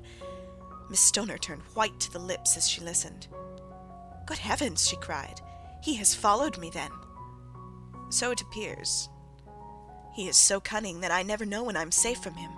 What will he say when he returns?" "He must guard himself, for he may find that there is someone more cunning than himself upon his track. You must lock yourself up from him tonight. If he is violent, we shall take you away to your aunt's at Harrow. Now we must make the best use of our time, so kindly take us at once to the rooms which we are to examine." The building was of grey, lichen-blotched stone, with a high central portion and 2 curving wings like the claws of a crab, thrown out on each side. In one of those wings the windows were broken and blocked with wooden boards, while the roof was partly caved in, a picture of ruin. The central portion was in little better repair, but the right-hand block was comparatively modern, and the blinds in the windows, with the blue smoke curling up from the chimneys, showed that this was where the family resided. Some scaffolding had been erected against the end wall, and the stonework had been broken into, but there were no signs of any workmen at the moment of our visit. Holmes walked slowly up and down the ill-trimmed lawn, and examined with deep attention the outsides of the windows. "This, I take it, belongs to the room in which you used to sleep, the centre one to your sister's, and the one next to the main building to Dr. Roylott's chamber." "Exactly so, but I am now sleeping in the middle room." "Pending the alterations, as I understand. By the way, there does not seem to be any very pressing need for repairs at that end of the wall." "There were none. I believe that it was an excuse to move me from my room." "Ah, that is suggestive. Now, on the other side of this narrow wing runs the corridor from which these 3 rooms open. There are windows in it, of course." "Yes, but very small ones, too narrow for anyone to pass through." "As you both locked your doors at night, your rooms were unapproachable from that side. Now would you have the kindness to go into your room and bar your shutters?" Miss Stoner did so, and Holmes, after a careful examination through the open window, endeavoured in every way to force the shutter open, but without success. There was no slit through which a knife could be passed to raise the bar. Then with his lens he tested the hinges, but they were of solid iron built firmly into the massive masonry. Said he, scratching his chin in some perplexity. "My theory certainly presents some difficulties. No one could pass these shutters if they were bolted. Well, we shall see if the inside throws any light upon the matter." A small side door led into the whitewashed corridor from which the 3 bedrooms opened. Holmes refused to examine the 3rd chamber, so he passed at once to the 2nd, that in which Miss Stoner was now sleeping, and in which her sister had met with her fate. It was a homely little room, with a low ceiling and a gaping fireplace, after the fashion of old country houses. A brown chest of drawers stood in one corner, a narrow white counterpaned bed in another, and a dressing table on the left-hand side of the window. These articles, with 2 small wickerwork chairs, made up all the furniture in the room save for a square of Wilton carpet in the centre. The boards round and the panelling of the walls were of brown worm-eaten oak, so old and discoloured that it may have dated from the original building of the house. Holmes drew one of the chairs into a corner and sat silent, while his eyes travelled round and up and down, taking in every detail of the apartment. "Where does that bell communicate with?" he asked at last, pointing to a thick bell rope which hung down beside the bed, the tassel actually lying upon the pillow. "It goes to the housekeeper's room. It looks newer than the other things." "Yes, it was only put there a couple of years ago." "Your sister asked for it, I suppose?" "No, I never heard of her using it. We used always to get what we wanted for ourselves." "Indeed, it seemed unnecessary to put so nice a bell-pull there. You will excuse me for a few minutes while I satisfy myself as to this floor." He threw himself down upon his face with his lens in his hand and crawled swiftly backward and forward, examining minutely the cracks between the boards. Then he did the same with the woodwork with which the chamber was panelled. Finally he walked over to the bed and spent some time in staring at it and in running his eye up and down the wall. Finally he took the bell rope in his hand and gave it a brisk tug. "Why, it's a dummy," said he. "Won't it ring?" "No, it is not even attached to a wire. This is very interesting. You can see now that it is fastened to a hook just above where the little opening for the ventilator is." "How very absurd! I never noticed that before." "Very strange," muttered Holmes, pulling at the rope. "There are 1 or 2 singular points about this room. For example, what a fool a builder must be to open a ventilator into another room, when, with the same trouble, he might have communicated with the outside air." "That is also quite modern," said the lady. "Done about the same time as the bell-rope," remarked Holmes. "Yes, there were several little changes carried out about that time." "They seem to have been of a most interesting character. Dummy bell-ropes and ventilators which do not ventilate. With your permission, Miss Stoner, we shall now carry our researches into the inner apartment." Dr. Grimesby Roylott's chamber was larger than that of his stepdaughter, but was as plainly furnished. A camp bed, a small wooden shelf full of books, mostly of a technical character, an armchair beside the bed, a plain wooden chair against the wall, a round table, and a large iron safe were the principal things which met the eye. Holmes walked slowly round and examined each and all of them with the keenest interest. "What's in here?" he asked, tapping the safe. "My stepfather's business papers." "Oh, you have seen inside, then?" "Only once, some years ago. I remember that it was full of papers. There isn't a cat in it, for example." "No, what a strange idea." "Well, look at this." He took up a small saucer of milk which stood on the top of it. "No, we don't keep a cat, but there is a cheetah and a baboon." "Ah, yes, of course. Well, a cheetah is just a big cat, and yet a saucer of milk does not go very far in satisfying its wants, I dare say. There is one point which I should wish to determine." He squatted down in front of the wooden chair and examined the seat of it with the greatest attention. "Thank you, that is quite settled," said he, rising and putting his lens in his pocket. "Hullo, here is something interesting." The object which had caught his eye was a small dog-lash hung on one corner of the bed. The lash, however, was curled upon itself and tied so as to make a loop of whipcord. "What do you make of that, Watson?" "It's a common enough lash, but I don't know why it should be tied." "That is not quite so common, is it? Ah me, it's a wicked world, and when a clever man turns his brains to crime it is the worst of all. I think that I have seen enough now, Miss Stoner, and with your permission we shall walk out upon the lawn." I have never seen my friend's face so grim or his brow so dark as it was when we turned from the scene of this investigation. We had walked several times up and down the lawn, neither Miss Stoner nor myself liking to break in upon his thoughts before he roused himself from his reverie. "It is very essential, Miss Stoner," said he, "that you should absolutely follow my advice in every respect." "I shall most certainly do so." "The matter is too serious for any hesitation. Your life may depend upon your compliance." "I assure you that I am in your hands." "In the first place, both my friend and I must spend the night in your room." Both Miss Stoner and I gazed at him in astonishment. "Yes, it must be so. Let me explain. I believe that is the village inn over there." "Yes, that is the Crown." "Very good. Your windows would be visible from there." "Certainly." "You must confine yourself to your room on pretence of a headache when your stepfather comes back. Then, when you hear him retire for the night, you must open the shutters of your window, undo the hasp, put your lamp there as a signal to us, and then withdraw quietly with everything which you are likely to want into the room which you used to occupy. I have no doubt that, in spite of the repairs, you could manage there for one night." "Oh, yes, easily." "The rest you will leave in our hands." "But what will you do?" "We shall spend the night in your room, and we shall investigate the cause of this noise which has disturbed you." "I believe, Mr. Holmes, that you have already made up your mind," said Miss Stoner, laying her hand upon my companion's sleeve. "Perhaps I have." "Then for pity's sake tell me what was the cause of my sister's death." "I should prefer to have clearer proofs before I speak."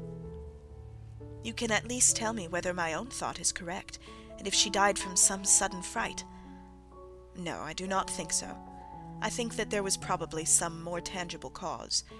And now, Miss Stoner, we must leave you, for if Dr. Roylott returned and saw us, our journey would be in vain. Good-bye, and be brave, for if you will do what I have told you, you may rest assured that we shall soon drive away the dangers that threaten you." Sherlock Holmes and I had no difficulty in engaging a bedroom and sitting-room at the Crown Inn. They were on the upper floor, and from our window we could command a view of the avenue gate, and of the inhabited wing of Stoke Moran Manor House. At dusk we saw Dr. Grimesby Roylott drive past, his huge form looming up beside the little figure of the lad who drove him.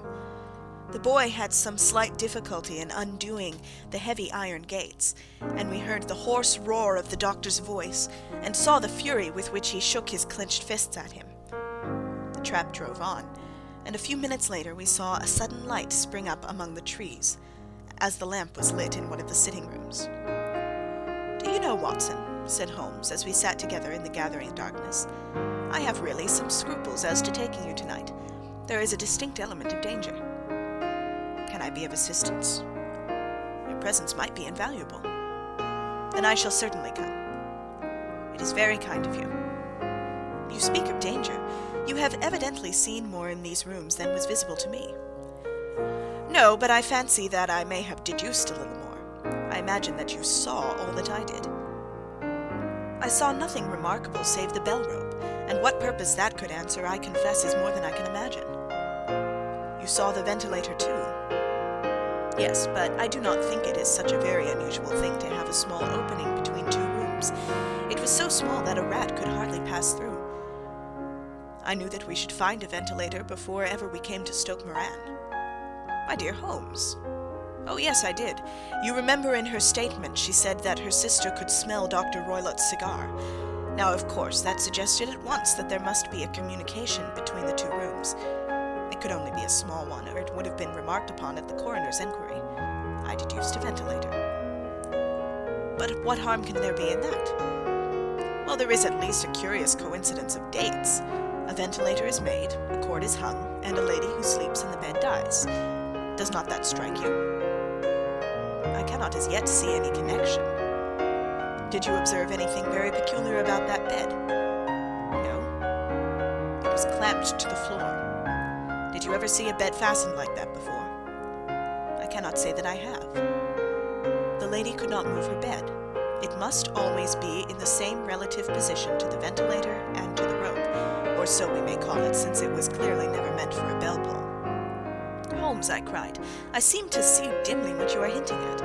We are only just in time to prevent some subtle and horrible crime."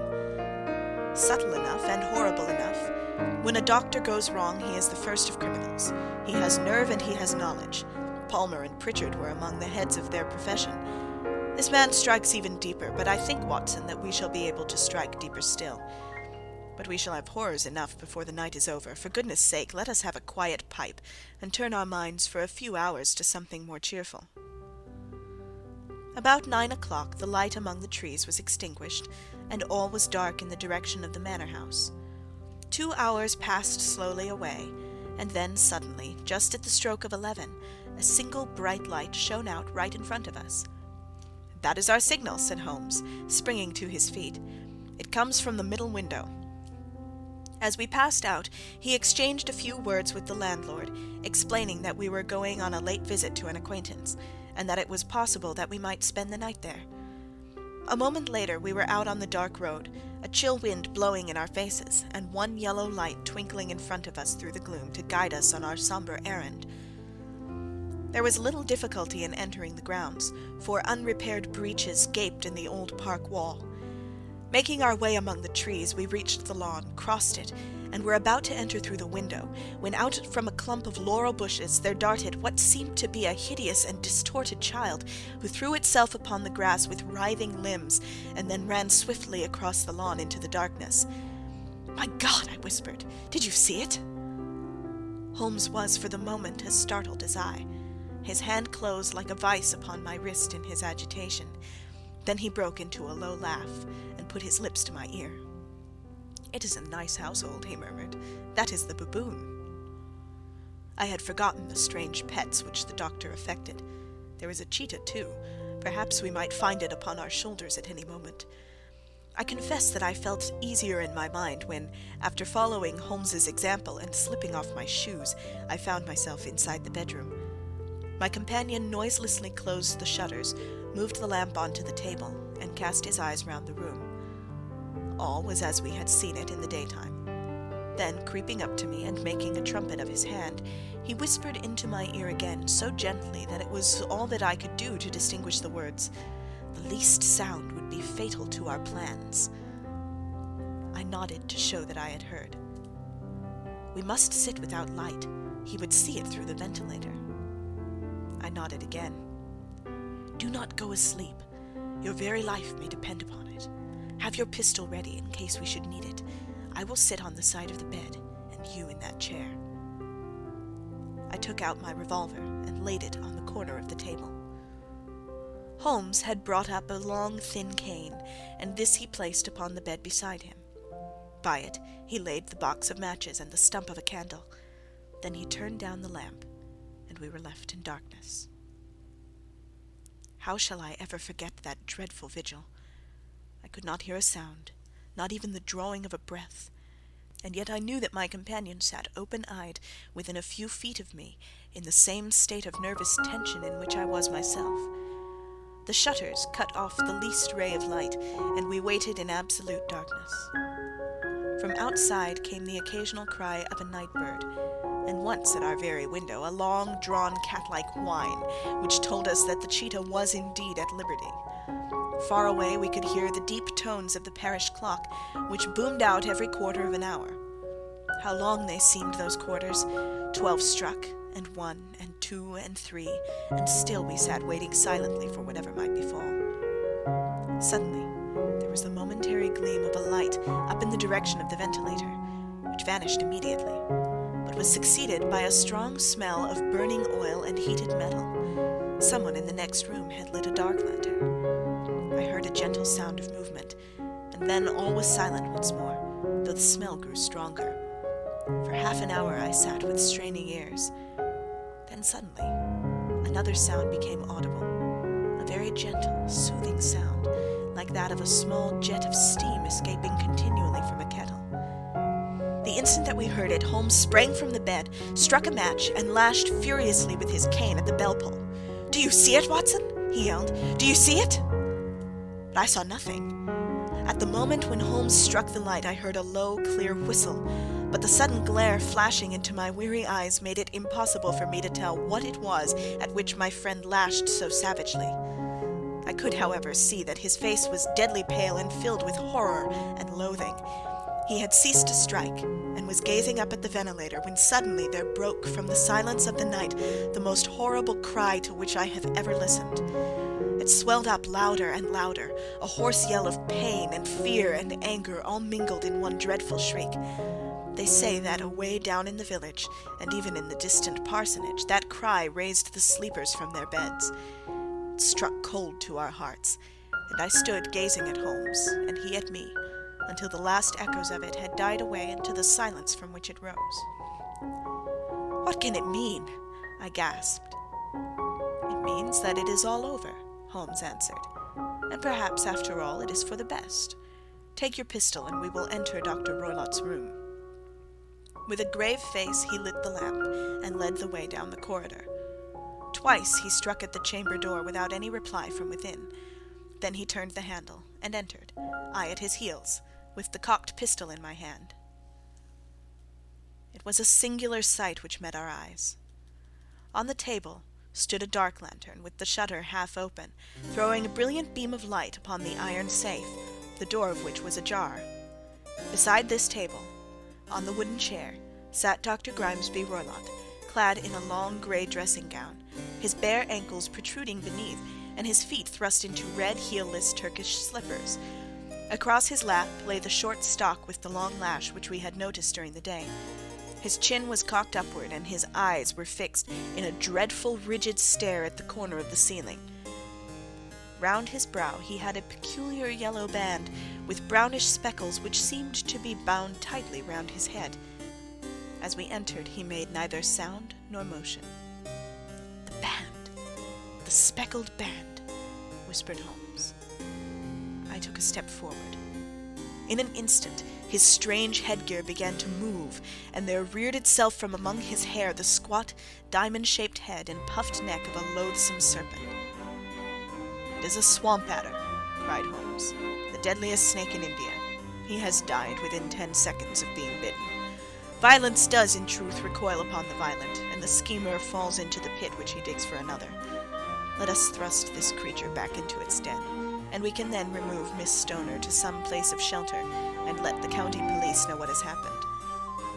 As he spoke, he drew the dog-whip swiftly from the dead man's lap, and throwing the noose round the reptile's neck, he drew it from its horrid perch, and, carrying it at arm's length, threw it into the iron safe, which he closed upon it. Such are the true facts of the death of Dr. Grimesby Roylott of Stoke Moran. It is not necessary that I should prolong a narrative which has already run too great a length by telling how we broke the sad news to the terrified girl, how we conveyed her by the morning train to the care of her good aunt at Harrow, of how the slow process of official enquiry came to the conclusion that the doctor met his fate while indiscreetly playing with a dangerous pet.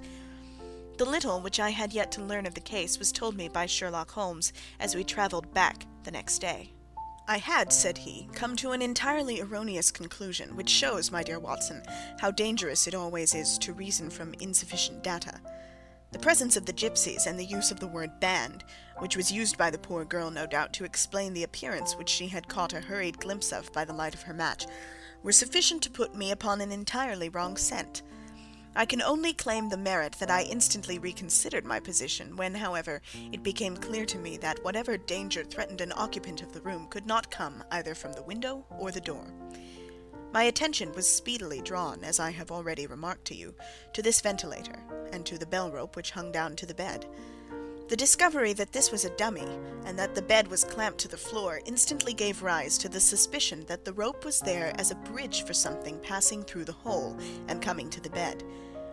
The idea of a snake instantly occurred to me, and when I coupled it with my knowledge that the doctor was furnished with a supply of creatures from India, I felt that I was probably on the right track. The idea of using a form of poison which could not possibly be discovered by any chemical test was just such a one as would occur to a clever and ruthless man who had had an Eastern training. The rapidity with which such a poison would take effect would also, from his point of view, be an advantage. It would be a sharp-eyed coroner indeed who could distinguish the two little dark punctures which would show where the poisoned fangs had done their work. Then I thought of the whistle. Of course, he must recall the snake before the morning light revealed it to the victim. He had trained it, probably by use of the milk which we saw, to return to him when summoned. He would put it through this ventilator at the hour that he thought best, with the certainty that it would crawl down the rope and land on the bed. It might or might not bite the occupant. Perhaps she might escape every night for a week, but sooner or later she must fall a victim. I had come to these conclusions before I had ever entered his room. An inspection of his chair showed me that he had been in the habit of standing on it, which of course would be necessary in order that he should reach the ventilator. The sight of the safe, the saucer of milk, and the loop of whipcord were enough to finally dispel any doubts which may have remained. The metallic clang heard by Miss Stoner was obviously caused by her stepfather hastily closing the door of his safe upon its terrible occupant.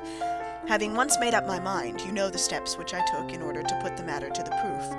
I heard the creature hiss, as I have no doubt that you did also, and I instantly lit the light and attacked it, with the result of driving it through the ventilator, and also with the result of causing it to turn upon its master at the other side. Some of the blows of my cane came home and roused its snakish temper, so that it flew upon the first person it saw. In this way I am no doubt indirectly responsible for Dr. Grimesby Roylott's death, and I cannot say it is likely to weigh very... Chapter 9. The Adventure of the Engineer's Thumb. Of all the problems which have been submitted to my friend, Mr. Sherlock Holmes, for solution during the years of our intimacy, there were only two which I was the means of introducing to his notice, that of Mr. Hatherley's thumb, and that of Colonel Warburton's madness. Of these, the latter may have afforded a finer view for an acute and original observer, but the other was so strange in its inception, and so dramatic in its details, that it may be the more worthy of being placed upon record, even if it gave my friend fewer openings for those deductive methods of reasoning by which he achieved such remarkable results. The story has, I believe, been told more than once in the newspapers, but, like all such narratives, its effect is much less striking when set forth on block in a single half-column of print, than when the facts slowly evolve before your own eyes, and the mystery clears gradually away as each new discovery furnishes a step which leads on to the complete truth. At the time, the circumstances made a deep impression upon me, and the lapse of 2 years has hardly served to weaken the effect. It was in the summer of '89, not long after my marriage, that the events occurred which I am now about to summarize. I had returned to civil practice, and had finally abandoned Holmes in his Baker Street rooms, although I continually visited him and occasionally even persuaded him to forego his bohemian habits so far as to come and visit us. My practice had steadily increased, and as I happened to live at no very great distance from Paddington Station, I got a few patients from among the officials. One of these, whom I had cured of a painful and lingering disease, was never weary of advertising my virtues, and of endeavoring to send me on every sufferer over whom he might have any influence. One morning, at a little before 7 o'clock, I was awakened by the maid tapping at the door to announce that 2 men had come from Paddington and were waiting in the consulting room. I dressed hurriedly, for I knew by experience that railway cases were seldom trivial, and hastened downstairs. As I descended, my old ally, the guard, came out of the room and closed the door tightly behind him. "I've got him in here," he whispered, jerking his thumb over his shoulder. "He's all right." "What is it then?" I asked, for his manner suggested that it was some strange creature which he had caged up in my room. "It's a new patient," he whispered. "I thought I'd bring him round myself, then he couldn't slip away. There he is, all safe and sound. I must go now, doctor. I have my duties just the same as you." And off he went, this trusty tout, without even giving me time to thank him. I entered my consulting room and found a gentleman seated by the table. He was quietly dressed in a suit of heather tweed, with a soft cloth cap which he had laid down upon my books. Round one of his hands he had a handkerchief wrapped, which was mottled all over with blood-stains. He was young, not more than 25, I should say, with a strong masculine face. But he was exceedingly pale, and gave me the impression of a man who was suffering from some strong agitation, which it took all his strength of mind to control. "I'm sorry to knock you up so early, doctor," he said, "but I have had a very serious accident during the night. I came in by train this morning, and on inquiring at Paddington as to where I might find a doctor, a worthy fellow very kindly escorted me here. I gave the maid a card, but I see that she has left it upon the side table." I took it up and glanced at it. "Mr. Victor Hatherley, Hydraulic Engineer, 16A, Victoria Street, 3rd floor." That was the name, style, and abode of my morning visitor. "I regret that I have kept you waiting," said I, sitting down in my library chair. "You are fresh from a night journey, I understand, which is in itself a monotonous occupation." "Oh, my night could not be called monotonous," said he, and laughed. He laughed very heartily, with a high, ringing note, leaning back in his chair and shaking his sides. All my medical instincts rose up against that laugh. "Stop it!" I cried. "Pull yourself together!" And I poured out some water from a carafe. It was useless, however. He was off in one of those hysterical outbursts which come upon a strong nature when some great crisis is over and gone. Presently he came to himself once more, very weary and pale-looking. "I have been making a fool of myself," he gasped. "Not at all. Drink this." I dashed some brandy into the water, and the colour began to come back to his bloodless cheeks.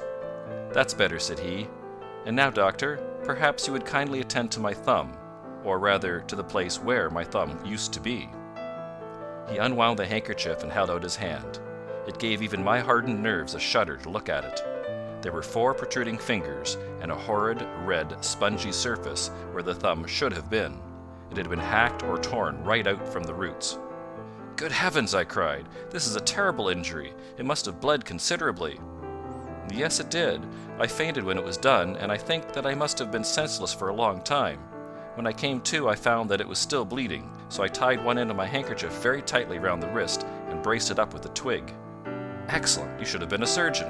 It is a question of hydraulics, you see, and came within my own province." "This has been done," said I, examining the wound, "by a very heavy and sharp instrument."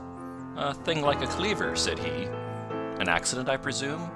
"By no means." "What? A murderous attack?" "Very murderous indeed." "You horrify me." I sponged the wound, cleaned it, dressed it, and finally covered it over with cotton wadding and carbolized bandages. He lay back without wincing, though he bit his lip from time to time. "How is that?" I asked when I had finished. "Capital! Between your brandy and your bandage, I feel a new man. I was very weak, but I've had a good deal to go through. Perhaps you had better not speak of the matter. It is evidently trying to your nerves." "Oh no, not now.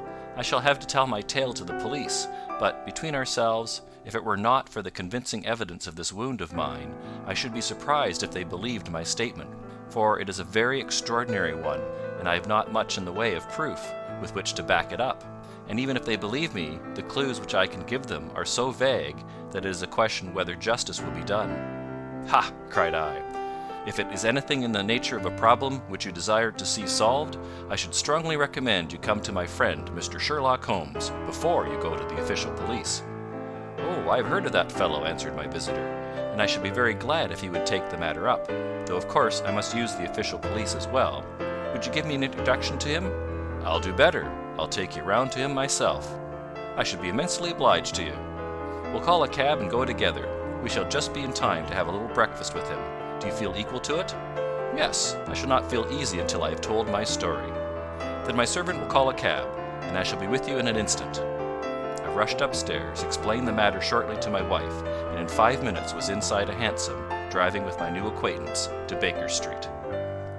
Sherlock Holmes was, as I expected, lounging about his sitting-room in his dressing-gown, reading the agony column of the Times, and smoking his before-breakfast pipe, which was composed of all the plugs and dottles left from his smokes of the day before, all carefully dried and collected in the corner of the mantelpiece.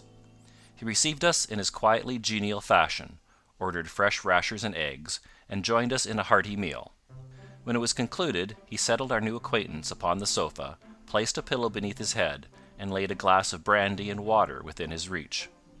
"It is easy to see that your experience has been no common one, Mr. Hatherley," said he. "Pray lie down there and make yourself absolutely at home. Tell us what you can, but stop when you are tired, and keep up your strength with a little stimulant."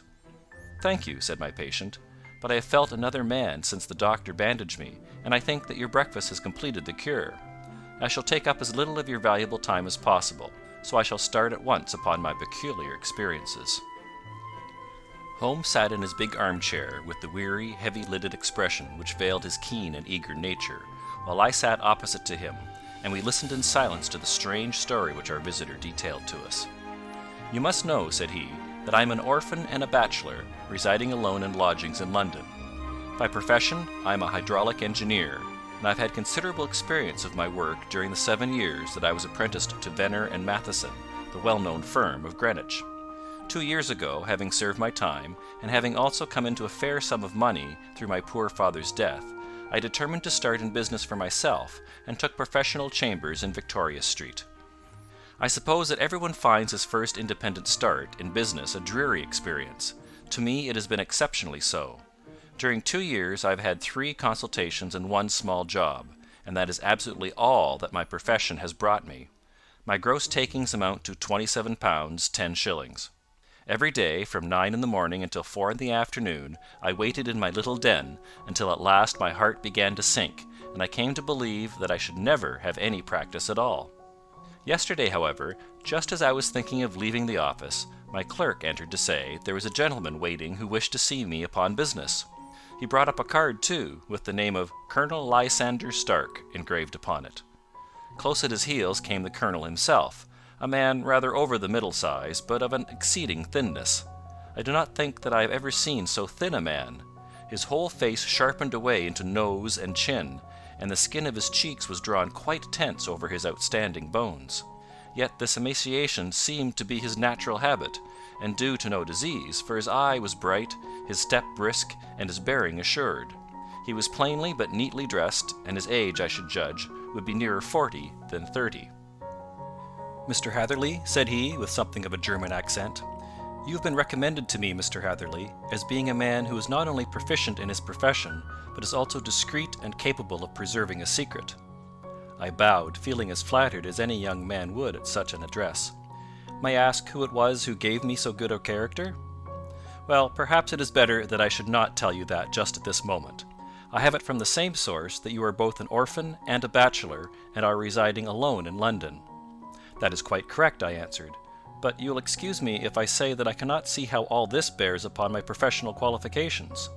I understand that it was on a professional matter that you wished to speak to me." "Undoubtedly so, but you will find that all I say is really to the point. I have a professional commission for you, but absolute secrecy is quite essential. Absolute secrecy, you understand, and of course we may expect that more from a man who is alone than from one who lives in the bosom of his family." "If I promise to keep a secret," said I, "you may absolutely depend upon my doing so." He looked very hard at me as I spoke, and it seemed to me that I had never seen so suspicious and questioning an eye. "Do you promise, then?" he said at last. Yes, I promise. Absolute and complete silence before, during, and after? No reference to the matter at all, either in word or writing? I have already given you my word. Very good. He suddenly sprang up, and darting like lightning across the room, he flung open the door. The passage outside was empty. That's all right, said he, coming back. I know that clerks are sometimes curious as to their master's affairs. Now we can talk in safety. He drew up his chair very close to mine, and began to stare at me again with the same questioning and thoughtful look. A feeling of repulsion and of something akin to fear had begun to rise within me at the strange antics of this fleshless man. Even my dread of losing a client could not restrain me from showing my impatience. I beg that you will state your business, sir, said I. My time is of value. Heaven forgive me for that last sentence, but the words came to my lips. How would 50 guineas for a night's work suit you? He asked. Most admirably. I say a night's work, but an hour's would be nearer the mark. I simply want your opinion about a hydraulic stamping machine which has got out of gear. If you show us what is wrong, we shall soon set it right ourselves. What do you think of such a commission as that? The work appears to be light, and the pay munificent. Precisely so. We shall want you to come tonight by the last train. Where to? To Ayford, in Berkshire. It is a little place near the borders of Oxfordshire, and within 7 miles of Reading. There is a train from Paddington, which would bring you there at about 11:15. Very good. I shall come down in a carriage to meet you. There is a drive, then? Yes, our little place is quite out in the country. It is a good 7 miles from Ayford Station. Then we can hardly get there before midnight. I suppose there would be no chance of a train back. I should be compelled to stop the night. Yes, we could easily give you a shakedown. That is very awkward. Could I not come at some more convenient hour? We have judged it best that you should come late. It is to recompense you for any inconvenience that we are paying to you, a young and unknown man, a fee which would buy an opinion from the very heads of your profession. Still, of course, if you would like to draw out of the business, there is plenty of time to do so. I thought of the 50 guineas, of how very useful they would be to me. Not at all, said I. I shall be very happy to accommodate myself to your wishes. I should like, however, to understand a little more clearly what it is that you wish me to do. Quite so. It is very natural that the pledge of secrecy which we have exacted from you should have aroused your curiosity. I have no wish to commit you to anything without your having it all laid before you. I suppose that we are absolutely safe from eavesdroppers? Entirely. Then the matter stands thus. You are probably aware that Fuller's earth is a valuable product, and that it is only found in 1 or 2 places in England. I have heard so. Some little time ago, I bought a small place, a very small place, within 10 miles of Reading. I was fortunate enough to discover that there was a deposit of Fuller's earth in one of my fields. On examining it, however, I found that this deposit was a comparatively small one, and that it formed a link between 2 very much larger ones upon the right and left, both of them, however, in the grounds of my neighbors. These good people were absolutely ignorant that their land contained that which was quite as valuable as a gold mine. Naturally, it was to my interest to buy their land before they discovered its true value, but unfortunately I had no capital by which I could do this. I took a few of my friends into the secret, however, and they suggested that we should quietly and secretly work our own little deposit, and that in this way we should earn the money which would enable us to buy the neighboring fields. This we have now been doing for some time, and in order to help us in the operations, we erected a hydraulic press. This press, as I've already explained, has got out of order, and we wish your advice upon the subject. We guard our secret very jealously, however, and if it once became known that we had hydraulic engineers coming to our little house, it would soon rouse inquiry, and then, if the facts came out, it would be good-bye to any chance of getting these fields and carrying out our plans. That is why I have made you promise me that you will not tell a human being that you are going to Ayford tonight. I hope that I make it all plain? I quite follow you, said I. The only point which I could not quite understand was what use you could make of a hydraulic press in excavating Fuller's earth, which, as I understand, is dug out like gravel from a pit. Ah, said he carelessly, we have our own process. We compress the earth into bricks, so as to remove them without revealing what they are. But that is a mere detail. I have taken you fully into my confidence now, Mr. Hatherley, and I have shown you how I trust you. He rose as he spoke. I shall expect you then at Ayford at 11:15. I shall certainly be there. And not a word to a soul. He looked at me with the last long, questioning gaze, and then, pressing my hand in a cold, dank grasp, he hurried from the room. Well, when I came to think it all over in cool blood, I was very much astonished, as you may both think, at this sudden commission which had been entrusted to me. On the one hand, of course, I was glad, for the fee was at least tenfold what I should have asked had I set a price upon my own services, and it was possible that this order might lead to other ones. On the other hand, the face and manner of my patron had made an unpleasant impression upon me, and I could not think that his explanation of the fuller's earth was sufficient to explain the necessity for my coming at midnight, and his extreme anxiety lest I should tell anyone of my errand. However, I threw all fears to the winds, ate a hearty supper, drove to Paddington, and started off, having obeyed to the letter the injunction as to holding my tongue. At Reading I had to change not only my carriage but my station. However, I was in time for the last train to Eyford, and I reached the little, dim-lit station after 11 o'clock. I was the only passenger who got out there, and there was no one upon the platform save a single sleepy porter with a lantern. As I passed out through the wicket gate, however, I found my acquaintance of the morning waiting in the shadow upon the other side. Without a word, he grasped my arm and hurried me into a carriage, the door of which was standing open. He drew up the windows on either side, tapped on the woodwork, and away we went as fast as the horse could go. "One horse?" interjected Holmes. "Yes, only one." "Did you observe the colour?" "Yes, I saw it by the sidelights when I was stepping into the carriage. It was a chestnut." "Tired-looking or fresh?" "Oh, fresh and glossy." "Thank you. I'm sorry to have interrupted you. Pray continue your most interesting statement." Away we went then, and we drove for at least an hour. Colonel Lysander Stark had said that it was only 7 miles, but I should think, from the rate that we seemed to go, and from the time that we took, that it must have been nearer 12. He sat at my side in silence all the time, and I was aware, more than once when I glanced in his direction, that he was looking at me with great intensity. The country roads seemed to not be very good in that part of the world, for we lurched and jolted terribly. I tried to look out of the windows to see something of where we were, but they were made of frosted glass, and I could make out nothing save the occasional bright blur of a passing light. Now and then I hazarded some remark to break the monotony of the journey, but the colonel answered only in monosyllables, and the conversation soon flagged. At last, however, the bumping of the road was exchanged for the crisp smoothness of a gravel drive, and the carriage came to a stand. Colonel Lysander Stark sprang out, and, as I followed after him, pulled me swiftly into a porch, which gaped in front of us. We stepped, as it were, right out of the carriage and into the hall, so that I failed to catch the most fleeting glance of the front of the house.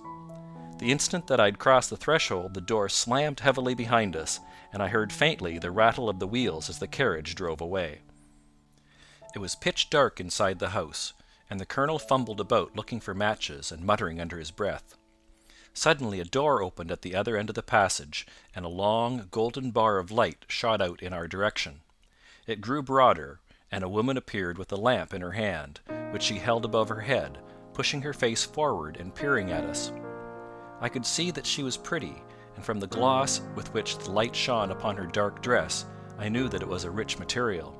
She spoke a few words in a foreign tongue, in a tone as though asking a question, and when my companion answered in a gruff monosyllable, she gave such a start that the lamp nearly fell from her hand.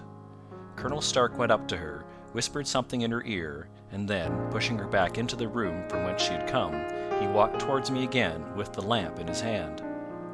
"Perhaps you'll have the kindness to wait in this room for a few minutes," said he, throwing open another door. It was a quiet, little, plainly furnished room, with a round table in the center, on which several German books were scattered. Colonel Stark laid down the lamp on the top of a harmonium beside the door. "I shall not keep you waiting an instant," said he, and vanished into the darkness. I glanced at the books upon the table, and in spite of my ignorance of German, I could see that the 2 of them were treatises on science, the others being volumes of poetry. Then I walked across to the window, hoping that I might catch some glimpse of the countryside, but an oak shutter, heavily barred, was folded across it. It was a wonderfully silent house. There was an old clock ticking loudly somewhere in the passage, but otherwise everything was deadly still. A vague feeling of uneasiness began to steal over me. Who were these German people, and what were they doing living in this strange, out-of-the-way place? And where was this place? I was 10 miles or so from Eyford, that was all I knew, but whether north, south, east, or west, I had no idea. For that matter, Reading and possibly other large towns were within that radius, so the place might not be so secluded after all. Yet it was quite certain, from the absolute stillness, that we were in the country. I paced up and down the room, humming a tune under my breath to keep up my spirits, and feeling that I was thoroughly earning my 50-guinea fee. Suddenly, without any preliminary sound in the midst of the utter stillness, the door of my room swung slowly open. The woman was standing in the aperture, the darkness of the hall behind her, the yellow light from my lamp beating upon her eager and beautiful face. I could see at a glance that she was sick with fear, and the sight sent a chill to my own heart. She held up one shaking finger to warn me to be silent, and she shot a few whispered words of broken English at me, her eyes glancing back, like those of a frightened horse, into the gloom behind her. "I would go," said she, trying hard, as it seemed to me, to speak calmly. "I would go. I should not stay here. There is no good for you to do." "But, madam," I said, "I have not yet done what I came for.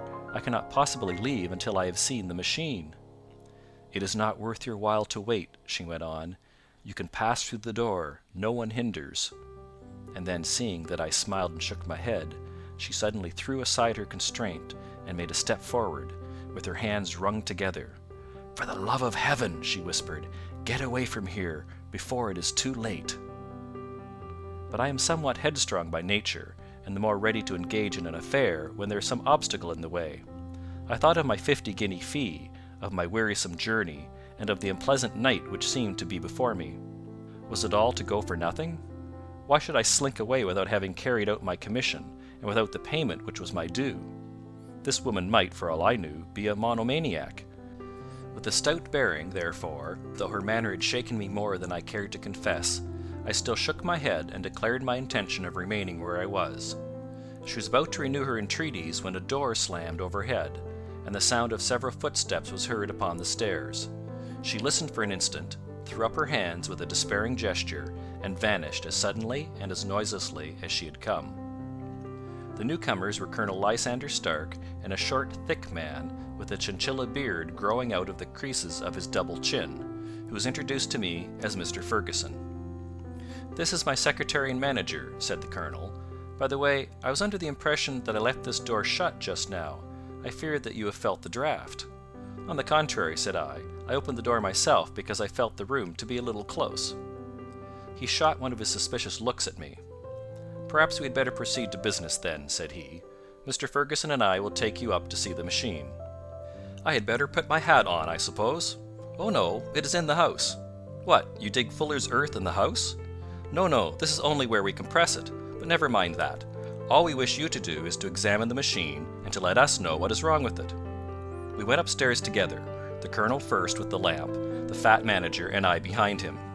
It was a labyrinth of an old house, with corridors, passages, narrow winding staircases, and little low doors, the thresholds of which were hollowed out by the generations who had crossed them. There were no carpets and no sign of any furniture above the ground floor, while the plaster was peeling off the walls, and the damp was breaking through in green, unhealthy blotches. I tried to put on as an unconcerned air as possible, but I had not forgotten the warnings of the lady, even though I disregarded them, and I kept a keen eye upon my two companions. Ferguson appeared to be a morose and silent man, but I could see from the little that he had said that he was at least a fellow countryman. Colonel Lysander Stark stopped at last before a low door, which he unlocked.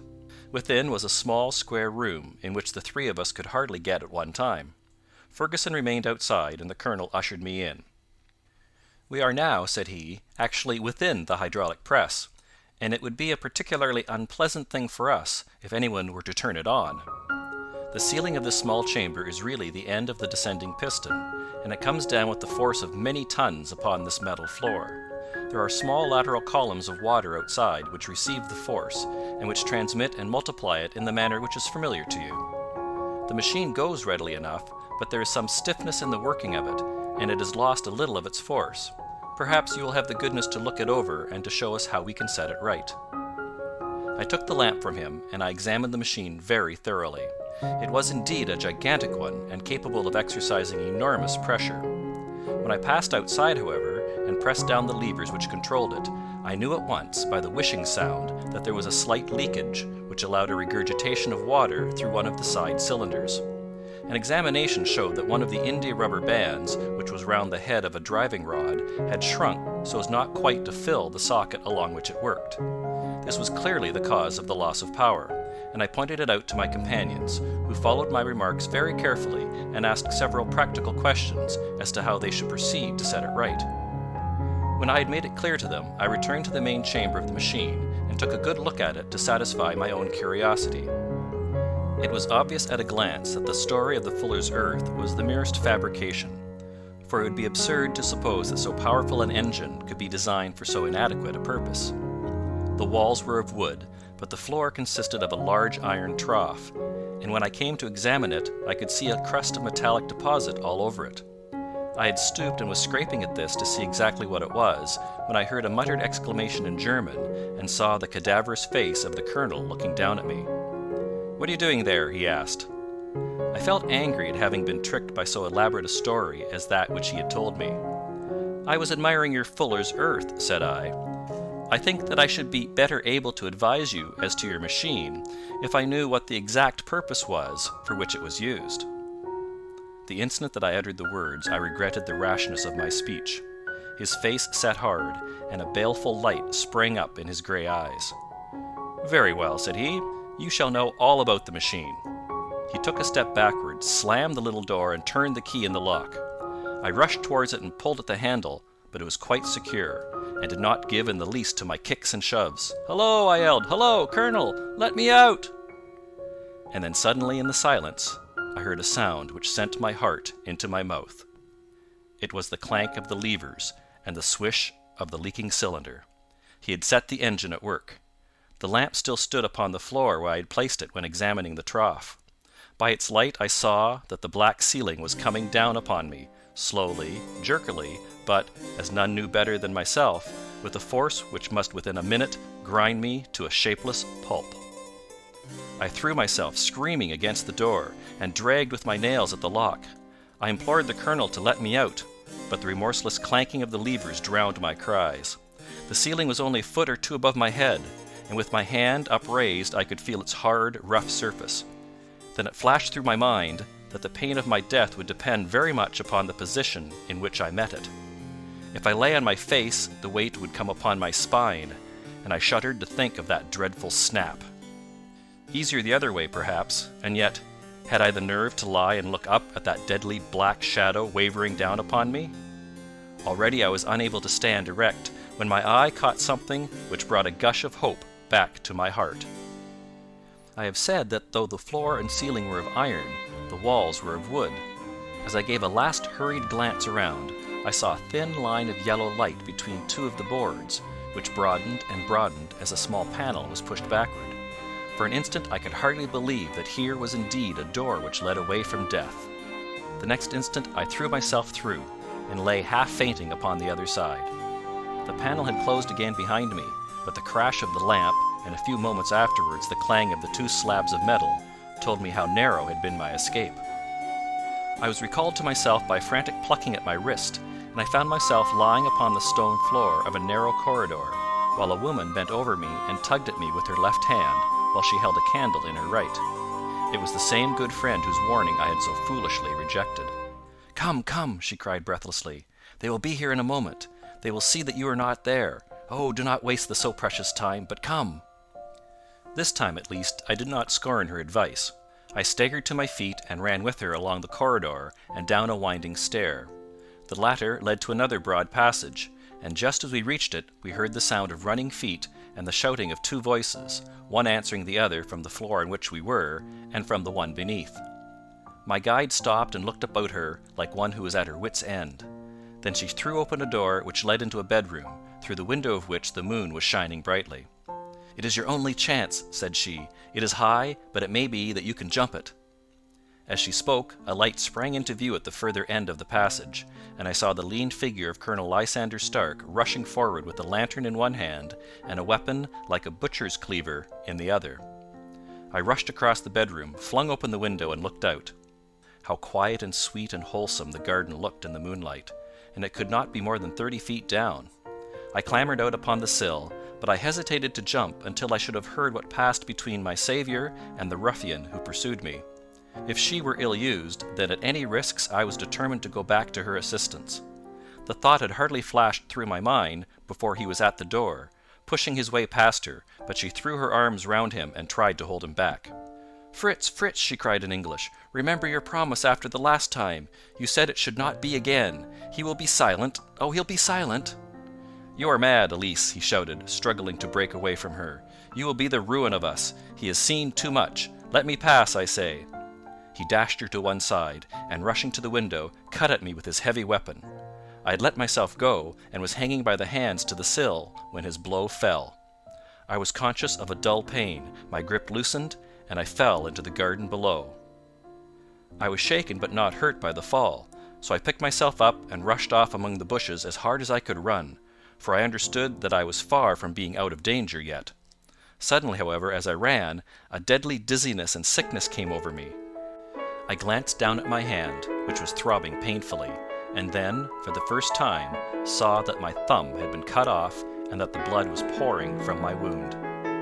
I endeavoured to tie my handkerchief round it, but there came a sudden buzzing in my ears, and next moment I fell into a dead faint among the rose bushes. How long I remained unconscious I cannot tell. It must have been a very long time, for the moon had sunk and a bright morning was breaking when I came to myself. My clothes were all sodden with dew, and my coat sleeve was drenched with blood from my wounded thumb. The smarting of it recalled in an instant all the particulars of my night's adventure, and I sprang to my feet with the feeling that I might hardly yet be safe from my pursuers. But to my astonishment, when I came to look round me, neither house nor garden were to be seen. I had been lying in an angle of the hedge close by the high road, and just a little lower down was a long building, which proved, upon my approaching it, to be the very station at which I had arrived upon the previous night. Were it not for the ugly wound upon my hand, all that had passed during those dreadful hours might have been an evil dream. Half dazed, I went into the station and asked about the morning train. There would be one to Reading in less than an hour. The same porter was on duty, I found, as had been there when I arrived. I inquired of him whether he had ever heard of Colonel Lysander Stark. The name was strange to him. Had he observed a carriage the night before waiting for me? No, he had not. Was there a police station anywhere near? There was one about 3 miles off. It was too far for me to go, weak and ill as I was. I determined to wait until I got back to town before telling my story to the police. It was a little past 6 when I arrived, so I went first to have my wound dressed, and then the doctor was kind enough to bring me along here. I put the case into your hands and shall do exactly what you advise. We both sat in silence for some little time after listening to this extraordinary narrative. Then Sherlock Holmes pulled down from the shelf one of the ponderous commonplace books in which he placed his cuttings. "Here is an advertisement which will interest you," said he. "It appeared in all the papers about a year ago. Listen to this. Lost on the 9th, Mr. Jeremiah Hayling, aged 26, a hydraulic engineer. Left his lodgings at 10 o'clock at night and has not been heard of since. Was dressed in, etc., etc." Ha! That represents the last time that the colonel needed to have his machine overhauled, I fancy. "Good heavens!" cried my patient. "Then that explains what the girl said." "Undoubtedly. It is quite clear that the colonel was a cool and desperate man, who was absolutely determined that nothing should stand in the way of his little game, like those out-and-out pirates who will leave no survivor from a captured ship. Well, every moment now is precious, so if you feel equal to it, we shall go down to Scotland Yard at once as a preliminary to starting for Eyford." Some 3 hours or so afterwards, we were all in the train together, bound from Reading to the little Berkshire village. There were Sherlock Holmes, the hydraulic engineer, Inspector Bradstreet of Scotland Yard, a plainclothesman, and myself. Bradstreet had spread an ordnance map of the county out upon the seat, and was busy with his compass drawing a circle with Eyford for its centre. "There you are," said he. "That circle is drawn at a radius of 10 miles from the village. The place we want must be somewhere near that line. You said 10 miles, I think, sir. It was an hour's good drive. And you think that they brought you back all that way when you were unconscious? They must have done so. I have a confused memory, too, of having been lifted and conveyed somewhere.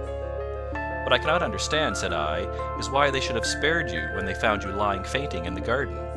Perhaps the villain was softened by the woman's entreaties." "I hardly think that likely. I never saw a more inexorable face in my life." "Oh, we shall soon clear up all that," said Bradstreet. "Well, I have drawn my circle, and I only wish I knew at what point upon it the folk that we are in search of are to be found." "I think I could lay my finger on it," said Holmes quietly. "Really now," cried the inspector, "you have formed your opinion. Come now, we shall see who agrees with you. I say it is south, for the country is more deserted there." "And I say east," said my patient. "I am for west," remarked the plainclothesman. "There are several quiet little villages up there." "And I am for north," said I, "because there are no hills there, and our friend says that he did not notice the carriage go up any." "Come," cried the inspector, laughing, "it's a very pretty diversity of opinion. We have boxed the compass among us. Who do you give your casting vote to?" "You are all wrong." "But we can't all be." "Oh, yes, you can. This is my point." He placed his finger in the center of the circle. "This is where we shall find them." "But the 12-mile drive?" gasped Hatherley. 6 out and 6 back. Nothing simpler. You say yourself that the horse was fresh and glossy when you got in. How could it be that if it had gone 12 miles over heavy roads? "Indeed, it is a likely ruse enough," observed Bradstreet thoughtfully. "Of course, there can be no doubt as to the nature of this gang." "None at all," said Holmes. "They are coiners on a large scale, and have used the machine to form the amalgam which has taken the place of silver." "We have known for some time that a clever gang was at work," said the inspector. "They've been turning out half-crowns by the thousand. We even traced them as far as Reading, but could get no farther, for they'd covered their traces in a way that showed that they were very old hands. But now, thanks to this lucky chance, I think that we have got them right enough." But the inspector was mistaken, for those criminals were not destined to fall into the hands of justice. As we rolled into Ayford Station, we saw a gigantic column of smoke which streamed up from behind a small clump of trees in the neighborhood and hung like an immense ostrich feather over the landscape. "A house on fire?" asked Bradstreet as the train steamed off again on its way. "Yes, sir," said the station master. "When did it break out?" "I hear that it was during the night, sir, but it has got worse and the whole place is in a blaze." "Whose house is it?" "Dr. Becker's." "Tell me," broke in the engineer, "is Dr. Becker a German, very thin, with a long sharp nose?" The station master laughed heartily. "No, sir, Dr. Becker is an Englishman, and there isn't a man in the parish who has a better lined waistcoat. But he has a gentleman staying with him, a patient, as I understand, who is a foreigner, and he looks as if a little good Berkshire beef would do him no harm." The station master had not finished his speech before we were all hastening in the direction of the fire. The road topped a low hill, and there was a great widespread whitewashed building in front of us, spouting fire at every chink and window, while in the garden in front 3 fire engines were vainly striving to keep the flames under. "That's it!" cried Hatherley, in intense excitement. "There is the gravel drive, and there are the rose bushes where I lay. That second window is the one that I jumped from." "Well, at least," said Holmes, "you have had your revenge upon them. There can be no question that it was your oil lamp which, when it was crushed in the press, set fire to the wooden walls, though no doubt they were too excited in the chase after you to observe it at the time. Now keep your eyes open in this crowd for your friends of last night, though I very much fear that they are a good 100 miles off by now." And Holmes's fears came to be realized, for from that day to this no word has ever been heard either of the beautiful woman, the sinister German, or the morose Englishman. Early that morning a peasant had met a cart containing several people and some very bulky boxes driving rapidly in the direction of Reading, but there all traces of the fugitives disappeared, and even Holmes's ingenuity failed ever to discover the least clue as to their whereabouts. The firemen had been much perturbed at the strange arrangements which they had found within, and still more so by discovering a newly severed human thumb upon a window-sill of the second floor. About sunset, however, their efforts were at last successful, and they subdued the flames, but not before the roof had fallen in, and the whole place had been reduced to such an absolute ruin that, save some twisted cylinders and iron piping, not a trace remained of the machinery which had cost our unfortunate acquaintance so dearly. Large masses of nickel and of tin were discovered stored in an outhouse, but no coins were to be found, which may have explained the presence of those bulky boxes which have been already referred to. How our hydraulic engineer had been conveyed from the garden to the spot where he recovered his senses might have remained forever a mystery were it not for the soft mold, which told us a very plain tale. He had evidently been carried down by 2 persons, one of whom had remarkably small feet and the other unusually large ones. On the whole, it was most probable that the silent Englishman, being less bold or less murderous than his companion, had assisted the woman to bear the unconscious man out of the way of danger. "Well," said our engineer ruefully, as we took our seats to return once more to London, "it has been a pretty business for me. I have lost my thumb, and I have lost a 50-guinea fee, and what have I gained?" "Experience," said Holmes, laughing. "Indirectly, it may be of value, you know. You have only to put it into words to gain the reputation of being excellent company." The Adventure of the Noble Bachelor. The Lord St. Simon marriage and its curious termination have long ceased to be a subject of interest in those exalted circles in which the unfortunate bridegroom moves. Fresh scandals have eclipsed it, and their more piquant details have drawn the gossips away from this 4-year-old drama. As I have reason to believe, however, that the full facts have never been revealed to the general public, and as my friend Sherlock Holmes had a considerable share in clearing the matter up, I feel that no memoir of him would be complete without some little sketch of this remarkable episode. It was a few weeks before my own marriage, during the days when I was still sharing rooms with Holmes in Baker Street, that he came home from an afternoon stroll to find a letter on the table waiting for him. I had remained indoors all day, for the weather had taken a sudden turn to rain, with high autumnal winds, and the Jezail bullet which I had brought back in one of my limbs as a relic of my Afghan campaign throbbed with dull persistence. With my body in one easy chair and my legs upon another, I had surrounded myself with a cloud of newspapers until at last, saturated with the news of the day, I tossed them all aside and lay listless, watching the huge crest and monogram upon the envelope upon the table, and wondering lazily who my friend's noble correspondent could be. "Here is a very fashionable epistle," I remarked as he entered. "Your morning letters, if I remember right, were from a fishmonger and a tide-waiter." "Yes, my correspondence has certainly the charm of variety," he answered, smiling, "and the humbler are usually more interesting. This looks like one of those unwelcome social summonses which call upon a man either to be bored or to lie." He broke the seal and glanced over the contents. "Oh, come, it may prove to be something of interest after all. Not social, then? No, distinctly professional. And from a noble client, one of the highest in England. My dear fellow, I congratulate you. I assure you, Watson, without affectation, that the status of my client is a matter of less moment to me than the interest of his case. It is just possible, however, that that also may not be wanting in this new investigation.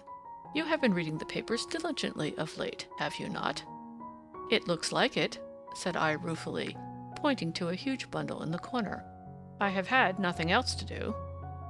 "It is fortunate, for you will perhaps be able to post me up. I read nothing except the criminal news and the agony column. The latter is always instructive. But if you have followed recent events so closely, you must have read about Lord St. Simon and his wedding?"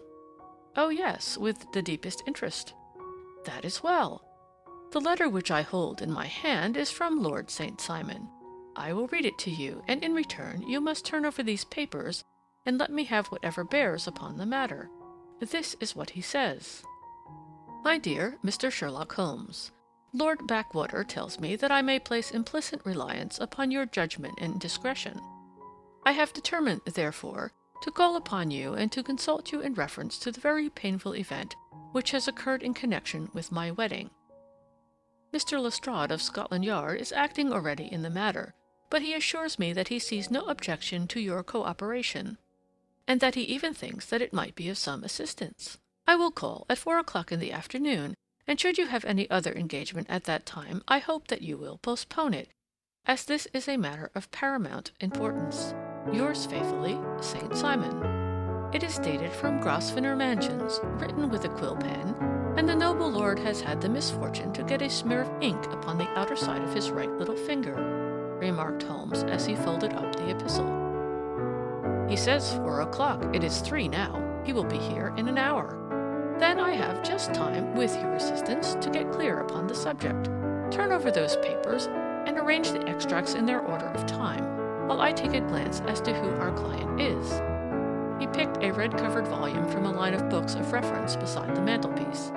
Here he is, said he, sitting down and flattening it out upon his knee. Lord Robert Walsingham de Vere St. Simon, second son of the Duke of Balmoral. Arms, azure, 3 caltrops in chief over a fess sable, born in 1846. He's 41 years of age, which is mature for marriage. Was Under-Secretary for the Colonies in a late administration. The Duke, his father, was at one time Secretary for Foreign Affairs. They inherit Plantagenet blood by direct descent, and Tudor on the distaff side. Ha! Well, there is nothing very instructive in all this. I think that I must turn to you, Watson, for something more solid. I have very little difficulty in finding what I want, said I, for the facts are quite recent, and the matter struck me as remarkable. I feared to refer them to you, however, as I knew that you had an inquiry on hand, and that you disliked the intrusion of other matters. Oh, you mean the little problem of the Grosvenor Square furniture van. That is quite cleared up now, though, indeed, it was obvious from the first. Pray, give me the results of your newspaper selections. Here is the first notice which I can find. It is in the personal column of the Morning Post, and dates, as you see, some weeks back. A marriage has been arranged, it says, and will, if rumor is correct, very shortly take place, between Lord Robert St. Simon, second son of the Duke of Balmoral, and Miss Hattie Duran, the only daughter of Aloysius Duran, Esquire, of San Francisco, California, USA. That is all. Terse and to the point, remarked Holmes, stretching his long, thin legs towards the fire. There was a paragraph amplifying this in one of the society papers of the same week. Ah, here it is. There will soon be a call for protection in the marriage market, for the present free trade principle appears to tell heavily against our home product. One by one, the management of the noble houses of Great Britain is passing into the hands of our fair cousins from across the Atlantic. An important addition has been made during the last week to the list of the prizes which have been borne away by these charming invaders. Lord St. Simon, who has shown himself for over 20 years proof against the little god's arrows, has now definitely announced his approaching marriage with Miss Hattie Duran, the fascinating daughter of a California millionaire. Miss Duran, whose graceful figure and striking face attracted much attention at the Westbury House festivities, is an only child, and it is currently reported that her dowry will run to considerably over the 6 figures, with expectancies for the future. As it is an open secret that the Duke of Balmoral has been compelled to sell his pictures within the last few years, and as Lord St. Simon has no property of his own, save the small estate of Birchmoor, it is obvious that the Californian heiress is not the only gainer by an alliance which will enable her to make the easy and common transition from a Republican lady to a British peeress. Anything else? Asked Holmes, yawning. Oh yes, plenty. Then there is another note in the Morning Post to say that the marriage would be an absolutely quiet one, that it would be at St. George's, Hanover Square, that only a half a dozen intimate friends would be invited, and that the party would return to the furnished house at Lancaster Gate, which has been taken by Mr. Aloysius Duran. 2 days later, that is, on Wednesday last, there is a curt announcement that the wedding had taken place, and that the honeymoon would be passed at Lord Backwater's place near Petersfield. Those are all the notices which appeared before the disappearance of the bride. Before the what? Asked Holmes with a start. The vanishing of the lady. When did she vanish, then? At the wedding breakfast. Indeed. This is more interesting than it promised to be. Quite dramatic, in fact. Yes, it struck me as being a little out of the common. They often vanish before the ceremony, and occasionally during the honeymoon, but I cannot call to mind anything quite so prompt as this. Pray, let me have the details. I warn you that they are very incomplete. Perhaps we may make them less so. Such as they are set forth in a single article of a morning paper of yesterday, which I will read to you. It is headed, Singular Occurrence at a Fashionable Wedding. The family of Lord Robert St. Simon has been thrown into the greatest consternation by the strange and painful episodes which have taken place in connection with his wedding. The ceremony, as shortly announced in the papers of yesterday, occurred on the previous morning, but it is only now that it has been possible to confirm the strange rumors which have been so persistently floating about. In spite of the attempts of the friends to hush the matter up, So much public attention has now been drawn to it that no good purpose can be served by affecting to disregard what is a common subject for conversation. The ceremony, which was performed at St. George's, Hanover Square, was a very quiet one, no one being present save the father of the bride, Mr. Aloysius Doran, the Duchess of Balmoral, Lord Backwater, Lord Eustace, and Lady Clara St. Simon, the younger brother and sister of the bridegroom, and Lady Alicia Whittington. The whole party proceeded afterwards to the house of Mr. Aloysius Doran at Lancaster Gate, where breakfast had been prepared. It appears that some little trouble was caused by a woman, whose name has not been ascertained, who endeavored to force her way into the house after the bridal party, alleging that she had some claim upon Lord St. Simon. It was only after a painful and prolonged scene that she was ejected by the butler and the footman. The bride, who had fortunately entered the house before this unpleasant interruption, had sat down to breakfast with the rest, when she complained of a sudden indisposition and retired to her room.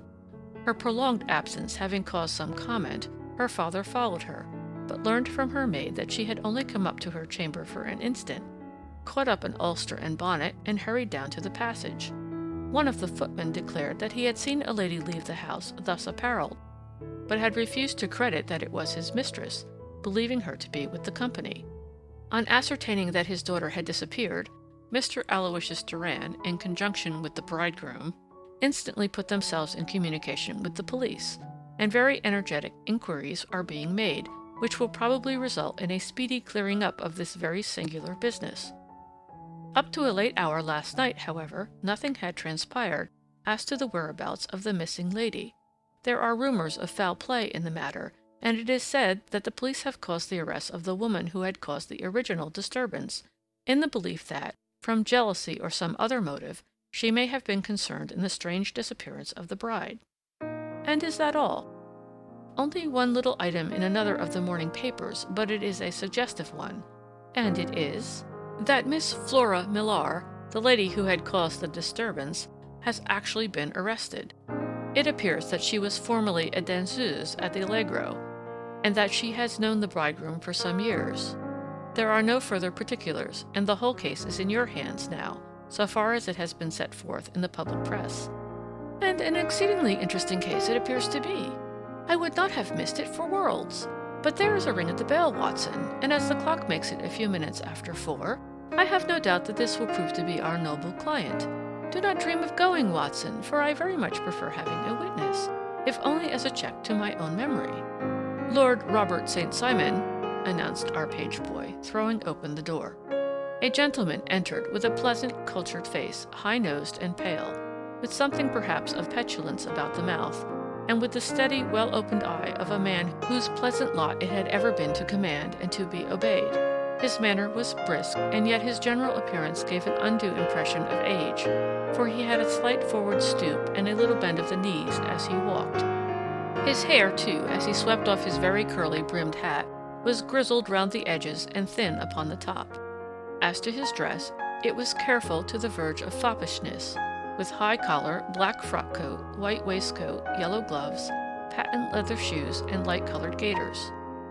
He advanced slowly into the room, turning his head from left to right, and swinging in his right hand the cord which held his golden eyeglasses. "Good day, Lord St. Simon," said Holmes, rising and bowing. "Pray, take the basket chair. This is my friend and colleague, Dr. Watson. Draw up a little to the fire, and we will talk this matter over." "A most painful matter to me, as you can most readily imagine, Mr. Holmes. I have been cut to the quick. I understand that you have already managed several delicate cases of this sort, sir, though I presume that they were hardly from the same class of society." "No, I am descending." "I beg pardon?" "My last client of the sort was a king." "Oh, really? I had no idea. And which king?" "The King of Scandinavia." "What? Had he lost his wife?" "You can understand," said Holmes suavely, "that I extend to the affairs of my other clients the same secrecy which I promised you in yours." "Of course. Very right, very right. I'm sure I beg pardon. As to my own case, I am ready to give you any information which may assist you in forming an opinion." "Thank you. I have already learned all that is in the public prints, nothing more. I presume that I may take it as correct, this article, for example, as to the disappearance of the bride?" Lord St. Simon glanced over it. "Yes, it is correct as far as it goes. But it needs a great deal of supplementing before anyone could offer an opinion. I think that I may arrive at my facts most directly by questioning you. Pray do so. When did you first meet Miss Hattie Durand?" "In San Francisco a year ago." "You were traveling in the States?" "Yes." "Did you become engaged then?" "No." "But you were on a friendly footing?" "I was amused by her society, and she could see that I was amused." "Her father is very rich?" "He is said to be the richest man on the Pacific slope." "And how did he make his money?" "In mining. He had nothing a few years ago, then he struck gold, invested it, and came up by leaps and bounds." "Now, what is your own impression as to the young lady's, your wife's, character?" The nobleman swung his glasses a little faster and stared down into the fire. "You see, Mr. Holmes," said he, "my wife was 20 before her father became a rich man. During that time she ran free in a mining camp and wandered through woods or mountains, so that her education has come from nature rather than from the schoolmaster. She is what we call in England a tomboy, with a strong nature, wild and free, unfettered by any sort of traditions. She is impetuous, volcanic, I was about to say. She is swift in making up her mind and fearless in carrying out her resolutions.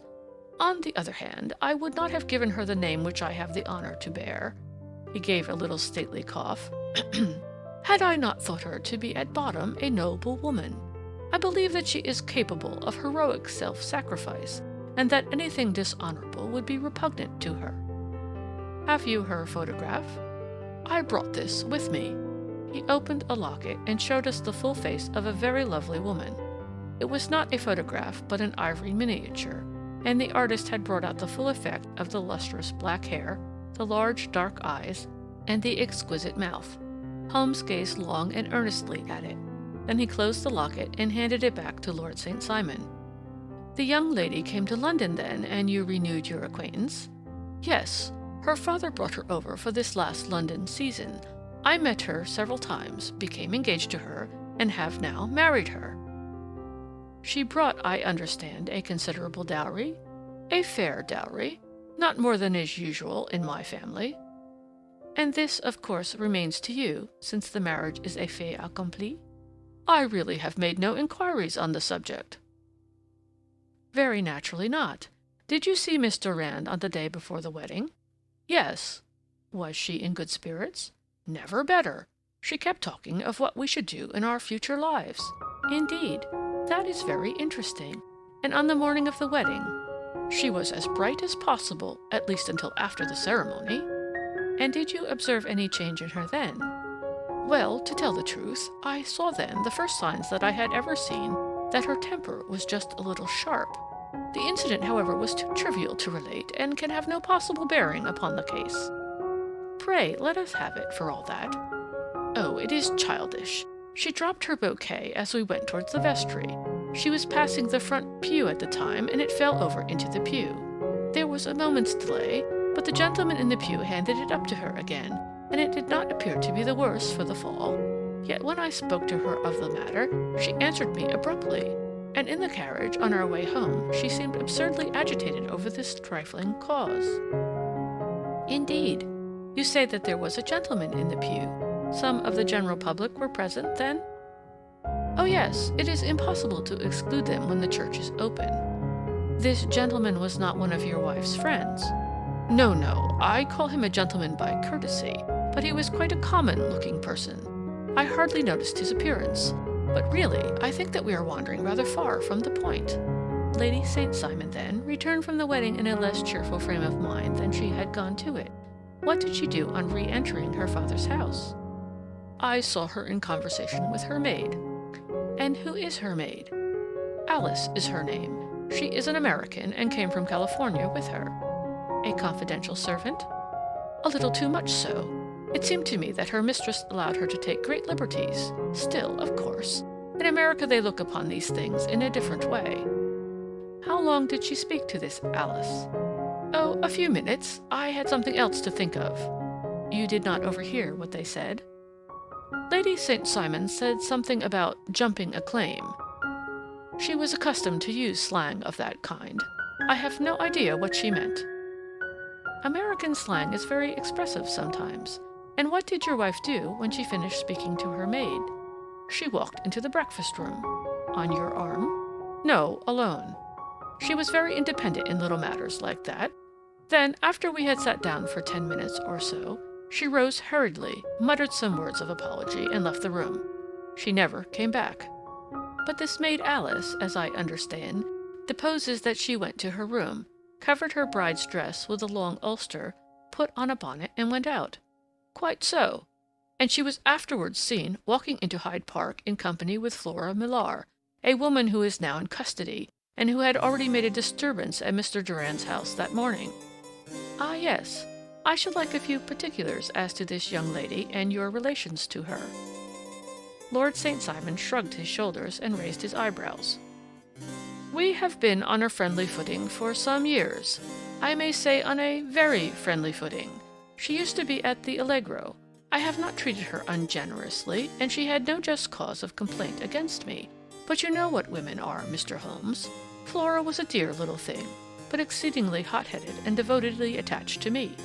She wrote me dreadful letters when she heard that I was about to be married. And to tell the truth, the reason why I had the marriage celebrated so quietly was that I feared lest there might be a scandal in the church. She came to Mr. Durand's door just after we returned, and she endeavored to push her way in, uttering very abusive expressions towards my wife, and even threatening her. But I had foreseen the possibility of something of the sort, and I had 2 police fellows there in private clothes, who soon pushed her out again. She was quiet when she saw that there was no good in making a row. Did your wife hear all this? No, thank goodness, she did not. And she was seen walking with this very woman afterwards. Yes, that is what Mr. Lestrade of Scotland Yard looks upon as so serious. It is thought that Flora decoyed my wife out and laid some terrible trap for her. Well, it is a possible supposition. You think so too? I did not say a probable one, but you do not yourself look upon this as likely? I do not think Flora would hurt a fly. Still, jealousy is a strange transformer of characters. Pray, what is your own theory as to what took place? Well, really, I came to seek a theory, not to propound one. I have given you all the facts. Since you ask me, however, I may say that it has occurred to me as possible that the excitement of this affair, the consciousness that she had made so immense a social stride, had the effect of causing some little nervous disturbance in my wife. In short, that she had become suddenly deranged? Well, really, when I consider that she has turned her back, I will not say upon me, but upon so much that many have aspired to without success, I can hardly explain it in any other fashion. Well, certainly that is also a conceivable hypothesis, said Holmes, smiling. And now, Lord St. Simon, I think that I have nearly all my data. May I ask whether you were seated at the breakfast table so that you could see out of the window? We could see the other side of the road and the park. Quite so. Then I do not think that I need to detain you longer. I shall communicate with you. Should you be fortunate enough to solve this problem, said our client, rising. I have solved it. Eh? What was that? I say that I have solved it. Where, then, is my wife? That is a detail that I shall speedily supply. Lord St. Simon shook his head. I am afraid that it will take wiser heads than yours or mine, he remarked, and bowing in a stately, old-fashioned manner, he departed. It is very good of Lord St. Simon to honor my head by putting it on a level with his own, said Sherlock Holmes, laughing. I think that I shall have a whiskey and soda and a cigar after all this cross-questioning. I had formed my conclusion as to the case before our client came into the room. My dear Holmes, I have notes of several similar cases, though none, as I remarked before, which were quite as prompt. My whole examination served to turn my conjecture into a certainty. Circumstantial evidence is occasionally very convincing, as when you find a trout in the milk, to quote Thoreau's example. But I have heard all that you have heard, without, however, the knowledge of pre-existing cases which serves me so well. There was a parallel instance in Aberdeen some years back, and something on very much the same lines at Munich the year after the Franco-Prussian War. It is one of these cases, but hullo, here is Lestrade. Good afternoon, Lestrade. You will find an extra tumbler upon the sideboard, and there are cigars in the box." The official detective was attired in a pea-jacket and cravat, which gave him a decidedly nautical appearance, and he carried a black canvas bag in his hand. With a short greeting, he seated himself and lit the cigar which had been offered to him. "What's up, then?" asked Holmes with a twinkle in his eye. "You look dissatisfied." "And I feel dissatisfied. It is this infernal St. Simon marriage case. I can make neither head nor tail of the business." "Really, you surprise me." "Who ever heard of such a mixed affair? Every clue seems to slip through my fingers. I've been at work upon it all day." "And very wet it seems to have made you," said Holmes, laying his hand upon the arm of the pea-jacket. "Yes, I've been dragging the Serpentine." "In heaven's name, what for?" "In search of the body of Lady St. Simon." Sherlock Holmes leaned back in his chair and laughed heartily. "Have you dragged the basin of Trafalgar Square fountain?" he asked. "Why, what do you mean?" "Because you have just as good a chance of finding this lady in the one as in the other." Lestrade shot an angry glance at my companion. "I suppose you know all about it," he snarled. "Well, I have only just heard the facts, but my mind is made up." "Oh, indeed. Then you think that the Serpentine plays no part in the matter?" "I think it very unlikely." "Then perhaps you will kindly explain how it is that we found this in it."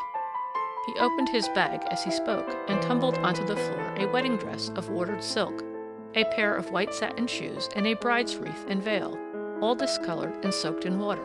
"There," said he, putting a new wedding ring upon the top of the pile. "There is a little nut for you to crack, Master Holmes." "Oh, indeed," said my friend, blowing blue rings into the air. "You dragged them from the Serpentine?" "No, they were found floating near the margin by a park keeper. They have been identified as her clothes, and it seemed to me that if the clothes were there, the body would not be far off." "By the same brilliant reasoning, every man's body is to be found in the neighborhood of his wardrobe. And pray, what did you hope to arrive at through this?" "At some evidence implicating Flora Millar in the disappearance." "I am afraid that you will find it difficult." "Are you indeed now?" cried Lestrade with some bitterness. "I am afraid, Holmes, that you are not very practical with your deductions and your inferences. You have made 2 blunders in as many minutes. This dress does implicate Miss Flora Millar." "And how?" "In the dress is a pocket. In the pocket is a card case. In the card case is a note. And here is the very note." He slapped it down upon the table in front of him. "Listen to this. You will see me when all is ready. Come at once. F.H.M." Now, my theory all along has been that Lady St. Simon was decoyed away by Flora Millar, and that she, with confederates no doubt, was responsible for her disappearance. Here, signed with her initials, is the very note which was no doubt quietly slipped into her hand at the door, and which lured her within their reach. "Very good, Lestrade," said Holmes, laughing. "You really are very fine indeed. Let me see it." He took up the paper in a listless way, but his attention instantly became riveted, and he gave a little cry of satisfaction. "This is indeed important," said he. "Ha! You find it so?" "Extremely so. I congratulate you warmly." Lestrade rose in his triumph and bent his head to look. "Why," he shrieked, "you're looking at the wrong side." "On the contrary, this is the right side." "The right side? You're mad. Here is the note written in pencil over here." "And over here is what appears to be the fragment of a hotel bill, which interests me deeply." "There's nothing in it. I looked at it before," said Lestrade. "October 4th. Rooms, 8 shillings. Breakfast, 2 shillings, 6 pence. Cocktail, 1 shilling. Lunch, 2 shillings, 6 pence. Glass sherry, 8 pence. I see nothing in that." "Very likely not. It is most important all the same. As to the note, it is important also, or at least the initials are, so I congratulate you again." "I've wasted time enough," said Lestrade, rising. "I believe in hard work, and not in sitting by the fire spinning fine theories. Good day, Mr. Holmes, and we shall see which gets to the bottom of the matter first." He gathered up the garments, thrust them into the bag, and made for the door. "Just one hint to you, Lestrade," drawled Holmes, before his rival vanished. "I will tell you the true solution of the matter. Lady St. Simon is a myth. There is not, and there never has been, any such person." Lestrade looked sadly at my companion. Then he turned to me. tapped his forehead 3 times, shook his head solemnly, and hurried away. He had hardly shut the door behind him when Holmes rose to put on his overcoat.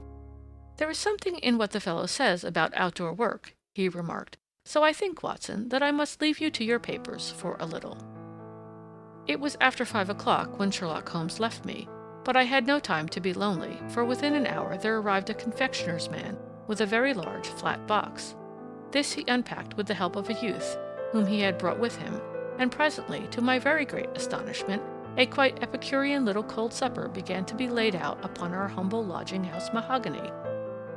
There were a couple of brace of cold woodcock, a pheasant, a pâté de foie gras pie, with a group of ancient and cobwebby bottles. Having laid out all these luxuries, my 2 visitors vanished away like the genii of the Arabian Nights, with no explanation save that the things had been paid for and were ordered to this address. Just before 9 o'clock, Sherlock Holmes stepped briskly into the room. His features were gravely set, but there was a light in his eye which made me think that he had not been disappointed in his conclusions. "They have laid the supper, then," he said, rubbing his hands. "You seem to expect company. They have laid for 5. "Yes, I fancy we may have some company dropping in," said he. "I am surprised that Lord St. Simon has not already arrived. Ha! I fancy that I hear his step now upon the stairs." It was indeed our visitor of the afternoon who came bustling in, dangling his glasses more vigorously than ever, and with a very perturbed expression upon his aristocratic features. "My messenger reached you, then?" asked Holmes. "Yes, and I confess that the contents startled me beyond measure. Have you good authority for what you say?" "The best possible."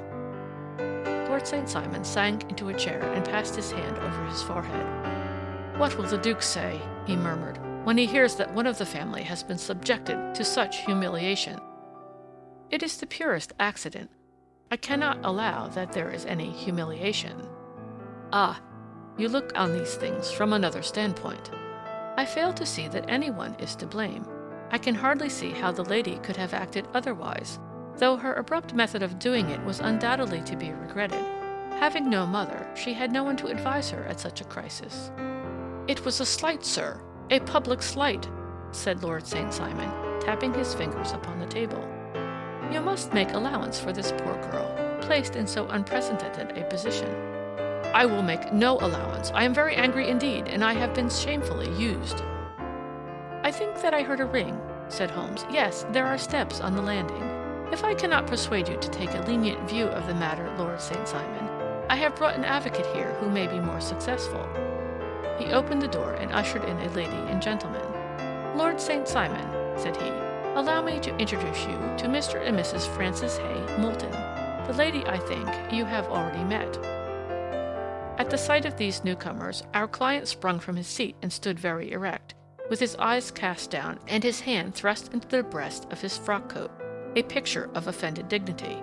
The lady had taken a quick step forward and held out her hand to him, but he still refused to raise his eyes. It was as well for his resolution, perhaps, for her pleading face was one which it was hard to resist. "You're angry, Robert," said she. "Well, I guess you have every cause to be." "Pray make no apology to me," said Lord St. Simon bitterly. "Oh, yes, I know that I have treated you real bad, and that I should have spoken to you before I went, but I was kind of rattled, and from the time when I saw Frank here again, I just didn't know what I was doing or saying. I only wonder I didn't fall down and do a faint right there before the altar." "Perhaps, Mrs. Moulton, you would like my friend and me to leave the room while you explain this matter?"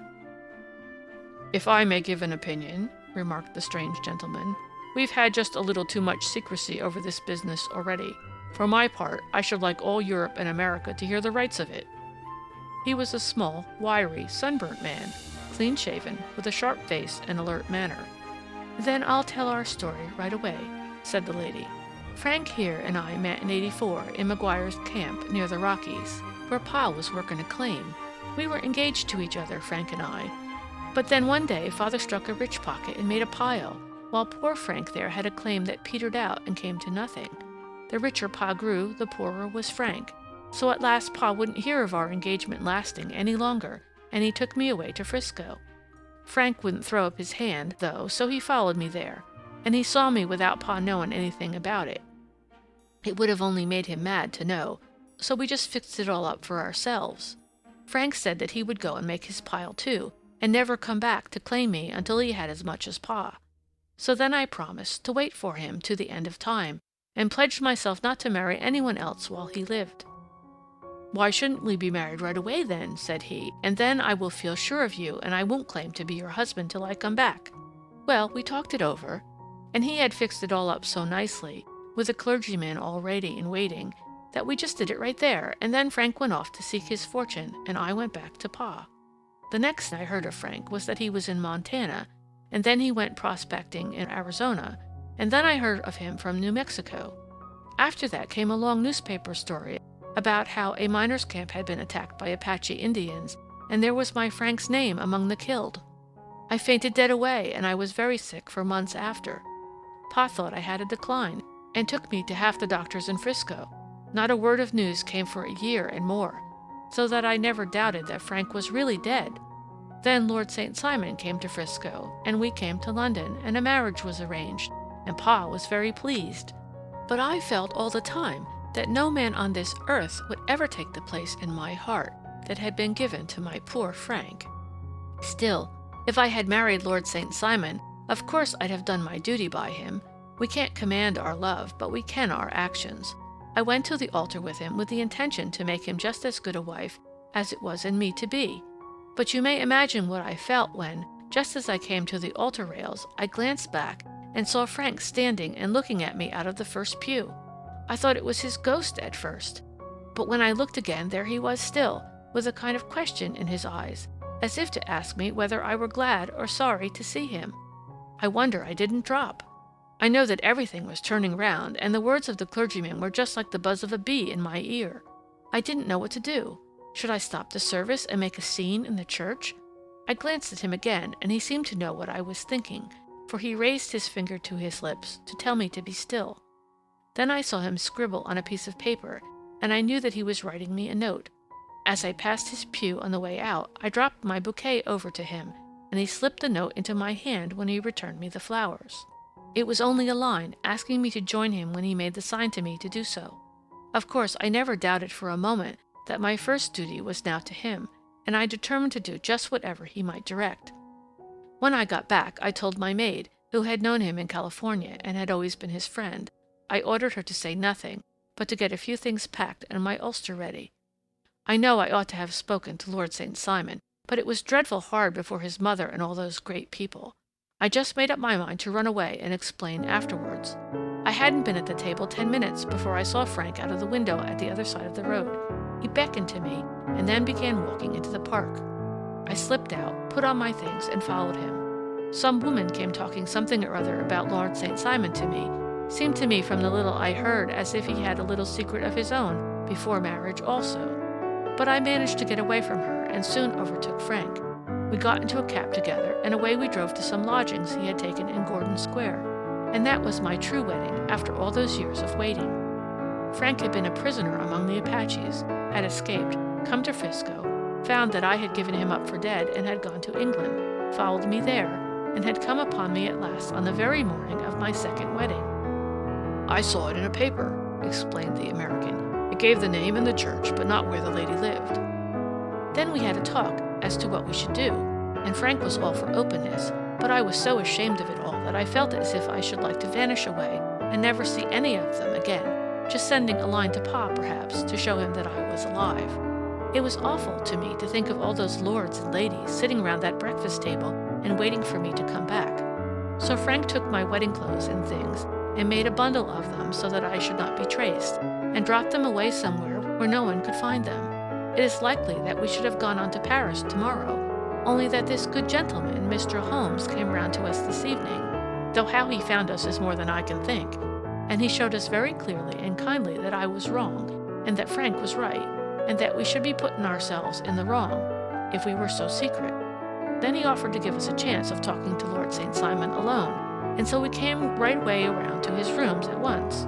Now, Robert, you have heard it all, and I am very sorry if I have given you pain, and I hope that you do not think very meanly of me. Lord St. Simon had by no means relaxed his rigid attitude, but had listened with a frowning brow and a compressed lip to this long narrative. "Excuse me," he said, "but it is not my custom to discuss my most intimate personal affairs in this public manner." "Then you won't forgive me? You won't shake hands before I go?" "Oh, certainly, if it would give you any pleasure." He put out his hand and coldly grasped that which she extended to him. "I had hoped," suggested Holmes, "that you would have joined us in a friendly supper." "I think that there you ask a little too much," responded his lordship. "I may be forced to acquiesce in these recent developments, but I can hardly be expected to make merry over them. I think that with your permission I will now wish you all a very good night." He included us all in a sweeping bow and stalked out of the room. "Then I trust that you at least will honor me with your company," said Sherlock Holmes. "It is always a joy to meet an American, Mr. Moulton, for I am one of those who believe that the folly of a monarch and the blundering of a minister in far-gone years will not prevent our children from being some day citizens of the same world-wide country under a flag which shall be a quartering of the Union Jack with the Stars and Stripes."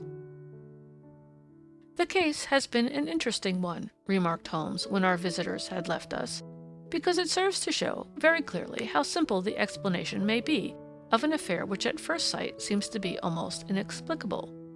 Nothing could be more natural than the sequence of events as narrated by this lady, and nothing stranger than the result when viewed, for instance, by Mr. Lestrade of Scotland Yard." "You were not yourself at fault at all, then?" "From the first, two facts were very obvious to me. The one, that the lady had been quite willing to undergo the wedding ceremony. The other, that she had repented of it within a few minutes of returning home. Obviously, something had occurred during the morning, then, to cause her to change her mind. What could that something be? She could not have spoken to anyone when she was out, for she had been in the company of the bridegroom. Had she seen someone, then? If she had, it must be someone from America, because she had spent so short a time in this country that she could hardly have allowed anyone to acquire so deep an influence over her that the mere sight of him would induce her to change her plans so completely. You see, we have already arrived, by a process of exclusion, at the idea that she might have seen an American. Then who could this American be, and why should he possess so much influence over her? It might be a lover. It might be a husband. Her young womanhood had, I knew, been spent in rough scenes and under strange conditions. So far I had got before I ever heard Lord St. Simon's narrative, when he told us of a man in a pew, of the change in the bride's manner, of so transparent a device for obtaining a note as the dropping of a bouquet, of her resort to her confidential maid, and of her very significant allusion to claim-jumping, which in miners' parlance means taking possession of that which another person has a prior claim to. The whole situation became absolutely clear. She had gone off with a man, and the man was either a lover or was a previous husband, the chances being in favor of the latter. And how in the world did you find them? It might have been difficult, but friend Lestrade held information in his hands the value of which he did not himself know. The initials were, of course, of the highest importance, but more valuable still was it to know that within a week he had settled his bill at one of the most select London hotels. How did you deduce the select? By the select prices. 8 shillings for a bed and 8 pence for a glass of sherry pointed to one of the most expensive hotels. There are not many in London which charge at that rate. In the second one, which I visited in Northumberton Avenue, I learned by an inspection of the book that Francis H. Moulton, an American gentleman, had left only the day before, and on looking over the entries against him, I came upon the very items which I had seen in the duplicate bill. His letters were to be forwarded to 226 Gordon Square, so thither I travelled, and being fortunate enough to find the loving couple at home, I ventured to give them some parental advice, and to point out to them that it would be better in every way that they should make their position a little clearer, both to the general public and to Lord St. Simon in particular. I invited them to meet him here, and as you see, I made him keep the appointment. But with no very good result, I remarked. His conduct was certainly not very gracious. Ah, Watson, said Holmes, smiling, perhaps you would not be very gracious either if, after all the trouble of wooing and wedding, you found yourself deprived in an instant of a wife and of fortune. I think that we may judge Lord St. Simon very mercifully, and thank our stars that we are never likely to find ourselves in the same position. Draw up your chair and hand me my violin. for the only problem we have still to solve is how to while away these bleak autumnal evenings. The Adventure of the Beryl Coronet. "Holmes," said I, as I stood one morning in our bow window, looking down the street, "here is a madman coming along. It seems rather sad that his relatives should allow him to come out alone." My friend rose lazily from his armchair and stood with his hands in the pockets of his dressing gown, looking over my shoulder. It was a bright, crisp February morning, and the snow of the day before still lay deep upon the ground, shimmering brightly in the wintry sun. Down the centre of Baker Street it had been ploughed into a brown, crumbly band by the traffic. But at either side and on the heaped-up edges of the footpaths it still lay as white as when it fell. The grey pavement had been cleaned and scraped, but was still dangerously slippery, so that there were fewer passengers than usual. Indeed, from the direction of Metropolitan Station, no one was coming save the single gentleman whose eccentric conduct had drawn my attention. He was a man of about 50, tall, portly, and imposing, with a massive, strongly marked face and a commanding figure. He was dressed in a sombre yet rich style, in black frock coat, shining hat, neat brown gaiters, and well-cut pearl-grey trousers. Yet his actions were an absurd contrast to the dignity of his dress and features, for he was running hard, with occasional little springs, such as a weary man gives who is little accustomed to set any tax upon his legs. As he ran, he jerked his hands up and down, waggled his head and writhed his face into the most extraordinary contortions. "What on earth can be the matter with him?" I asked. "He is looking up at the numbers of the houses." "I believe that he is coming here," said Holmes, rubbing his hands. "Here?" "Yes, I rather think he is coming to consult me professionally. I think that I recognize the symptoms. Ah, did I not tell you?"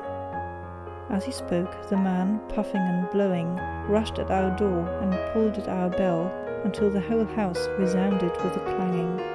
A few moments later he was in our room, still puffing, still gesticulating, but with so fixed a look of grief and despair in his eye that our smiles were turned in an instant to horror and pity. For a while he could not get his words out, but swayed his body and plucked at his hair, like one who has been driven to the extreme limits of his reason. Then, suddenly springing to his feet, he beat his head against the wall with such force that we both rushed upon him and tore him away to the centre of the room. Sherlock Holmes pushed him down into the easy-chair and, sitting beside him, patted his hand and chatted with him in the easy, soothing tones which he knew so well how to employ.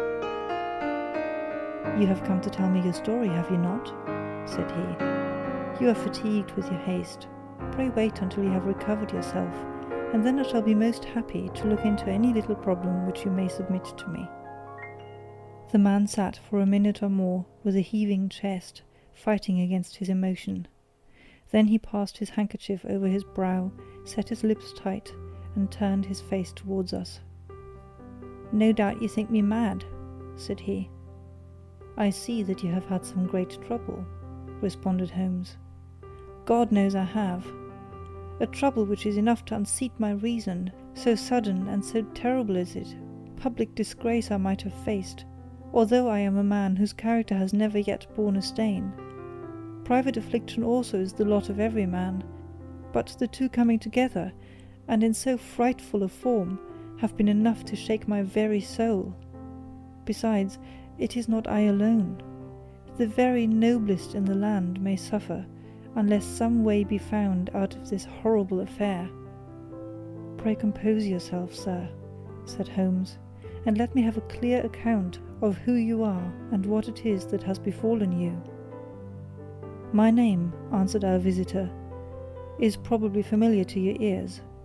I am Alexander Holder, of the bank firm of Holder and Stevenson, of Threadneedle Street." The name was indeed well known to us as belonging to the senior partner in the second largest private banking concern in the city of London. What could have happened, then, to bring one of the foremost citizens of London to this most pitiable pass? We waited, all curiosity, until with another effort he braced himself to tell his story. "I feel that time is of value," said he. "That is why I hastened here when the police inspector suggested that I should secure your cooperation. I came to Baker Street by the Underground and hurried from here on foot, for the cabs go slowly through this snow. That is why I was so out of breath, for I am a man who takes very little exercise. I feel better now, and will put the facts before you as shortly and yet as clearly as I can. It is of course well known to you that in a successful banking business, as much depends upon our being able to find remunerative investments for our funds, as upon our increasing our connection and the number of our depositors. One of our most lucrative means of laying out money is in the shape of loans, where the security is unimpeachable. We have done a good deal in this direction during the last few years, and there are many noble families to whom we have advanced large sums upon the security of their pictures, libraries, or plate. Yesterday morning I was seated in my office at the bank when a card was brought to me by one of the clerks. I started when I saw the name, for it was that of none other than— well, perhaps even to you I had better say no more than that it was a name which is a household word all over the earth, one of the highest, noblest, most exalted names in England. I was overwhelmed by the honour and attempted, when he entered, to say so, but he plunged at once into business, with the air of a man who wishes to hurry quickly through a disagreeable task.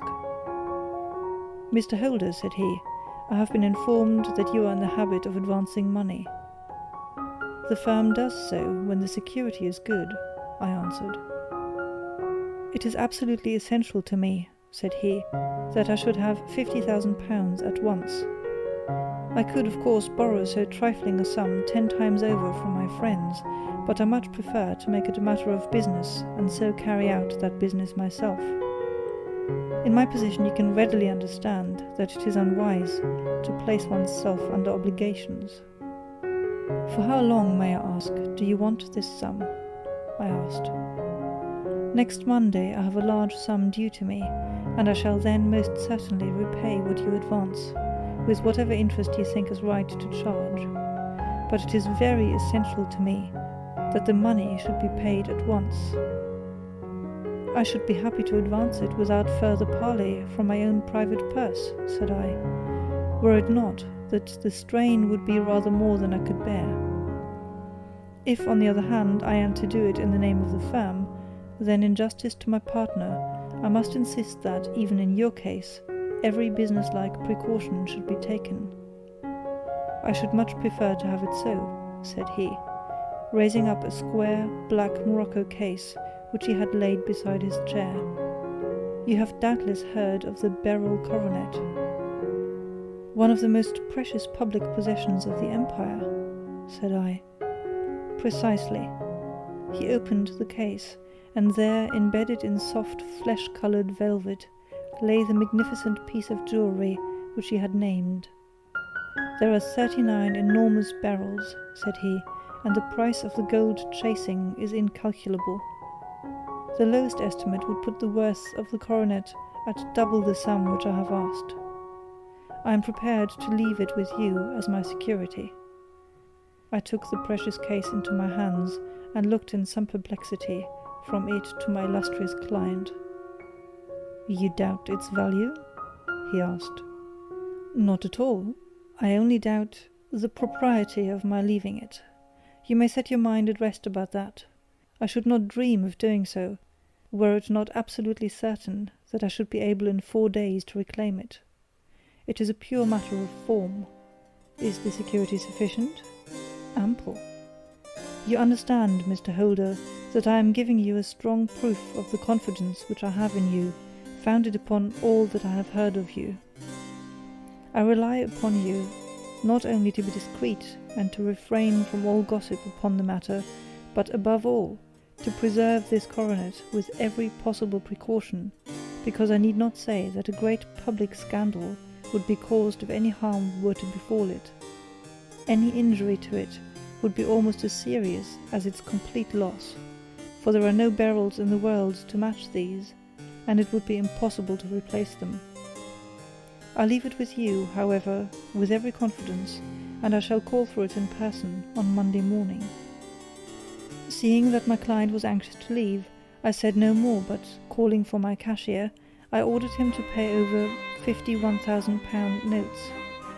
When I was alone once more, however, with the precious case lying upon the table in front of me, I could not but think, with some misgivings, of the immense responsibility which it entailed upon me. There could be no doubt that, as it was a national possession, a horrible scandal would ensue if any misfortune should occur to it. I already regretted having ever consented to take charge of it. However, it was too late to alter the matter now, so I locked it up in my private safe, and turned once more to my work. When evening came, I felt that it would be an imprudence to leave so precious a thing in the office behind me. Bankers' safes had been forced before now, and why should not mine be? If so, how terrible would be the position in which I should find myself. I determined, therefore, that for the next few days I would always carry the case backward and forward with me, so that it might never be really out of my reach. With this intention, I called a cab and drove out to my house at Streatham, carrying the jewel with me. I did not breathe freely until I had taken it upstairs and locked it in the bureau of my dressing-room. And now a word as to my household, Mr. Holmes, for I wish you to thoroughly understand the situation. My groom and my page sleep out of the house, and may be set aside altogether. I have 3 maidservants, who have been with me a number of years, and whose absolute reliability is quite above suspicion. Another, Lucy Parr, the second waiting maid, has only been in my service a few months. She came with an excellent character, however, and has always given me satisfaction. She is a very pretty girl, and has attracted admirers who have occasionally hung about the place. That is the only drawback which we have found to her, but we believe her to be a thoroughly good girl in every way. So much for the servants. My family itself is so small that it will not take me long to describe it. I am a widower, and I have an only son, Arthur. He has been a disappointment to me, Mr. Holmes, a grievous disappointment. I have no doubt that I am myself to blame. People tell me that I have spoiled him. Very likely I have. When my dear wife died, I felt that he was all I had to love.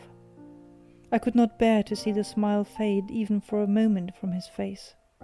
I have never denied him a wish. Perhaps it would have been better for both of us, had I been sterner, but I meant it for the best. It was naturally my intention that he should succeed me in my business, but he was not of a business turn. He was wild, wayward, and, to speak the truth, I could not trust him in the handling of large sums of money.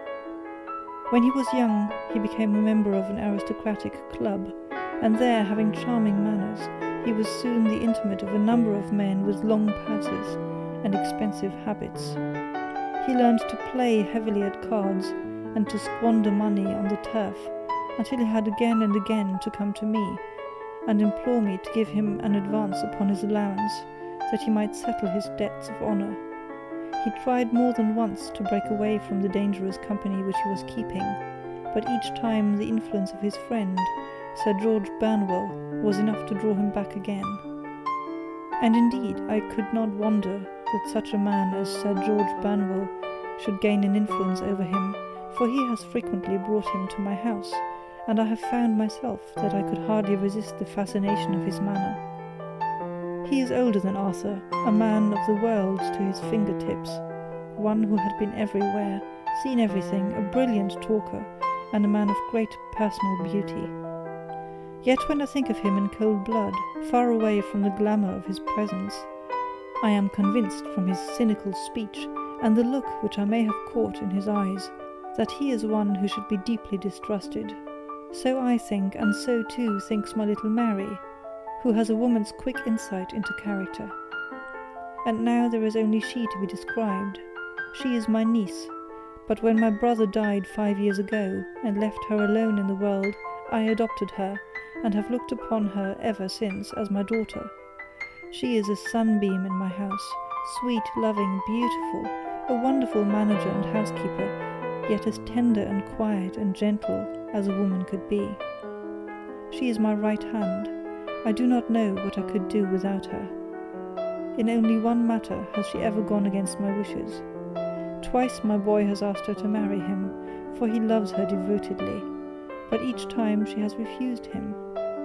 I think that if anyone could have drawn him into the right path, it would have been she, and that his marriage might have changed his whole life.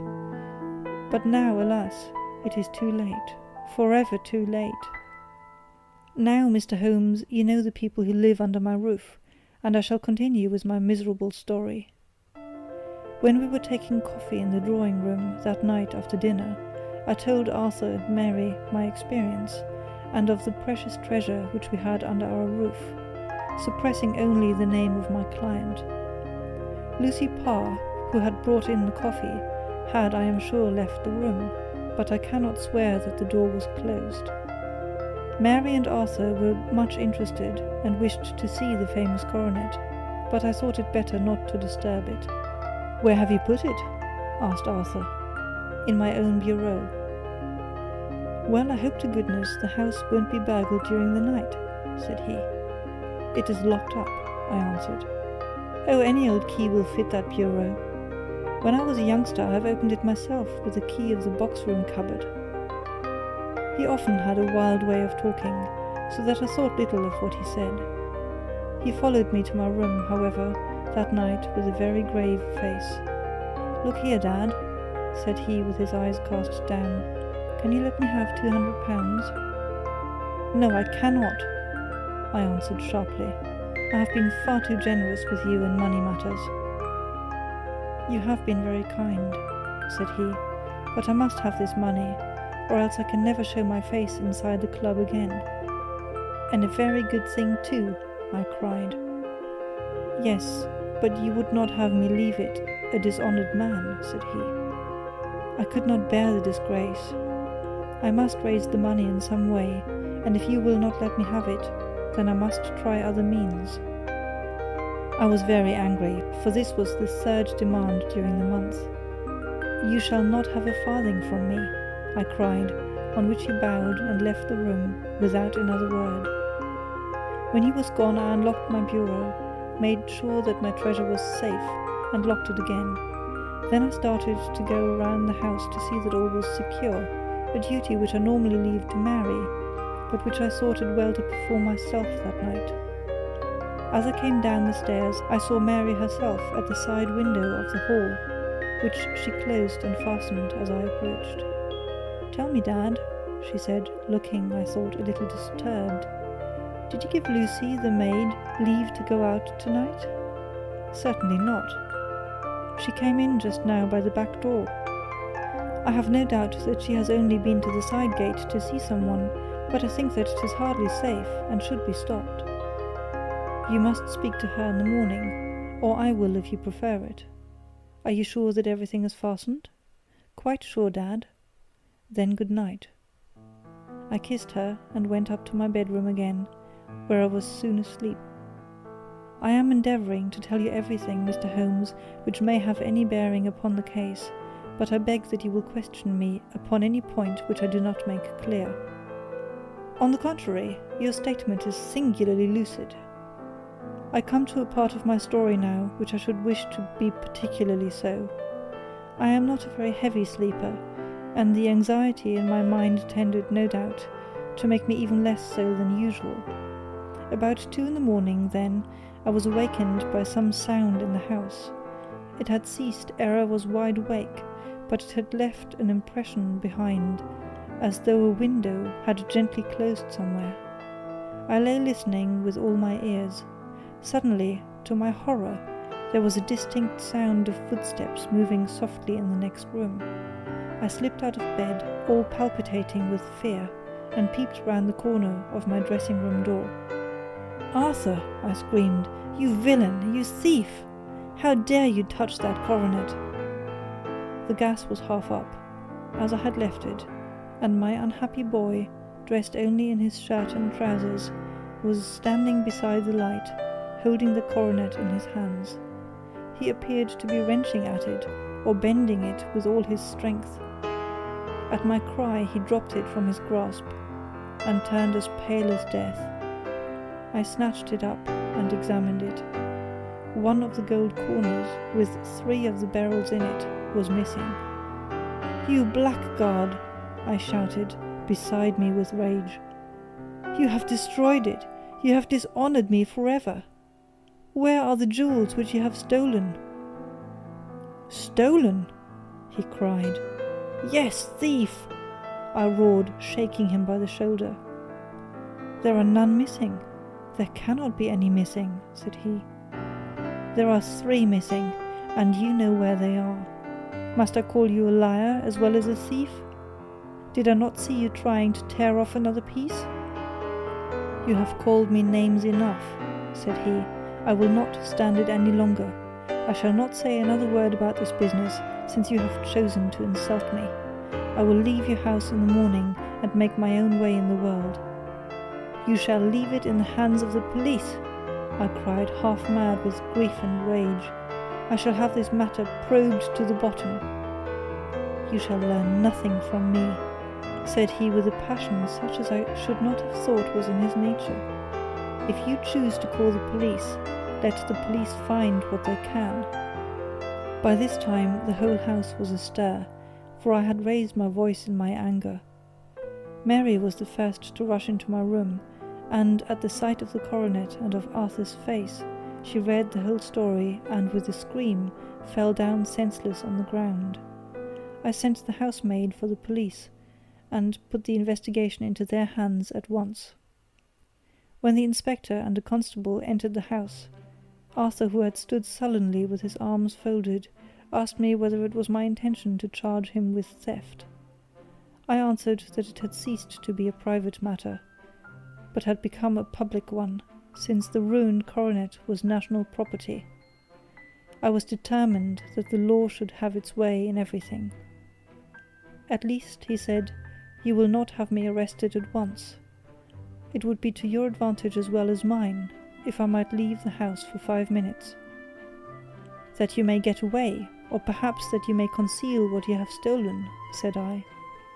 And then, realizing the dreadful position in which I was placed, I implored him to remember that not only my honour, but that of one who was far greater than I was at stake, and that he threatened to raise a scandal which would convulse the nation. He might avert it all if he would but tell me what he had done with the 3 missing stones. "You may as well face the matter," said I.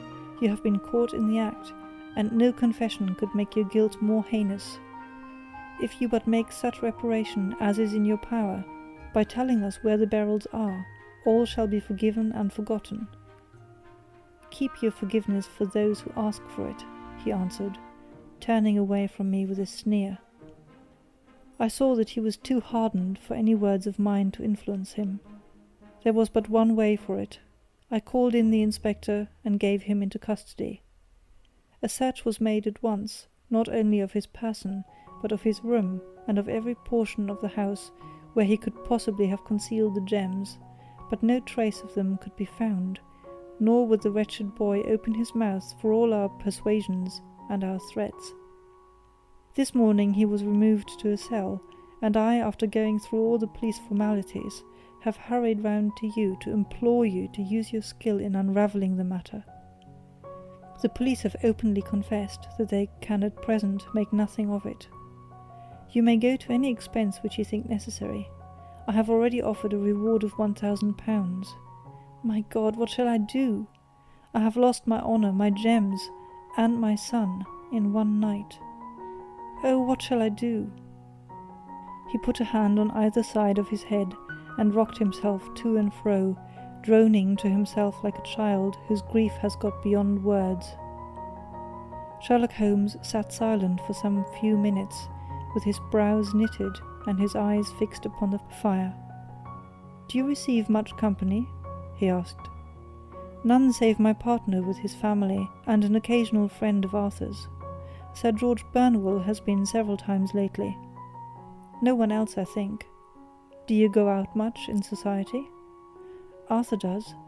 Mary and I stay at home. We neither of us care for it. That is unusual in a young girl. She is of a quiet nature.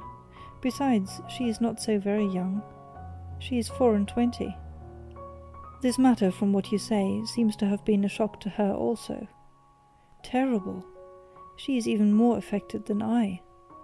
You have neither of you any doubt as to your son's guilt? How can we have, when I saw him with my own eyes, with the coronet in his hands? I hardly consider that a conclusive proof. Was the remainder of the coronet at all injured? Yes, it was twisted. Do you not think, then, that he might have been trying to straighten it? God bless you. You are doing what you can for him and for me, but it is too heavy a task. What was he doing there at all? If his purpose were innocent, why did he not say so? Precisely. And if he were guilty, why did he not invent a lie? His silence appears to me to cut both ways. There are several singular points about the case. What did the police think of the noise which awoke you from your sleep? They considered that it might be caused by Arthur's closing his bedroom door. A likely story, as if a man bent on felony would slam his door so as to wake a household.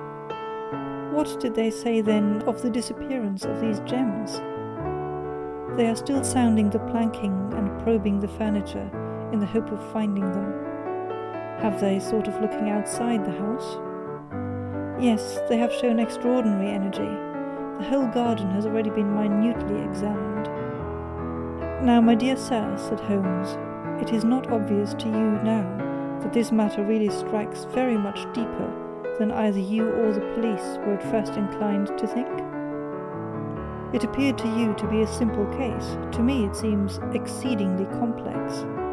Consider what is involved by your theory.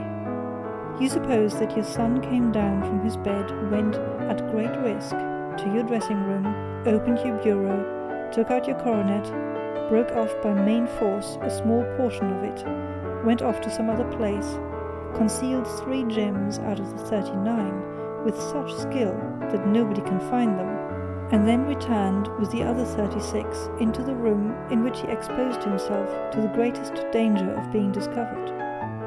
I ask you now, is such a theory tenable? But what other is there? Cried the banker with a gesture of despair. If his motives were innocent, why does he not explain them?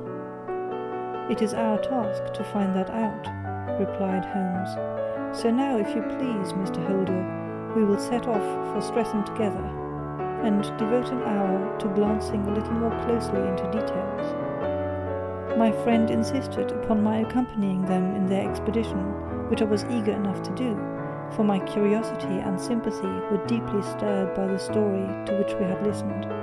I confess that the guilt of the banker's son appeared to me to be as obvious as it did to his unhappy father, but still I had such faith in Holmes' judgment that I felt that there must be some grounds for hope, as long as he was dissatisfied with the accepted explanation. He hardly spoke a word the whole way out to the southern suburb, but sat with his chin upon his breast and his hat drawn over his eyes, sunk in the deepest thought. Our client appeared to have taken fresh heart at the little glimpse of hope which had been presented to him, and he even broke into a desultory chat with me over his business affairs. A short railway journey and a shorter walk brought us to Fairbank, the modest residence of the great financier. Fairbank was a good-sized square house of white stone, standing back a little from the road. A double-carriage sweep with a snow-clad lawn stretched down in front of 2 large iron gates which closed the entrance. On the right side was a small wooden thicket which led into a narrow path between 2 neat hedges, stretching from the road to the kitchen door, and forming the tradesman's entrance. On the left ran a lane which led to the stables, and was not itself within the grounds at all, being a public, though little used, thoroughfare. Holmes left us standing at the door and walked slowly all round the house, across the front, down the tradesman's path, and so round by the garden behind into the stable lane. So long was he that Mr. Holder and I went into the dining-room and waited by the fire until he should return. We were sitting there in silence when the door opened and the young lady came in. She was rather above the middle height, slim, with dark hair and eyes, which seemed the darker against the absolute pallor of her skin. I do not think that I have ever seen such deadly paleness in a woman's face. Her lips, too, were bloodless, but her eyes were flushed with crying. As she swept silently into the room, she impressed me with a greater sense of grief than the banker had done in the morning, and it was the more striking in her, as she was evidently a woman of strong character, with immense capacity for self-restraint. Disregarding my presence, she went straight to her uncle and passed her hand over his head with a sweet womanly caress. "You have given orders that Arthur should be liberated, have you not, Dad?" she asked. No, my girl. The matter must be probed to the bottom. But I am so sure that he is innocent. You know what woman's instincts are. I know that he has done no harm, and that you will be sorry for having acted so harshly. Why is he silent, then, if he is innocent? Who knows? Perhaps because he was so angry that you should suspect him. How could I help suspecting him, when I actually saw him with a coronet in his hand? Oh, but he had only picked it up to look at it. Oh, do take my word for it that he is innocent. Let the matter drop and say no more. It is so dreadful to think of our dear Arthur in prison. I shall never let it drop until the gems are found. Never, Mary. Your affection for Arthur blinds you as to the awful consequences to me. Far from hushing the thing up, I have brought a gentleman down from London to inquire more deeply into it." "This gentleman?" she asked, facing round to me. "No, his friend. He wished us to leave him alone. He is round in the stable lane now." "The stable lane?" She raised her dark eyebrows. "What can he hope to find there?" "Ah, this, I suppose, is he.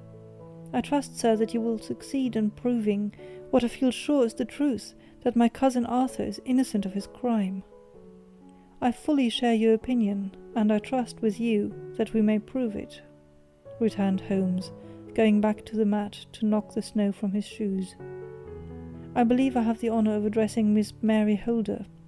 May I ask you a question or two?" "Pray do, sir, if it may help to clear this horrible affair up."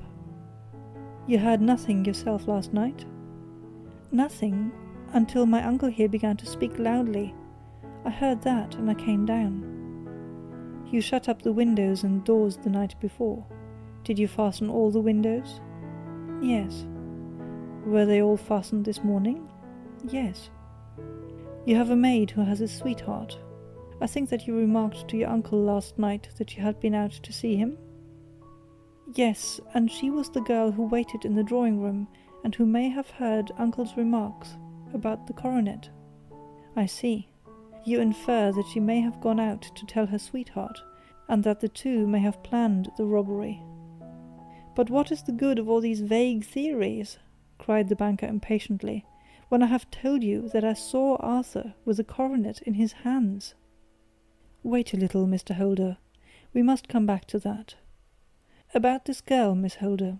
You saw her return by the kitchen door, I presume?" "Yes, when I went to see if the door was fastened for the night, I met her slipping in. I saw the man too, in the gloom." "Do you know him?" "Oh yes. He is the greengrocer who brings our vegetables round. His name is Francis Prosper." "He stood," said Holmes, "to the left of the door, that is to say, farther up the path than is necessary to reach the door?" "Yes, he did." "And he is a man with a wooden leg?" Something like fear sprang up in the lady's expressive black eyes. "Why, you are like a magician," said she. "How do you know that?" She smiled, but there was no answering smile in Holmes' thin, eager face. "I should be very glad now to go upstairs," said he. "I shall probably wish to go over to the outside of the house again. Perhaps I had better take a look at the lower windows before I go up." He walked swiftly round from one to the other, pausing only at a large one which looked from the hall into the stable lane. This he opened and made a very careful examination of the sill with his powerful magnifying lens. "Now we shall go upstairs," said he at last.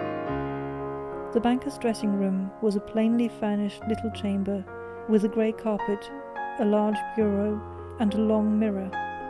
Holmes went to the bureau first and looked hard at the lock. "Which key was used to open it?" he asked. "That which my son himself indicated, that of the cupboard of the lumber room." "Have you it here?" "That is it on the dressing table." Sherlock Holmes took it up and opened the bureau. "It is a noiseless lock," said he. "It is no wonder that it did not wake you. This case, I presume, contains the coronet. We must have a look at it." He opened the case, and taking out the diadem, he laid it upon the table. It was a magnificent specimen of the jeweller's art, and the 36 stones were the finest that I have ever seen. At one side of the coronet was a cracked edge, where a corner holding 3 gems had been torn away. "Now, Mr. Holder," said Holmes, "here is the corner which corresponds to that which has been so unfortunately lost. Might I beg that you will break it off?"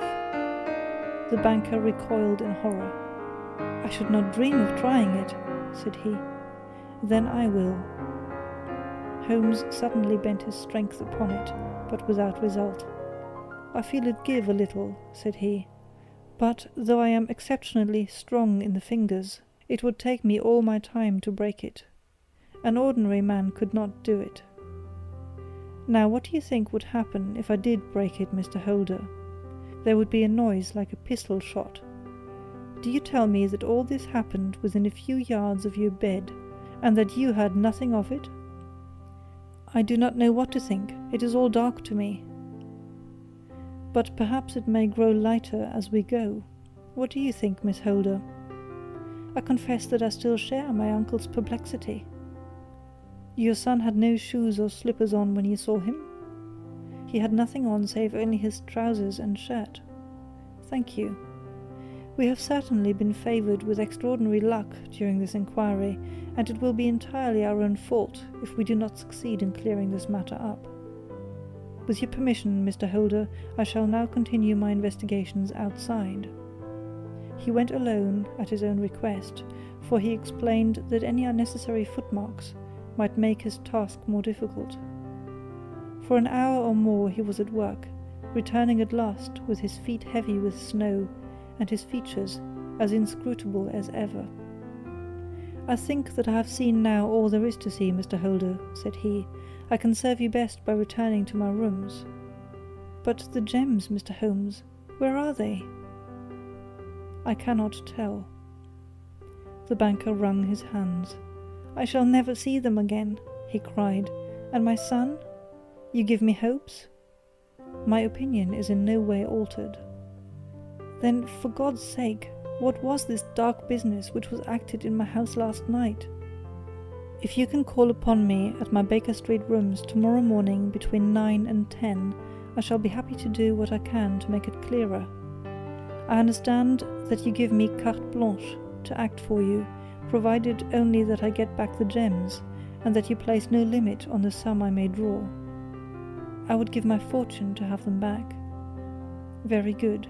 I shall look into the matter between this and then. Goodbye. It is just possible that I may have to come over here again before evening." It was obvious to me that my companion's mind was now made up about the case, although what his conclusions were was no more than I could even dimly imagine.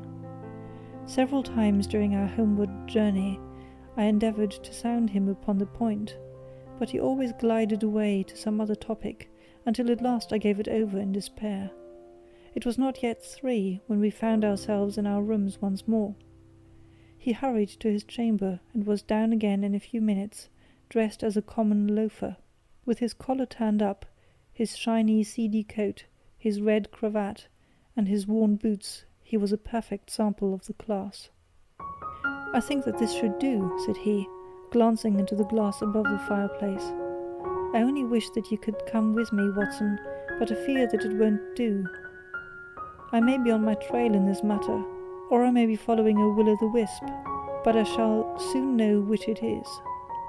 I hope that I may be back in a few hours." He cut a slice of beef from the joint upon the sideboard, sandwiched it between 2 rounds of bread, and thrusting this rude meal into his pocket, he started off upon his expedition.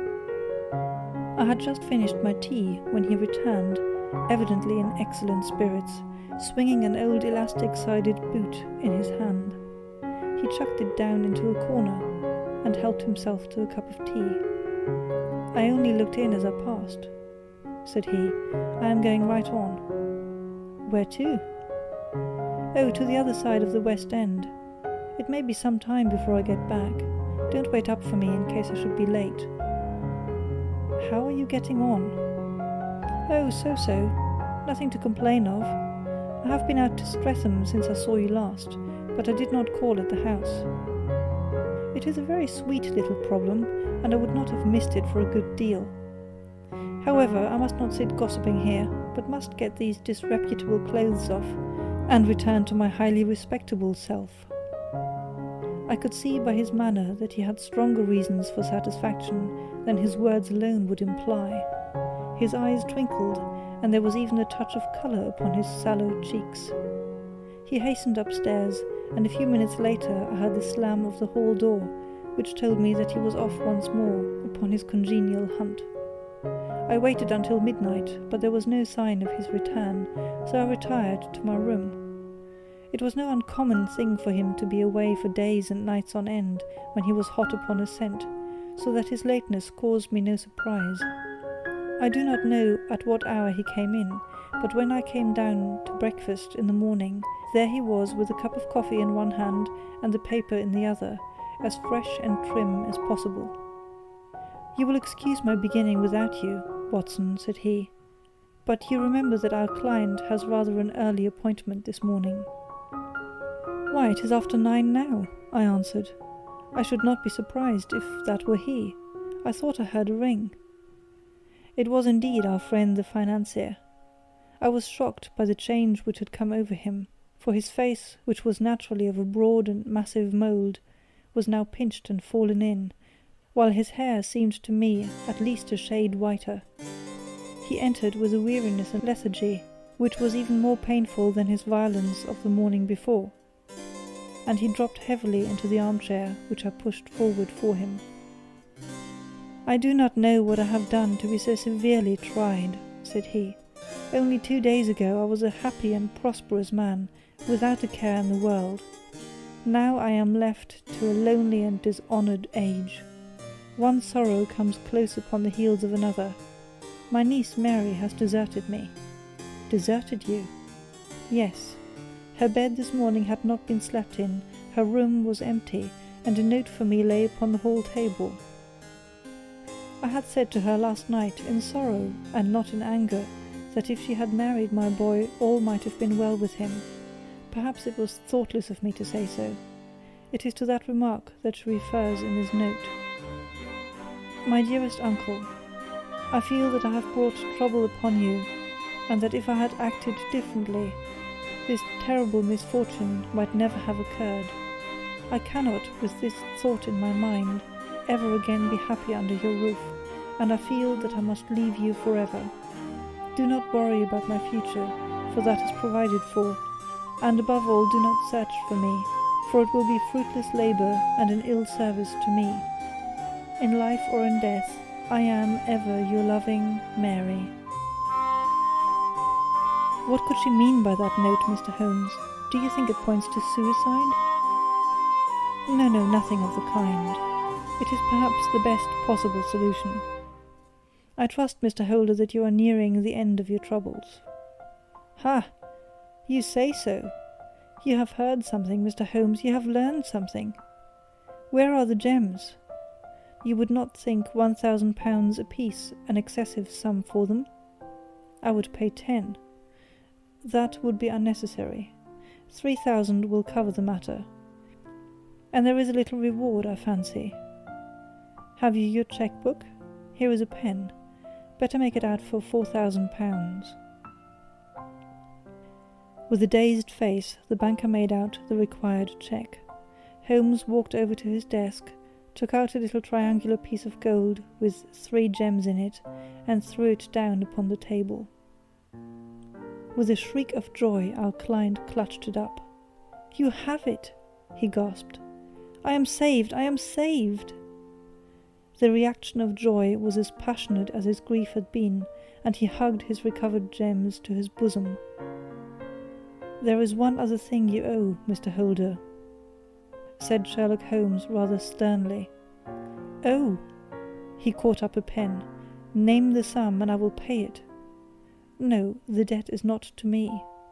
You owe a very humble apology to that noble lad, your son, who has carried himself in this matter as I should be proud to see my own son do, should I ever chance to have one." "Then it was not Arthur who took them?" "I told you yesterday, and I repeat today, that it was not." "You are sure of it? Then let us hurry to him at once, to let him know that the truth is known. He knows it already. When I had cleared it up, I had an interview with him, and finding that he would not tell me the story, I told it to him, on which he had to confess that I was right, and to add the very few details which were not yet quite clear to me. Your news of this morning, however, may open his lips. For heaven's sake, tell me then, what is this extraordinary mystery?" "I will do so, and I will show you the steps by which I reached it. And let me say to you first, that which it is hardest for me to say and for you to hear. There has been an understanding between Sir George Burnwell and your niece Mary. They have now fled together." "My Mary? Impossible." "It is unfortunately more than possible, it is certain. Neither you nor your son knew the true character of this man when you admitted him into your family circle.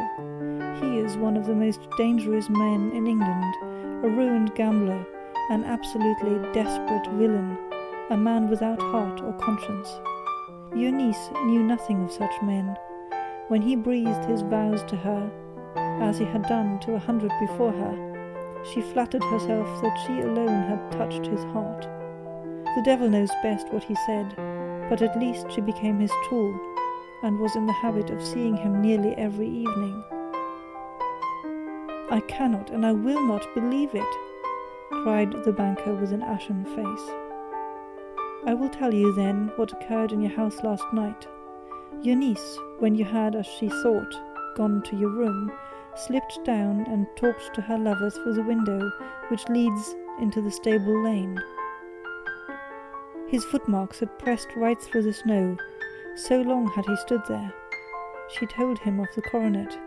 His wicked lust for gold kindled at the news, and he bent her to his will. I have no doubt that she loved you, but there are women in whom the love of a lover extinguishes all other loves, and I think that she must have been one. She had hardly listened to his instructions when she saw you coming downstairs, on which she closed the window rapidly, and told you about one of the servants' escapade with her wooden-legged lover, which was all perfectly true. Your boy, Arthur, went to bed after his interview with you, but he slept badly on account of his uneasiness about his club debts. In the middle of the night he heard a soft tread pass his door, so he rose and, looking out, was surprised to see his cousin walking very stealthily along the passage until she disappeared into your dressing-room. Petrified with astonishment, the lad slipped on some clothes and waited there in the dark to see what would come of this strange affair. Presently she emerged from the room again, and in the light of the passage lamp your son saw that she carried the precious coronet in her hands. She passed down the stairs, and he, thrilling with horror, ran along and slipped behind the curtain near your door, whence he could see what passed in the hall beneath. He saw her stealthily open the window, hand out the coronet to someone in the gloom, and then, closing it once more, hurry back to her room, passing quite close to where he stood, hid behind the curtain. As long as she was on the scene, he could not take any action without a horrible exposure of the woman whom he loved. But the instant that she was gone, he realized how crushing a misfortune this would be for you, and how all-important it was to set it right. He rushed down, just as he was, in his bare feet, opened the window, sprang out into the snow, and ran down the lane, where he could see a dark figure in the moonlight. Sir George Banwell tried to get away, but Arthur caught him, and there was a struggle between them, your lad tugging at one side of the coronet, and his opponent at the other. In the scuffle, your son struck Sir George and cut him over the eye.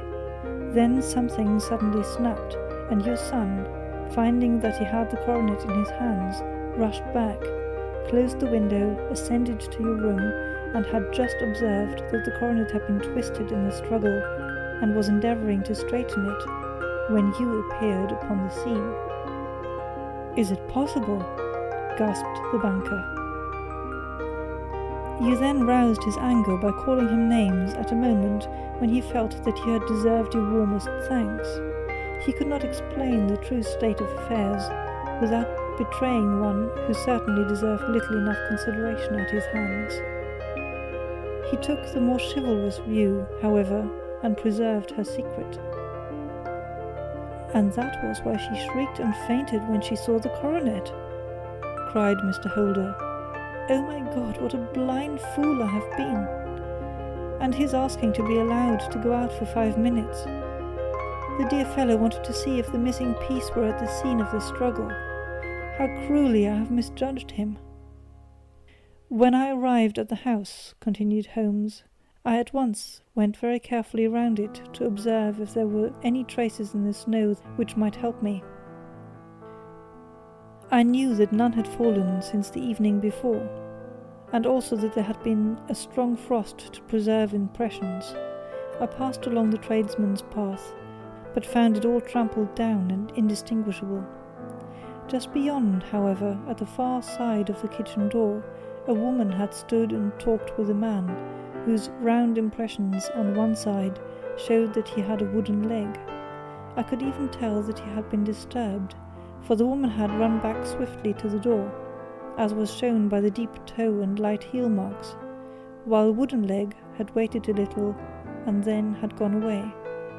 I thought at the time that this might be the maid and her sweetheart, of whom you had already spoken to me, and inquiry showed it was so. I passed round the garden without seeing anything more than random tracks, which I took to be the police, but when I got into the stable lane, a very long and complex story was written in the snow in front of me.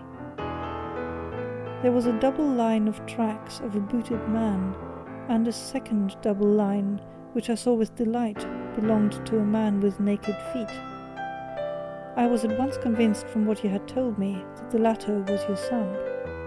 The first had walked both ways, but the other had run swiftly, and as his tread was marked in places over the depression of the boot, it was obvious that he had passed after the other.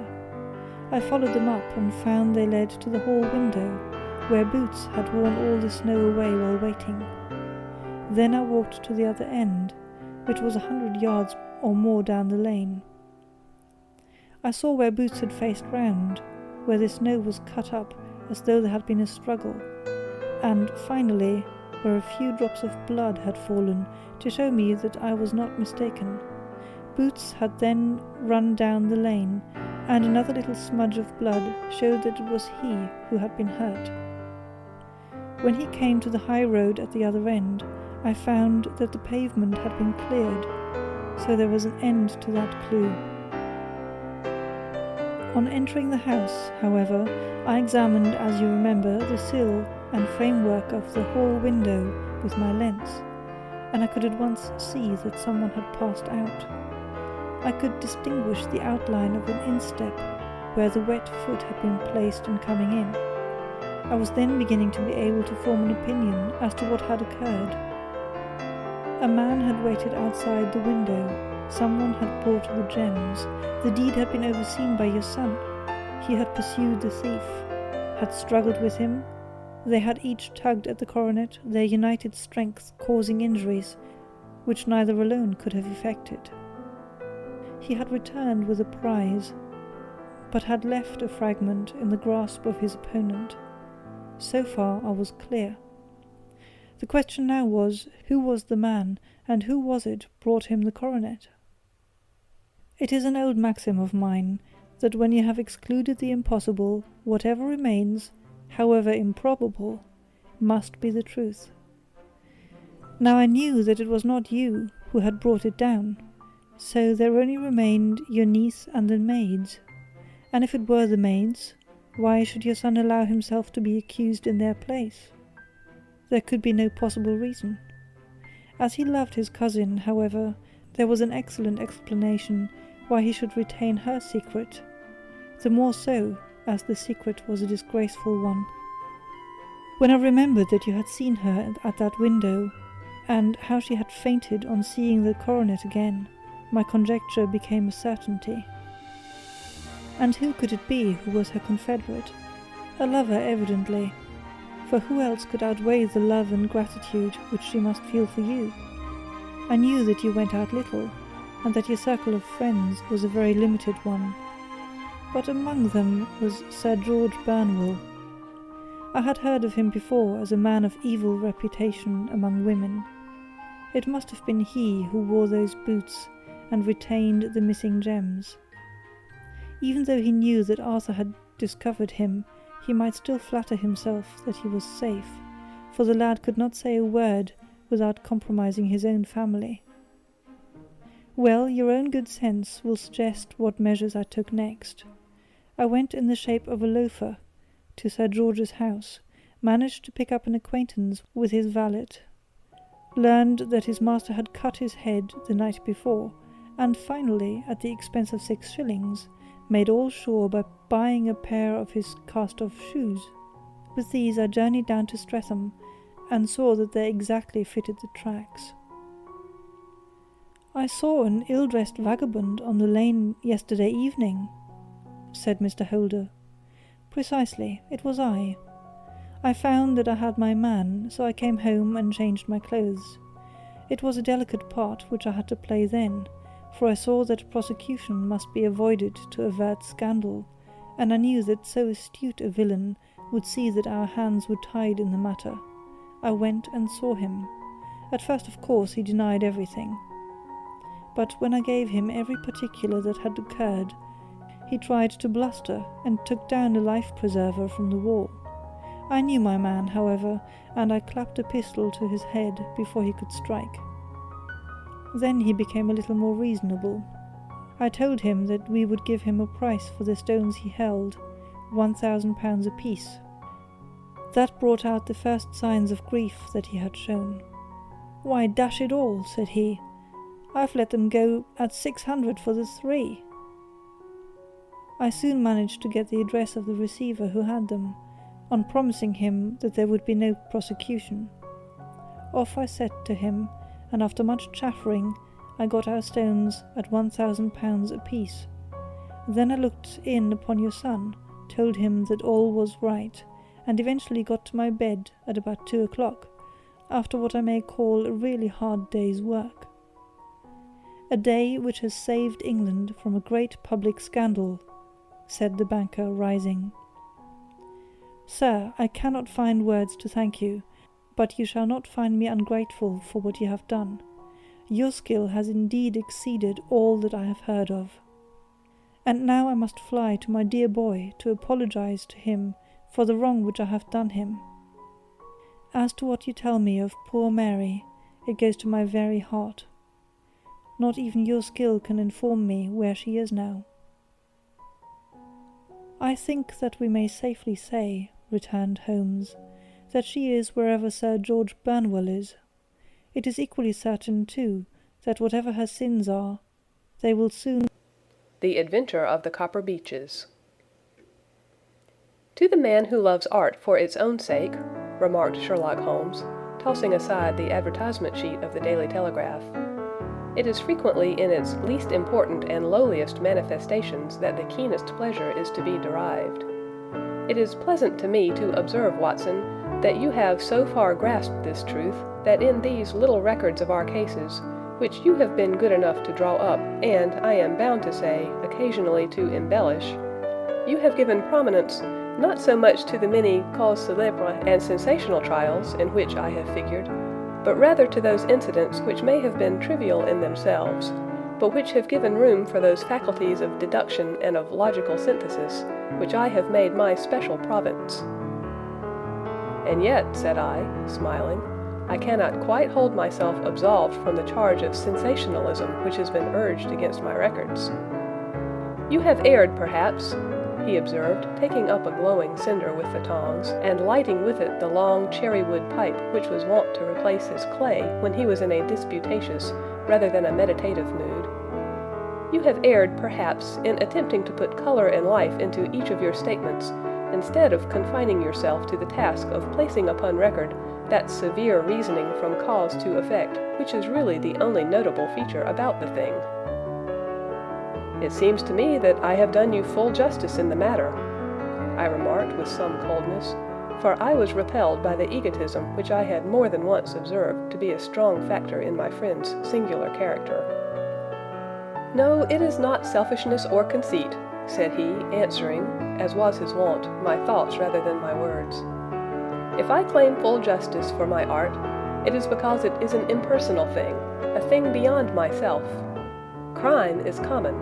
Logic is rare. Therefore it is upon the logic rather than upon the crime that you should dwell.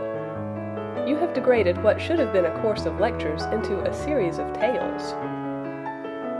It was a cold morning of the early spring, and we sat after breakfast on either side of a cheery fire in the old room at Baker Street. A thick fog rolled down between the lines of dun-colored houses, and the opposing windows loomed like dark, shapeless blurs through the heavy yellow wreaths. Our gas was lit and shone on the white cloth and glimmer of china and metal, for the table had not been cleared yet. Sherlock Holmes had been silent all the morning, dipping continuously into the advertisement columns of a succession of papers, until at last, having apparently given up his search, he had emerged in no very sweet temper to lecture me upon my literary shortcomings. "At the same time," he remarked after a pause, during which he had sat puffing at his long pipe and gazing down into the fire, "you can hardly be open to a charge of sensationalism, for out of those cases which you have been so kind as to interest yourself in, a fair proportion do not treat of crime in its legal sense at all. The small matter in which I endeavored to help the King of Bohemia, the singular experience of Miss Mary Sutherland, the problem connected with the man with the twisted lip, and the incident of the noble bachelor, were all matters which are outside the pale of the law. But in avoiding the sensational, I fear that you may have bordered on the trivial." "The end may have been so," I answered, "but the methods I hold to have been novel and of interest." "Pshaw, my dear fellow, what do the public, the great unobservant public, who could hardly tell a weaver by his tooth, or a compositor by his left thumb, care about the finer shades of analysis and deduction? But, indeed, if you are trivial, I cannot blame you, for the days of the great cases are past. Man, or at least criminal man, has lost all enterprise and originality. As to my own little practice, it seems to be degenerating into an agency for recovering lost lead pencils and giving advice to young ladies from boarding schools. I think that I have touched bottom at last, however. This note I had this morning marks my 0 point, I fancy. Read it." He tossed a crumpled letter across to me. It was dated from Montague Place upon the preceding evening, and ran thus: "Dear Mr. Holmes, I am very anxious to consult you as to whether I should or should not accept a situation which has been offered to me as governess. I shall call at 10:30 tomorrow if I do not inconvenience you. Yours faithfully, Violet Hunter." "Do you know the young lady?" I asked. Not I. It is 10:30 now. Yes, and I have no doubt that is her ring. It may turn out to be of more interest than you think.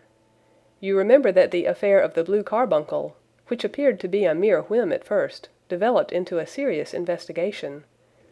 It may be so in this case also. Well, let us hope so. But our doubts will very soon be solved, for here, unless I am much mistaken, is the person in question. As he spoke, the door opened, and a young lady entered the room. She was plainly but neatly dressed, with a bright, quick face, freckled like a plover's egg, and with the brisk manner of a woman who has had her own way to make in the world. "You will excuse my troubling you, I am sure," said she, as my companion rose to greet her, "but I have had a very strange experience, and as I have no parents or relations of any sort from whom I could ask advice, I thought that perhaps you would be kind enough to tell me what I should do. Pray take a seat, Miss Hunter. I shall be happy to do anything that I can to serve you." I could see that Holmes was favorably impressed by the manner and speech of his new client.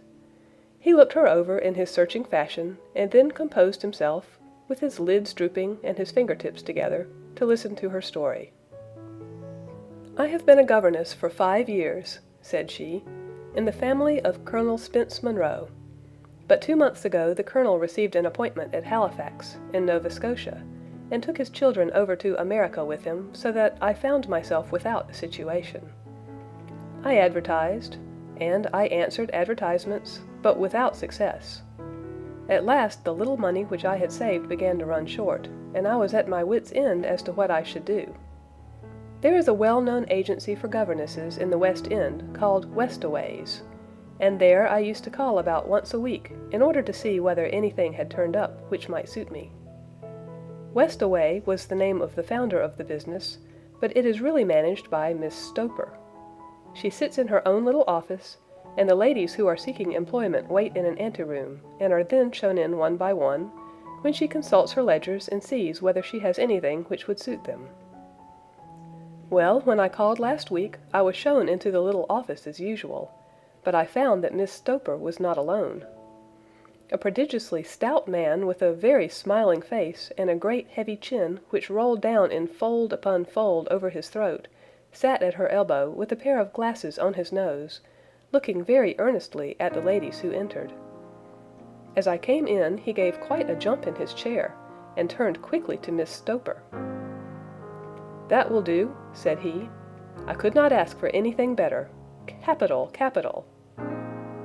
He seemed quite enthusiastic, and rubbed his hands together in the most genial fashion. He was such a comfortable-looking man that it was quite a pleasure to look at him. "You are looking for a situation, miss?" he asked. "Yes, sir." "As governess?" "Yes, sir." "And what salary do you ask?" "I had £4 a month in my last place with Colonel Spence Monroe." "Oh, tut, tut, sweating, rank sweating," he cried, throwing his fat hands out into the air like a man who is in a boiling passion. "How could anyone offer so pitiful a sum to a lady with such attractions and accomplishments?" "My accomplishments, sir, may be less than you imagine," said I. "A little French, a little German, music, and drawing." "Tut, tut," he cried. "This is all quite beside the question. The point is, have you or have you not the bearing and deportment of a lady? There it is in a nutshell. If you have not, you are not fitted for the rearing of a child who may some day play a considerable part in the history of the country. But if you have, why, then, how could any gentleman ask you to condescend to accept anything under the 3 figures? Your salary with me, madam, would commence at £100 a year." You may imagine, Mr. Holmes, that to me, destitute as I was, such an offer seemed almost too good to be true. The gentleman, however, seeing perhaps the look of incredulity upon my face, opened a pocketbook and took out a note. "It is also my custom," said he, smiling in the most pleasant fashion until his eyes were just 2 little shining slits amid the white creases of his face, "to advance to my young ladies half their salary beforehand, so that they may meet any little expenses of their journey and their wardrobe. It seemed to me that I had never met so fascinating and so thoughtful a man. As I was already in debt to my tradesmen, the advance was a great convenience, and yet there was something unnatural about the whole transaction which made me wish to know a little more before I quite committed myself. "May I ask where you live, sir?" said I. "Hampshire. Charming rural place. The Copper Beeches, 5 miles on the far side of Winchester. It is the most lovely country, my dear young lady, and the dearest old country house." "And my duties, sir? I should be glad to know what they would be." "One child, one dear little romper just 6 years old. Oh, if you could see him killing cockroaches with a slipper, smack, smack, smack, 3 gone before you could wink." He leaned back in his chair and laughed his eyes into his head again. I was a little startled at the nature of the child's amusement, but the father's laughter made me think that perhaps he was joking. "My sole duties, then," I asked, "are to take charge of a single child?" "No, no, not the sole, not the sole, my dear young lady," he cried. "Your duty would be, as I am sure your good sense would suggest, to obey any little commands my wife might give, provided always that they were such commands as a lady might with propriety obey. You see no difficulty, eh?" "I should be happy to make myself useful." "Quite so. And dress now, for example. We are fatty people, you know. Fatty but kind-hearted. If you were asked to wear any dress which we might give you, you would not object to our little whim, eh?" "No," said I, considerably astonished at his words. "Or to sit here, or sit there, that would not be offensive to you?" "Oh, no." "Or to cut your hair quite short before you come to us?" I could hardly believe my ears. As you may observe, Mr. Holmes, my hair is somewhat luxuriant, of a rather peculiar tint of chestnut. It has been considered artistic. I could not dream of sacrificing it in this offhand fashion. "I am afraid that that is quite impossible," said I. He had been watching me eagerly out of his small eyes, and I could see a shadow pass over his face as I spoke. "I am afraid that it is quite essential," said he. "It is a little fancy of my wife's, and ladies' fancies, you know, madam, ladies' fancies must be consulted. And so you won't cut your hair?" "No, sir, I really could not," I answered firmly. "Ah, very well, then that quite settles the matter. It is a pity, because in other respects you would really have done very nicely. In that case, Miss Stoper, I had best inspect a few more of your young ladies." The manageress had sat all this while busy with her papers, without a word to either of us. But she glanced at me now with so much annoyance upon her face that I could not help suspecting that she had lost a handsome commission through my refusal. "Do you desire your name to be kept upon the books?" she asked. "If you please, Miss Stoper." "Well, really it seems rather useless, since you refuse the most excellent offers in this fashion," said she sharply. "You can hardly expect us to exert ourselves to find another such opening for you. Good day to you, Miss Hunter." She struck a gong upon the table, and I was shown out by the page. Well, Mr. Holmes, when I got back to my lodgings and found little enough in the cupboard, and 2 or 3 bills upon the table, I began to ask myself whether I had not done a very foolish thing. After all, if these people had strange fads and expected obedience on the most extraordinary matters, they were at least ready to pay for their eccentricity. Very few governesses in England are getting £100 a year. Besides, what use was my hair to me?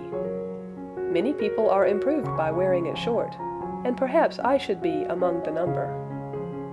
Next day I was inclined to think that I had made a mistake, and by the day after I was sure of it. I had almost overcome my pride so far as to go back to the agency and inquire whether the place was still open, when I received this letter from the gentleman himself. I have it here, and I will read it to you. The Copper Beeches, near Winchester. Dear Miss Hunter, Miss Stoper has very kindly given me your address, and I write from here to ask you whether you have reconsidered your decision.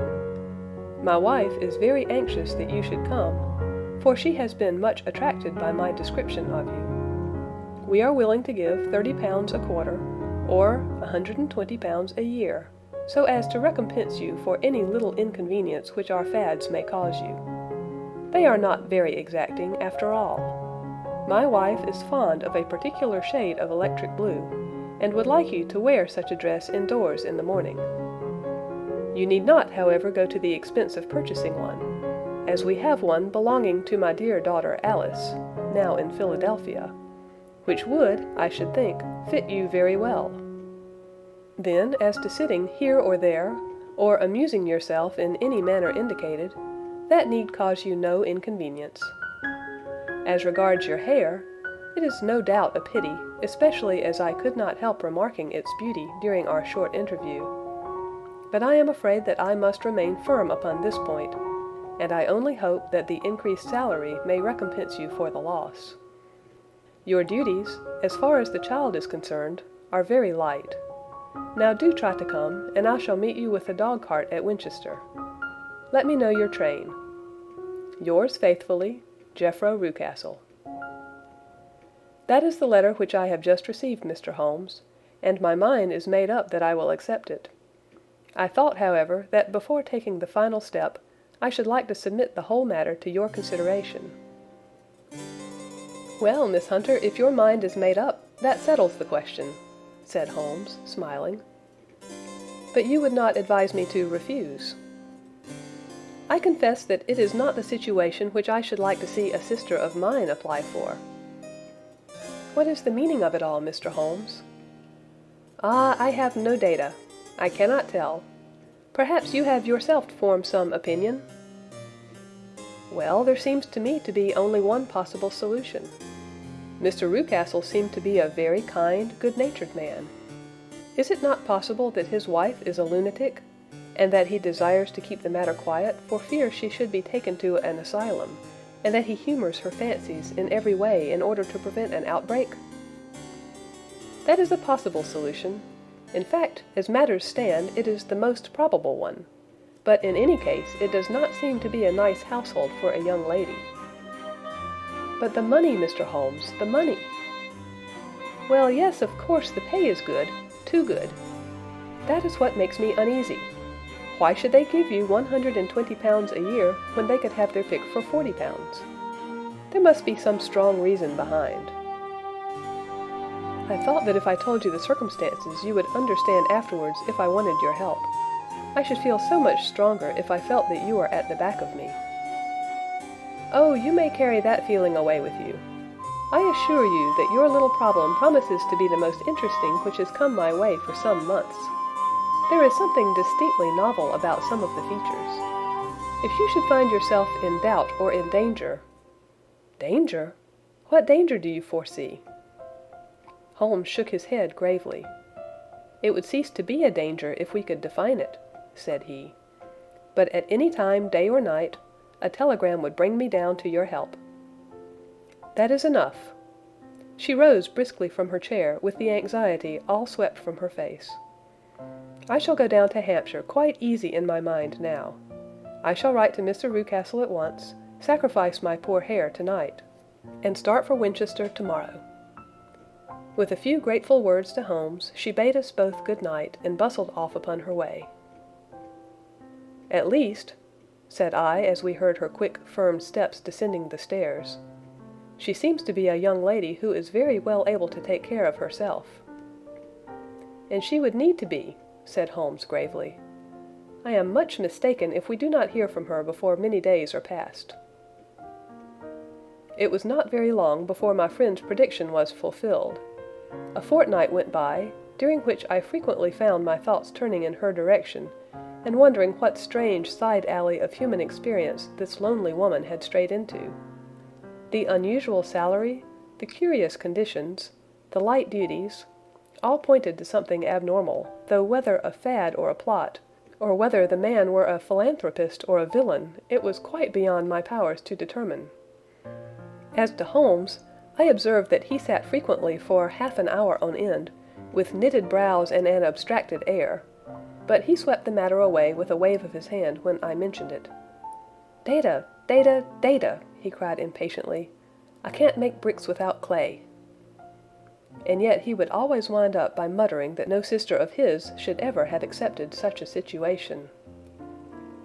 The telegram which we eventually received came late one night, just as I was thinking of turning in, and Holmes was settling down to one of those all-night chemical researches which he frequently indulged in, when I would leave him stooping over a retort and a test tube at night, and find him in the same position when I came down to breakfast in the morning. He opened the yellow envelope, and then, glancing at the message, threw it across to me. "Just look up the trains in Bradshaw," said he, and turned back to his chemical studies. The summons was a brief and urgent one. "Please be at the Black Swan Hotel at Winchester at midday tomorrow," it said. "Do come. I am at my wit's end. Hunter." "Will you come with me?" asked Holmes, glancing up. "I should wish to." "Just look it up, then." "There is a train at 9:30, said I, glancing over my Bradshaw.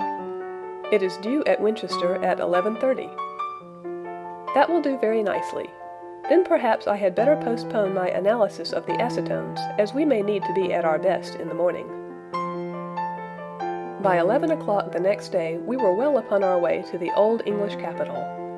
Holmes had been buried in the morning papers all the way down, but after we had passed the Hampshire border, he threw them down and began to admire the scenery. It was an ideal spring day, a light blue sky, flecked with little fleecy white clouds drifting across from west to east. The sun was shining very brightly, and yet there was an exhilarating nip in the air, which set an edge to a man's energy. All over the countryside, away to the rolling hills around Aldershot, the little red and gray roofs of the farmsteadings peeped out from amid the light green of the new foliage. "Are they not fresh and beautiful?" I cried with all the enthusiasm of a man fresh from the fogs of Baker Street. But Holmes shook his head gravely. "Do you know, Watson," said he, "that it is one of the curses of a mind with a turn like mine that I must look at everything with reference to my own special subject. You look at these scattered houses, and you are impressed by their beauty. I look at them, and the only thought which comes to me is a feeling of their isolation, and of the impunity with which crime may be committed there." "Good heavens!" I cried. "Who would associate crime with these dear old homesteads?" "They always fill me with a certain horror. It is my belief, Watson, founded upon my experience, that the lowest and vilest alleys in London do not present a more dreadful record of sin than does the smiling and beautiful countryside." "You horrify me." "But the reason is very obvious. The pressure of public opinion can do in the town what the law cannot accomplish. There is no lane so vile that the scream of a tortured child, or the thud of a drunkard's blow, does not beget sympathy and indignation among the neighbors, and then the whole machinery of justice is ever so close that a word of complaint can set it going, and there is but a step between the crime and the dock. But look at these lonely houses, each in its own fields, filled for the most part with poor ignorant folk who know little of the law. Think of the deeds of hellish cruelty, the hidden wickedness which may go on year in, year out in such places, and none the wiser. Had this lady who appeals to us for help gone to live in Winchester, I should never have had a fear for her. It is the 5 miles of country which makes the danger. Still, it is clear that she is not personally threatened. No, if she can come to Winchester to meet us, she can get away. Quite so, she has her freedom. What can be the matter, then? Can you suggest no explanation? I have devised 7 separate explanations, each of which would cover the facts as far as we know them. But which of these is correct can only be determined by the fresh information which we shall no doubt find waiting for us. Well, there is the tower of the cathedral, and we shall soon learn all that Miss Hunter has to tell. The Black Swan is an inn of repute in the High Street, at no distance from the station, and there we found the young lady waiting for us. she had engaged a sitting room, and our lunch awaited us upon the table. "I am so delighted that you have come," she said earnestly. "It is so very kind of you both. But indeed I do not know what I should do. Your advice will be altogether invaluable to me. Pray tell us what has happened to you." "I will do so, and I must be quick, for I have promised Mr. Rucastle to be back before 3. I got his leave to come into town this morning, though he little knew for what purpose." "Let us have everything in its due order." Holmes thrust his long, thin legs out towards the fire, and composed himself to listen. "In the first place, I may say that I have met, on the whole, with no actual ill treatment from Mr. and Mrs. Rucastle. It is only fair to them to say that. But I cannot understand them, and I am not easy in my mind about them." "What can you not understand?" "Their reasons for their conduct. But you shall have it all just as it occurred. When I came down, Mr. Rucastle met me here, and drove me in his dog-cart to the Copper Beeches. It is, as he said, beautifully situated, but it is not beautiful in itself, for it is a large square block of a house, whitewashed, but all stained and streaked with damp and bad weather. There are grounds round it, woods on 3 sides, and on the 4th a field which slopes down to the Southampton high road, which curves past about 100 yards from the front door.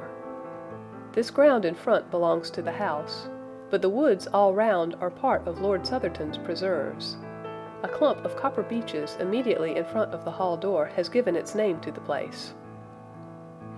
I was driven over by my employer, who was as amiable as ever, and was introduced by him that evening to his wife and the child. There was no truth, Mr. Holmes, in the conjecture which seemed to us to be probable in your rooms at Baker Street. Mrs. Rucastle is not mad. I found her to be a silent, pale-faced woman, much younger than her husband, and not more than 30, I should think, while he can hardly be less than 45. From their conversation I have gathered that they have been married about 7 years, that he was a widower, and that his only child by the first wife was the daughter who has gone to Philadelphia. Mr. Rucastle told me in private that the reason why she had left them was that she had an unreasoning aversion to her stepmother.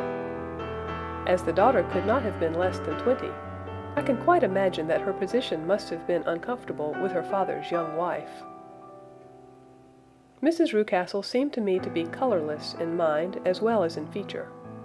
She impressed me neither favorably nor the reverse. She was a non-entity. It was easy to see that she was passionately devoted both to her husband and to her little son. Her light gray eyes wandered continually from one to the other, noting every little want and forestalling it if possible. He was kind to her also in his bluff, boisterous fashion, and on the whole they seemed to be a happy couple. And yet she had some secret sorrow, this woman. She would often be lost in deep thought, with the saddest look upon her face. More than once I have surprised her in tears. I have thought sometimes that it was the disposition of her child which weighed upon her mind, for I have never met so utterly spoiled and so ill-natured a little creature. He is small for his age, with a head which is quite disproportionately large. His whole life appears to be spent in an alternation between savage fits of passion and gloomy intervals of sulking. Giving pain to any creature weaker than himself seems to be his one idea of amusement, and he shows quite remarkable talent in planning the capture of mice, little birds, and insects. But I would rather not talk about the creature, Mr. Holmes, and indeed he has little to do with my story. "I am glad of all details," remarked my friend, "whether they seem to you to be relevant or not." "I shall try not to miss anything of importance. The one unpleasant thing about the house, which struck me at once, was the appearance and conduct of the servants. There are only 2, a man and his wife. Toller, for that is his name, is a rough, uncouth man, with grizzled hair and whiskers, and a perpetual smell of drink. Twice since I have been with him he has been quite drunk, and yet Mr. Rucastle seemed to take no notice of it. His wife is a very tall and strong woman with a sour face, as silent as Mrs. Rucastle, and much less amiable. They are a most unpleasant couple, but fortunately I spend most of my time in the nursery and my own room, which are next to each other in one corner of the building.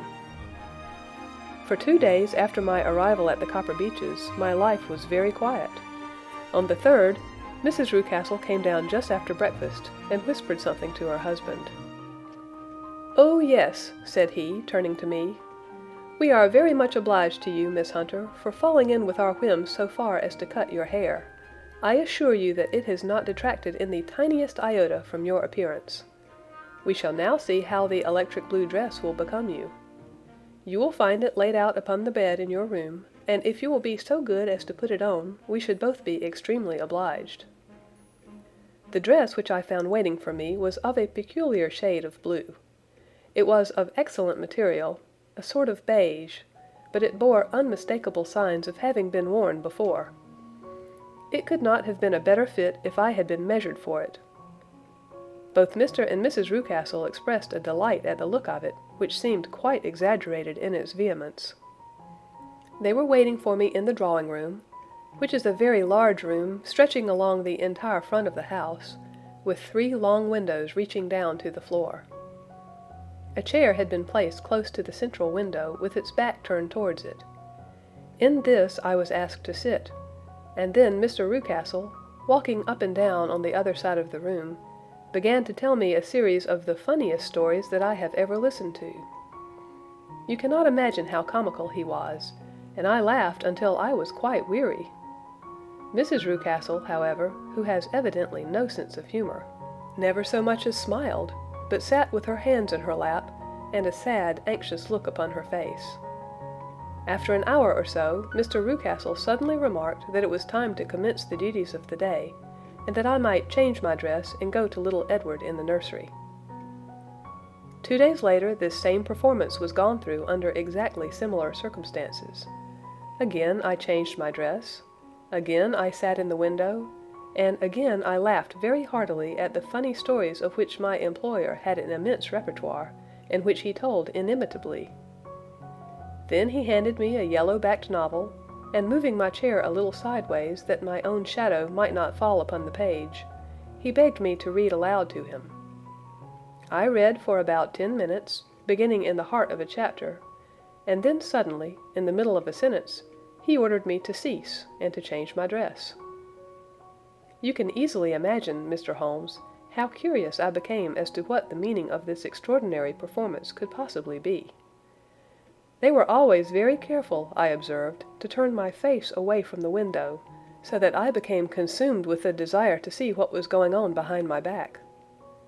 At first it seemed to be impossible, but I soon devised a means. My hand mirror had been broken, so a happy thought seized me, and I concealed a piece of the glass in my handkerchief. On the next occasion, in the midst of my laughter, I put my handkerchief up to my eyes, and was able with a little management to see all that there was behind me. I confess that I was disappointed. There was nothing. At least, that was my first impression.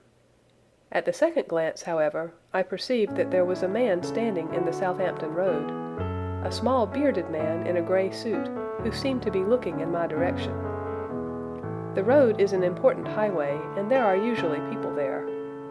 This man, however, was leaning against the railings which bordered our field, and was looking earnestly up. I lowered my handkerchief and glanced at Mrs. Rucastle, to find her eyes fixed upon me with a most searching gaze. She said nothing, but I am convinced that she had divined that I had a mirror in my hand, and had seen what was behind me. She rose at once. "Jeffro," said she, "there is an impertinent fellow upon the road there who stares up at Miss Hunter." "No friend of yours, Miss Hunter?" he asked. "No, I know no one in these parts." "Dear me, how very impertinent! Kindly turn round and motion to him to go away." "Surely it would be better to take no notice." "No, no, we should have him loitering here always. Kindly turn round and wave him away like that." I did as I was told, and at the same instant Mrs. Rucastle drew down the blind. That was a week ago, and from that time I have not sat again in the window, nor have I worn the blue dress, nor seen the man in the road." "Pray continue," said Holmes. "Your narrative promises to be a most interesting one." "You will find it rather disconnected, I fear, and there may prove to be little relation between the different incidents of which I speak. On the very first day that I was at the Copper Beeches, Mr. Rucastle took me to a small outhouse which stands near the kitchen door. As we approached it, I heard the sharp rattling of a chain and the sound as of a large animal moving about. "Look in here," said Mr. Rucastle, showing me a slit between two planks. "Is he not a beauty?" I looked through and was conscious of two glowing eyes and of a vague figure huddled up in the darkness. "Don't be frightened," said my employer, laughing at the start which I had given. "It's only Carlo, my mastiff. I call him mine, but really old Toller, my groom, is the only man who can do anything with him. We feed him once a day, and not too much then, so that he is always as keen as mustard. Toller lets him loose every night, and God help the trespasser whom he lays his fangs upon. For goodness' sake, don't you ever on any pretext set your foot over the threshold at night, for it's as much as your life is worth." The warning was no idle one, for 2 nights later I happened to look out of my bedroom window about 2 o'clock in the morning. It was a beautiful moonlight night, and the lawn in front of the house was silvered over and almost as bright as day.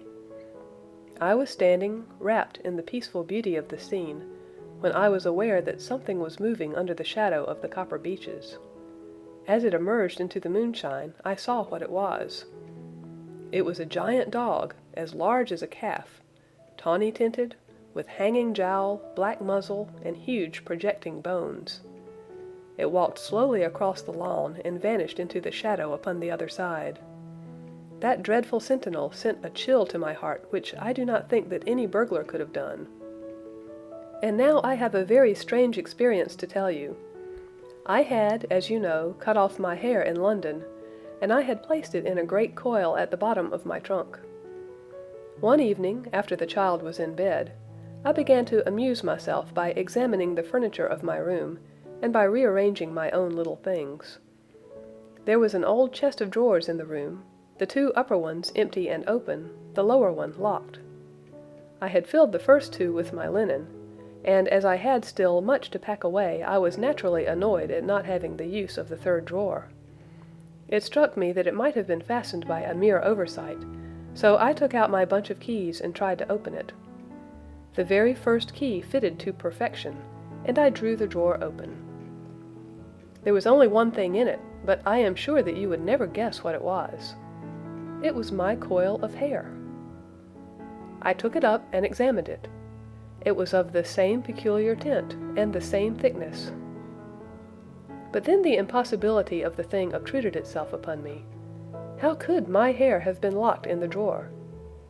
With trembling hands I undid my trunk, turned out the contents, and drew from the bottom my own hair. I laid the 2 tresses together, and I assure you that they were identical. Was it not extraordinary? Puzzle as I would, I could make nothing at all of what it meant.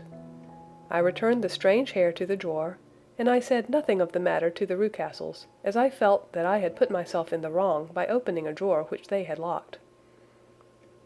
I am naturally observant, as you may have remarked, Mr. Holmes, and I soon had a pretty good plan of the whole house in my head. There was one wing, however, which appeared not to be inhabited at all. A door which faced that which led into the quarters of the Tollers opened into this suite, but it was invariably locked. One day, however, as I ascended the stair, I met Mr. Rucastle coming out through this door, his keys in his hand, and a look on his face which made him a very different person to the round, jovial man to whom I was accustomed. His cheeks were red, his brow was all crinkled with anger, and the veins stood out at his temples with passion. He locked the door and hurried past me without a word or a look. This aroused my curiosity, so when I went out for a walk in the grounds with my charge, I strolled round to the side from which I could see the windows of this part of the house. There were 4 of them in a row, 3 of which were simply dirty, while the 4th was shuttered up. They were evidently all deserted. As I strolled up and down, glancing at them occasionally, Mr. Rucastle came out to me, looking as merry and jovial as ever. "Ah," said he, "you must not think me rude if I passed you without a word, my dear young lady. I was preoccupied with business matters." I assured him that I was not offended. "By the way," said I, "you seem to have quite a suite of spare rooms up there, and one of them has the shutters up." He looked surprised and, as it seemed to me, a little startled at my remark. "Photography is one of my hobbies," said he. "I have made my dark room up there. But, dear me, what an observant young lady we have come upon. Who would have believed it? Who would have ever believed it?" He spoke in a jesting tone, but there was no jest in his eyes as he looked at me. I read suspicion there, and annoyance, but no jest. "Well, Mr. Holmes, from the moment that I understood that there was something about that suite of rooms which I was not to know, I was all on fire to go over them. It was not mere curiosity, though I have my share of that. It was more a feeling of duty, a feeling that some good might come from my penetrating to this place. They talk of woman's instinct. Perhaps it was woman's instinct which gave me that feeling. At any rate, it was there, and I was keenly on the lookout for any chance to pass the forbidden door. It was only yesterday that the chance came. I may tell you that, besides Mr. Rucastle, both Toller and his wife find something to do in these deserted rooms, and I once saw him carrying a large black linen bag with him through the door. Recently he has been drinking hard, and yesterday evening he was very drunk, and when I came upstairs there was the key in the door. I had no doubt at all that he had left it there. Mr. and Mrs. Rucastle were both downstairs, and the child was with them, so that I had an admirable opportunity. I turned the key gently in the lock, opened the door, and slipped through. There was a little passage in front of me, unpapered and uncarpeted, which turned at a right angle at the farther end. Round this corner were 3 doors in a line, the first and third of which were open. They each led into an empty room, dusty and cheerless, with 2 windows in the one and one in the other, so thick with dirt that the evening light glimmered dimly through them. The center door was closed, and across the outside of it had been fastened one of the broad bars of an iron bed, padlocked at one end to a ring in the wall and fastened at the other with stout cord. The door itself was locked as well, and the key was not there. This barricaded door corresponded clearly with the shuttered window outside, and yet I could see by the glimmer from beneath it that the room was not in darkness. Evidently there was a skylight which let in light from above. As I stood in the passage gazing at the sinister door and wondering what secret it might veil, I suddenly heard the sound of steps within the room and saw a shadow pass backward and forward against the little slit of dim light which shone out from under the door. A mad, unreasoning terror rose up in me at the sight, Mr. Holmes. My overstrung nerves failed me suddenly, and I turned and ran as though some dreadful hand were behind me clutching at the skirt of my dress. I rushed down the passage, through the door, and straight into the arms of Mr. Rucastle, who was waiting outside. "So," said he, smiling, "it was you then. I thought that it must be when I saw the door open." "Oh, I am so frightened," I panted. "My dear young lady," you cannot think how caressing and soothing his manner was. "And what has frightened you, my dear young lady?" But his voice was just a little too coaxing. He overdid it. I was keenly on my guard against him. "I was foolish enough to go into the empty wing," I answered. "But it is so lonely and eerie in this dim light that I was frightened and ran out again. Oh, it is so dreadfully still in there." "Only that?" said he, looking at me keenly. "Why, what did you think?" I asked. "Why do you think that I locked this door?" "I am sure that I do not know." "It is to keep people out who have no business there, do you see?" He was still smiling in the most amiable manner. "I am sure if I had known—" "Well then, you know now. And if you ever put your foot over that threshold again—" Here in an instant the smile hardened into a grin of rage, and he glared down at me with the face of a demon. "I'll throw you to the mastiff." I was so terrified that I do not know what I did. I suppose that I must have rushed past him into my room. I remember nothing until I found myself lying on my bed, trembling all over. Then I thought of you, Mr. Holmes. I could not live there longer without some advice. I was frightened of the house, of the man, of the woman, of the servants, even of the child. They were all horrible to me. If I could only bring you down, all would be well. Of course, I might have fled from the house, but my curiosity was almost as strong as my fears. My mind was soon made up. I would send you a wire. I put on my hat and cloak, went down to the office, which is about half a mile from the house, and then returned feeling very much easier. A horrible doubt came into my mind as I approached the door, lest the dog might be loose. But I remembered that Toller had drunk himself into a state of insensibility that evening, and I knew that he was the only one in the household who had any influence with the savage creature, or who would venture to set him free. I slipped in safety, and lay awake half the night in my joy at the thought of seeing you. I had no difficulty in getting leave to come into Winchester this morning, but I must be back before 3 o'clock, for Mr. and Mrs. Rucastle are going on a visit and will be away all the evening, so that I must look after the child. Now I have told you all my adventures, Mr. Holmes, and I should be very glad if you could tell me what it all means, and above all, what I should do. Holmes and I had listened spellbound to this extraordinary story. My friend rose now and paced up and down the room, his hands in his pockets, and an expression of the most profound gravity upon his face. "Is Toller still drunk?" he asked. "Yes, I heard his wife tell Mrs. Rucastle that she could do nothing with him." "That is well. And the Rucastles go out tonight?" "Yes." "Is there a cellar with a good strong lock?" "Yes, the wine cellar." "You seem to me to have acted all through this matter like a very brave and sensible girl, Miss Hunter. Do you think that you could perform one more feat? I should not ask it of you if I did not think you quite an exceptional woman." "I will try. What is it?" "We shall be at the Copper Beeches by 7 o'clock, my friend and I. The Rucastles will be gone by that time, and Toller will, we hope, be incapable. There only remains Mrs. Toller, who might give the alarm. If you could send her into the cellar on some errand, and then turn the key upon her, you would facilitate matters immensely." "I will do it." "Excellent. We shall then look thoroughly into the affair. Of course, there is only one feasible explanation. You have been brought there to personate someone, and the real person is imprisoned in this chamber. That is obvious. As to who this prisoner is, I have no doubt that it is the daughter, Miss Alice Rucastle, if I remember right, who is said to have gone to America. You were chosen, doubtless, as resembling her in height, figure, and the color of her hair.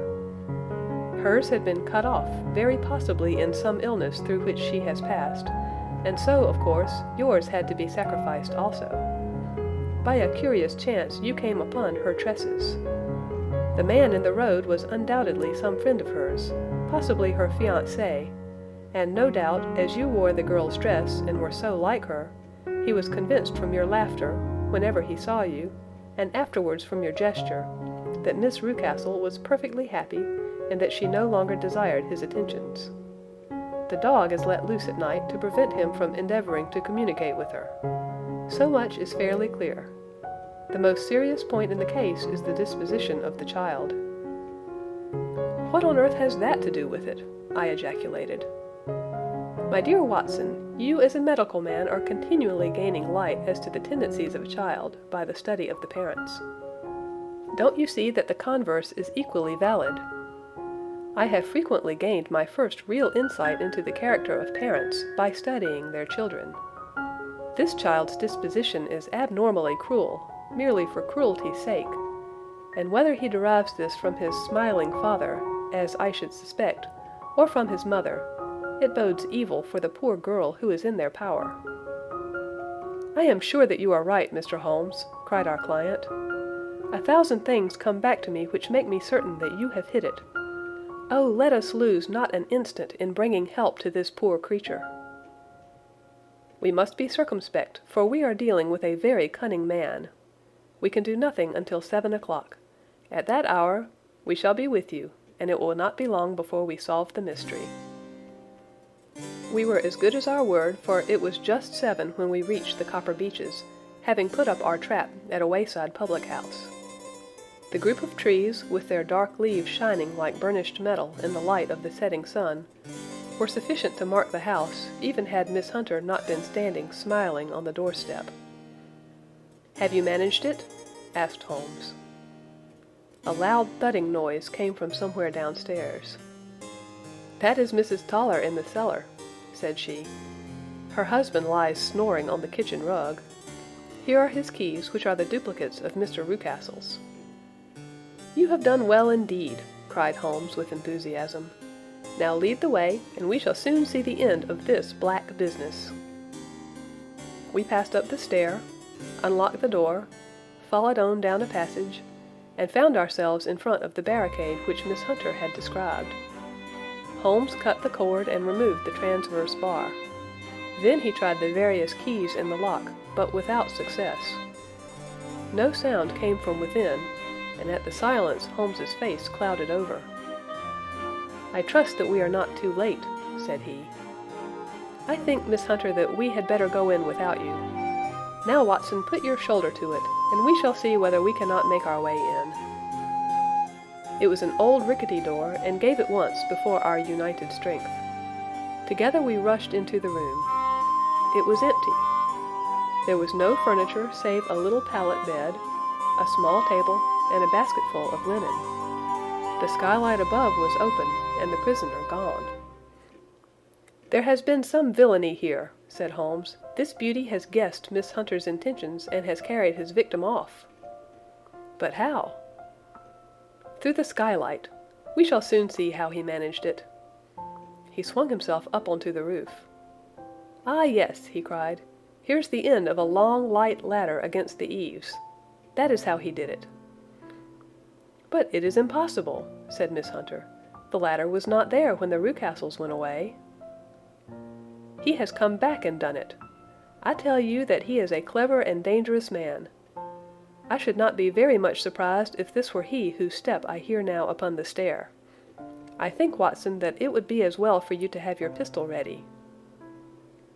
The words were hardly out of his mouth before a man appeared at the door of the room, a very fat and burly man, with a heavy stick in his hand. Miss Hunter screamed and shrunk against the wall at the sight of him. But Sherlock Holmes sprang forward and confronted him. "You villain," said he, "where's your daughter?" The fat man cast his eyes round, and then up at the open skylight. "It is for me to ask you that," he shrieked. "You thieves, spies and thieves! I have caught you, have I? You are in my power. I'll serve you." He turned and clattered down the stairs as hard as he could go. "He's gone for the dog," cried Miss Hunter. "I have my revolver," said I. "Better close the front door," cried Holmes, and we all rushed down the stairs together. We had hardly reached the hall when we heard the baying of a hound, and then a scream of agony with a horrible worrying sound which it was dreadful to listen to.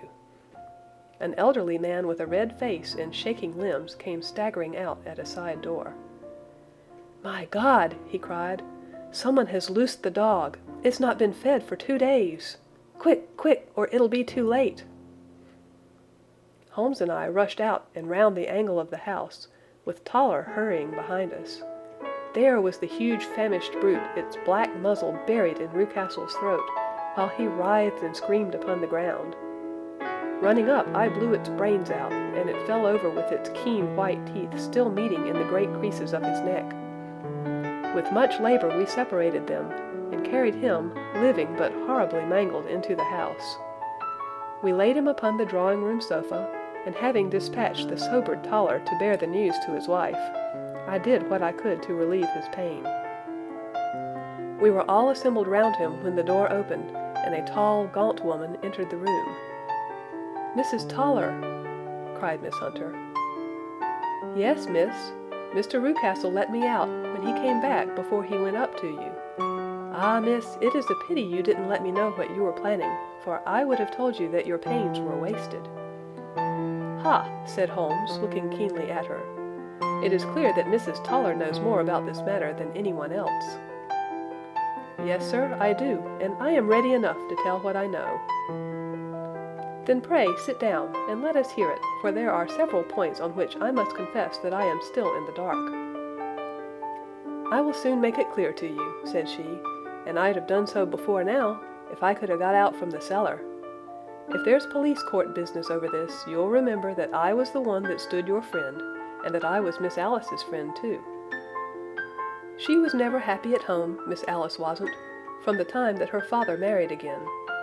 She was slighted-like and had no say in anything, but it never really became bad for her until after she met Mr. Fowler at a friend's house. As well as I could learn, Miss Alice had rights of her own by will, but she was so quiet and patient, she was, that she never said a word about them, but just left everything in Mr. Rucastle's hands. He knew he was safe with her, but when there was a chance of a husband coming forward, who would ask for all that the law would give him, then her father thought it time to put a stop on it. He wanted her to sign a paper so that whether she married or not, he could use her money. When she wouldn't do it, he kept on worrying her until she got brain fever, and for 6 weeks was at death's door. Then she got better at last, all worn to a shadow, and with her beautiful hair cut off. But that didn't make no change in her young man, and he stuck to her as true as man could be. "Ah," said Holmes, "I think that what you have been good enough to tell us makes the matter fairly clear, and that I can deduce all that remains. Mr. Rucastle, then, I presume, took to this system of imprisonment?" "Yes, sir." "And brought Miss Hunter down from London in order to get rid of the disagreeable persistence of Mr. Fowler?" "That was it, sir." "But Mr. Fowler, being a persevering man, as a good seaman should be, blockaded the house, and having met you, succeeded by certain arguments, metallic or otherwise, in convincing you that your interests were the same as his." "Mr. Fowler was a very kind-spoken, free-handed gentleman," said Mrs. Toller serenely. "And in this way he managed that your good man should have no want of drink, and that a ladder should be ready at the moment when your master had gone out. You have it, sir, just as it happened." "I am sure we owe you an apology, Mrs. Toller," said Holmes, "for you have certainly cleared up everything which puzzled us. And here comes the country surgeon and Mrs. Rucastle, so I think, Watson, that we had best escort Miss Hunter back to Winchester, as it seems to me that our locus standi now is rather a questionable one." And thus was solved the mystery of the sinister house with the copper beeches in front of the door. Mr. Rucastle survived, but was always a broken man, kept alive solely through the care of his devoted wife. They still live with their old servants, who probably know so much of Rucastle's past life that he finds it difficult to part from them. Mr. Fowler and Miss Rucastle were married, by special license, in Southampton the day after their flight, and he is now the holder of a government appointment in the island of Mauritius. As to Miss Violet Hunter, my friend Holmes, rather to my disappointment, manifested no further interest in her when once she had ceased to be the center of one of his problems, and she is now the head of a private school at Walsall, where I believe that she has met with considerable success. End of the Adventures